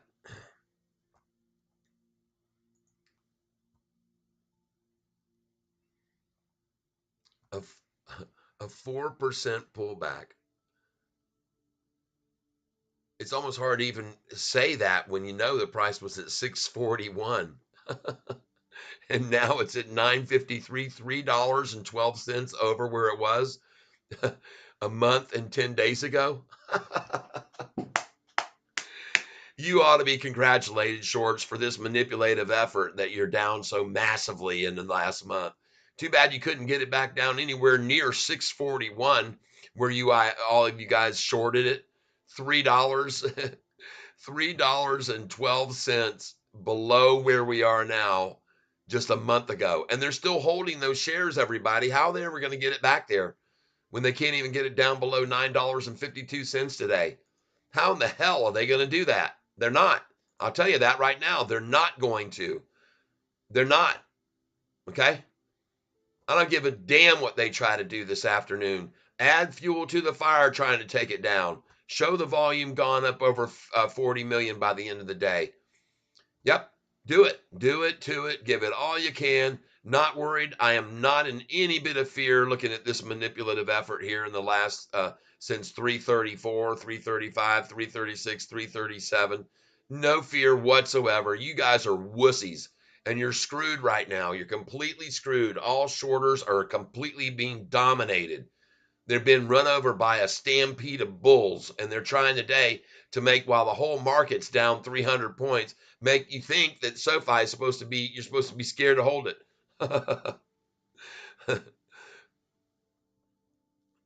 Well, I've got news for you, people. Catfish already bought here 2,750 shares at 9.52 early this morning. That's right. 2,750 shares at the price that it is right now. I have no incentive to buy any more right now. None. If you got any real muscles and you take the damn thing down to $9.13 where you used to be able to do, then that'd be cool. I buy some in there. I buy 5,000 shares. You get it down to 913. And I'm not kidding. I got $50,000 to buy it with because I sold it at $10.33 3 days ago. So go ahead. I challenge you. Take it down to 913. I dare you. Because I got news for you. You take it down to 913, you're going to have 6 more institutions come like they did Thursday last week when you drove it down. They will.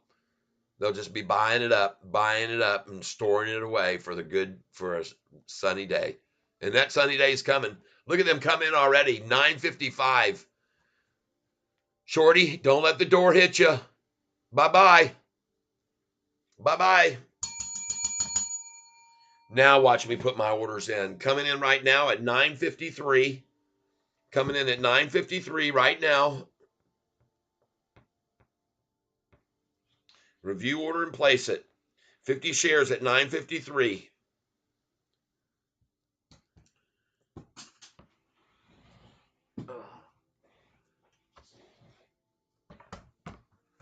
$50 shares at 9:53. That's the way that it will be for me. 50 shares at 9:53. Oh, I'll be putting them in there. Here we go. Here's my buy sheet. All right. Here we go. And by the way, I've been just filling the crap out of these. I'm back up to 30,330. And now I'm going to put in 50 shares at 951. 50 at 951. Going to do it right this second.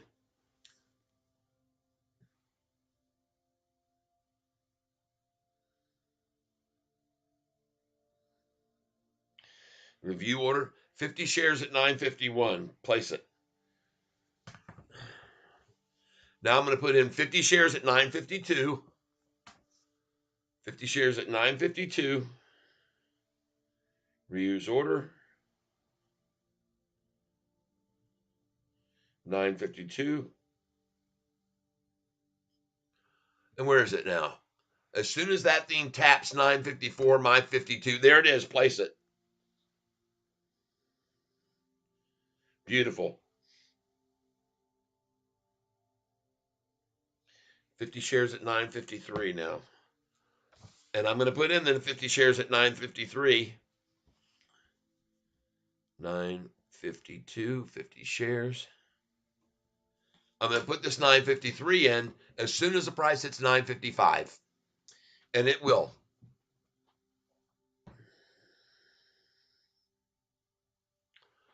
Just sitting here waiting right now, and I'm having a good time doing it with you guys, folks. I appreciate you being here.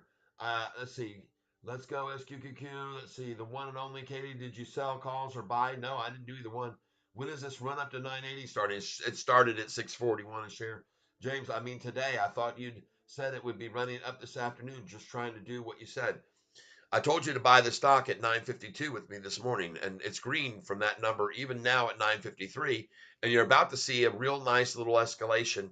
And I don't know when it's going to go back to 980, but I know it will. And I know it'll be at 1082 and 1180 and before the earnings call. You'll see. So you guys need to learn a lesson in patience, okay? I told you this morning when I saw in the pre-market the price was $10.07 this morning, that they were going to come at this thing very hard right out of the gate today, and they were going to shake this tree like mad. And either you got the balls to come in and buy it with me at 952 and buy 2,700, or you don't. All right. But I did, and now I'm going to put in an order at $9.53.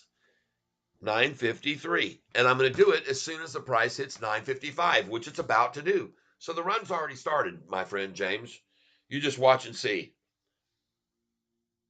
And it will hit 955, okay? If I'm wrong, I'd be shocked that I don't see that happen between now and the end of the day. And it's going to get to 955 right now. And then I'll put my order in again at 953. And you just watch. It'll toggle 53 to 54, 53, 54, 53, 54, hit 55. I'll put my order in at 53. Then it'll toggle 55, 54, 55, 54, 55. Then it'll hit 56. I'll put in my order at 954. And I'm going to do this all afternoon. And I'm probably going to do it this evening into the after hours too. And I'm going to see this number hit 955 here within 15, 20 seconds. See if I'm right or wrong. See if I'm right or wrong. And the reason that you're going to see that number achieved is because this thing is on fire. This stock, nobody can be dissuaded from buying it. Institutions, ETFs, hedge funds are all accumulating and buying and building their positions on SoFi because they know where this is going to end up come the next earnings call, regardless of any efforts by shorts to stop the run. It isn't going to happen. They're going to pile in with the pension funds and ETFs and hedge fund managers on the next earnings call, January 29th, 3 weeks from now, folks. 3 weeks. Just be patient and buy the dips just like you did today. Smart. Now, again, I have an order sitting at 951, 952, and I'm going to put a 50 share order in at 953 as soon as this price hits 955, everybody. As soon as it does. And if you don't think it's going to do that by this afternoon, then you shouldn't be here on this channel with me. You shouldn't be watching what I'm telling you about, because watch it hit 955 right here. I told you within the minute. Here we go. I'll just count it down. Here comes 955 and 30, 29, 28, 27, 26, 25, 24, 23, 22, 21, 20, 19, 18, 17, 16, 15, 14, 13, 12, 11, 10, 9, 8, 7, 6, 5, 4, 3, 2, 1, 0. Oh man, it's there. You can see that 954, and here it comes. I'm right there, man. I'm missing it by just a few seconds. And I want to let you know, folks, all of you that are here with me right now, there's so much going on with this stock. There's the implication and possibility that Apple might be coming into the fintech space through the doors of SoFi, using their expertise in this area instead of trying to build their own infrastructure and recreate the wheel. We know, and everybody knows, Apple wants in. These big companies, GME wants in. They want into the fintech space, and they're going to make their entries through SoFi is the rumor, okay? Both of these companies have interest, and it's the rumor that GME, the guy who's running the whole thing, I can't remember his name now, it was Connor, I think it was, he is ready to come in and buy maybe $1 billion worth of SoFi stock because his company and the executives had a vote and said, let's hand over $2 billion to this guy and let him put it in any stock he sees so fit. I think he's buying SoFi with it. And look at that. There's 955. I told you. I told you so. Every one of you I told. And now I'm going to put in a 50 share order at $9.53. And I'm going to go ahead and put one in at 954 as soon as the dang thing hits 956. And it's going to. Just watch. Because they're coming in now. So the run to 980 has started just now. You're going to go in now at $9.54 as soon as it hits 956. As soon as it hits 956, I'm going to put my order in at 954.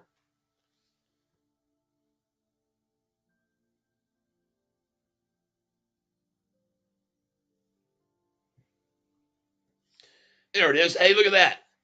Nice. Look at it. It's at 957 now. Now I got to go in at 955. It's absolutely beautiful. Now it's at 959, everybody.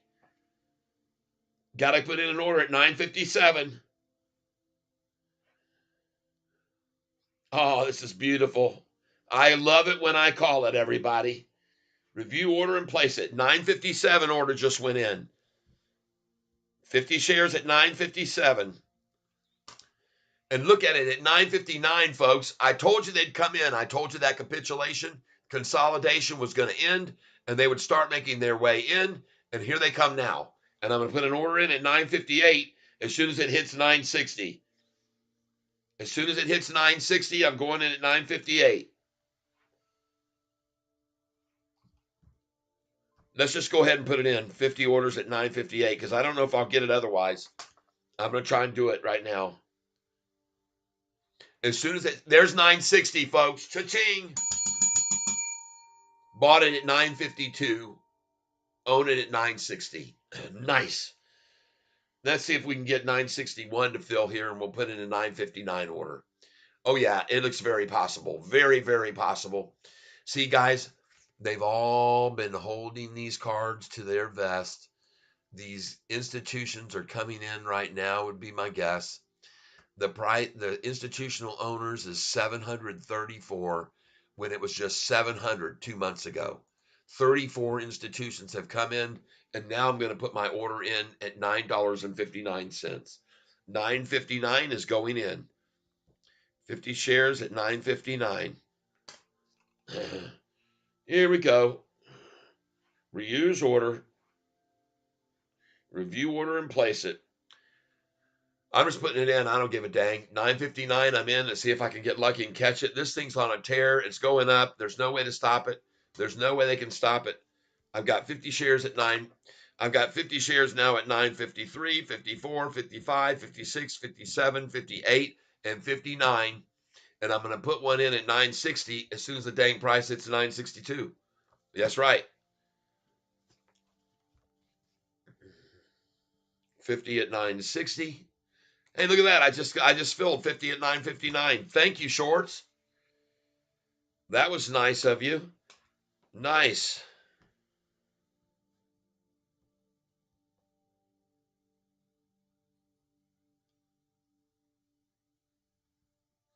Isn't that funny? Just filled this thing again at 952, 953, 950. And now that gives me another 50, 150. All right. 30,000, 330 plus 150. 30,480. 30,480 shares. And look at that chart. Isn't that a thing of beauty? Look at that 10-day moving average launching off. Called it, folks. Absolutely called it. I want to thank you for being here. I did indeed call it.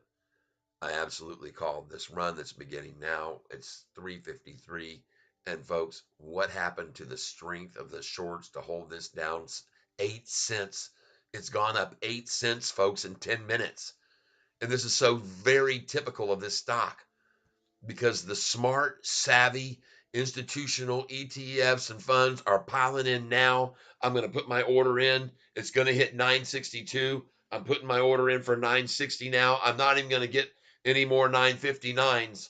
I just filled there, and I'm going to put another order in there. I'm going to put another order in there.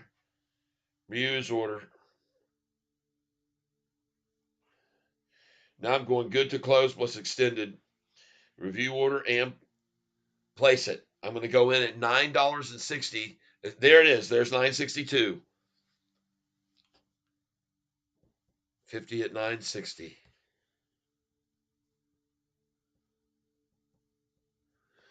Absolutely awesome.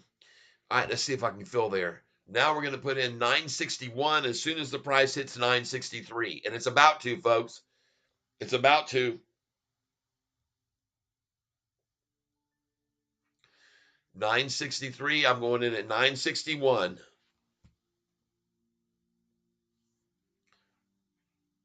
And it's going to hit 963 here in just a second.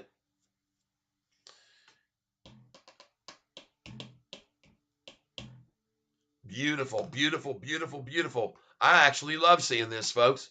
And I'm not surprised one single bit by it. Not a single iota, not at all.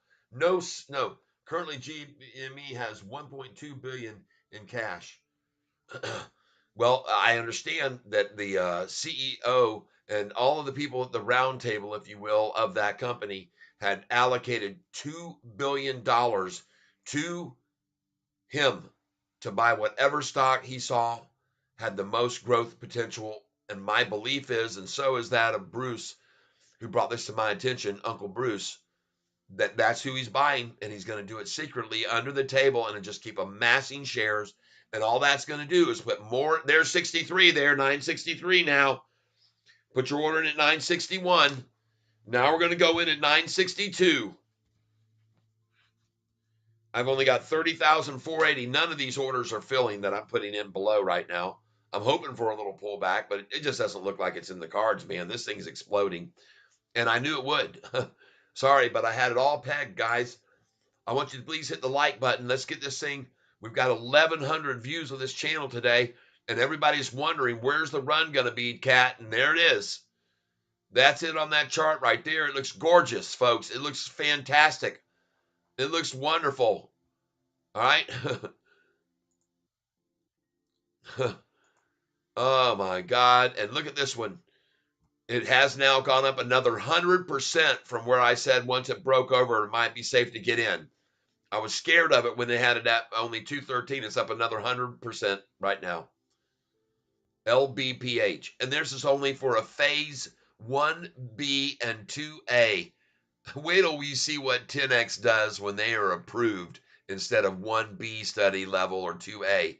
They're at level 3 that they got their advancement to go forward from FFA. TENX could go up 300, 400, 500% as soon as they announced that they were approved by the Food and Drug Administration, FDA. Oh my God, what in the hell, shorts? Don't look at now. I got to put in an order of 963.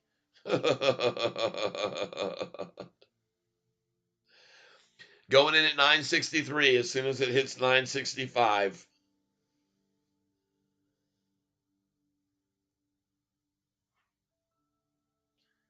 This thing's going like a slingshot, man. It's fantastic. I'm loving it. Got an order in here at 960.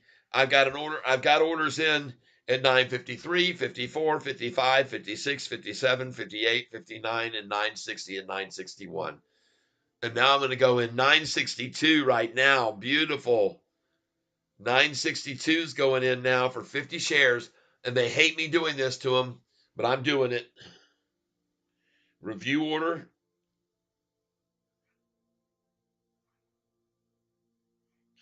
What do you know that they're trying for a 966 close? 4 minutes till. They're trying to close it at 966. And boy, I've called this many times, folks. And every time we've made money that we bought at 966.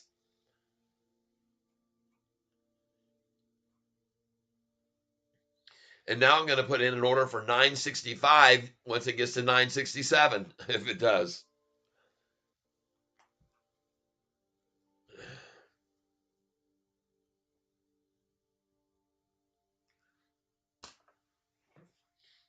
The oh, sorry, the highest number I have in right now is 962 to buy. Cool as can be to be able to pick up another 50 at 951, 50 at 952, 50 at 953, 50 at 959. Here we are now, 965. Oh my God. How did I know this was going to close the end of the day effort at 966? And I'm up 14 cents on a $2,500 buy. Nice. You guys, you see how easy this is? You see how I told you it was all manipulation? You see it? Look at it, the thing just going off like a freaking rocket ship with all green, green, green, green, green the last freaking 10 minutes of the day. And this stock has been doing this every single day now for the last freaking week and a half, waiting till the last 10 minutes. And then everybody's saying, I'm in, let me buy more, want to buy more, want to buy more.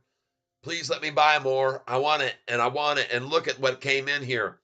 From this time all the way across, green, green, green, green, green, green, green, green, green, green, green, one little red, green, green, green, green, green, green, red, green. My God, what a slaughtering. And look at it in after hours now at 966. They're wiped out, man. They're totally toast, man. The shorts are screwed.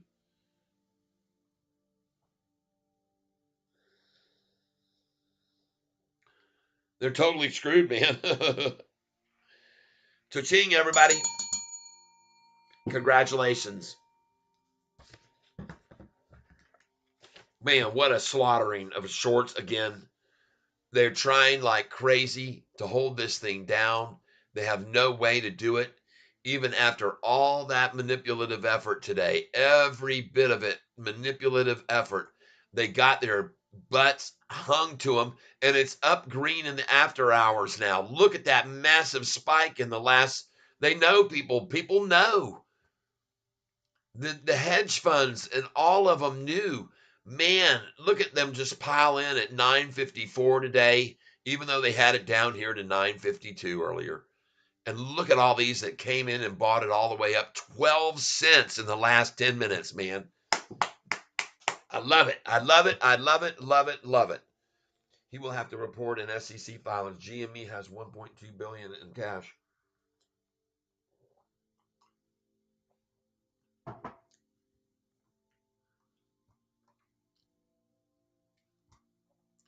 And by the way, everybody, today earlier I said that all those shares that I was buying at 952 and 953, I will sell them at 987.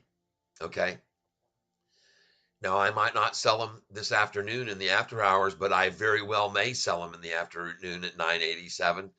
And I don't give a dang if I do or don't. I bought them at 952 and the price ended up 14 cents higher. As a matter of fact, this is the highest number that I bought at earlier this morning. 966 is where I started buying. And here I am now in the after hours at the number I started buying at and filled all those orders below that from 952, 53, 54, 55, 56, 57, 58, 59, 60, 61, 62, 63, 4, 5. I filled them all. And every single one of them I'm going to make money on. I already have on 2/3 of the shares I bought today, I've already made money on. And I venture to say about 99% of the shares I bought today, I've made money on. Yeah.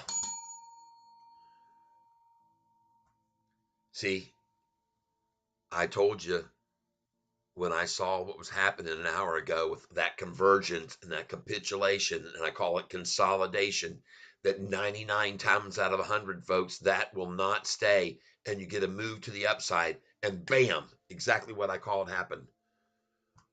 My gosh, it's awesome.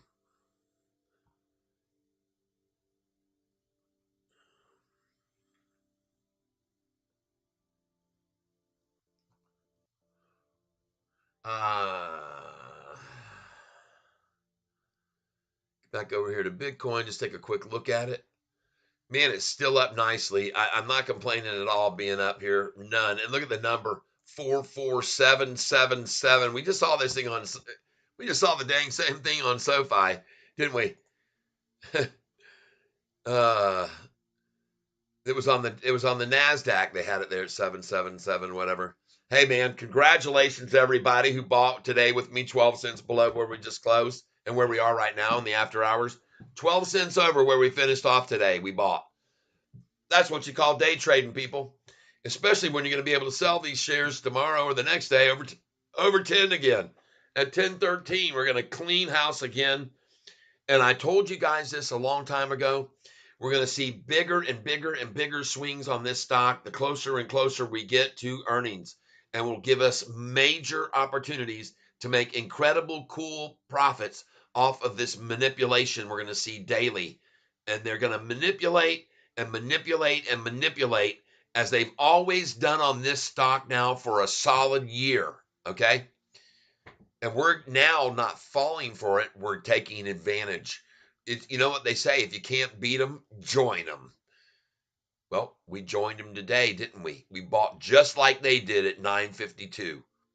And now the price is green already. And after hours, 5 minutes after the close, we're green. That never happens with this stock. Never. It's always down 1 cent, 2 cent, or 3 cent right after closing. One more proof to you that nothing was happening today other than pure manipulative BS by MMs. Okay. I'm using double little abbreviations now. Yep. Oh my goodness gracious sakes alive. Look at that thing running up, right on up. Beautiful, fantastic. I'm in love with this stock. I'm in love with you folks. I want to thank you for being here. I appreciate it very much. We hope you have a great evening tonight. I am going to go and spend a little time with my sweetie pie who had the day off today and had to listen to me in here jibber jabber for since 7:30 this morning. And I just want to say thank you for everybody that came here today. 1,120. I want to also thank you very much to the guy that was here this morning that gave me, Dylan Christ, $20, threw it into the tub. I appreciate you doing that, throwing that in my tip jar for me, for all the work that I do, the hours I spend, the time that I'm here. I want to thank you. And somebody even posted my link for me here, Catfish Tyler, Singing Stock Guru. You click on that and bam, it'll put you right over to me. All right. Hey, thank you for being here with me, everybody, today. I'm so grateful for your presence. I appreciate your conversation. I appreciate your tips and your talking to me about other stocks that have been good ones. This one this morning, someone mentioned, and I said, "Oh man, be very careful. The doggone thing went up another 100%." So what do you know, man? LBPH on news that they got a clinical phase 1B, 2A clinical trial. That's nothing, folks. That means they're in the early stages of trying to get this approved. 10X is at the end. They're at the stage 3 level. And 10X, TENX, wait till they make the announcement that they got FDA approval. This will look minuscule in gains compared to that day on 10X, TENX. All right? And I want to thank you. Look at this thing, 967 now selling. A 15-cent gain. Don't you love that? Oh my God, what a beautiful day. What a beautiful day it turned out to be. And folks, it's just going to keep climbing. Don't be surprised to see the doggone thing just keep climbing here in the after hours. It's absolutely very possible that we be up in the 980s again. Very possible. I'm not saying that. I'm not just saying it. I'm telling you, it's very possible that this thing could be up in the 980s tomorrow and be over 10 again in the morning. Folks, this morning in the pre-market, the price of this stock was $10.07 in the pre-market. So they already tested out how high it would go. They suckered some people into buying there thinking FOMO at early at 4 o'clock or so. And then they manipulated it down from that price, 40 cents, good for them. So we could all buy it at $9.52. And now you can see 15-cent gain off of those massive entries that we did there. Some of us, anyway. And I'm up now on every single position that I bought today, because I started buying it when it hit 967, and then I bought it at 966, and then from there all the way down to 952. From there I bought it 952 back up to the 960s, and then back down to 952 again. And now I'm at 967. I mean, come on, man.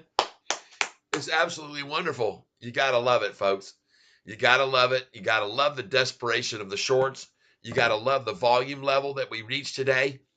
It's almost identical to that day I showed you earlier on the historical charts, how they made the same type of attack on 37 million shares. I showed you that earlier. I showed you the day, and they're showing you here on Yahoo, folks, you got a triple moving average crossover.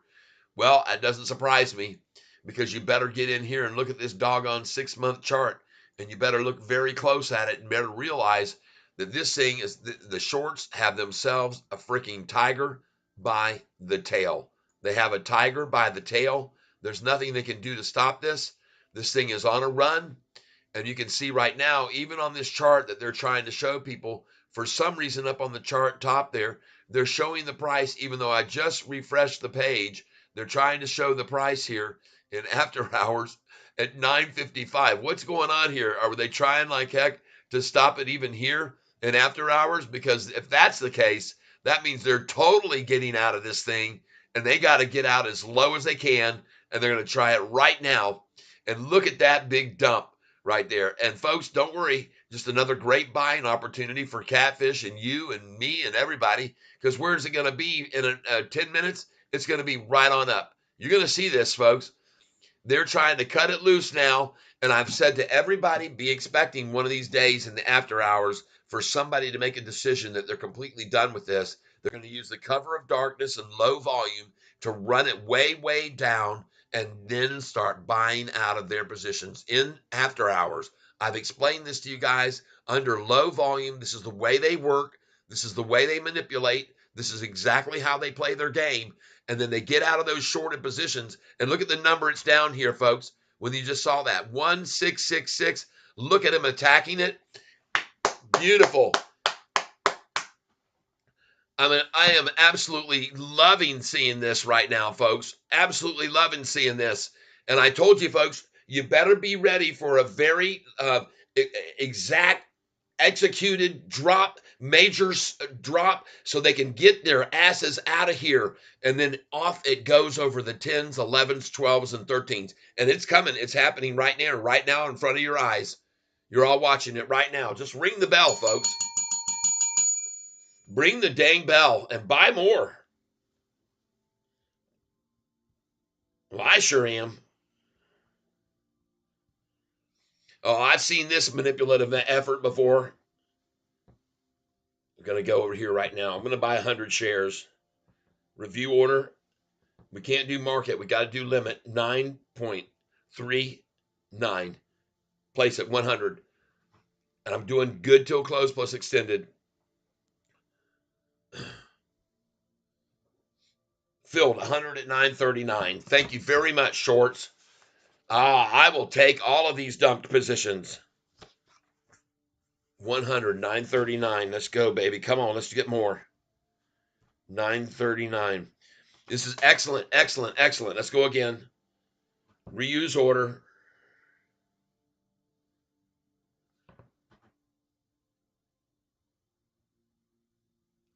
All right, here we go. Review order. 100 shares. Again, we're going for 9.39. Place order.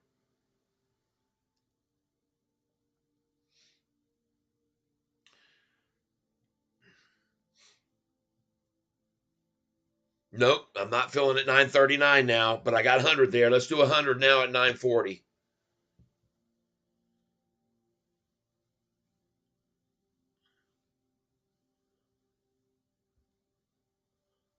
Review order and place it. Try and get 100 at 9.40.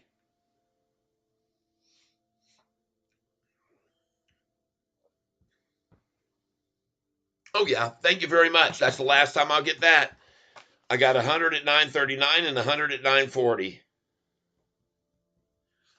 Look at that. It's already at 9.43, people. See, they want out. They wanted out. They had to get out just then. They attacked it as fast as they could with a big And they got out. They're out. This is perfect, folks.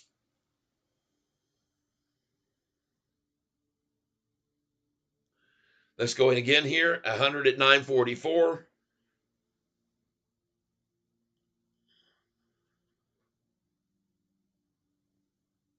Review order and place it.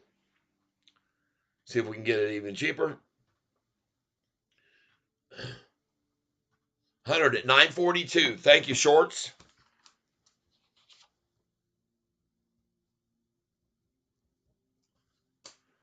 Ah, look at them trying so hard here. It's beautiful. They're cutting this thing loose. I'm telling you right now, man, they're buying their way out of their position right now. They just did it 938, 939, 940, now 41, 42, and they're buying out of these positions because they're screwed. They learned today, God dang, man, did you see that run up 10 cents at the end of the day? Jeez, we got to get out of this thing. And so they did just now. They're out. Hey, by the way, shorts, don't let the door hit you. All right, don't let one of you hit the door. Let the door hit you. All right, not one.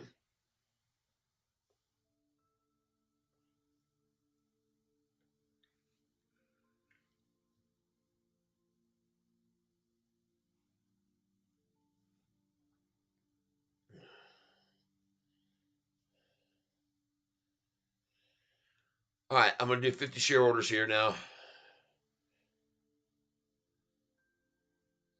Place it. See if we can get it at $9.39, 50 share order. And then I'm going to put one at 942. Review order and 940. 939. Now I'm going 940. Good till close plus extended. Review order and place it. Come on, you piece of crap. You got to let me have this at 940 again. I'm here to buy this stock at the lowest it was of the day, no matter what, no matter when. Place it. Come on, come on.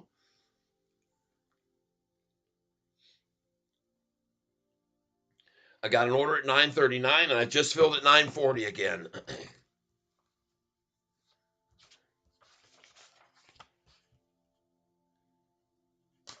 Sweet.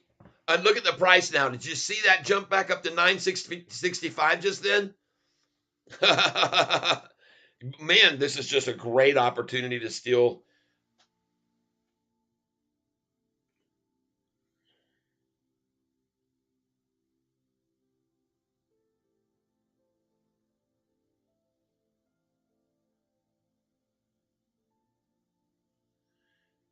Review order and place it.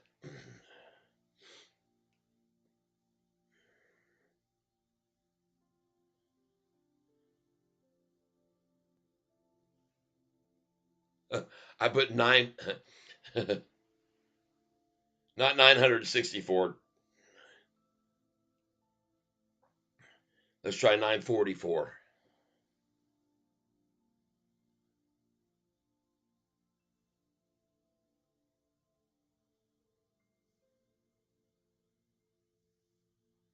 There we go. I'm just going to be doing 50 share orders here.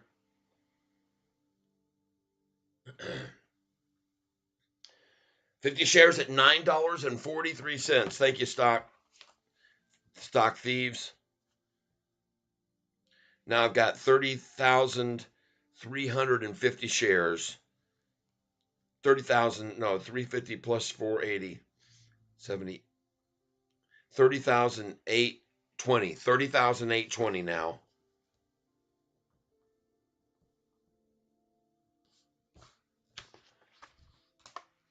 Oh my gosh, what a great way to see these shorts get out in the after hours, under the cover of darkness.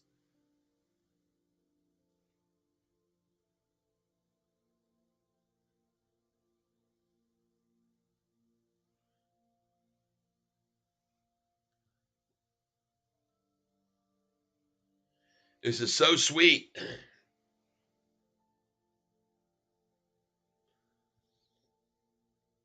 Just piling in, getting shares.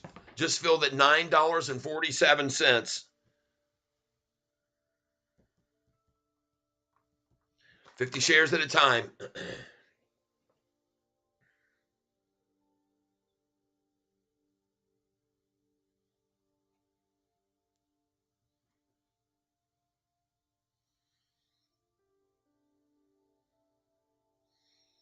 This is awesome, people.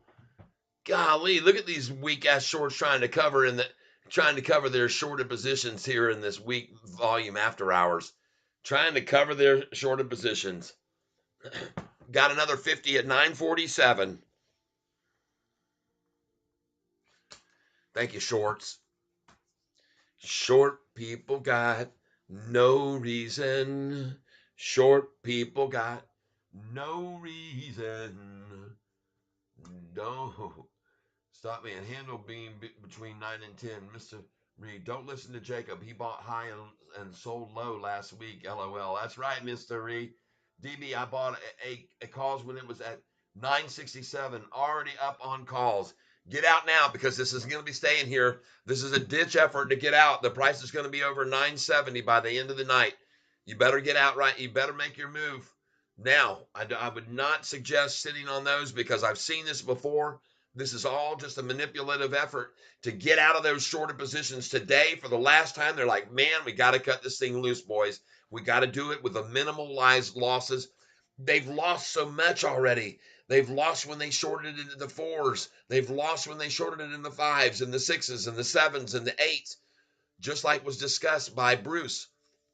He's right on with me, man. They haven't sold a single one of these shorted shares in the fours, fives, sixes, sevens, eights, and nines. Today they saw what happened in that last 10 minutes, and they went, God dang, we got to get out of this thing here in after hours under low cover of low volume. Let's do it.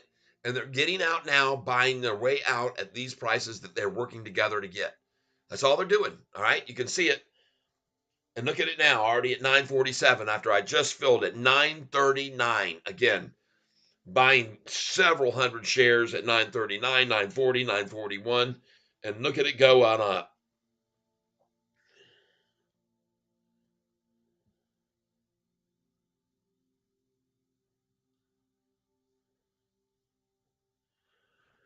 There's no way they're going to stop it, folks. But what an effort on their part. Man, I got to hand it to them. Boy, they sure did try. They sure did try just then. They tried to scare everybody real bad. Like everybody must have thought, what's the news? Why is it no news? This is just them getting their hell out of here. Getting off the bus. Look at that thing. It's already back up to 955 now. It's got an 8-cent jump, and that happens because of just pure manipulative efforts by the shorts. They sit there and load in right there at 946 for sell orders while they've got people that are going 955. Look at that thing just going right on back up. And what a great buy opportunity again the shorts have offered to us. And again, folks, we should all just be grateful that they're doing this for us. Not something to be upset and worried and pull your hair out. This is where you just buckle down, you double down, you go longer on these manipulations. You go all out long, man, just like they try at lunchtime every day under low volume. They're trying it again here under low volume and after hours.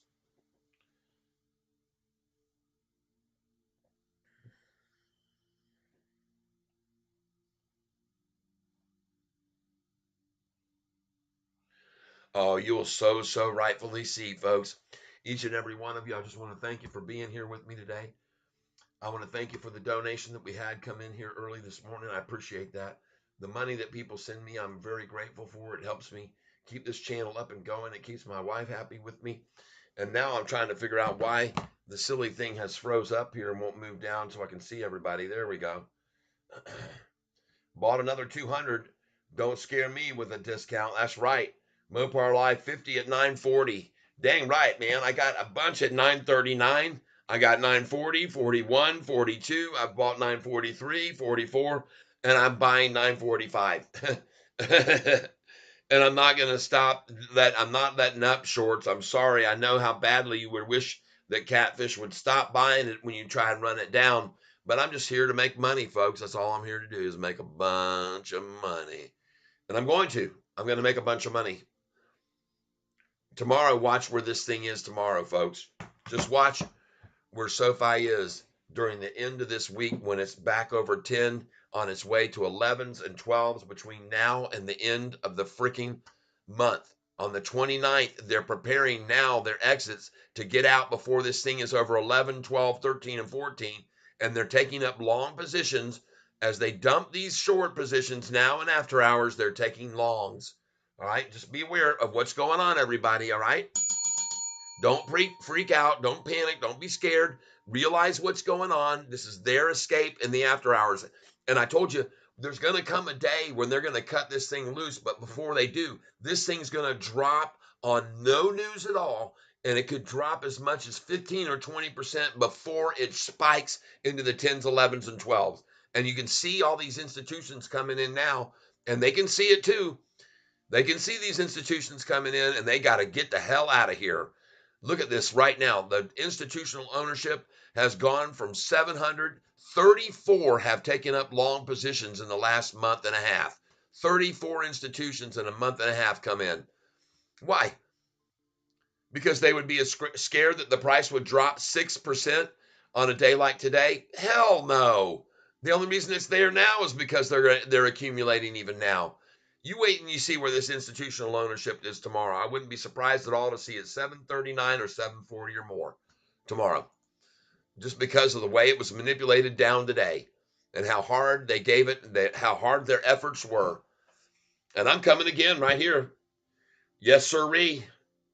You bet I am.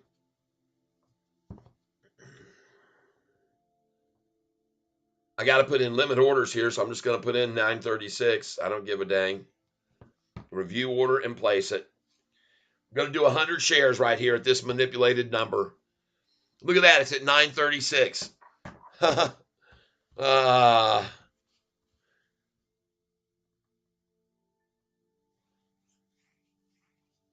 I'm 50, 100. I've gotten 200 shares more now. I'm at 30,000. I'm at 31,020 again. 31,020. What do you know? 939 now is the price. Beautiful. Nice. I knew it, folks.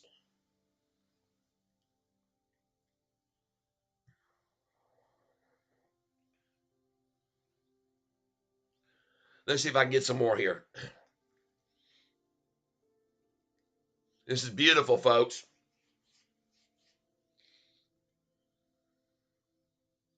Nice. Thank you very much. I want to thank you for the 937 fill I just got. 100 at 937.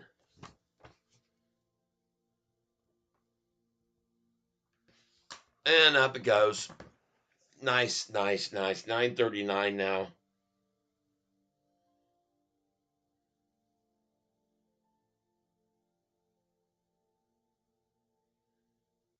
So awesome, man. Thank you, Shorts.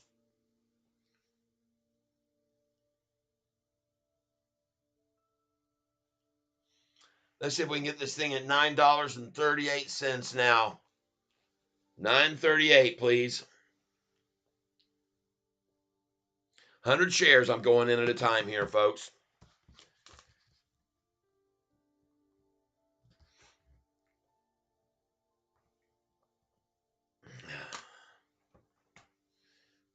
Well, that's sitting there open. That's not going to fill. All right, I got a bunch here, though. Let's try this one.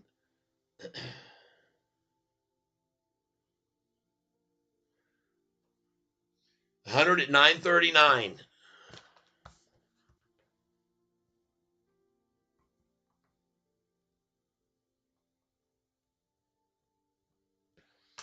Nice. Look at the thing just shooting back up. Huh.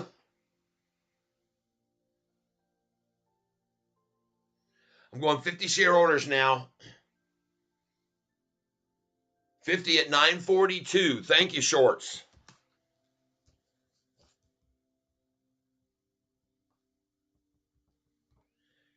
Fun, fun, fun, fun, fun. How cool is this? Man, who would have ever guessed these Shorts would be so desperate that they would try to run this down in after hours, and they made their exit. They're out of here and they're leaving faster and faster. And look at the price just rising and rising now.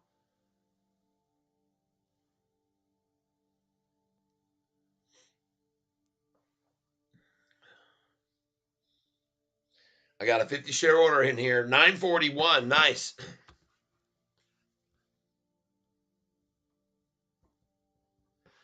I appreciate it, Shorts. I'm very grateful. Thank you very much. Hey, Mopar, Bought another 200.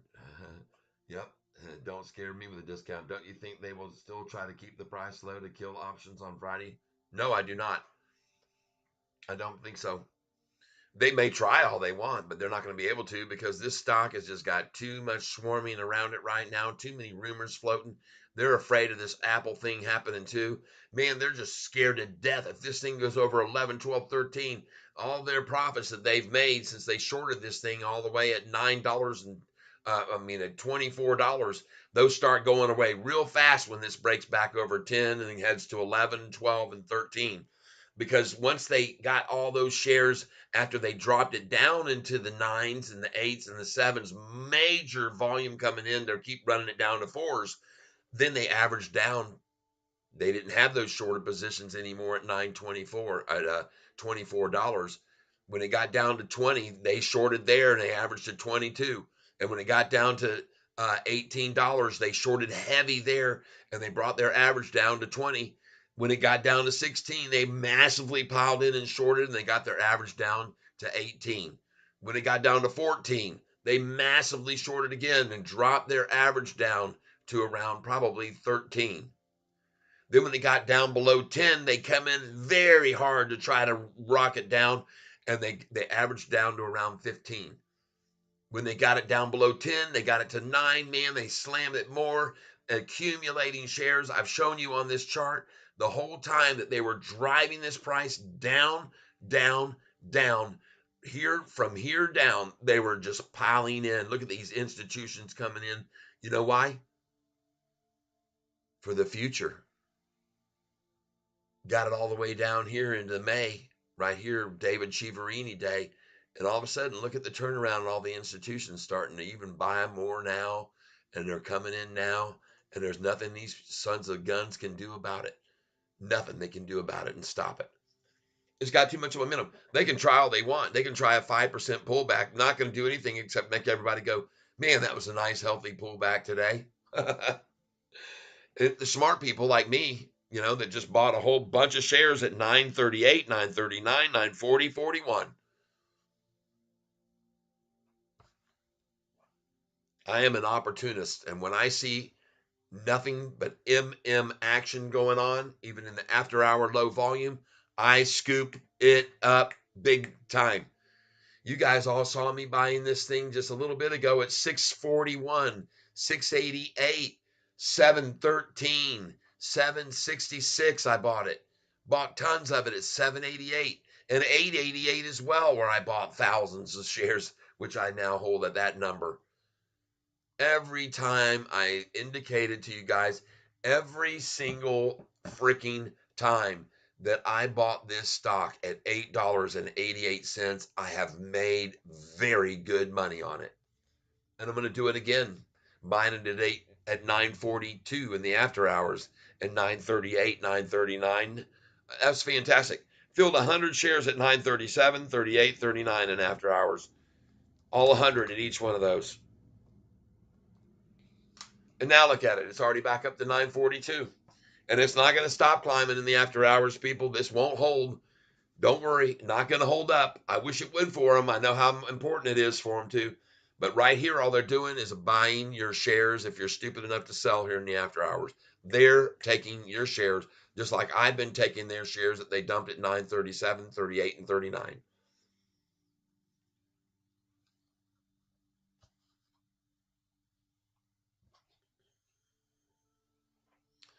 And how they use the cover of darkness. They wait until they're so spineless and so weak and so pitiful right now. They can't make a real power move on this thing until the volume drops off and people step away from the table. And then they try to pull one over on everybody, except Catfish, who sits here and just says, well, God dang, thank you. Oh, yeah, I'm very grateful for him doing this. I'm going to buy 50 more right now. Place it. Got my order in a minimum of 944, and look where it is. I just filled at 935 again. 50 at 935.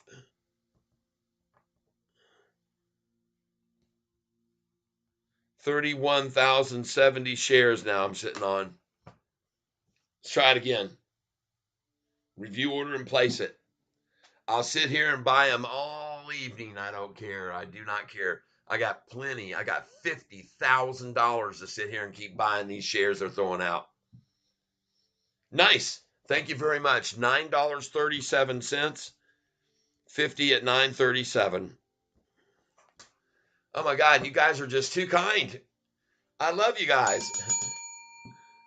You guys are going to remember one day. And I said, remember that time in after hours, the price had already gone down 3%, and then they tried dumping a bunch of shares in after hours, and I bought all of them.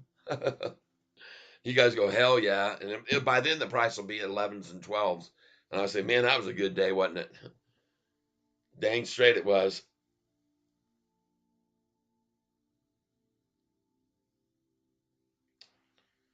Let's try it some more. Let's see if we can get 50 more here. Place it. See if they'll give it to me again at $9.38 or lower.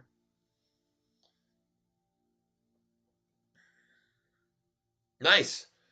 I got it at 9:37, folks. That's 100 shares there now.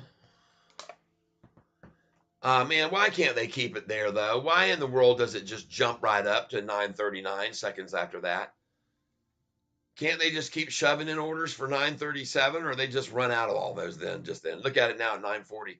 I guess they just ran out of all the ones they had at 9:39 too. Such a bummer. I thought I was going to get here, sit here and just keep buying them and buying them, but nope, they ran out, I guess.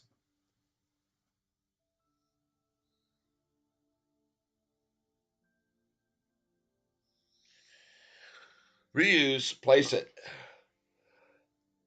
I'm limit ordering now at $9.40. 9:39. Nice.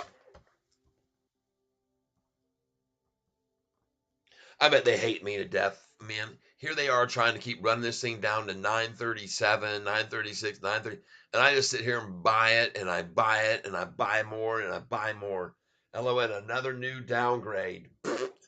Could care less about any downgrades. Nobody's downgrading anybody out of this stock. All institutions are pouring in.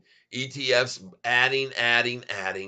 Downgrade all they want. All they ever do that for is to try to get the price to drop so they can buy a bunch more. Even Morgan Stanley tried this stunt back on July the 13th. They own 48 million plus shares of the stock. They downgraded it. The price fell to 877, and now they own 90 million. Yeah, that's all the downgrades are for. They're the ones that pay to get them done so that they can get in, and they owned 48 million. It cost them $3.5 million that day to get the price down from the 949 the day before to 877 so they could double up on it. And it didn't really cost them anything because they're probably one of the ones that has, of the 32 stocks that go both long and short of the hedge funds. And so they made a massive amount of money running it down from the 949 to the 877, where then they doubled down on it. And the same downgrade today will just be a double down point for them again. Who the hell's trying to who's trying to downgrade us today now? Who's the clown that's trying to downgrade us today? David Chiapanzi with another downgrade, or is it baloney this time, or some other 1-star rated analyst? Okay, I don't see a downgrade from anywhere. No news of a downgrade, and even if there was, I'd still be standing here doing exactly what I'm doing now, buying the crap out of it. Because I know what they did. You know what? When the price was at 4 and then went to 5 and then went to 6, then 7, then 8, then 9, there were like 12 downgrades over the next week when it got over 9, trying to say it was only worth $7 or $7.50 or $6.50. All those downgrades, and look where it is now. It's at $9.39. So when they bring the downgrades out, you should just all be jumping in whatever price they get it down to, like I just did now. Fan freaking tastic. Thank you, downgrading sons of guns. You, man, you make me feel proud to own this stock, because I know what you're trying to do with a downgrade. And everybody knows from David C. Day, when the price was $4.45, downgrade, schmowngrade. That's all there is to it. Downgrade, buy grade. That's it. That's what it means. Downgrade to a buy where they can get in as low as they can or out of these shorter positions at this stage of the game. That's right. Out of them.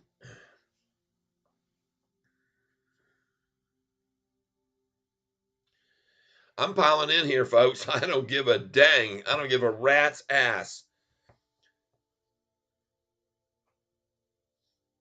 I'm just buying more shares. 50 right then. I just filled at 937.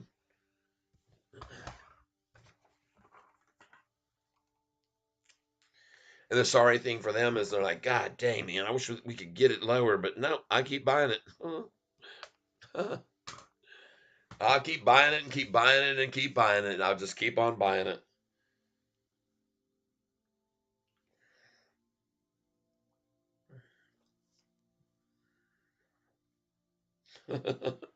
Downgrading it.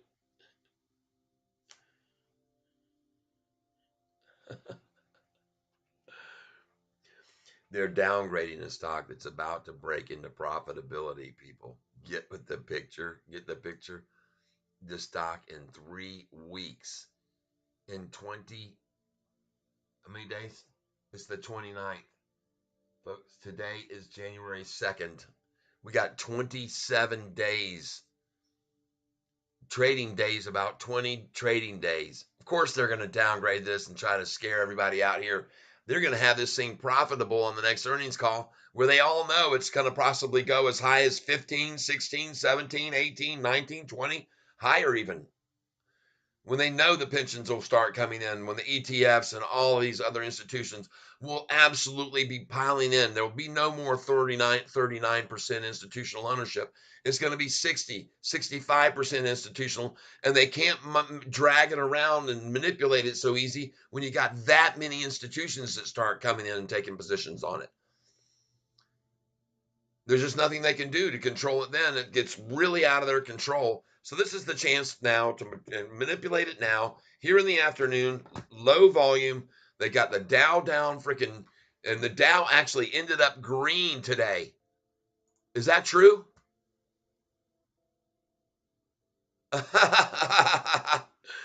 The Dow green. Oh my God. And look at that look at that chart. Look at that big MM action. And then look at it go green after that from 1240 down to freaking 315, people. And look at them pile in. Look at all this volume that came in, folks. Because they're not stupid. These people aren't stupid, okay? They act stupid. They act like they're all just watching. They act like they're not part of it. But then look at this doggone closing. Look at all these green candlesticks. Look at all the green there. Golly, wow. And then they try to splash the close at 4 o'clock. Screw them, man. The damn thing was green. Wow. How sweet is that?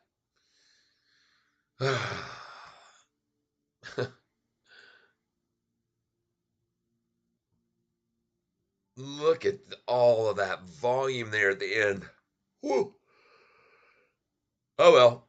Guess who's doing that, folks? The same ones buying here, the same ones buying right here with me right now in the after hours. Beautiful. Because they're not stupid. They're not gullible. They don't fall for it. You shouldn't fall for it. You should be buying here with me, Catfish Tyler, because they are truly and heavily trying right now to get out of this daggum position with as little loss as they can today. And I got to go now, folks. Thank you for being here with me today. I want to thank you very much. We've had 1,175 people here on this today with me. And there's probably a lot of them that are going to be coming on in here in the afternoon. If I was to stay here, I'd probably end up with about 1,400 views because people are going to be panicking, going, what's going on in the after hours? Why is it dropping? They'll come over here and they'll go, what in the heck? Yep. Richard, some turd named Keith Bruyette. Let's go see what that turd's score is. Google. Keith. Keith. It sounds like something you'd eat. Keith.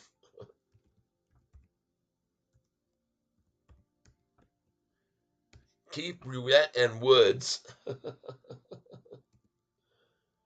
Keith has you'd yo-yoed on this stock. Downgrade in August, upgrade in October, downgrade, upgrade, downgrade. Keith is trying to get everyone to sell so they can buy. Yeah. Keith, Briette, and Woods. Tip rank. Oh, I missed it. Tip rank is what I want. Tip ranks. Enter.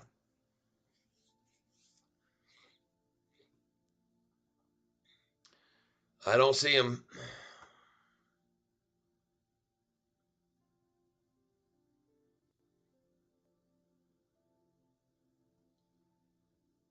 I do know that this Michael Perito has also been, he's a 5-star analyst, and he's been upgrading our stock. And he's from that KBW.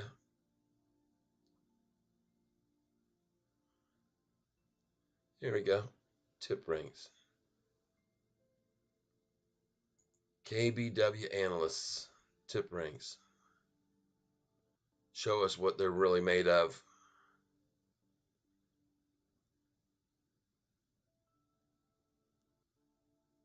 Oh, okay.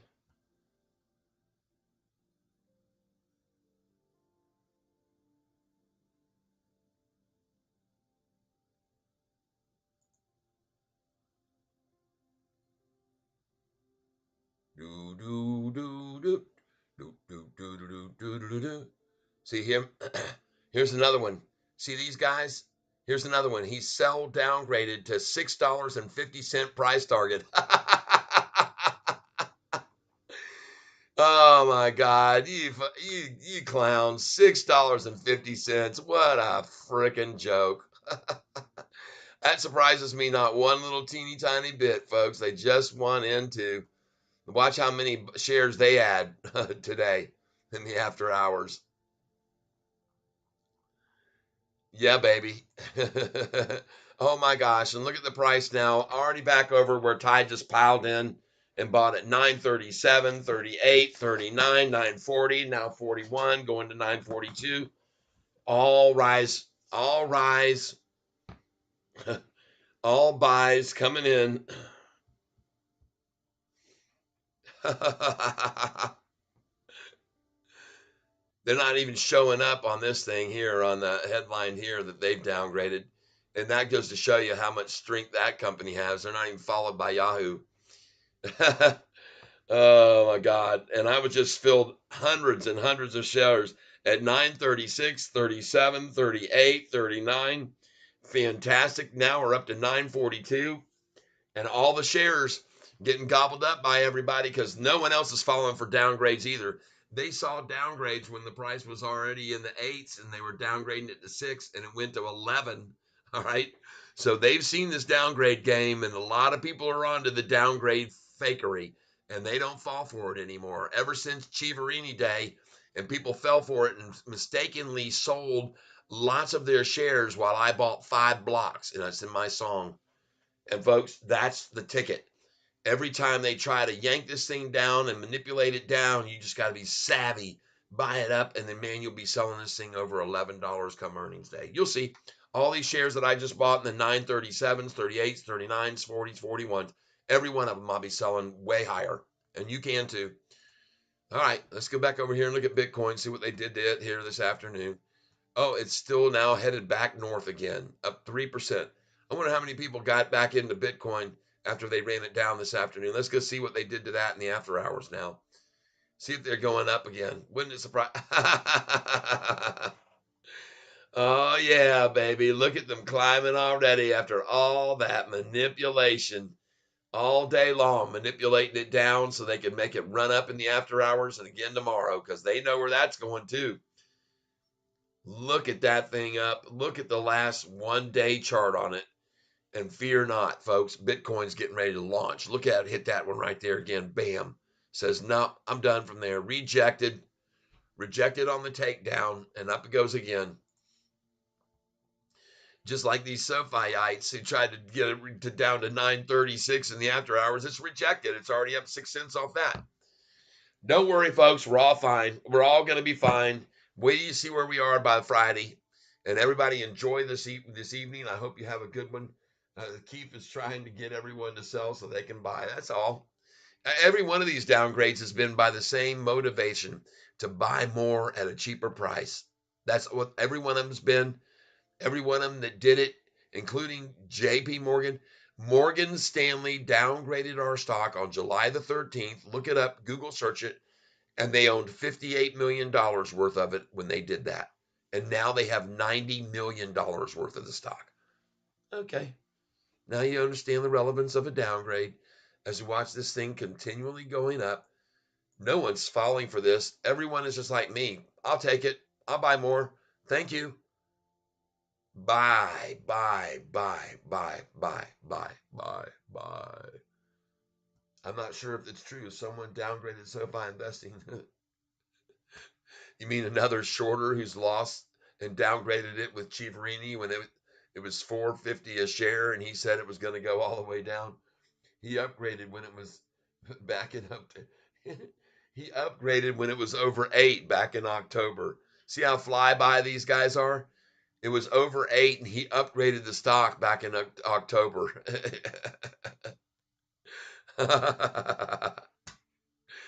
All right, it's a good laugh, everybody. We've all had a good laugh. We've all had a great day. We're still having a great month.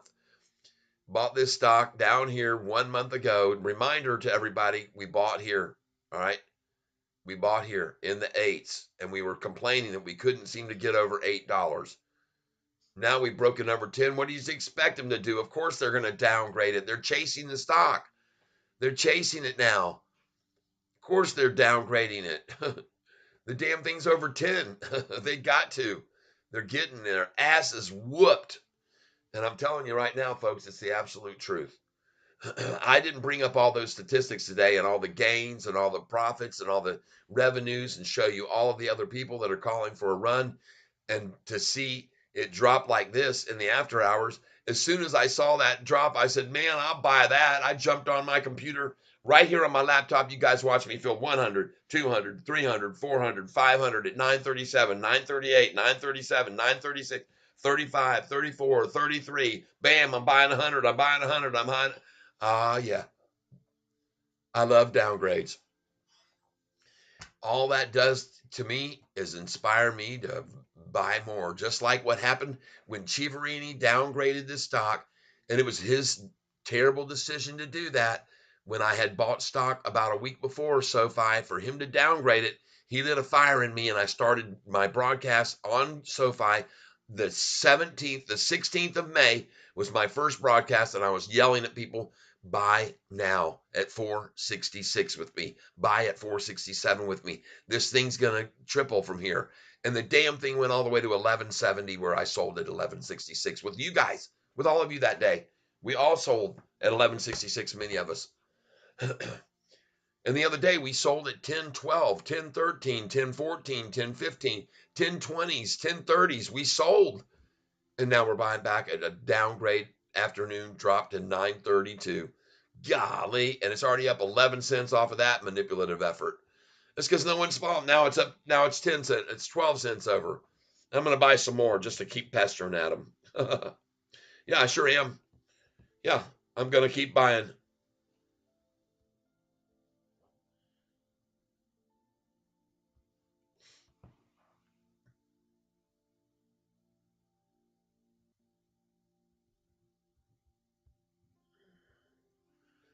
Going in here, folks. Trying to buy the daggum thing at $9.44 because I don't give a dang. I'll take it at that price. I don't even want to undercut it. 50 at 944. Thank you.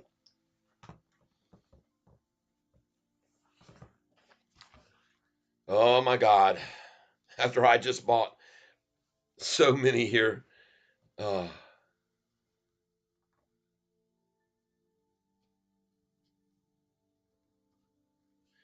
31,370 now. All adding here is killer prices. All right, review order, place it. Trying to get 942 now, limit. 942. Yeah, let's just keep piling in under it. Let's go 943 too here.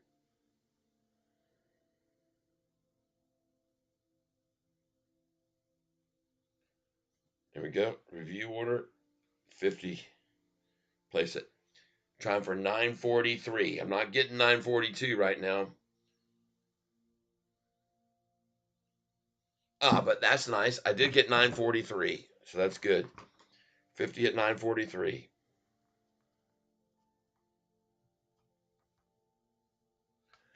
I'm sorry, but whatever downgrade he called for is not even coming close. Burrito chimpanzee bologna sandwich person. LOL. Yep. Yep. Yep. They're all in the same nest. A bunch of snakes in the grass. They're all in the same stinky nest, stinking up the place. But they make it a very sweet buy for me, buying at 9. God, look at that, man. I just was able to score 150 at 937, 50 at 937, 100 at 939, 100 at 938, another 100 at 937, and now the price is going back up. So, whatever. Like I said, seen this movie before. I've seen the downgrade films. They were brought out back in May and June and July. They were heavy, heavy, heavy, heavy. There was one day, there were 3 institutions, 3 hedge funds that downgrade us on the exact same day. 3. And the funniest thing was, all of them were downgrading the price to a higher price than their previous upgrade. Just like this one here. He's downgrading. You just told me that in October he was upgrading. He upgraded. Now he's downgrading to a price that is probably higher than his last upgrade, or the other way around. I don't know, but it doesn't matter to me. Either way, he's definitely flip-flopping on the stock just for the purpose of making money off gullible people before this earnings call comes out. Folks, be ye very, very aware that even on the 877 day, on the date was July the 28th. The July the 28th, they ran the price down from 954 to 877 on that day. And 2 days later, it was 1170. So before these earnings calls, they come at it hard because they want to gather it up as much as they can, because then they run the crap out of it on the earnings day. And they're going to do this on this next one too. On the 29th of this month, there's no telling how high this is going to go. And that's why I just bought a whole bunch more short shares now. And I'm back up over 31,000. Right now I own 31,070 plus just filled for 50, 100, 50, 200, 50, 300 more. Now I'm at 31,370 again. And I got still about 40,000 something to buy with left. 31,370. And the time now, 4:57 p.m. Price is 944.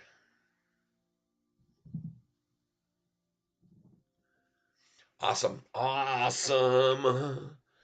Thank you, everybody, for being here with me while I accumulated more shares at the work down manipulated number of $9.33, 4, 5, 6, 7, 8, 9. And now look where the price is.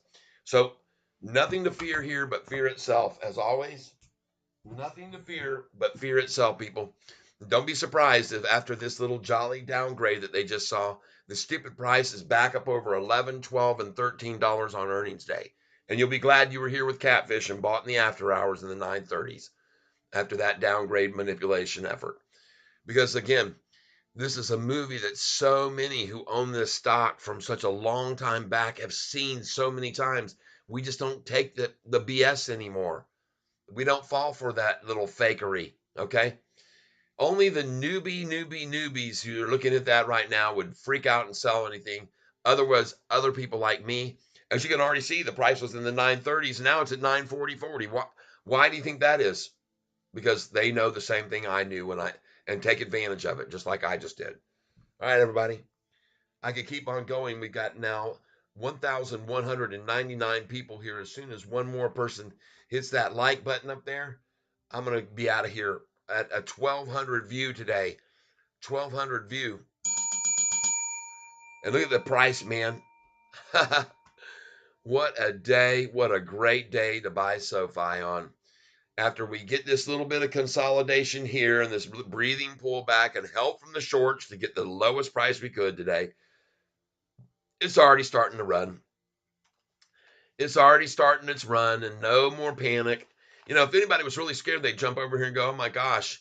But they did, and they saw the price was down to 936, and now they see it at 943, and they must be thinking, oh, I guess it's not that bad. They're not going to sell anymore when they already saw it in the 930s, and now it's in the 944 after hours. I can tell you that. All that's happened, buying, like me, buying. Hey, everybody, I'm out of here. Thank you for being here. Let me get this thing up here. Boop. All right, click on me. There we go. Boop. Take this display and put it down here. Boop. Ah, yeah. Isn't that nice? Beautiful. Oh, my goodness gracious, everybody. Thank you for being here. If you wouldn't mind, hang out just a minute here with me in the fish aquarium because I'm going to go get a nice cold beer. And I'm going to maybe make a few more buys here depending on how the activity is. I'm going to get a nice cold one and I'll be right back. And then we'll close out this day and say farewell. All right.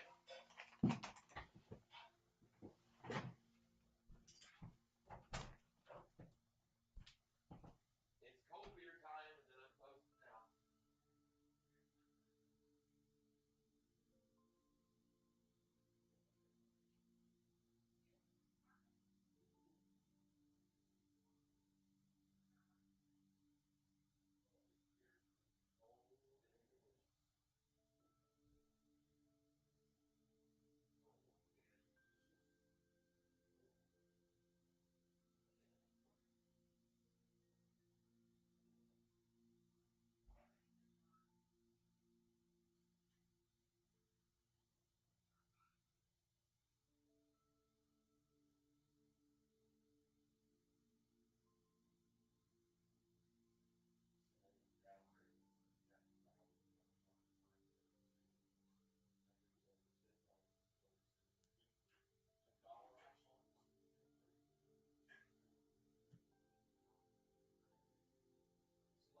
This is the day trader's dream come true. I tell people all the time. This stock is all right. Okay, we're back. All right. And folks, I want you to know, as I had already told you before, dadgummit, this stock is a day trader's dream come true. Here's a nice brewski here. We don't want to get it full of salt water. Why can't you see it? I can't get this silly thing. There we go. Oh, look how ice cold this is.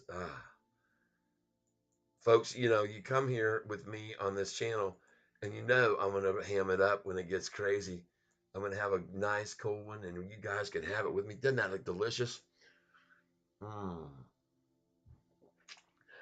We don't even keep our beers. We don't even keep our beers in the fridge anymore right now here in Michigan. They're all outside and they're just right now. The temperature outside is like 30 degrees.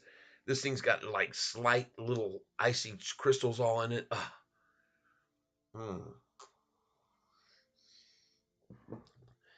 So, in case you're wondering what happened to our price today, it was manipulated.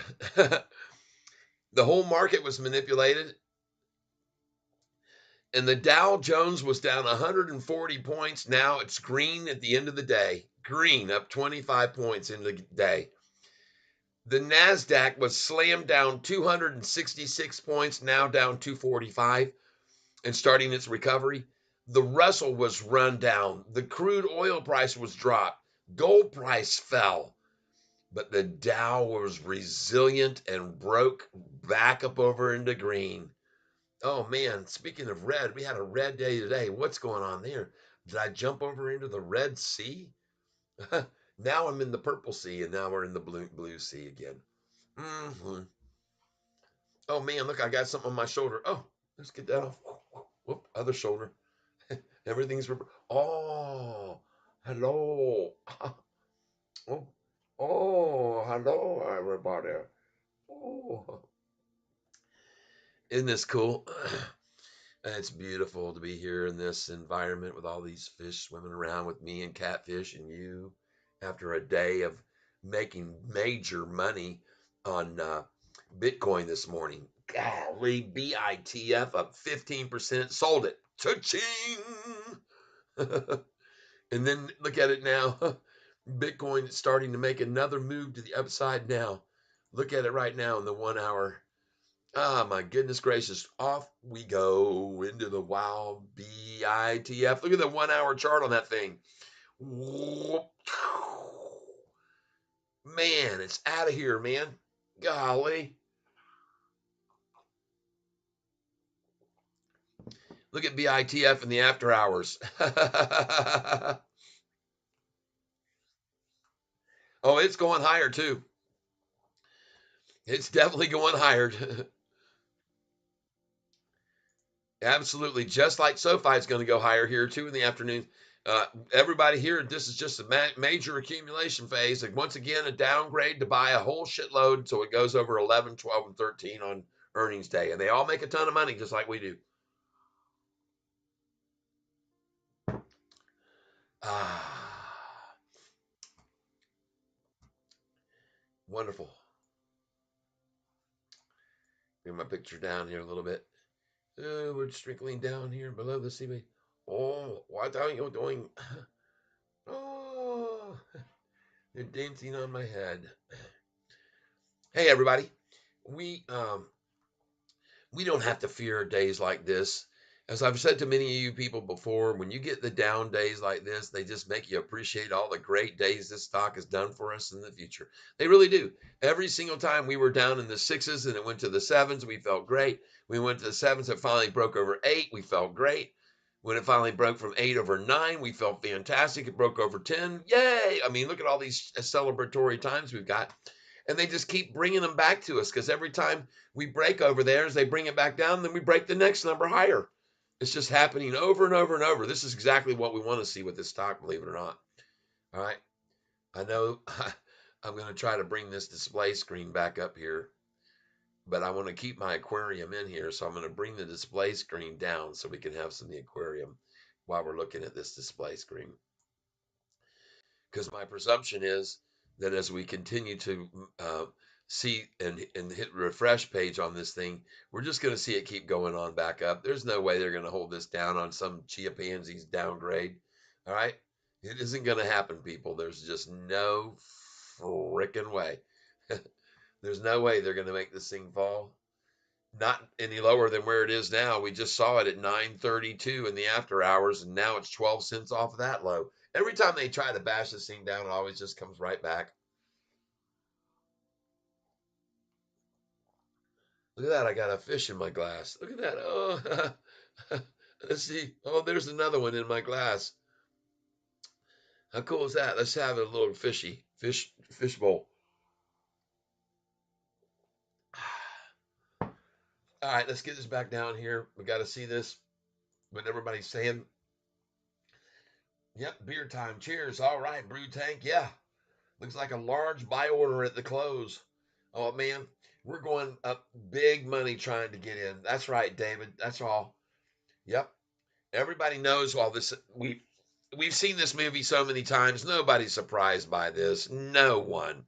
No one should be. If you're a long timer with this stock, you should be so used to this by now, and you should just keep taking advantage of this opportunity, just like I always do. Every time you guys have seen them come at this stock, I'm just like Anthony Noto. I pile in on it when it gets down to the low, and I don't let up. I just keep buying it and buying it and buying it. And then you guys will always watch me sell it way higher later. Every time you've watched me do that, and I'm going to do it again.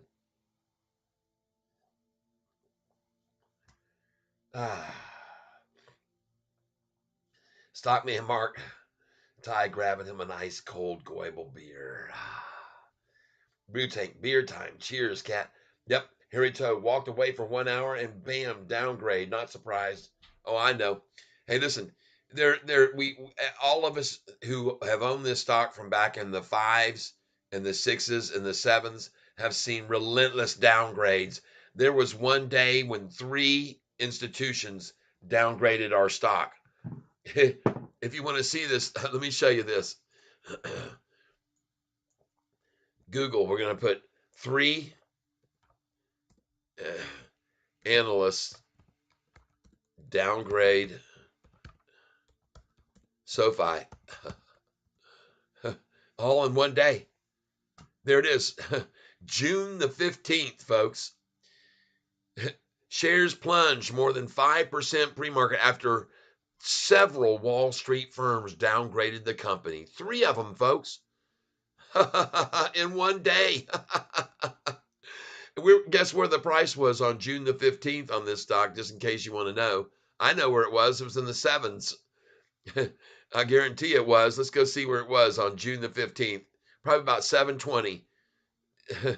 Let's go May, June the 15th. Oh, and you know what that was? That was the day after the price had gone from 445 on May the 15th to June the 14th, 1023. That's right. June the 15th, June 14th, see, 1023.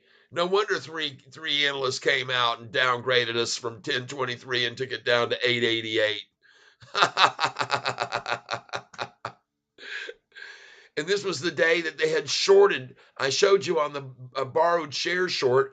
They had to dip in and borrow 9,650,000 shares to stop this run, which had gone from $4.45 on Chia Pansy's downgrade, and it went all the way to $10.23 on June the 14th. And there they are on June the 15th, come in and save the day and downgrade 3 of them. Oh my gosh, people. It just never ends, man, what they try, the attempts that they try to do. It never ends. They are relentless and they try over and over with the same BS. And this is why no one's really falling for it anymore, because they can see this, what I'm showing you on the screen. SoFi, June the 15th, SoFi Technologies shares plunge more than 5% pre-market. Several Wall Street firms downgraded the company. Then they downgraded the thing on June the 14th. They made the price fall all the way down here to 929, and the next day it went to 888, then 850, 820, all the way down to 771 over the next 6 days, because that's their tactic. 6 days. See, 1, 2, 3, 4, 5, 6 days. On the 6th day, it hit 771, and look where the damn thing was just there. 941 freaking 6 days later. 1, 2, 3, 4, 5 days later, 941. Then the thing was dropped down, and then here comes Morgan Stanley with their downgrade on July the 13th to pull it back from 939 2 days down to 877. And what happened after their downgrade? It was at $10.13 4 days later, people. I love these downgrades. You definitely should, because after that, 6 days, 1, 2, 3, 4, 5, 6 days, they ran it down to 894, only to have it 1170 2 days later. Dang. You see the manipulation, and you see the games, and you see it, and you've seen it on this stock. Like I told you, folks, this is a day trader's dream come true stock. You can all get very rich off this stock, off this type of manipulation, okay? You just have to know how to play the game. You have to know. And look at the time, 5:13 p.m. right now, and they drop it to 9:37 at 5:13. Oh, you guys, man, you crack me up, you shorters. You just absolutely crack me up. And I get a great laugh out of every one of you that have lost your asses shorting this from that 445 day and borrowing 9,650,000 shares on June the 14th. You had to borrow that many shares to contain this and then use 3 analysts that you called that night. Said, God dang, man, we're getting our asses totally killed. We had to borrow freaking 9,650,000 shares a day to stop this 1023 run. And now we need your help, man. Call all of you and say that the price isn't worth what these people are paying for it. And they did. They did exactly that. And then the price was at 1170 within a month. So there you go, everybody. I hand it to you. I show it to you. I prove it to you. You can see the numbers. You can see the reasons. You can see the whys. You can see today that Bitcoin was just accumulated massively all day long, just accumulated because the daggum Bitcoin is going freaking off. Look at this thing. Now up 3.74% today, and Bitcoin and BITF was red. And all those losses are gone now. Look at it. It's going green. They're about to go green for the day even. But I sold this thing this morning at $3.29, $3.30. I know I did. See there? $3.29, $3.30, $3.31, and $3.32. I dumped it. Up 15%, which was up 19% for me because I bought it on Friday when it was 4% down. Oh, you guys and gals, I'm so glad you're here with me this year in this experience and realize the games and the trickery and the fakery and the shakery. Bitfarm, look at it now. There goes all of the losses. They just had worked so hard to get it down all day, and they're going right away now. All those losses disappearing, and it's just another green day. Just another tricky day for you. Just another tricky day for you. I already filled at 9:32 in the after hours, folks. I'm not incentivized to buy anymore at 9:36. Look how many views we've had today. 1, 2, 3, 4. Look at this screen. 1, 2, 3, 4 views. 1,234. Nice. That's a nice, cool number. I should probably just stop right there, but I'm not going to. Nope. I'm going to finish my beer with you guys here. But look at that. 1, 2, 3, 6. There's a lot of people coming over here in the after hours because they're worried. They're going, what the hell? Catfish, what happened? Well, we had a downgrade from Keith Bruyette. They're part of the same group that downgraded with Baloney and Chiaverini, and they're all the same. They've been downgrading and they've been hacking at this stock for so long. Someone pointed out this same guy that just downgraded us, upgraded us when the price was $8 3 weeks ago or so. So the same one that just downgraded us in an act of desperation from a phone call like David Chiaverini got that day. And he got the same phone call today. Please help us, man. We tried our best to make the price fall today down into the 930s, and it just went right back up to 960. How can we stop it? How can we stop it without your help? We can't. Help us, help us, help us. Okay, I'll downgrade it right now. Don't worry. I'll do it right now. Yeah, I'm going to do it. I'll start downgrading. I'll make something up and I'll downgrade it. Okay, bye. Click. Yeah, it's also true, folks. It's also very true. The things that I'm showing you and telling you, and I've been telling you about this stock since the time it was May the 16th. Go back here and look at my channel. Look at my channel. Go watch this video if you want to crack up. Russell Brand shows MSNBC how a guest should be interviewed. I'm going to share this with you now. I'm going to put it over here on this page. I want you all to see this, and I want you to put it, click on it, and go on over and get it loaded up where you can watch this guy. He absolutely annihilates these clowns on CNBC, and you should see the look on their faces at some points. It's in utter and complete shock. They don't know what in the world to think. So there it is right there. There's the YouTube link. Go and watch it. Watch the looks on these people's faces when he annihilates them. He just completely slaughters them. So I'm putting that up to you right now. YouTube, and it's titled again. The title of the video is, and hopefully you can get that and copy and paste it. But anyway, this guy, he has these people completely clustered. All right.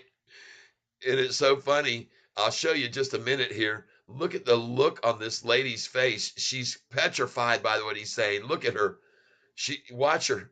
And he just completely annihilates her. And he's he is gonna watch what he says to her here and watch the look on her face. Watch the fear in her. And he's smiling and laughing, but look at her.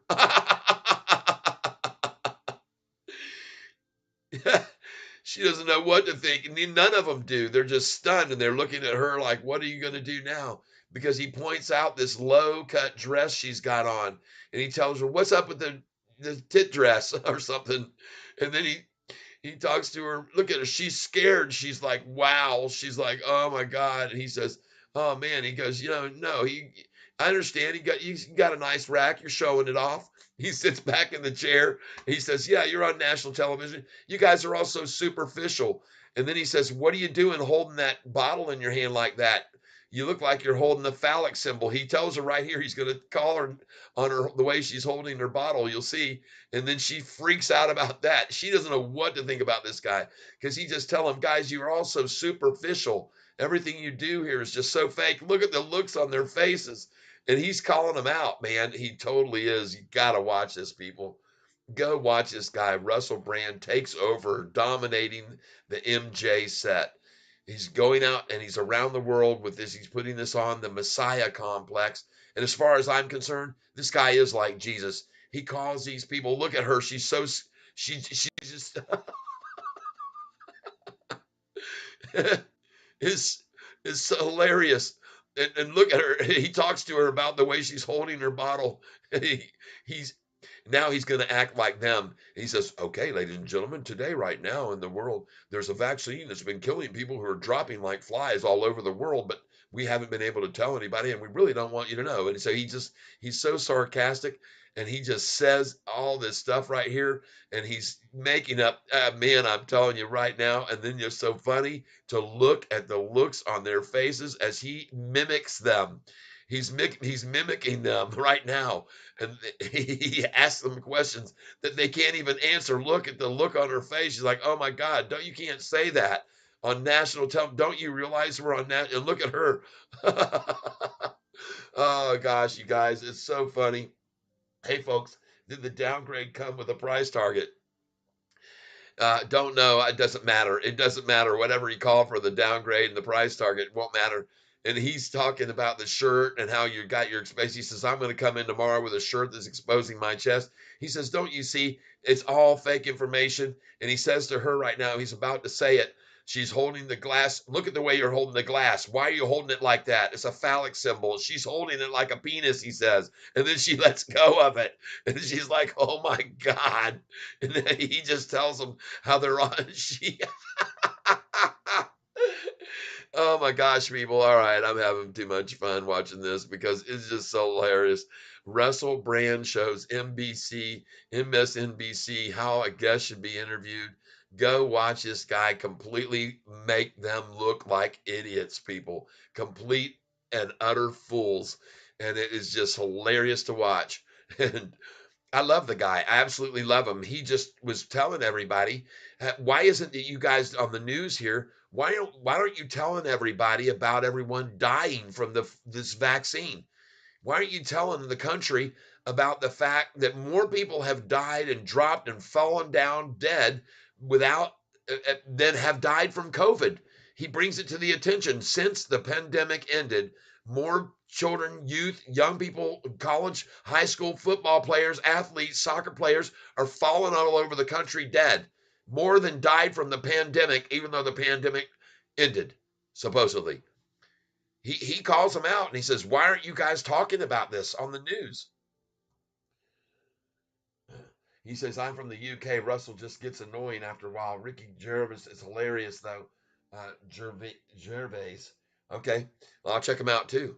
But you guys, man, I tell you, I think the way that he exposes what's going on, and it was from his channel that I learned about the fact that all of our government people are buying into the military right now, buying military stocks, buying Raytheon, buying Douglas, buying Roswell, all this stuff. They're just buying into military. They're going heavy because they're approving these military budgets and the spending and the giving to the Ukraine and all the military equipment and all this. They're just all in this together. They're promoting the wars and battles because they're making fortunes off of it as it's happening. He's the one that pointed it out to me first, and I went, "Oh my God!" I started looking into it, and I saw it was true. I was like, "God dang!"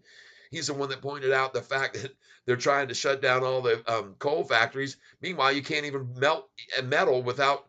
You can't melt steel. You can't make steel without coal. It's the only thing. A furnace is the only thing that'll get hot enough with coal in it. And the coal output is water, people. It's one of the cleanest forms of energy we have, far cleaner than even gas, natural gas.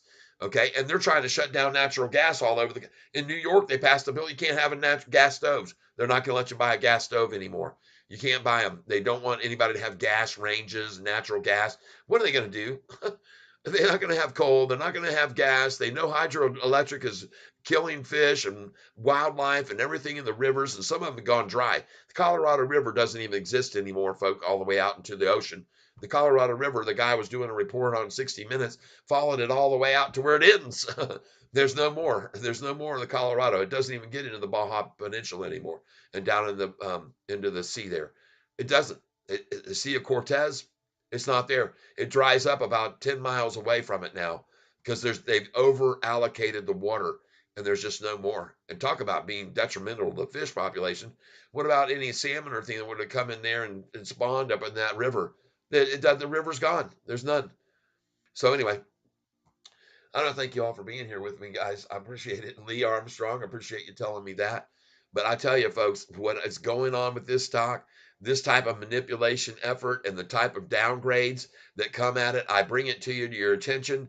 The reason that they downgraded on June the 15th and three downgrades from three analysts, and I showed you, was because on June the 14th, the price at that point had risen from May in a price of 445 to June 14th when it hit a massive high of $10.23 on June the 14th. So no wonder when it went from down here to $4.45 from May to June in 1 month, no wonder they had three analysts come out that next day and downgrade the stock and stop the run up and get it down to 771 because then a few days later it was back up to 1013 right there. And then they ran it down to 894 and then it was up to 1170 and then they ran it down to 789 and then it was back up and over 10 again. I mean, they've just slayed this thing around and thrown it up and down and over their shoulders and hauled it all over the place. And I'm telling you, SoFi has been just majorly abused over the months. And here comes just another abusive event trying to downgrade the stock. Guys, you just have to be aware of what's been happening with this stock for such a long period of time. And it's not going to stop. The closer we get to earnings, the harder they're going to come at it. And the more massive price swings up and down because they make fortunes doing that off the emotions of retail buyers. They've just been doing it on this stock since the beginning of a year ago in December. I've shown it to you since way back when how they've run this up 30%, down 30%, up 48%, down 32, up 45, down 21, up 20, down 33, up. I mean, they've just done it over and over. The average up and down price swing is actually 25% on this stock, and I have it on a sheet here to prove it to you all. And I have it here for the record, and I'm not going to let go of it ever. I'm going to keep on this thing. I'm going to keep this piece of paper so you can all see how heavily manipulated this stock has been over the last years. Just insane. As a matter of fact, I put together this piece of sheet of paper right here that I have in my hands right here, and this piece of paper here shows you that on on 1031, that would be October 31st last year. the price was at $5.44. And if you would have invested 100 shares, $544, your investment would now be worth, after the way they swing this back and forth, $21,885. And that was when the price was at $7.89 and went to $8.75. $8.75. And the interesting thing is, sometimes these massive swings are just days apart. 5 days. In 4 days, the price went from freaking $5.66 to $6.54, and in 6 days back to $4.59. It went it went up 13%, down 29%, up 18%, down 20%, up 23%, down 24%, up 23%, down 9%, up. I mean, it's just insane, folks. And some of these are 4 days, 3 days, 7 days, 5 days. These massive swings, and they've continued to go on and on and on and on, everybody. Okay? And they're not going to ever stop. So don't get on this bull for the ride of your life unless you can handle the ride of your life. Don't do it. Just don't. Don't do it. You'll harm yourself getting on this bull, okay, on the SoFi bull. You'll hurt yourself bad, okay, if you're not ready for the ride that I've been telling you was coming. And I told you the closer that we got to earnings, I was going to say, and from 641, I said we're going to see an increase in this price almost every day from now until earnings. And look, it's gone from 641 to 941. $3 up, folks. A 33% gain, even on the rundown today. How do you like that? A 33% gain in a month and a week. And even off the rundown manipulated effort here this afternoon.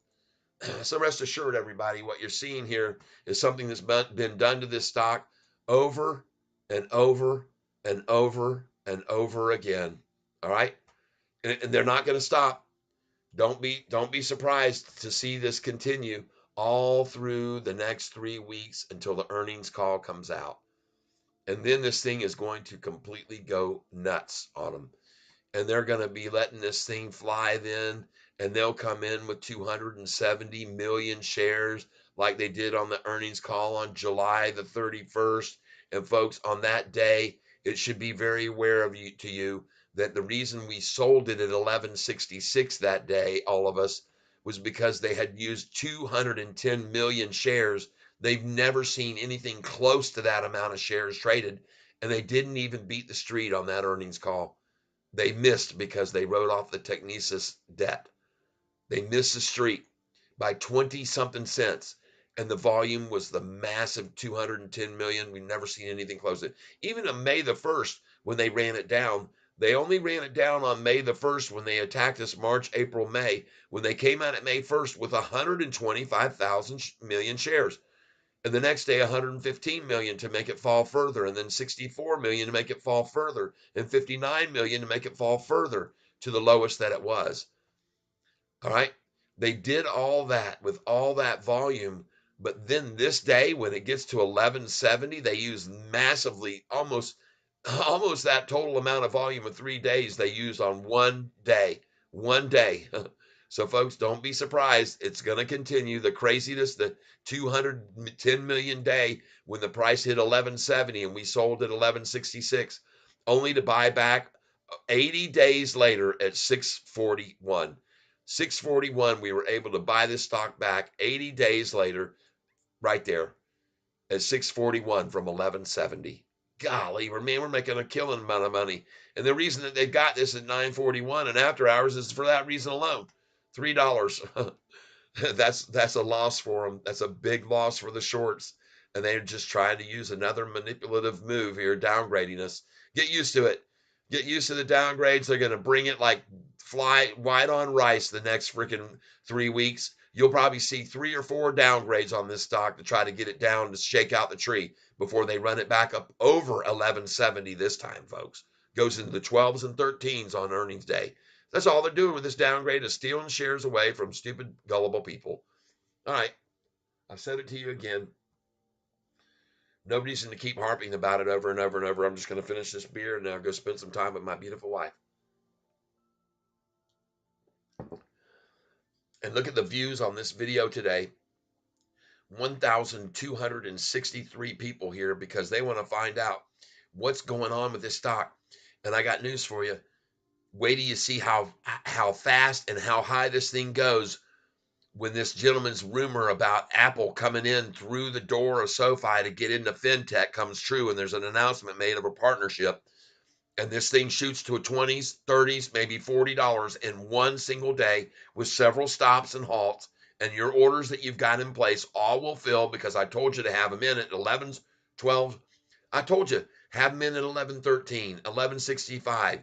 Put them in at 12:13 and 12:65, 13:13, 13:65, 14:13, 14:65, 15:13, 15:60. Have them all the way up into the 30s because you just don't know what's going to happen on any given day when the announcement's made. If Apple does make that move, or if it's disclosed that, yes, the guy from GME has taken this $1.5 billion and he's buying SoFi stock, open market share orders, and he's been doing it now for 2 weeks, and a story like that breaks out, man, kaboom, all right? It's huge. The potential is huge. The movement will be huge. The run up will be fast. It will be decisive. It'll be exciting. So many of you will be here with me and we'll be cheering and jumping around and we'll all go, "Oh my gosh, you were right, Kat. You were right." And I will be right. You're going to see it one day. You're going to see.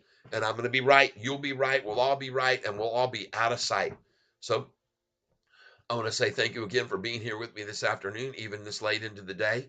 I know there are many, many people trying to figure out why the price is dropping in the after hours. So we're getting a lot of people coming over here right now.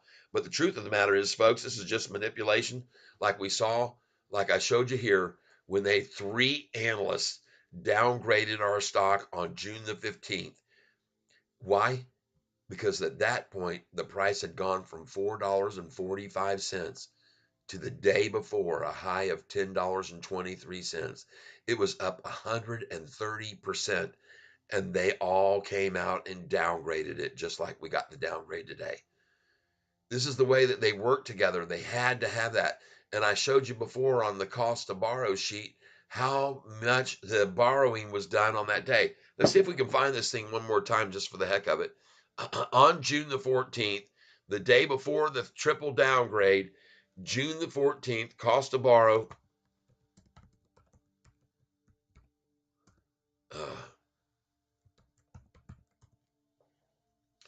I'd love to find this thing again.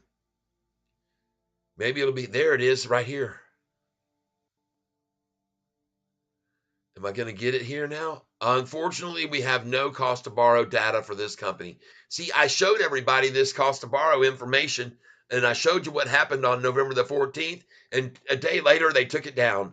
Oh, unfortunately, folks, we don't want Catfish to show you the cost to borrow, and on that day, on the 14th, they borrowed $9,650,000. They took it away. It's almost like they're watching me. These guys are watching me close to see what I'm telling you guys, and they just don't want this information out. They don't want people to know. Just like this Bitcoin, folks, I want you to see something. I want you all to be aware of this here. This is the last thing I'm going to tell you because it's that important at the very end of the day, and that is that I put up a video yesterday, a short, or day before, I put up a short video about Bitcoin and what was happening. And this lady in the store who owned the store had a sign on this Bitcoin machine here. And on the Bitcoin machine, it had a big sign, cardboard, that said, in fact, it says right here, and I walk in and I said, folks, be aware, this is a Bitcoin vending machine, and it says on it, machine down, being returned due to scamming.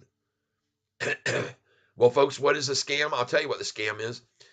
They're calling your mom and your dad who are older, or your grandma and grandpa who are older, and they're telling them, well, we got news for you. You're affiliated with such and such a bank where you have money. It's being held, and that bank is about to shut their doors. You need to run down to the bank. You need to demand and get all your money out. Do it right now if you can do it over the phone, or go to an ATM and remove the money from your bank right now before it's all gone, and then go to a Bitcoin. And by the way, people, they tell them, this is so serious, we don't want you to hang up the phone. Stay on the phone with us until you get the steps of this completed, or you're going to lose all your money. So grandma or grandpa or both go down and they go to the bank ATM. They pull out 5,000, 10,000, whatever they can get out, and they go to a Bitcoin, And I don't know how this scam works, but they get them to buy all into this Bitcoin. And I don't know how it works and gets transferred to them, but these people have been wiped out. One of my listeners even said here earlier, yeah, my somebody mother just lost $2,000 to that scam. And then he says, I said to her mom, why in the world didn't you call me before you did that? And they just got scared. They were just so scared. And these people convinced them. So this this video that I put up here on YouTube, the thing about it that's so disturbing to me, everybody, is that I put it up and in 30 minutes, the video was looked at 399 times and it's never been looked at once again since that moment. This thing was going viral, people. This was my number 1 out of 10 on that day. I had 399 in less than 15 or 20 minutes, and then it stopped. No one else could see it. They haven't shown it to a single soul because they don't want anyone else to know about this Bitcoin scam. But I'm here to tell you about it now. All right. I'm telling you right now about it. All right. Yep. I want you to know. Okay. Now, I know a lot of people were here with me today. Zach, Will, and Carl got calls at 9:59. I hear you, man. Okay. I'm sorry I didn't see that earlier. But I want you to know this scam right here, as I said, someone even said, yes, my mom got taken by that scam. So you guys be careful. Don't let your family members fall for this scam. Go over to YouTube. I wonder if you can even see this thing anymore. Let's just go up here and put in Bitcoin scam, phone scam, Bitcoin phone scam. See if they're showing this.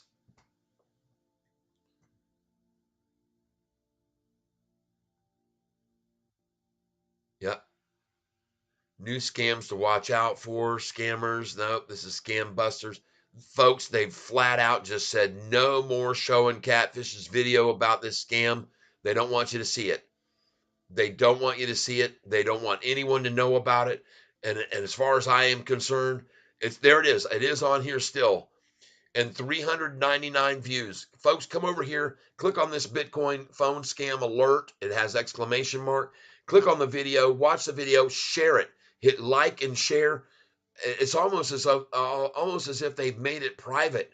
I don't understand why, but they don't want people seeing this. They just quit them. It's like I've been throttled down or whatever the word is, controlled and dampened, so no one can see this. They're hiding it.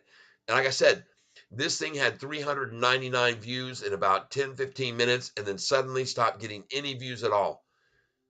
Come on over, hit that, share it. We need everyone to know what's going on. And these scammers, they're just taking people. And as a matter of fact, a lady at the store told me the reason she hung the sign is because a lady came back to her and told her what had happened to her, that she lost her life savings because of that machine in their store. And so they put the sign up and said, you're out of here. Come get this thing. Take it out of here. We don't want anybody else in our little city of DeWitt. Or what was the city it was in? I think it was in DeWitt, Michigan. And so, folks, be aware, be careful. New Year, Happy New Year. All of you guys, I want to wish you a Happy New Year. I guess I'm going to let this go. I didn't even see all this coming in from Anthony Walker. Guys, you better, because tomorrow it's all green. Yep. Yep. Also, beware of PayPal. Great volume so far. I just put up at $50. Okay. I got you guys, gals. I want to thank you again for being here. 1,281 people now, 1,282. Everybody wondering what's going on with SoFi. And the bottom line is SoFi's fine. Don't worry about a downgrade. That's all been seen before. And I pointed out to you before that downgrade. There were 3 downgrades on June 14th, or on June the 15th, after the price had gone from 445 to 1023. 3 downgrades. All right. And then it went from 1023 down to 984, and 2 days later, 1170. So be not afraid of downgrades. That just means this thing's going up higher, and they want to get in as low as they can, or get out of their shorter positions right here this evening in the cover after an hour in darkness. And it's all manipulative attempts again. And I want you all to be very, very aware of that.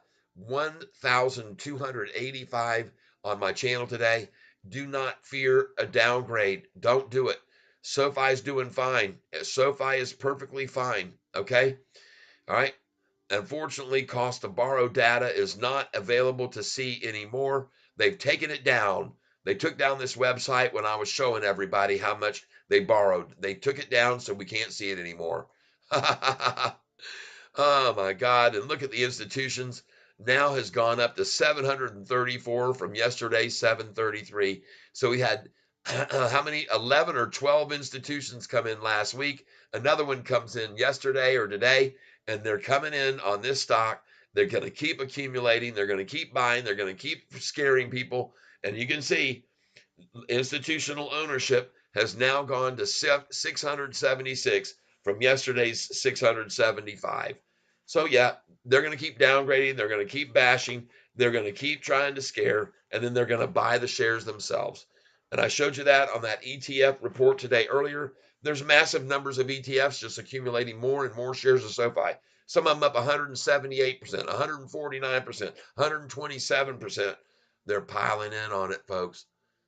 And this is the fear that's been created. And that's why they're trying to shake people out in the after hours tonight with the downgrade, because they're getting slaughtered. The 1 month chart shows it. How else are they going to get the thing to drop down if they've got this 1 month chart that's gone from down here at 792 to 940 now? Well, they got to have a downgrade, folks. They got to call those people and make them work for them. They're paid shills. Meanwhile, you look at the Bitcoin price over the last 4 hours, and it's broken back up over the medium. It's doing fine. It's up 3% still today. Everything looks good. Everything is coming up roses, folks. Trust me. All right, I'm going to be done here. Let me have another sip. 1,291 people on this channel today with me while I explained to you all of the things that are happening with this stock that are so exciting right now. And there are many, many of them, people. There are many, many exciting things that are going on with this stock today, right here, right now. Many of them, all right? There is more than you can even shake a stick at. There's so many things about this stock that are going on that no wonder they downgraded it, because they got news. They got rumors of flying around about Apple wanting to buy, get into the fintech space through SoFi's connections.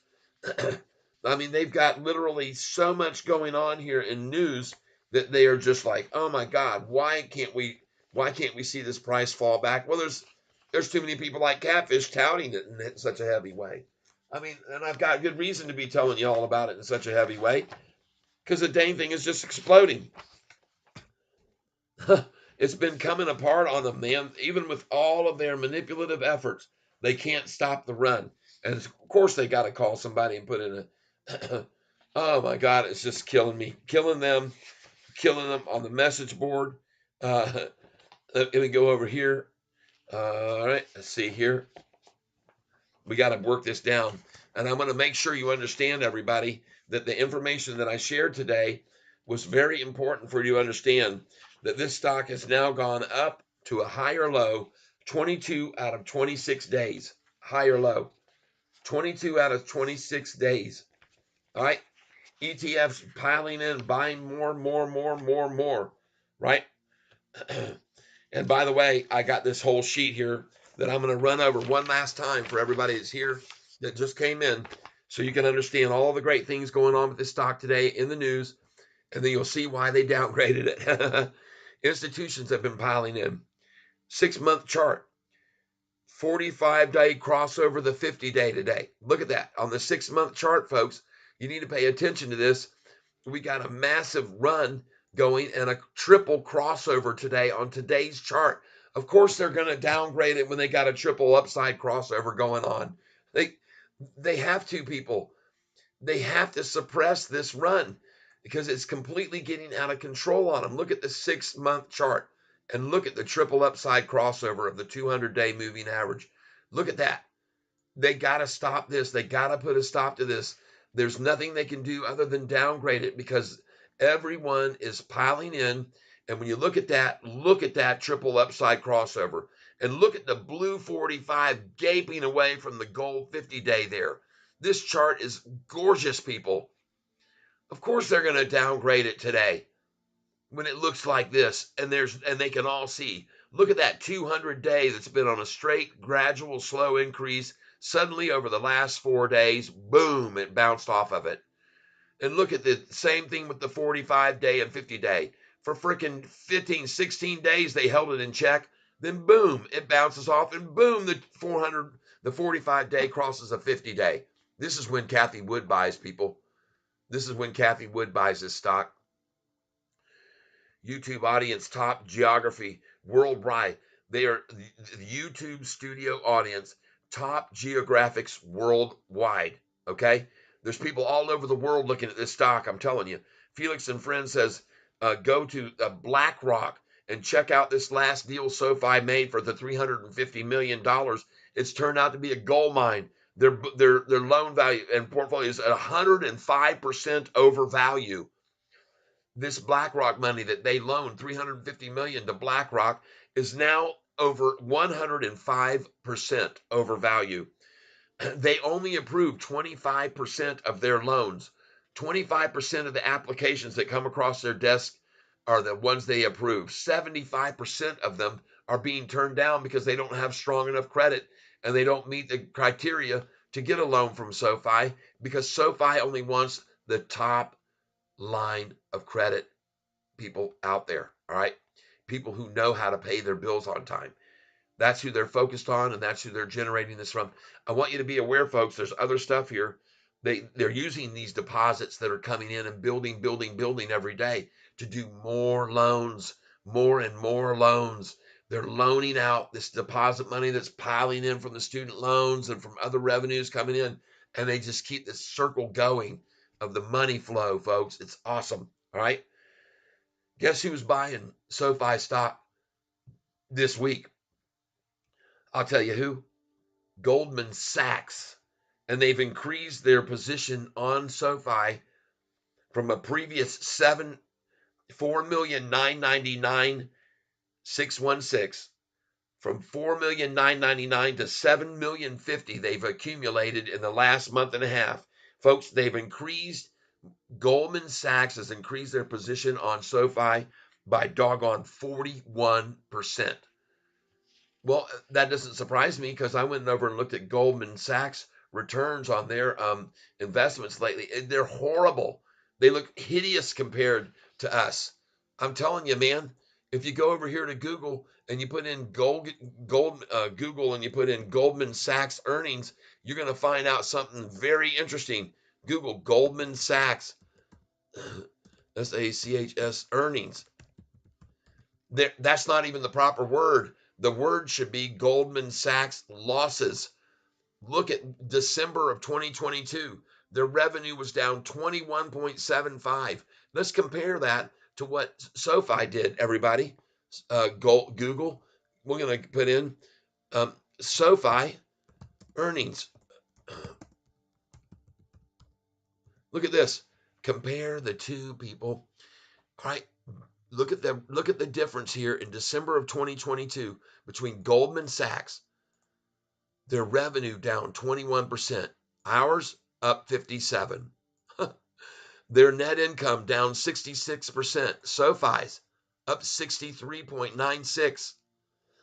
Goldman Sachs, look at this, net profit margin negative 56%. SoFi's up 77%, people. I got to get this picture of me down a little bit because you can see all of this that I'm showing you. Hold on. This is insane. You see Anthony Noto, he keeps telling everybody that they're stealing share and stealing market share from these big banks. Look at this. The operating income of Goldman Sachs dropped 67.37%. SoFi, in the meantime, goes up 63%. It's just the exact opposite. Are you guys getting the picture? Okay. What I'm showing you, you should be. I hope you are. All right. D. Wilson, why are you talking about Bitcoin? I'm talking about Bitcoin because I bought $13,000 worth of it on Friday when it was down 4%. And I sold it this morning when it was up 15%. That's why I made a 19% killing on Bitcoin today. And I told you all to buy it on Friday. That's why I'm talking about it. All right. Told you to buy it on Friday when it was down 4%. And look at Bitcoin now. It's up 3.64% over the weekend. All right. And this morning, Bitcoin, and you can see it now still rising in the after hours. Bitcoin was up 15% this morning when I sold it right out of the gate. And I told everybody to get out. I told you, sell this thing at $3.30, everybody, right now. Get it right here in the morning. They're going to run it up fast. Then they're going to sell it down all day. And I called it completely with Bitcoin. It was my mom. They called her and told her that her Cash App was hacked and go to the bank and take all your money out. Told her it's serious and to stay on the phone. After she got the money, they even told her what gas station to go to 2 miles from her home and deposit into Bitcoin machine. God, man, I'm so sorry to hear that, D. Wilson. Man, oh man, we're talking about Bitcoin because I put a video up on YouTube yesterday to try to warn everybody about this scam. It got looked at 380 times in an hour, less than that. In 10 minutes, it had 380 views, and then they stopped everybody from watching it. YouTube went in and cut it off and said, nope, we can't let people see that. I don't know why they're so protective of the Bitcoin vending machine people, but they shut that video off just like that. Boom. Because they didn't want anybody to see that at this store here in our area, someone had put up a sign saying, hey, Bitcoin, be careful. It's a ripoff. They're removing the machine. I'll show you here, folks, just to go to YouTube real quick. And I want you to see the video I put up. It's also on TikTok, where on TikTok it got looked at 1,400 times. But on YouTube, as soon as they saw that algorithm starting to take off, man, they shut that down. By the way, look at the net change in cash up 781% on Sofi, net change cash. And look at net change in cash on Goldman Sachs, down 186%. All right, just wanted you to show you that. Folks, there's only 27 here. We've got 1,312 people who've been here today watching this video. And I want to show you very quickly this video that I put up that I tried to warn everyone about. I tried like heck to let everybody know, folks, please don't get caught by this scam that you just saw D. Wilson talking about, because this is happening across the United States everywhere. They're targeting the elderly. They're making them take all their money out. It's a Cash App thing, huh? I didn't know. I wasn't sure about that. But when you go over to this video that I put up, I want to thank you. Please go over to my video that I put up. It's a short that I did, and it says right here, Bitcoin phone scam. Okay, and I put this up yesterday, and it had 399 views, and YouTube said done. 399 views in 20 minutes, and then not a single view after that right there. Not one single view after it had 399 views. And you can see on this video that I put up here, you can see what the lady was so concerned at the store. She felt horrible because it was in her store where she had this machine that someone came in and lost their life's entire savings. So she says here, machine down, being returned due to scamming, exclamations. And so she's the one that told me what had happened. I said, my God, I got to put that up right now on YouTube. Can I do it? She said, yeah, do it, please. Do it. I want everyone to know. But YouTube doesn't want everyone to know, everybody. They sure as shit don't. They don't want you to know. They want you to get scammed. I wonder how they're in on it. In what way? All right.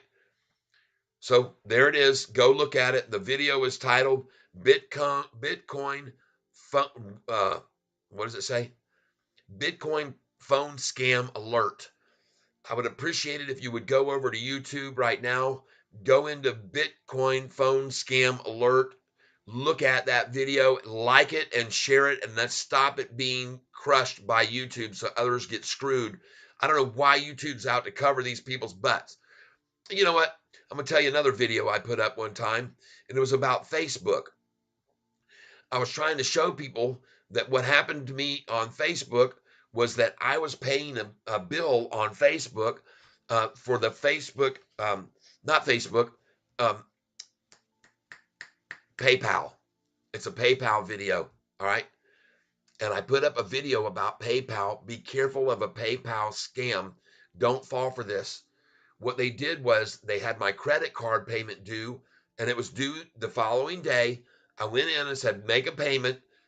I went through the process, chose my bank, which was already on file, said, yes, pay this amount, hit the pay button. And all of a sudden the screen just went back to the home screen. It never gave me a confirmation screen. It didn't say, thank you for your payment. It didn't say anything like that. And so I thought, wait a minute. I just made the payment. Why isn't there something? And it still said payment due. And they showed me the amount that was due as if I had never even paid it. I thought, wait a minute, hold on. Before I do anything stupid, let me go check my email, because usually they'll notify you right away. Hey, thank you for your payment, right? So I go over to my email and I look for an email from PayPal. No email at all saying congratulations or thank you or payment received or processing, nothing. So I went back and thought, well, shoot, there was a glitch. Somehow I must have clicked on pay now and submit payment, and it didn't do it. It just had a glitch. So I went back and I said, all right, I checked it again. It said, yep, you still owe it. It says tomorrow it's due. I'm like, okay. I go in and I did it again. I went in, clicked pay. I said the amount I wanted to pay, a little bit over than what they said was due. I said, all right, let's submit it. Bam, submit it. It did it again. It went to the same page again saying your payment is due. Well, I got screwed, because guess what? They hit me twice at my bank the next day. Boom, boom. 2 payments for $400 and something. And I'm like, oh my God, I just got screwed by PayPal. I put up the video on YouTube, okay? I put it up on YouTube. Let's put Tyler Sell PayPal. Scam, maybe I should have put scam. It says credit card. Right here. Here it says, nope, that's not it. And look, no wonder no one can find it anymore. They're not even showing anybody anymore about this. They don't want it, just got completely hidden. This video that I put up got completely hidden about the credit card problem with PayPal, and a warning, beware. I said PayPal. I think I might have even said scam. I don't know. Let's go see. Tyler Sell PayPal scam. Folks, you can't even find it. It's not visible anymore. It's like they just said, no, nope. And this one here about a Facebook Messenger scam alert on Facebook, Department of Health and Human Services Trust Fund hoax.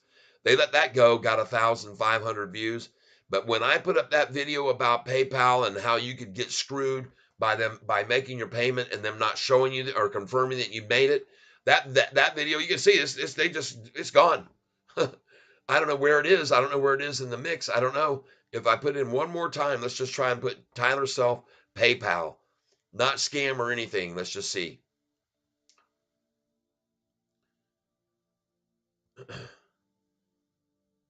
I show people how to increase their money because PayPal makes it impossible to deposit your money. But there's nothing there, folks. It's gone. My video, here it is. This is it right here. Look at this. I put, don't do what I did. Okay. I put this video up, and again, it was looked at in just seconds. It was looked at, and it was looked at 115 times. This PayPal glitch could cost you big. After 115 views, gone, wiped out, no more. They didn't want anybody to see this video right here about getting ripped off by PayPal making a payment and how it all works and what they did to me. They don't want you to know. They don't want you. They want you to fall for this. It says, I'm showing the reason I'm showing this is to you because last month I made my payment on my credit card, and then I logged off after I thought I had made the payment. And then later, about an hour or so, I went back on and I logged on and I saw the first thing it said was, screen said, make a payment. And I thought, wait a minute, I have already made the payment, the date and everything. See right here, it says August the 2nd. It says, I still owe a payment. See, it says right there, 88 minimum payment due, make a payment. I'm like, wait a minute. And why would this be on my screen if I already made the payment an hour ago? And I said it here. It quickly could have been over 24 hours of midnight, but beware, don't pay this twice, okay? You can see it right down here where the date is on my screen. And today is right there is showing the date Help everybody out. There it is, Monday, July the 31st, and they're saying my payment is due on August 2nd. Folks, I put that video up, and it was just completely gone. Just, I don't know what the hell happened to it. It was being looked at like crazy at first, and then gone. It was just, nope, don't want people to say that. See that. Let's not save people on that. Let's let PayPal charge them twice. Man, it's disgusts me. I hate some of the things I see that's done here on this, in some of these things. All right. Well, I'm not going to keep going on about these things. It's just important. I want you to be aware of the Bitcoin scam because D. Wilson says right here it happened to his mom, and it's happened to a lot of people, and they're losing thousands and thousands and thousands of dollars. And unfortunately, I try to put up a video to warn everybody about it.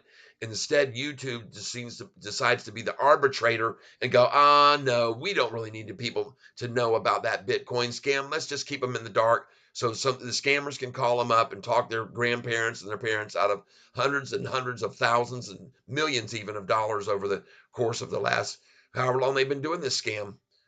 All right. So I told you about it. I wanted you to be aware of it. And I'm going to go over here now to the Sofi main page and see if there's the downgrade here. Nope.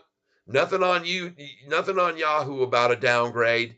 And they're not going to probably even put it up because they know no one believes in the downgrades anymore since the triple downgrade. All right, so I can show you these other earnings from this is again on Goldman Sachs. Look at the price per share, $388 a share from a company that has been losing net income, diluted, losing net profit, losing net change in cash over and over. Look at it again. Lost. I mean, it's amazing, folks. And you go over to SoFi and it's just gain over and over and over. All right. So there you go. Another thing I'm sharing with you, folks, 1,317 views today, 64 likes. Thank you for doing that. Thank you for subscribing. If you did subscribe, thank you for your gift to me this morning, the ones that paid. And I saw Dylan came in and gave me a $20 gift today. Oh, I'm just so grateful for that. And all of you now, you can all see that I am just here and I'm computered out. I got to go spend some time with my wife. I want to share some good joy with her. What do we got on my notifications here? Someone's probably saying something about my video today or my comment today. Just want to share with you guys that right now, if you look, Start Markets with Bruce is live. All right, markets take a dump in pre-market. Is the 9-week streak over? Iron Condor traders are smiling. Okay. All right, that's Uncle Bruce right there. And LOL, Lions are not good enough to call their shots like that. Whatever. Whatever you want to say, dude. The Lions are good enough to kick Cowboys' ass, and that's what they did. They beat their asses. They just didn't get credit for it. They won the game and didn't get credit for it. And that's the way it works, man. It's rigged. I've told many of you people on my channel, a lot of it's rigged. And that game sure was. Didn't report. Saw him go over the guy that they said didn't report, walked right over to him before they play and reported. And the guy they said did report as eligible never even got to the referee. Folks, look at this. We got 1,256. And thank you. Look at this. We've now got 404 views of the Bitcoin scam alert. So maybe you guys just came over and clicked on it, and I thank you for the likes and shares on it because everyone needs to know about it, and it just had an increase. So all of you guys that just went over and saw that and clicked on it, thank you. We need to get it shared with more and more people. And folks, look at my channel analytics. I've had 183 new subscribers over the last 28 days, and it says 25,000 hours of watch time. 6 days ago, people are spending more time watching your videos. Folks, it's fantastic. Everybody wants to know about SoFi. This thing is on fire. It's going to keep climbing no matter what. Day grade, downgrade, upgrade, side grade. This thing's going to keep climbing no matter what they try to do to dissuade people from buying it. I don't care what they try. They're all failing. 1,320 views today. Thank you for hitting the like button. Thank you for sharing. Thank you for all of you that just went over and tried to get more people's attention on my Bitcoin scam because it's important that they know about this scam. All right. And so that not any more people like D. Wilson's mom gets her money ripped off. All right. I don't want to see that. All right.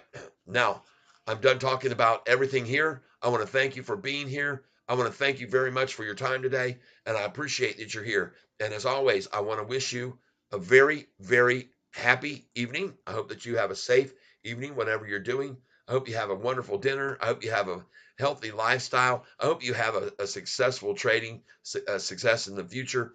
And I hope you buy more SoFi shares during this manipulative downgrade because, man, expect them to come at it again tomorrow, right out of the gate, pre market, early morning. And then we're going to see the real rise begin for another off that downgrade before when they got it down to $7. It went to 11.70, and that's a $4 gain. So off of this downgrade, we see a $4 gain. We're in the 13.70 range where me and many other people are saying the price is going, including the upgrades we've gotten recently from Jeffries, who knows what he's talking about, a 5-star analyst. And not just Jeffries, there's others that are calling for $15, $16, and even higher. All right, I'm out of here.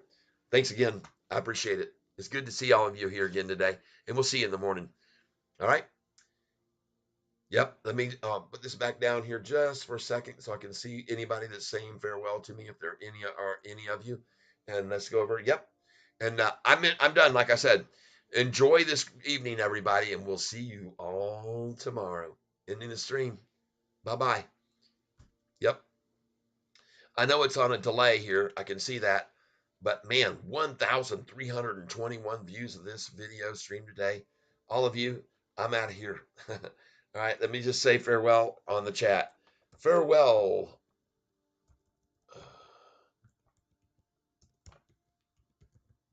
Fellow cats. Have a great night. Boom. And there. And then I'll give you a little wave. Several waves. Catch a wave. Boom. Boom. Boom. Boom. Boom. Boom. Boom.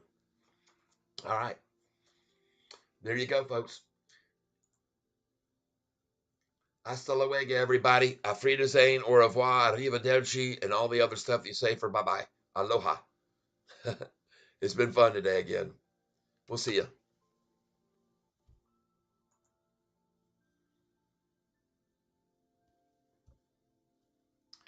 Thank you very much, Johnny Boy C. Appreciate it. And all others too.